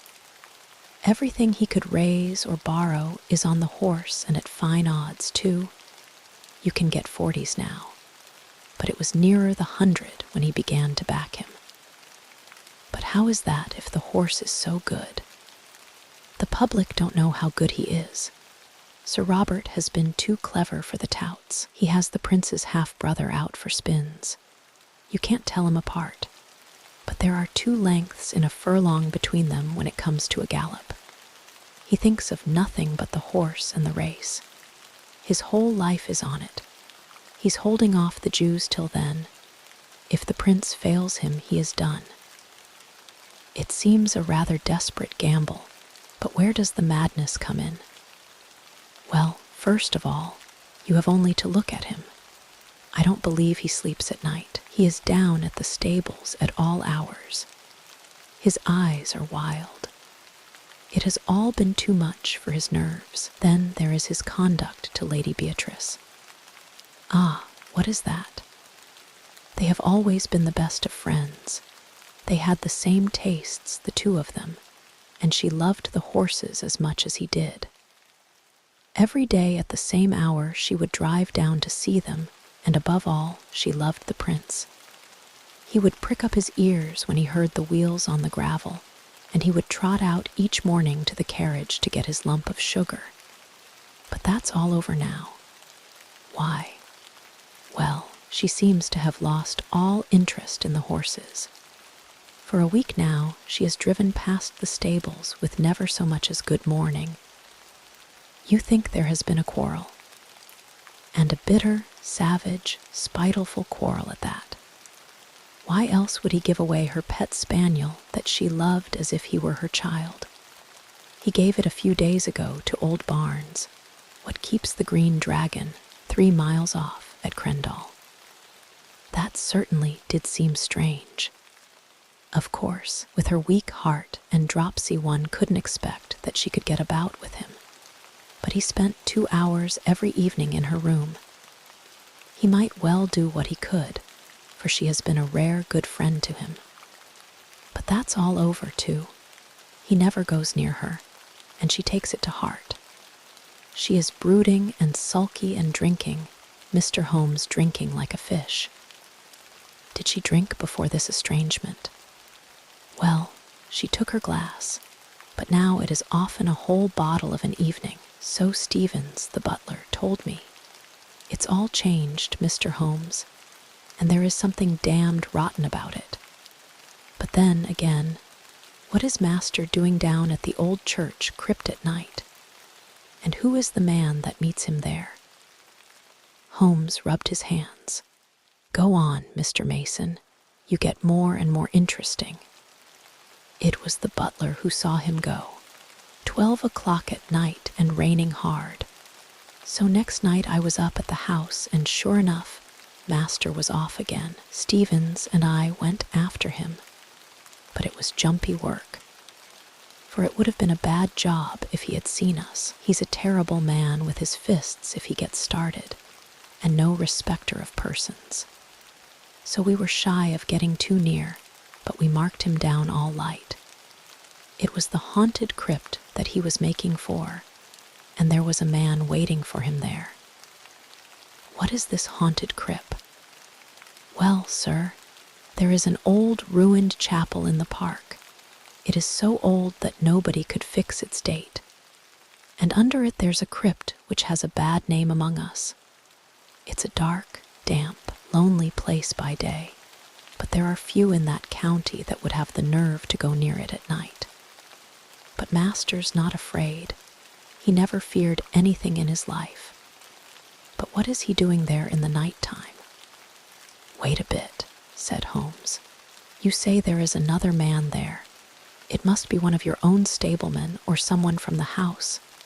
Surely you have only to spot who it is and question him. It's no one I know. How can you say that? Because I have seen him, Mr. Holmes. It was on that second night. Sir Robert turned and passed us, me and Stevens, quaking in the bushes like 2 bunny rabbits, for there was a bit of moon that night. But we could hear the other moving about behind. We were not afraid of him. So we up when Sir Robert was gone and pretended we were just having a walk like in the moonlight. And so we came right on him as casual and innocent as you please. Hullo, mate. Who may you be? Says I. I guess he had not heard us coming. So he looked over his shoulder with a face as if he had seen the devil coming out of hell. He let out a yell, and away he went as hard as he could lick it in the darkness. He could run. I'll give him that. In a minute he was out of sight and hearing, and who he was, or what he was, we never found. But you saw him clearly in the moonlight.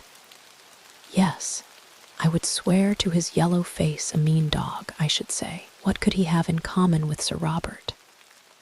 Holmes sat for some time lost in thought. Who keeps Lady Beatrice Falder company? He asked at last. There is her maid, Carrie Evans. She has been with her this 5 years, and is, no doubt, devoted. Mr. Mason shuffled uncomfortably. She's devoted enough, he answered at last, but I won't say to whom. Ah, said Holmes, I can't tell tales out of school. I quite understand, Mr. Mason. Of course, the situation is clear enough. From Dr. Watson's description of Sir Robert, I can realize that no woman is safe from him. Don't you think the quarrel between brother and sister may lie there? Well, the scandal has been pretty clear for a long time. But she may not have seen it before. Let us suppose that she has suddenly found it out. She wants to get rid of the woman. Her brother will not permit it. The invalid, with her weak heart and inability to get about, has no means of enforcing her will. The hated maid is still tied to her. The lady refuses to speak, sulks, takes to drink. Sir Robert, in his anger, takes her pet spaniel away from her. Does not all this hang together? Well, it might do so far as it goes. Exactly, as far as it goes. How would all that bear upon the visits by night to the old crypt? We can't fit that into our plot. No, sir, and there is something more that I can't fit in. Why should Sir Robert want to dig up a dead body? Holmes sat up abruptly. We only found it out yesterday after I had written to you. Yesterday Sir Robert had gone to London, so Stevens and I went down to the crypt. It was all in order, sir, except that in one corner was a bit of a human body. You informed the police, I suppose? Our visitor smiled grimly. Well, sir, I think it would hardly interest them. It was just the head and a few bones of a mummy. It may have been 1,000 years old, but it wasn't there before. That I'll swear, and so will Stevens. It had been stowed away in a corner and covered over with a board, but that corner had always been empty before. What did you do with it? Well, we just left it there. That was wise. You say Sir Robert was away yesterday. Has he returned? We expect him back today. When did Sir Robert give away his sister's dog?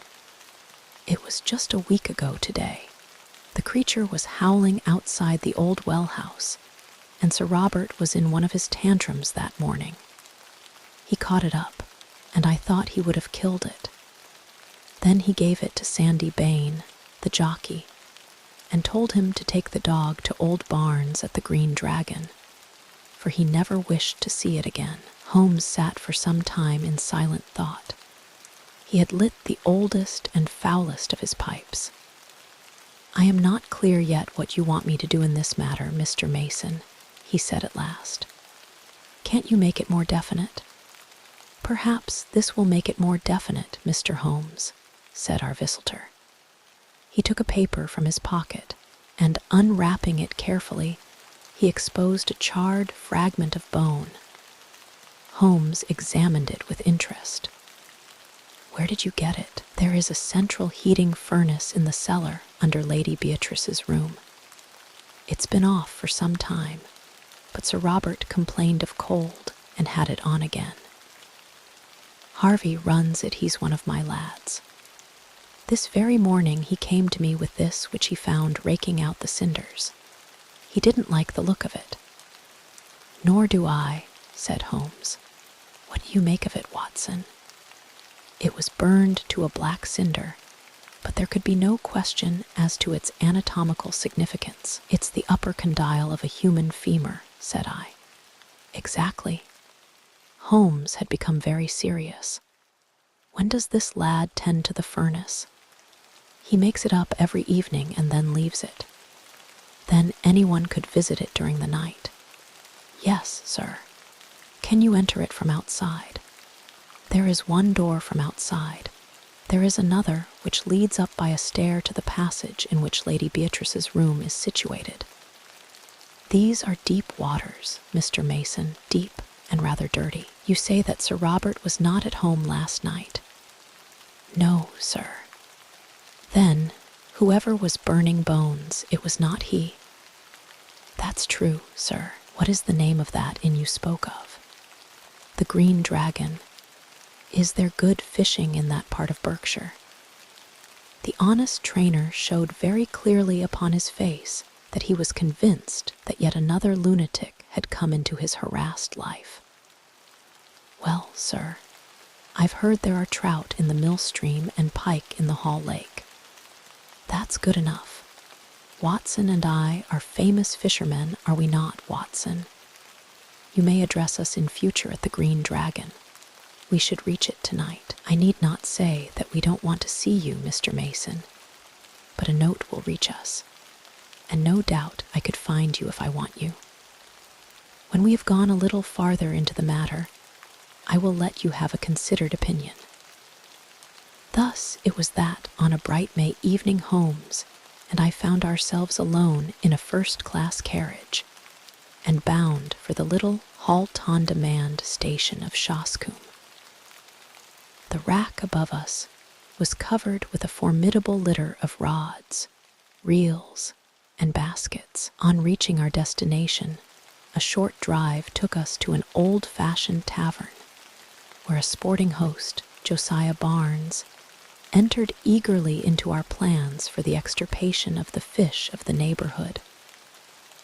"What about the Hall Lake and the chance of a pike?" said Holmes. The face of the innkeeper clouded. "That wouldn't do, sir. You might chance to find yourself in the lake before you were through." "How's that, then?" "It's Sir Robert, sir. He's terrible jealous of touts. If you two strangers were as near his training quarters as that he'd be after you as sure as fate. He ain't taking no chances. Sir Robert ain't. I've heard he has a horse entered for the Derby." "Yes, and a good colt, too. He carries all our money for the race, and all Sir Robert's into the bargain. By the way he looked at us with thoughtful eyes, I suppose you ain't on the turf yourselves." "No, indeed. Just two weary Londoners who badly need some good Berkshire air." "Well, you are in the right place for that. There is a deal of it lying about, but mind what I have told you about Sir Robert. He's the sort that strikes first and speaks afterwards. Keep clear of the park." "Surely, Mr. Barnes, we certainly shall.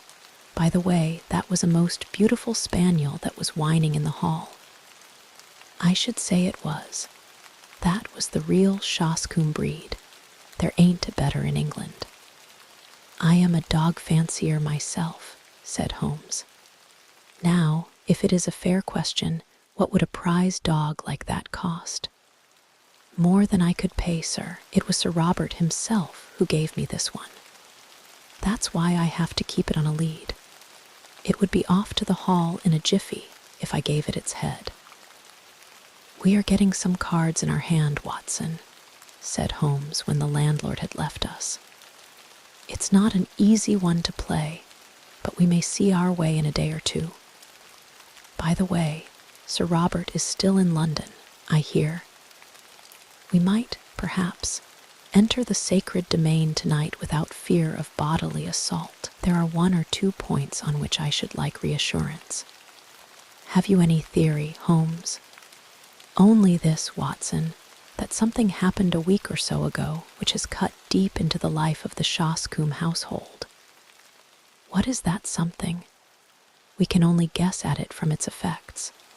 They seem to be of a curiously mixed character. But that should surely help us.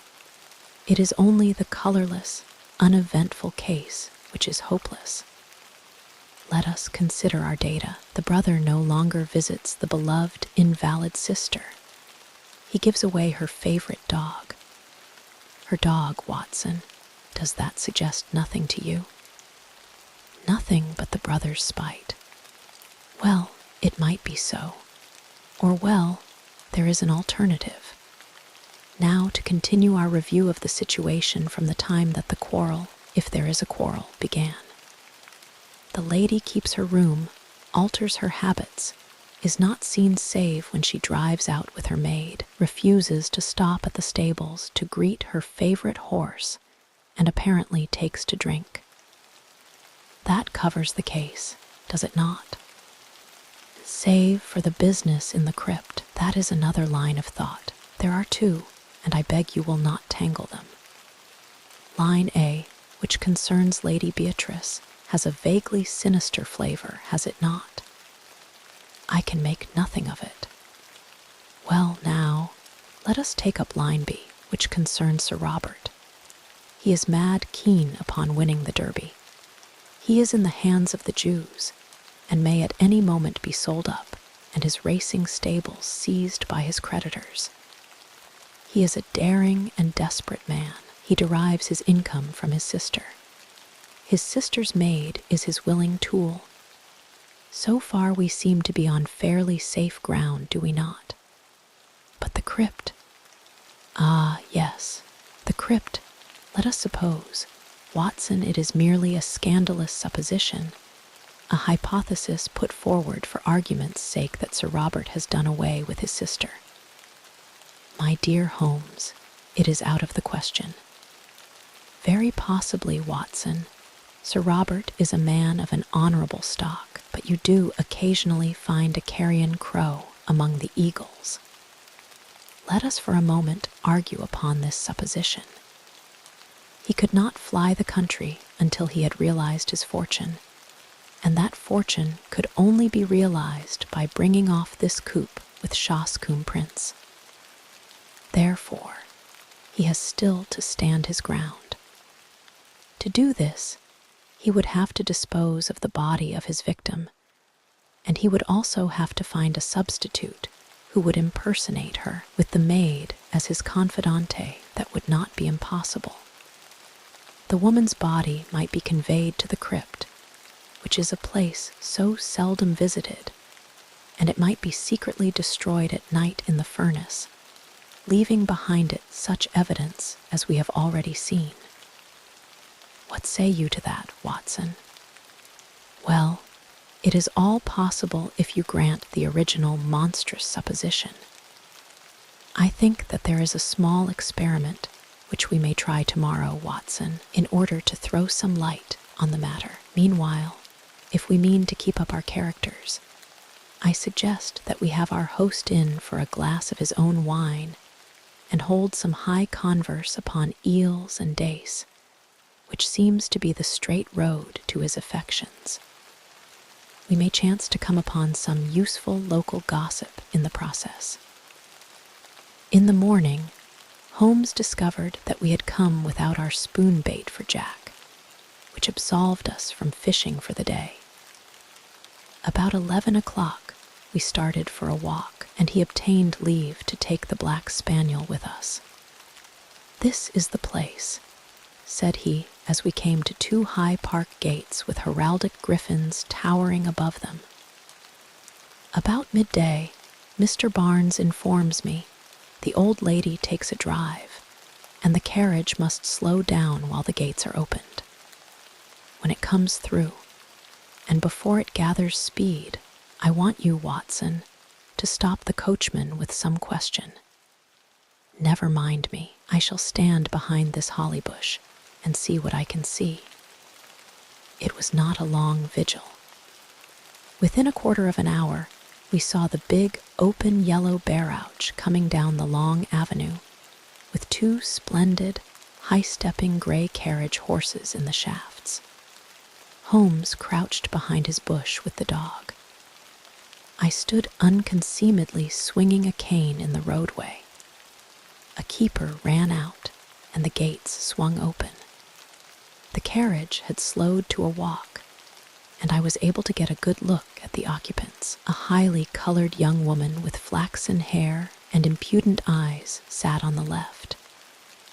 At her right was an elderly person with rounded back, and a huddle of shawls about her face and shoulders, which proclaimed the invalid. When the horses reached the high road, I held up my hand with an authoritative gesture, and as the coachman pulled up, I inquired if Sir Robert was at Shoscombe Old Place. At the same moment, Holmes stepped out and released the spaniel. With a joyous cry, it dashed forward to the carriage and sprang upon the step. Then, in a moment, its eager greeting changed to furious rage, and it snapped at the black skirt above it. "Drive on, shrieked a harsh voice. The coachman lashed the horses, and we were left standing in the roadway. "Well, Watson, that's done it," said Holmes as he fastened the lead to the neck of the excited spaniel.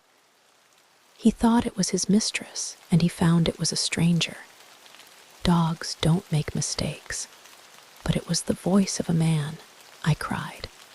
"Exactly. We have added one card to our hand, Watson, but it needs careful playing all the same." My companion seemed to have no further plans for the day, and we did actually use our fishing tackle in the mill stream, with the result that we had a dish of trout for our supper. It was only after that meal that Holmes showed signs of renewed activity.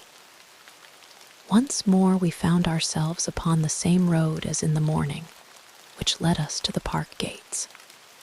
A tall, dark figure was awaiting us there, who proved to be our London acquaintance, Mr. John Mason, the trainer. "Good evening, gentlemen," said he. "I got your note, Mr. Holmes. Sir Robert has not returned yet, but I hear that he is expected tonight." "How far is this crypt from the house?" asked Holmes. "A good quarter of a mile. Then I think we can disregard him altogether." "I can't afford to do that, Mr. Holmes. The moment he arrives he will want to see me to get the last news of Shoscombe Prince." "I see. In that case we must work without you, Mr. Mason. You can show us the crypt and then leave us." It was pitch dark and without a moon, but Mason led us over the grasslands until a dark mass loomed up in front of us, which proved to be the ancient chapel. We entered the broken gap, which was once the porch, and our guide, stumbling among heaps of loose masonry, picked his way to the corner of the building, where a steep stair led down into the crypt. Striking a match, he illuminated the melancholy place, dismal and evil-smelling, with ancient crumbling walls of rough-hewn stone and piles of coffins, some of lead and some of stone, extending upon one side right up to the arched and groined roof, which lost itself in the shadows above our heads. Holmes had lit his lantern, which shot a tiny tunnel of vivid yellow light upon the mournful scene. Its rays were reflected back from the coffin plates, many of them adorned with the griffin and coronet of this old family, which carried its honors even to the gate of death. "You spoke of some bones, Mr. Mason. Could you show them before you go?" "They are here in this corner." The trainer strode across and then stood in silent surprise as our light was turned upon the place. "They are gone," said he. "So I expected," said Holmes, chuckling. "I fancy the ashes of them might even now be found in that oven which had already consumed a part." "But why in the world would anyone want to burn the bones of a man who has been dead 1,000 years? asked John Mason. "That is what we are here to find out," said Holmes. "It may mean a long search, and we need not detain you. I fancy that we shall get our solution before morning." When John Mason had left us, Holmes set to work, making a very careful examination of the graves, ranging from a very ancient one, which appeared to be Saxon, in the center, through a long line of Norman Hugos and Odos, until we reached the Sir William and Sir Denys Falder of the 18th century. It was an hour or more before Holmes came to a leaden coffin standing on end before the entrance to the vault. I heard his little cry of satisfaction, and was aware from his hurried but purposeful movements that he had reached a goal. With his lens, he was eagerly examining the edges of the heavy lid. Then he drew from his pocket a short jemmy, a box opener, which he thrust into a chink, levering back the whole front, which seemed to be secured by only a couple of clamps. There was a rending, tearing sound as it gave way, but it had hardly hinged back and partly revealed the contents before we had an unforeseen interruption. Someone was walking in the chapel above. It was the firm, rapid step of one who came with a definite purpose and knew well the ground upon which he walked. A light streamed down the stairs, and an instant later the man who bore it was framed in the Gothic archway. He was a terrible figure, huge in stature and fierce in manner. A large stable lantern, which he held in front of him, shone upward upon a strong, heavily moustached face and angry eyes, which glared round him into every recess of the vault, finally fixing themselves with a deadly stare upon my companion and myself. "Who the devil are you?" he thundered. "And what are you doing upon my property?" Then, as Holmes returned no answer, he took a couple of steps forward and raised a heavy stick which he carried. "Do you hear me?" he cried. "Who are you? What are you doing here?" His cudgel quivered in the air, but instead of shrinking, Holmes advanced to meet him. "I also have a question to ask you, Sir Robert," he said in his sternest tone. "Who is this, and what is it doing here?" He turned and tore open the coffin lid behind him. In the glare of the lantern, I saw a body swathed in a sheet from head to foot with dreadful, witch-like features. All nose and chin, projecting at one end, the dim, glazed eyes staring from a discolored and crumbling face. The baronet had staggered back with a cry and supported himself against a stone sarcophagus. "How came you to know of this?" he cried, and then, with some return of his truculent manner, "What business is it of yours?" "My name is Sherlock Holmes," said my companion. "Possibly it is familiar to you. In any case, my business is that of every other good citizen to uphold the law. It seems to me that you have much to answer for." Sir Robert glared for a moment, but Holmes's quiet voice and cool, assured manner had their effect. "'Fore God, Mr. Holmes, it's all right," said he. "Appearances are against me, I'll admit, but I could act no otherwise. I should be happy to think so, but I fear your explanations must be before the police." Sir Robert shrugged his broad shoulders. "Well, if it must be, it must. Come up to the house, and you can judge for yourself how the matter stands." A quarter of an hour later, we found ourselves in what I judge, from the lines of polished barrels behind glass covers, to be the gun room of the old house. It was comfortably furnished, and here Sir Robert left us for a few moments. When he returned, he had two companions with him. The one, the florid young woman whom we had seen in the carriage. The other, a small, rat-faced man with a disagreeably furtive manner. These two wore an appearance of utter bewilderment, which showed that the baronet had not yet had time to explain to them the turn events had taken. "There," said Sir Robert with a wave of his hand, "are Mr. and Mrs. Norlet. Mrs. Norlet, under her maiden name of Evans, has for some years been my sister's confidential maid. I have brought them here because I feel that my best course is to explain the true position to you, and they are the two people upon earth who can substantiate what I say." "Is this necessary, Sir Robert? Have you thought what you are doing?" cried the woman. "As to me, I entirely disclaim all responsibility," said her husband. Sir Robert gave him a glance of contempt.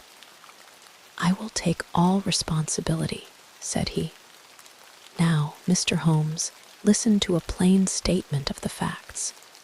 You have clearly gone pretty deeply into my affairs, or I should not have found you where I did. Therefore, you know already, in all probability, that I am running a dark horse for the Derby, and that everything depends upon my success. If I win, all is easy. If I lose, well, I dare not think of that." "I understand the position," said Holmes. "I am dependent upon my sister, Lady Beatrice, for everything, but it is well known that her interest in the estate is for her own life only.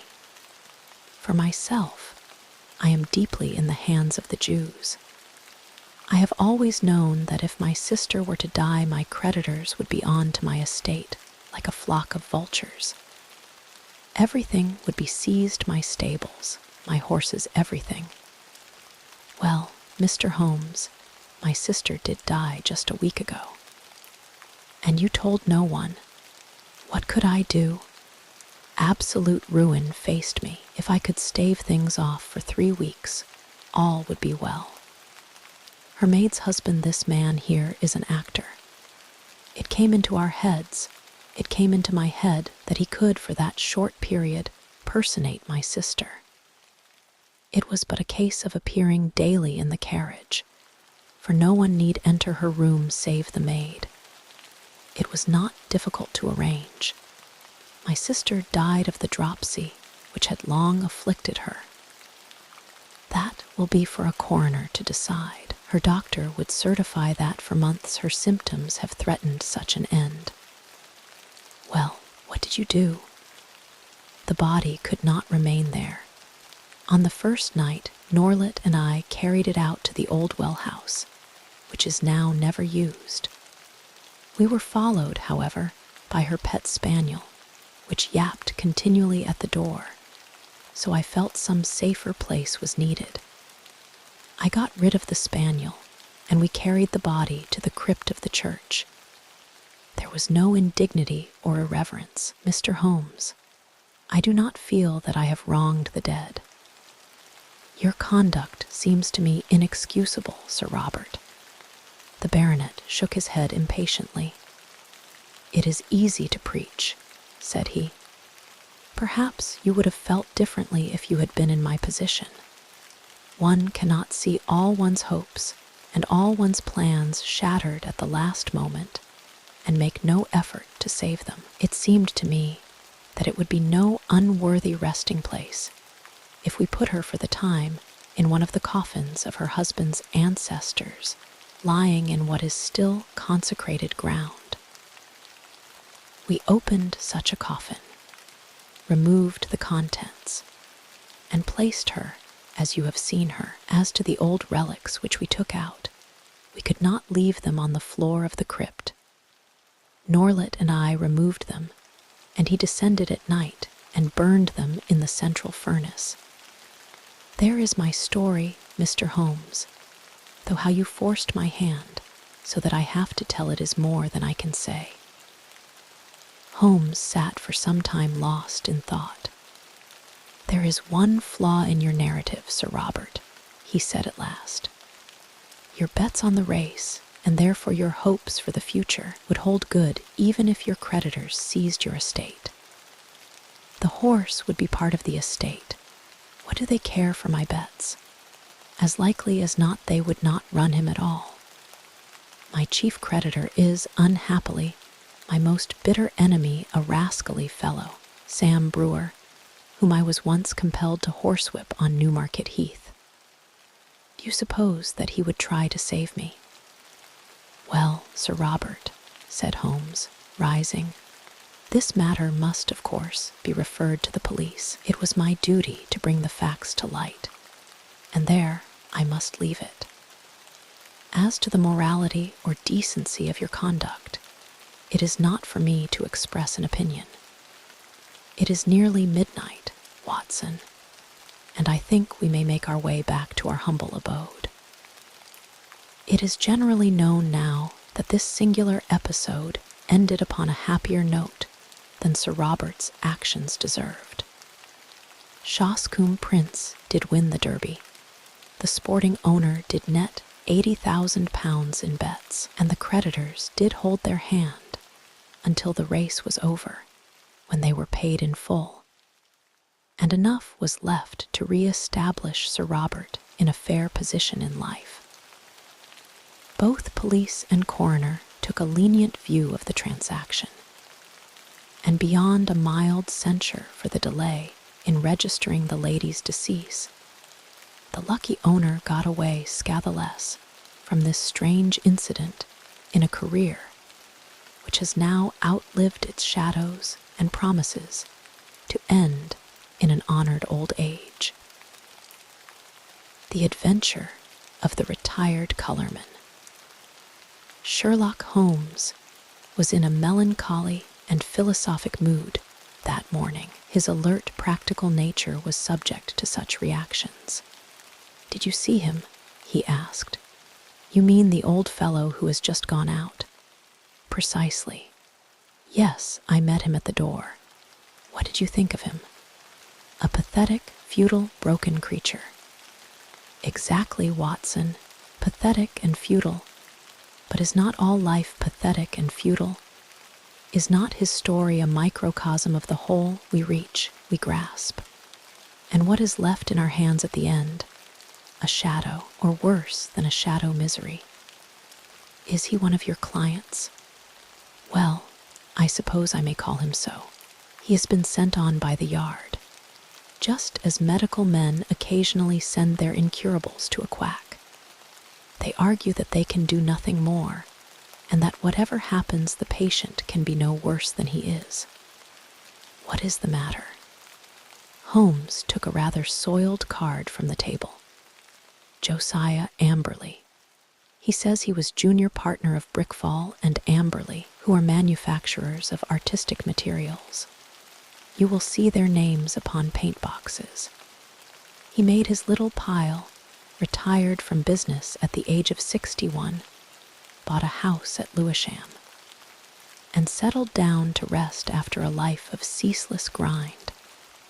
One would think his future was tolerably assured." "Yes, indeed." Holmes glanced over some notes which he had scribbled upon the back of an envelope. "Retired in 1896, Watson. Early in 1897, he married a woman 20 years younger than himself, a good-looking woman, too. If the photograph does not flatter. A competence, a wife, leisure, it seemed a straight road which lay before him. And yet within 2 years he is, as you have seen, as broken and miserable a creature as crawls beneath the sun. But what has happened? The old story, Watson. A treacherous friend and a fickle wife. It would appear that Amberley has one hobby in life, and it is chess. Not far from him at Lewisham, there lives a young doctor who is also a chess player. I have noted his name as Dr. Ray Ernest. Ernest was frequently in the house, and an intimacy between him and Mrs. Amberley was a natural sequence, for you must admit that our unfortunate client has few outward graces, whatever his inner virtues may be. The couple went off together last week, destination untraced. What is more, the faithless spouse carried off the old man's deed box as her personal luggage with a good part of his life's savings within. Can we find the lady? Can we save the money? A commonplace problem so far as it has developed, and yet a vital one for Josiah Amberley. What will you do about it? Well, the immediate question, my dear Watson, happens to be, what will you do? If you will be good enough to understudy me. You know that I am preoccupied with this case of the 2 Coptic patriarchs, which should come to a head today. I really have not time to go out to Lewisham, and yet evidence taken on the spot has a special value. The old fellow was quite insistent that I should go, but I explained my difficulty. He is prepared to meet a representative. By all means, I answered. I confess I don't see that I can be of much service, but I am willing to do my best. And so it was that on a summer afternoon I set forth to Lewisham, little dreaming that within a week the affair in which I was engaging would be the eager debate of all England. It was late that evening before I returned to Baker Street and gave an account of my mission. Holmes lay with his gaunt figure stretched in his deep chair, his pipe curling forth slow wreaths of acrid tobacco, while his eyelids drooped over his eyes so lazily that he might almost have been asleep, were it not that at any halt or questionable passage of my narrative they half lifted, and 2 gray eyes, as bright and keen as rapiers, transfixed me with their searching glance. The Haven is the name of Mr. Josiah Amberley's house, I explained. I think it would interest you, Holmes. It is like some penurious patrician who has sunk into the company of his inferiors. You know that particular quarter, the monotonous brick streets, the weary suburban highways. Right in the middle of them, a little island of ancient culture and comfort, lies this old home, surrounded by a high, sun-baked wall mottled with lichens and topped with moss. The sort of wall, cut out the poetry, Watson, said Holmes severely. I note that it was a high brick wall. Exactly. I should not have known which was the Haven had I not asked a lounger who was smoking in the street. I have a reason for mentioning him. He was a tall, dark, heavily moustached, rather military-looking man. He nodded in answer to my inquiry and gave me a curiously questioning glance, which came back to my memory a little later. I had hardly entered the gateway before I saw Mr. Amberley coming down the drive. I only had a glimpse of him this morning, and he certainly gave me the impression of a strange creature. But when I saw him in full light, his appearance was even more abnormal. I have, of course, studied it, and yet I should be interested to have your impression, said Holmes. He seemed to me like a man who was literally bowed down by care. His back was curved as though he carried a heavy burden. Yet he was not the weakling that I had at first imagined, for his shoulders and chest have the framework of a giant, though his figure tapers away into a pair of spindled legs. Left shoe wrinkled, right one smooth. I did not observe that. No, you wouldn't. I spotted his artificial limb, but proceed. I was struck by the snaky locks of grizzled hair which curled from under his old straw hat, and his face with its fierce, eager expression and the deeply lined features. Very good, Watson. What did he say? He began pouring out the story of his grievances. We walked down the drive together, and of course, I took a good look round. I have never seen a worse-kept place. The garden was all running to seed, giving me an impression of wild neglect in which the plants had been allowed to find the way of nature rather than of art. How any decent woman could have tolerated such a state of things, I don't know. The house, too, was slatternly to the last degree, but the poor man seemed himself to be aware of it and to be trying to remedy it, for a great pot of green paint stood in the center of the hall, and he was carrying a thick brush in his left hand. He had been working on the woodwork. He took me into his dingy sanctum, and we had a long chat. Of course, he was disappointed that you had not come yourself. I hardly expected, he said, that so humble an individual as myself, especially after my heavy financial loss, could obtain the complete attention of so famous a man as Mr. Sherlock Holmes. I assured him that the financial question did not arise. No, of course, it is art for art's sake with him, said he, but even on the artistic side of crime he might have found something here to study. And human nature, Dr. Watson, the black ingratitude of it all. When did I ever refuse one of her requests? Was ever a woman so pampered? And that young man, he might have been my own son. He had the run of my house, and yet see how they have treated me. Oh, Dr. Watson, it is a dreadful, dreadful world.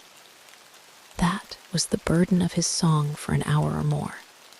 He had, it seems, no suspicion of an intrigue.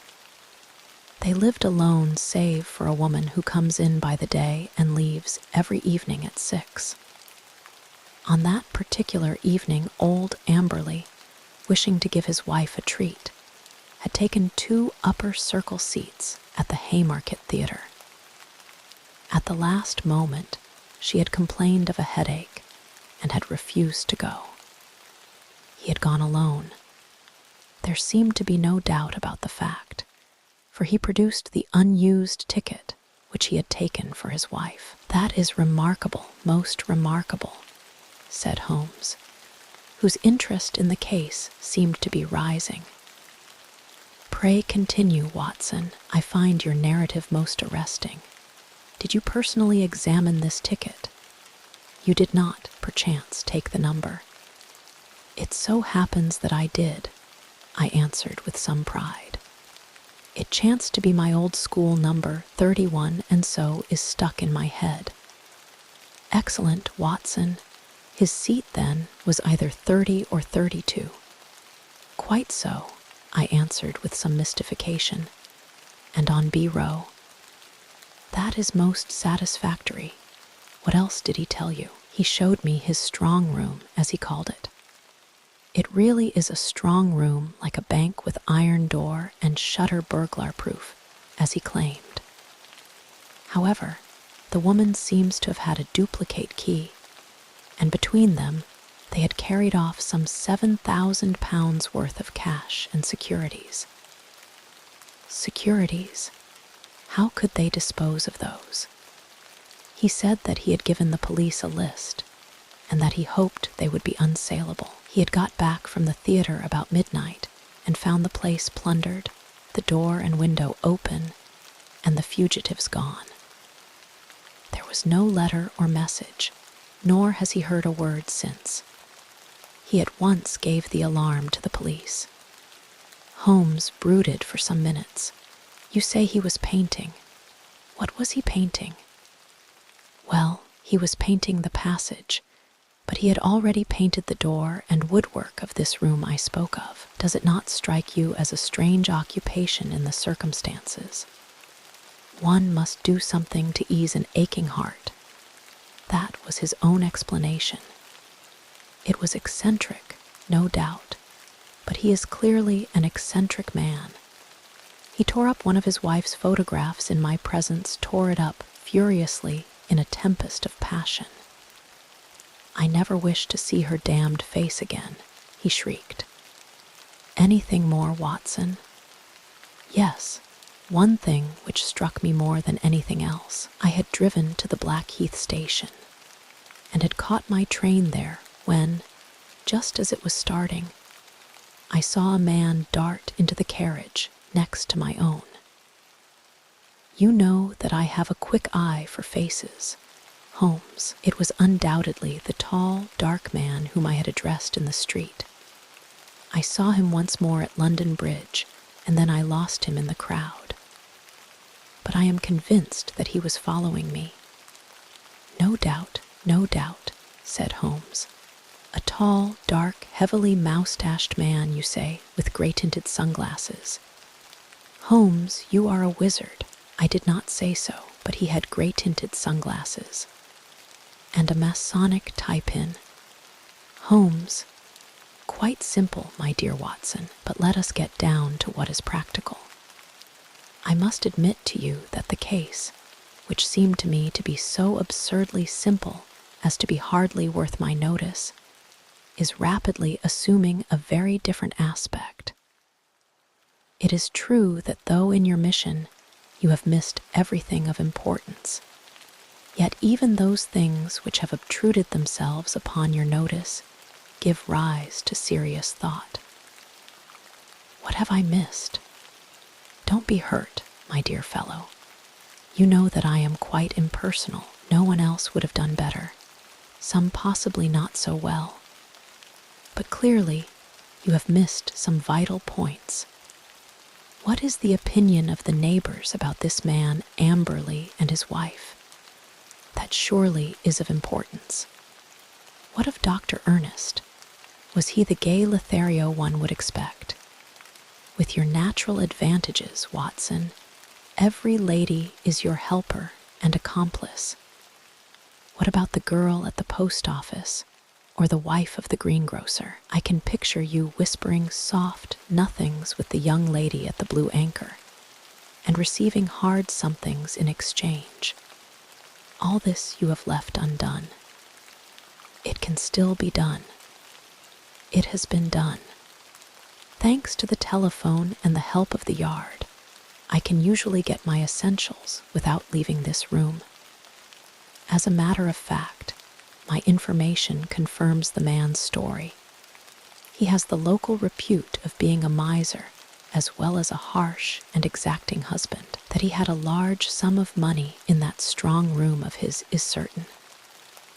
So also is it that young Dr. Ernest, an unmarried man, played chess with Amberley, and probably played the fool with his wife. All this seems plain sailing, and one would think that there was no more to be said, and yet, where lies the difficulty?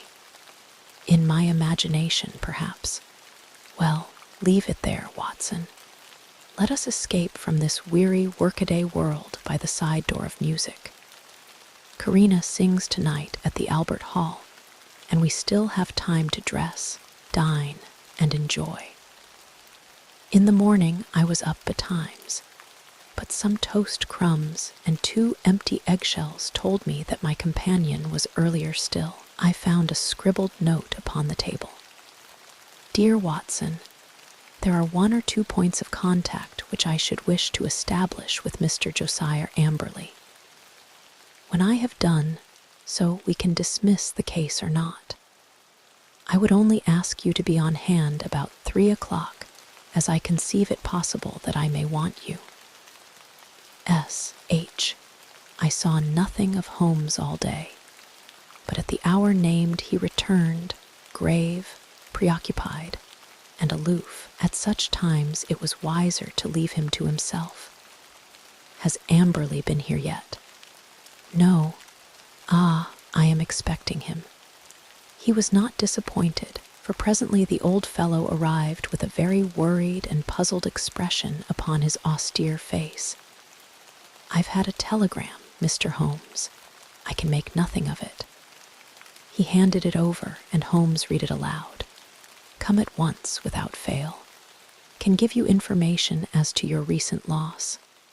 Elman, the vicarage, dispatched at 2:10 from Little Purlington, said Holmes. Little Purlington is in Essex, I believe, not far from Frinton. Well, of course you will start at once. This is evidently from a responsible person, the vicar of the place. Where is my Crockford? Yes, here we have him. J.C. Elman, M.A., living of Moosmore, come Little Purlington. Look up the trains, Watson. There is one at 5:20 from Liverpool Street. Excellent. You had best go with him. Watson, he may need help or advice. Clearly, we have come to a crisis in this affair. But our client seemed by no means eager to start. It's perfectly absurd, Mr. Holmes, he said. What can this man possibly know of what has occurred? It is waste of time and money. He would not have telegraphed to you if he did not know something. Wire at once that you are coming. I don't think I shall go. Holmes assumed his sternest aspect. It would make the worst possible impression both on the police and upon myself, Mr. Amberley, if when so obvious a clue arose you should refuse to follow it up. We should feel that you were not really in earnest in this investigation. Our client seemed horrified at the suggestion. Why, of course I shall go if you look at it in that way, said he. On the face of it, it seems absurd to suppose that this parson knows anything. But if you think, I do think, said Holmes with emphasis. And so we were launched upon our journey. Holmes took me aside before we left the room and gave me one word of counsel, which showed that he considered the matter to be of importance. Whatever you do, see that he really does go, said he. Should he break away or return, get to the nearest telephone exchange and send the single word bolted. I will arrange here that it shall reach me wherever I am. Little Purlington is not an easy place to reach, for it is on a branch line. My remembrance of the journey is not a pleasant one, for the weather was hot, the train slow, and my companion sullen and silent, hardly talking at all save to make an occasional sardonic remark as to the futility of our proceedings. When we at last reached the little station, it was a 2-mile drive before we came to the vicarage, where a big, solemn, rather pompous clergyman received us in his study. Our telegram lay before him. "Well, gentlemen," he asked, "what can I do for you?" "We came," I explained, "in answer to your wire." "My wire? I sent no wire. I mean the wire which you sent to Mr. Josiah Amberley about his wife and his money."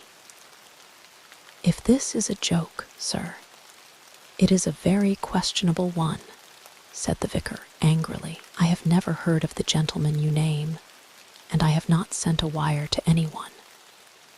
Our client and I looked at each other in amazement. "Perhaps there is some mistake," said I. "Are there perhaps 2 vicarages? Here is the wire itself, signed Elman and dated from the vicarage." "There is only one vicarage, sir, and only one vicar, and this wire is a scandalous forgery, the origin of which shall certainly be investigated by the police. Meanwhile, I can see no possible object in prolonging this interview." So Mr. Amberley and I found ourselves on the roadside in what seemed to me to be the most primitive village in England. We made for the telegraph office, but it was already closed. There was a telephone, however, at the little railway arms, and by it I got into touch with Holmes, who shared in our amazement at the result of our journey. "Most singular," said the distant voice. "Most remarkable. I much fear, my dear Watson, that there is no return train tonight. I have unwittingly condemned you to the horrors of a country inn. However, there is always nature, Watson nature, and Josiah Amberley. You can be in close commune with both." I heard his dry chuckle as he turned away. It was soon apparent to me that my companion's reputation as a miser was not undeserved. He had grumbled at the expense of the journey, had insisted upon traveling 3rd class, and was now clamorous in his objections to the hotel bill. Next morning, when we did at last arrive in London, it was hard to say which of us was in the worse humor. "You had best take Baker Street as we pass," said I. "Mr. Holmes may have some fresh instructions. If they are not worth more than the last ones, they are not of much use," said Amberley with a malevolent scowl. None the less, he kept me company. I had already warned Holmes by telegram of the hour of our arrival. But we found a message waiting that he was at Lewisham and would expect us there. That was a surprise. But an even greater one was to find that he was not alone in the sitting room of our client. A stern-looking, impassive man sat beside him, a dark man with grey-tinted glasses, and a large Masonic pin projecting from his tie. "This is my friend Mr. Barker," said Holmes. "He has been interesting himself also in your business, Mr. Josiah Amberley, though we have been working independently. But we both have the same question to ask you." Mr. Amberley sat down heavily. He sensed impending danger. I read it in his straining eyes and his twitching features. "What is the question, Mr. Holmes?" "Only this. What did you do with the bodies?" The man sprang to his feet with a hoarse scream. He clawed into the air with his bony hands. His mouth was open, and for the instant He looked like some horrible bird of prey. In a flash, we got a glimpse of the real Josiah Amberley, a misshapen demon with a soul as distorted as his body. As he fell back into his chair, he clapped his hand to his lips, as if to stifle a cough. Holmes sprang at his throat like a tiger and twisted his face towards the ground. A white pellet fell from between his gasping lips. No shortcuts, Josiah Amberley. Things must be done decently and in order. What about it, Barker? I have a cab at the door, said our taciturn companion. It is only a few 100 yards to the station. We will go together. You can stay here, Watson. I shall be back within half an hour. The old colourman had the strength of a lion in that great trunk of his, but he was helpless in the hands of the two experienced manhandlers. Wriggling and twisting, he was dragged to the waiting cab, and I was left to my solitary vigil in the ill-omened house. In less time than he had named, however, Holmes was back, in company with a smart young police inspector. I've left Barker to look after the formalities, said Holmes. You had not met Barker, Watson. He is my hated rival upon the Surrey shore. When you said a tall, dark man, it was not difficult for me to complete the picture. He has several good cases to his credit, has he not, Inspector? He has certainly interfered several times, the inspector answered with reserve. His methods are irregular, no doubt, like my own. The irregulars are useful sometimes, you know. You, for example, with your compulsory warning about whatever he said being used against him, could never have bluffed this rascal into what is virtually a confession. Perhaps not. But we get there all the same, Mr. Holmes. Don't imagine that we had not formed our own views of this case, and that we would not have laid our hands on our man. You will excuse us for feeling sore when you jump in with methods which we cannot use, and so rob us of the credit. There shall be no such robbery, Mackinnon. I assure you that I efface myself from now onward, and as to Barker, he has done nothing save what I told him. The inspector seemed considerably relieved. That is very handsome of you, Mr. Holmes. Praise or blame can matter little to you, but it is very different to us when the newspapers begin to ask questions. Quite so, but they are pretty sure to ask questions anyhow, so it would be as well to have answers. What will you say, for example, when the intelligent and enterprising reporter asks you what the exact points were which aroused your suspicion, and finally gave you a certain conviction as to the real facts? The inspector looked puzzled. We don't seem to have got any real facts yet, Mr. Holmes.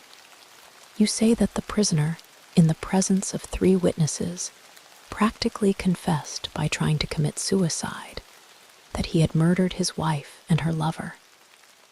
What other facts have you? Have you arranged for a search? There are 3 constables on their way. Then you will soon get the clearest fact of all. The bodies cannot be far away. Try the cellars and the garden. It should not take long to dig up the likely places. This house is older than the water pipes. There must be a disused well somewhere. Try your luck there. But how did you know of it, and how was it done? I'll show you first how it was done, and then I will give the explanation which is due to you, and even more to my long-suffering friend here, who has been invaluable throughout. But first, I would give you an insight into this man's mentality. It is a very unusual one, so much so that I think his destination is more likely to be Broadmoor than the scaffold. He has, to a high degree, the sort of mind which one associates with the medieval Italian nature rather than with the modern Briton. He was a miserable miser who made his wife so wretched by his niggardly ways that she was a ready prey for any adventurer.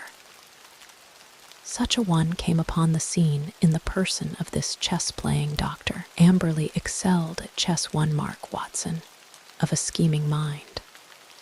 Like all misers, he was a jealous man, and his jealousy became a frantic mania. Rightly or wrongly, he suspected an intrigue. He determined to have his revenge, and he planned it with diabolical cleverness. Come here. Holmes led us along the passage with as much certainty as if he had lived in the house, and halted at the open door of the strong room. Pooh! What an awful smell of paint! Cried the inspector. That was our first clue, said Holmes. You can thank Dr. Watson's observation for that, though he failed to draw the inference. It set my foot upon the trail. Why should this man at such a time be filling his house with strong odors? Obviously, to cover some other smell which he wished to conceal some guilty smell which would suggest suspicions. Then came the idea of a room such as you see here, with iron door and shutter, a hermetically sealed room. Put those two facts together, and whither do they lead? I could only determine that by examining the house myself. I was already certain that the case was serious, for I had examined the box office chart at the Haymarket Theatre, another of Dr. Watson's bullseyes, and ascertained that neither B30 nor 32 of the upper circle had been occupied that night. Therefore, Amberley had not been to the theatre, and his alibi fell to the ground. He made a bad slip when he allowed my astute friend to notice the number of the seat taken for his wife. The question now arose how I might be able to examine the house. I sent an agent to the most impossible village I could think of, and summoned my man to it at such an hour that he could not possibly get back. To prevent any miscarriage, Dr. Watson accompanied him. The good vicar's name I took, of course, out of my Crockford. Do I make it all clear to you? It is masterly, said the inspector in an awed voice. There being no fear of interruption, I proceeded to burgle the house. Burglary has always been an alternative profession had I cared to adopt it, and I have little doubt that I should have come to the front. Observe what I found. You see the gas pipe along the skirting here? Very good. It rises in the angle of the wall, and there is a tap here in the corner. The pipe runs out into the strong room, as you can see, and ends in that plaster rose in the center of the ceiling, where it is concealed by the ornamentation. That end is wide open. At any moment, by turning the outside tap, the room could be flooded with gas. With door and shutter closed, and the tap full on, I would not give 2 minutes of conscious sensation to anyone shut up in that little chamber. By what devilish device he decoyed them there, I do not know. But once inside the door, they were at his mercy. The inspector examined the pipe with interest. One of our officers mentioned the smell of gas, said he, but of course the window and door were open then, and the paint, or some of it, was already about. He had begun the work of painting the day before, according to his story. But what next, Mr. Holmes? Well, then came an incident which was rather unexpected to myself. I was slipping through the pantry window in the early dawn when I felt a hand inside my collar, and a voice said, "Now, you rascal, what are you doing in there?" When I could twist my head round, I looked into the tinted spectacles of my friend and rival, Mr. Barker. It was a curious foregathering, and set us both smiling. It seems that he had been engaged by Dr. Ray Ernest's family to make some investigations, and had come to the same conclusion as to foul play. He had watched the house for some days, and had spotted Dr. Watson as one of the obviously suspicious characters who had called there. He could hardly arrest Watson, but when he saw a man actually climbing out of the pantry window, there came a limit to his restraint. Of course, I told him how matters stood, and we continued the case together. Why him? Why not us? Because it was in my mind to put that little test which answered so admirably. I fear you would not have gone so far. The inspector smiled. Well, maybe not. I understand that I have your word, Mr. Holmes, that you step right out of the case now and that you turn all your results over to us. Certainly, that is always my custom. Well, in the name of the force, I thank you. It seems a clear case, as you put it, and there can't be much difficulty over the bodies. I'll show you a grim little bit of evidence, said Holmes, and I am sure Amberley himself never observed it. You'll get results, Inspector, by always putting yourself in the other fellow's place and thinking what you would do yourself. It takes some imagination, but it pays. Now, we will suppose that you were shut up in this little room, had not 2 minutes to live, but wanted to get even with the fiend who was probably mocking at you from the other side of the door. What would you do? Write a message. Exactly. You would like to tell people how you died. No use writing on paper. That would be seen. If you wrote on the wall, someone might rest upon it. Now, look here. Just above the skirting is scribbled with a purple indelible pencil. Oui, that's all. What do you make of that? Well, it's only a foot above the ground. The poor devil was on the floor dying when he wrote it. He lost his senses before he could finish. He was writing, we were murdered.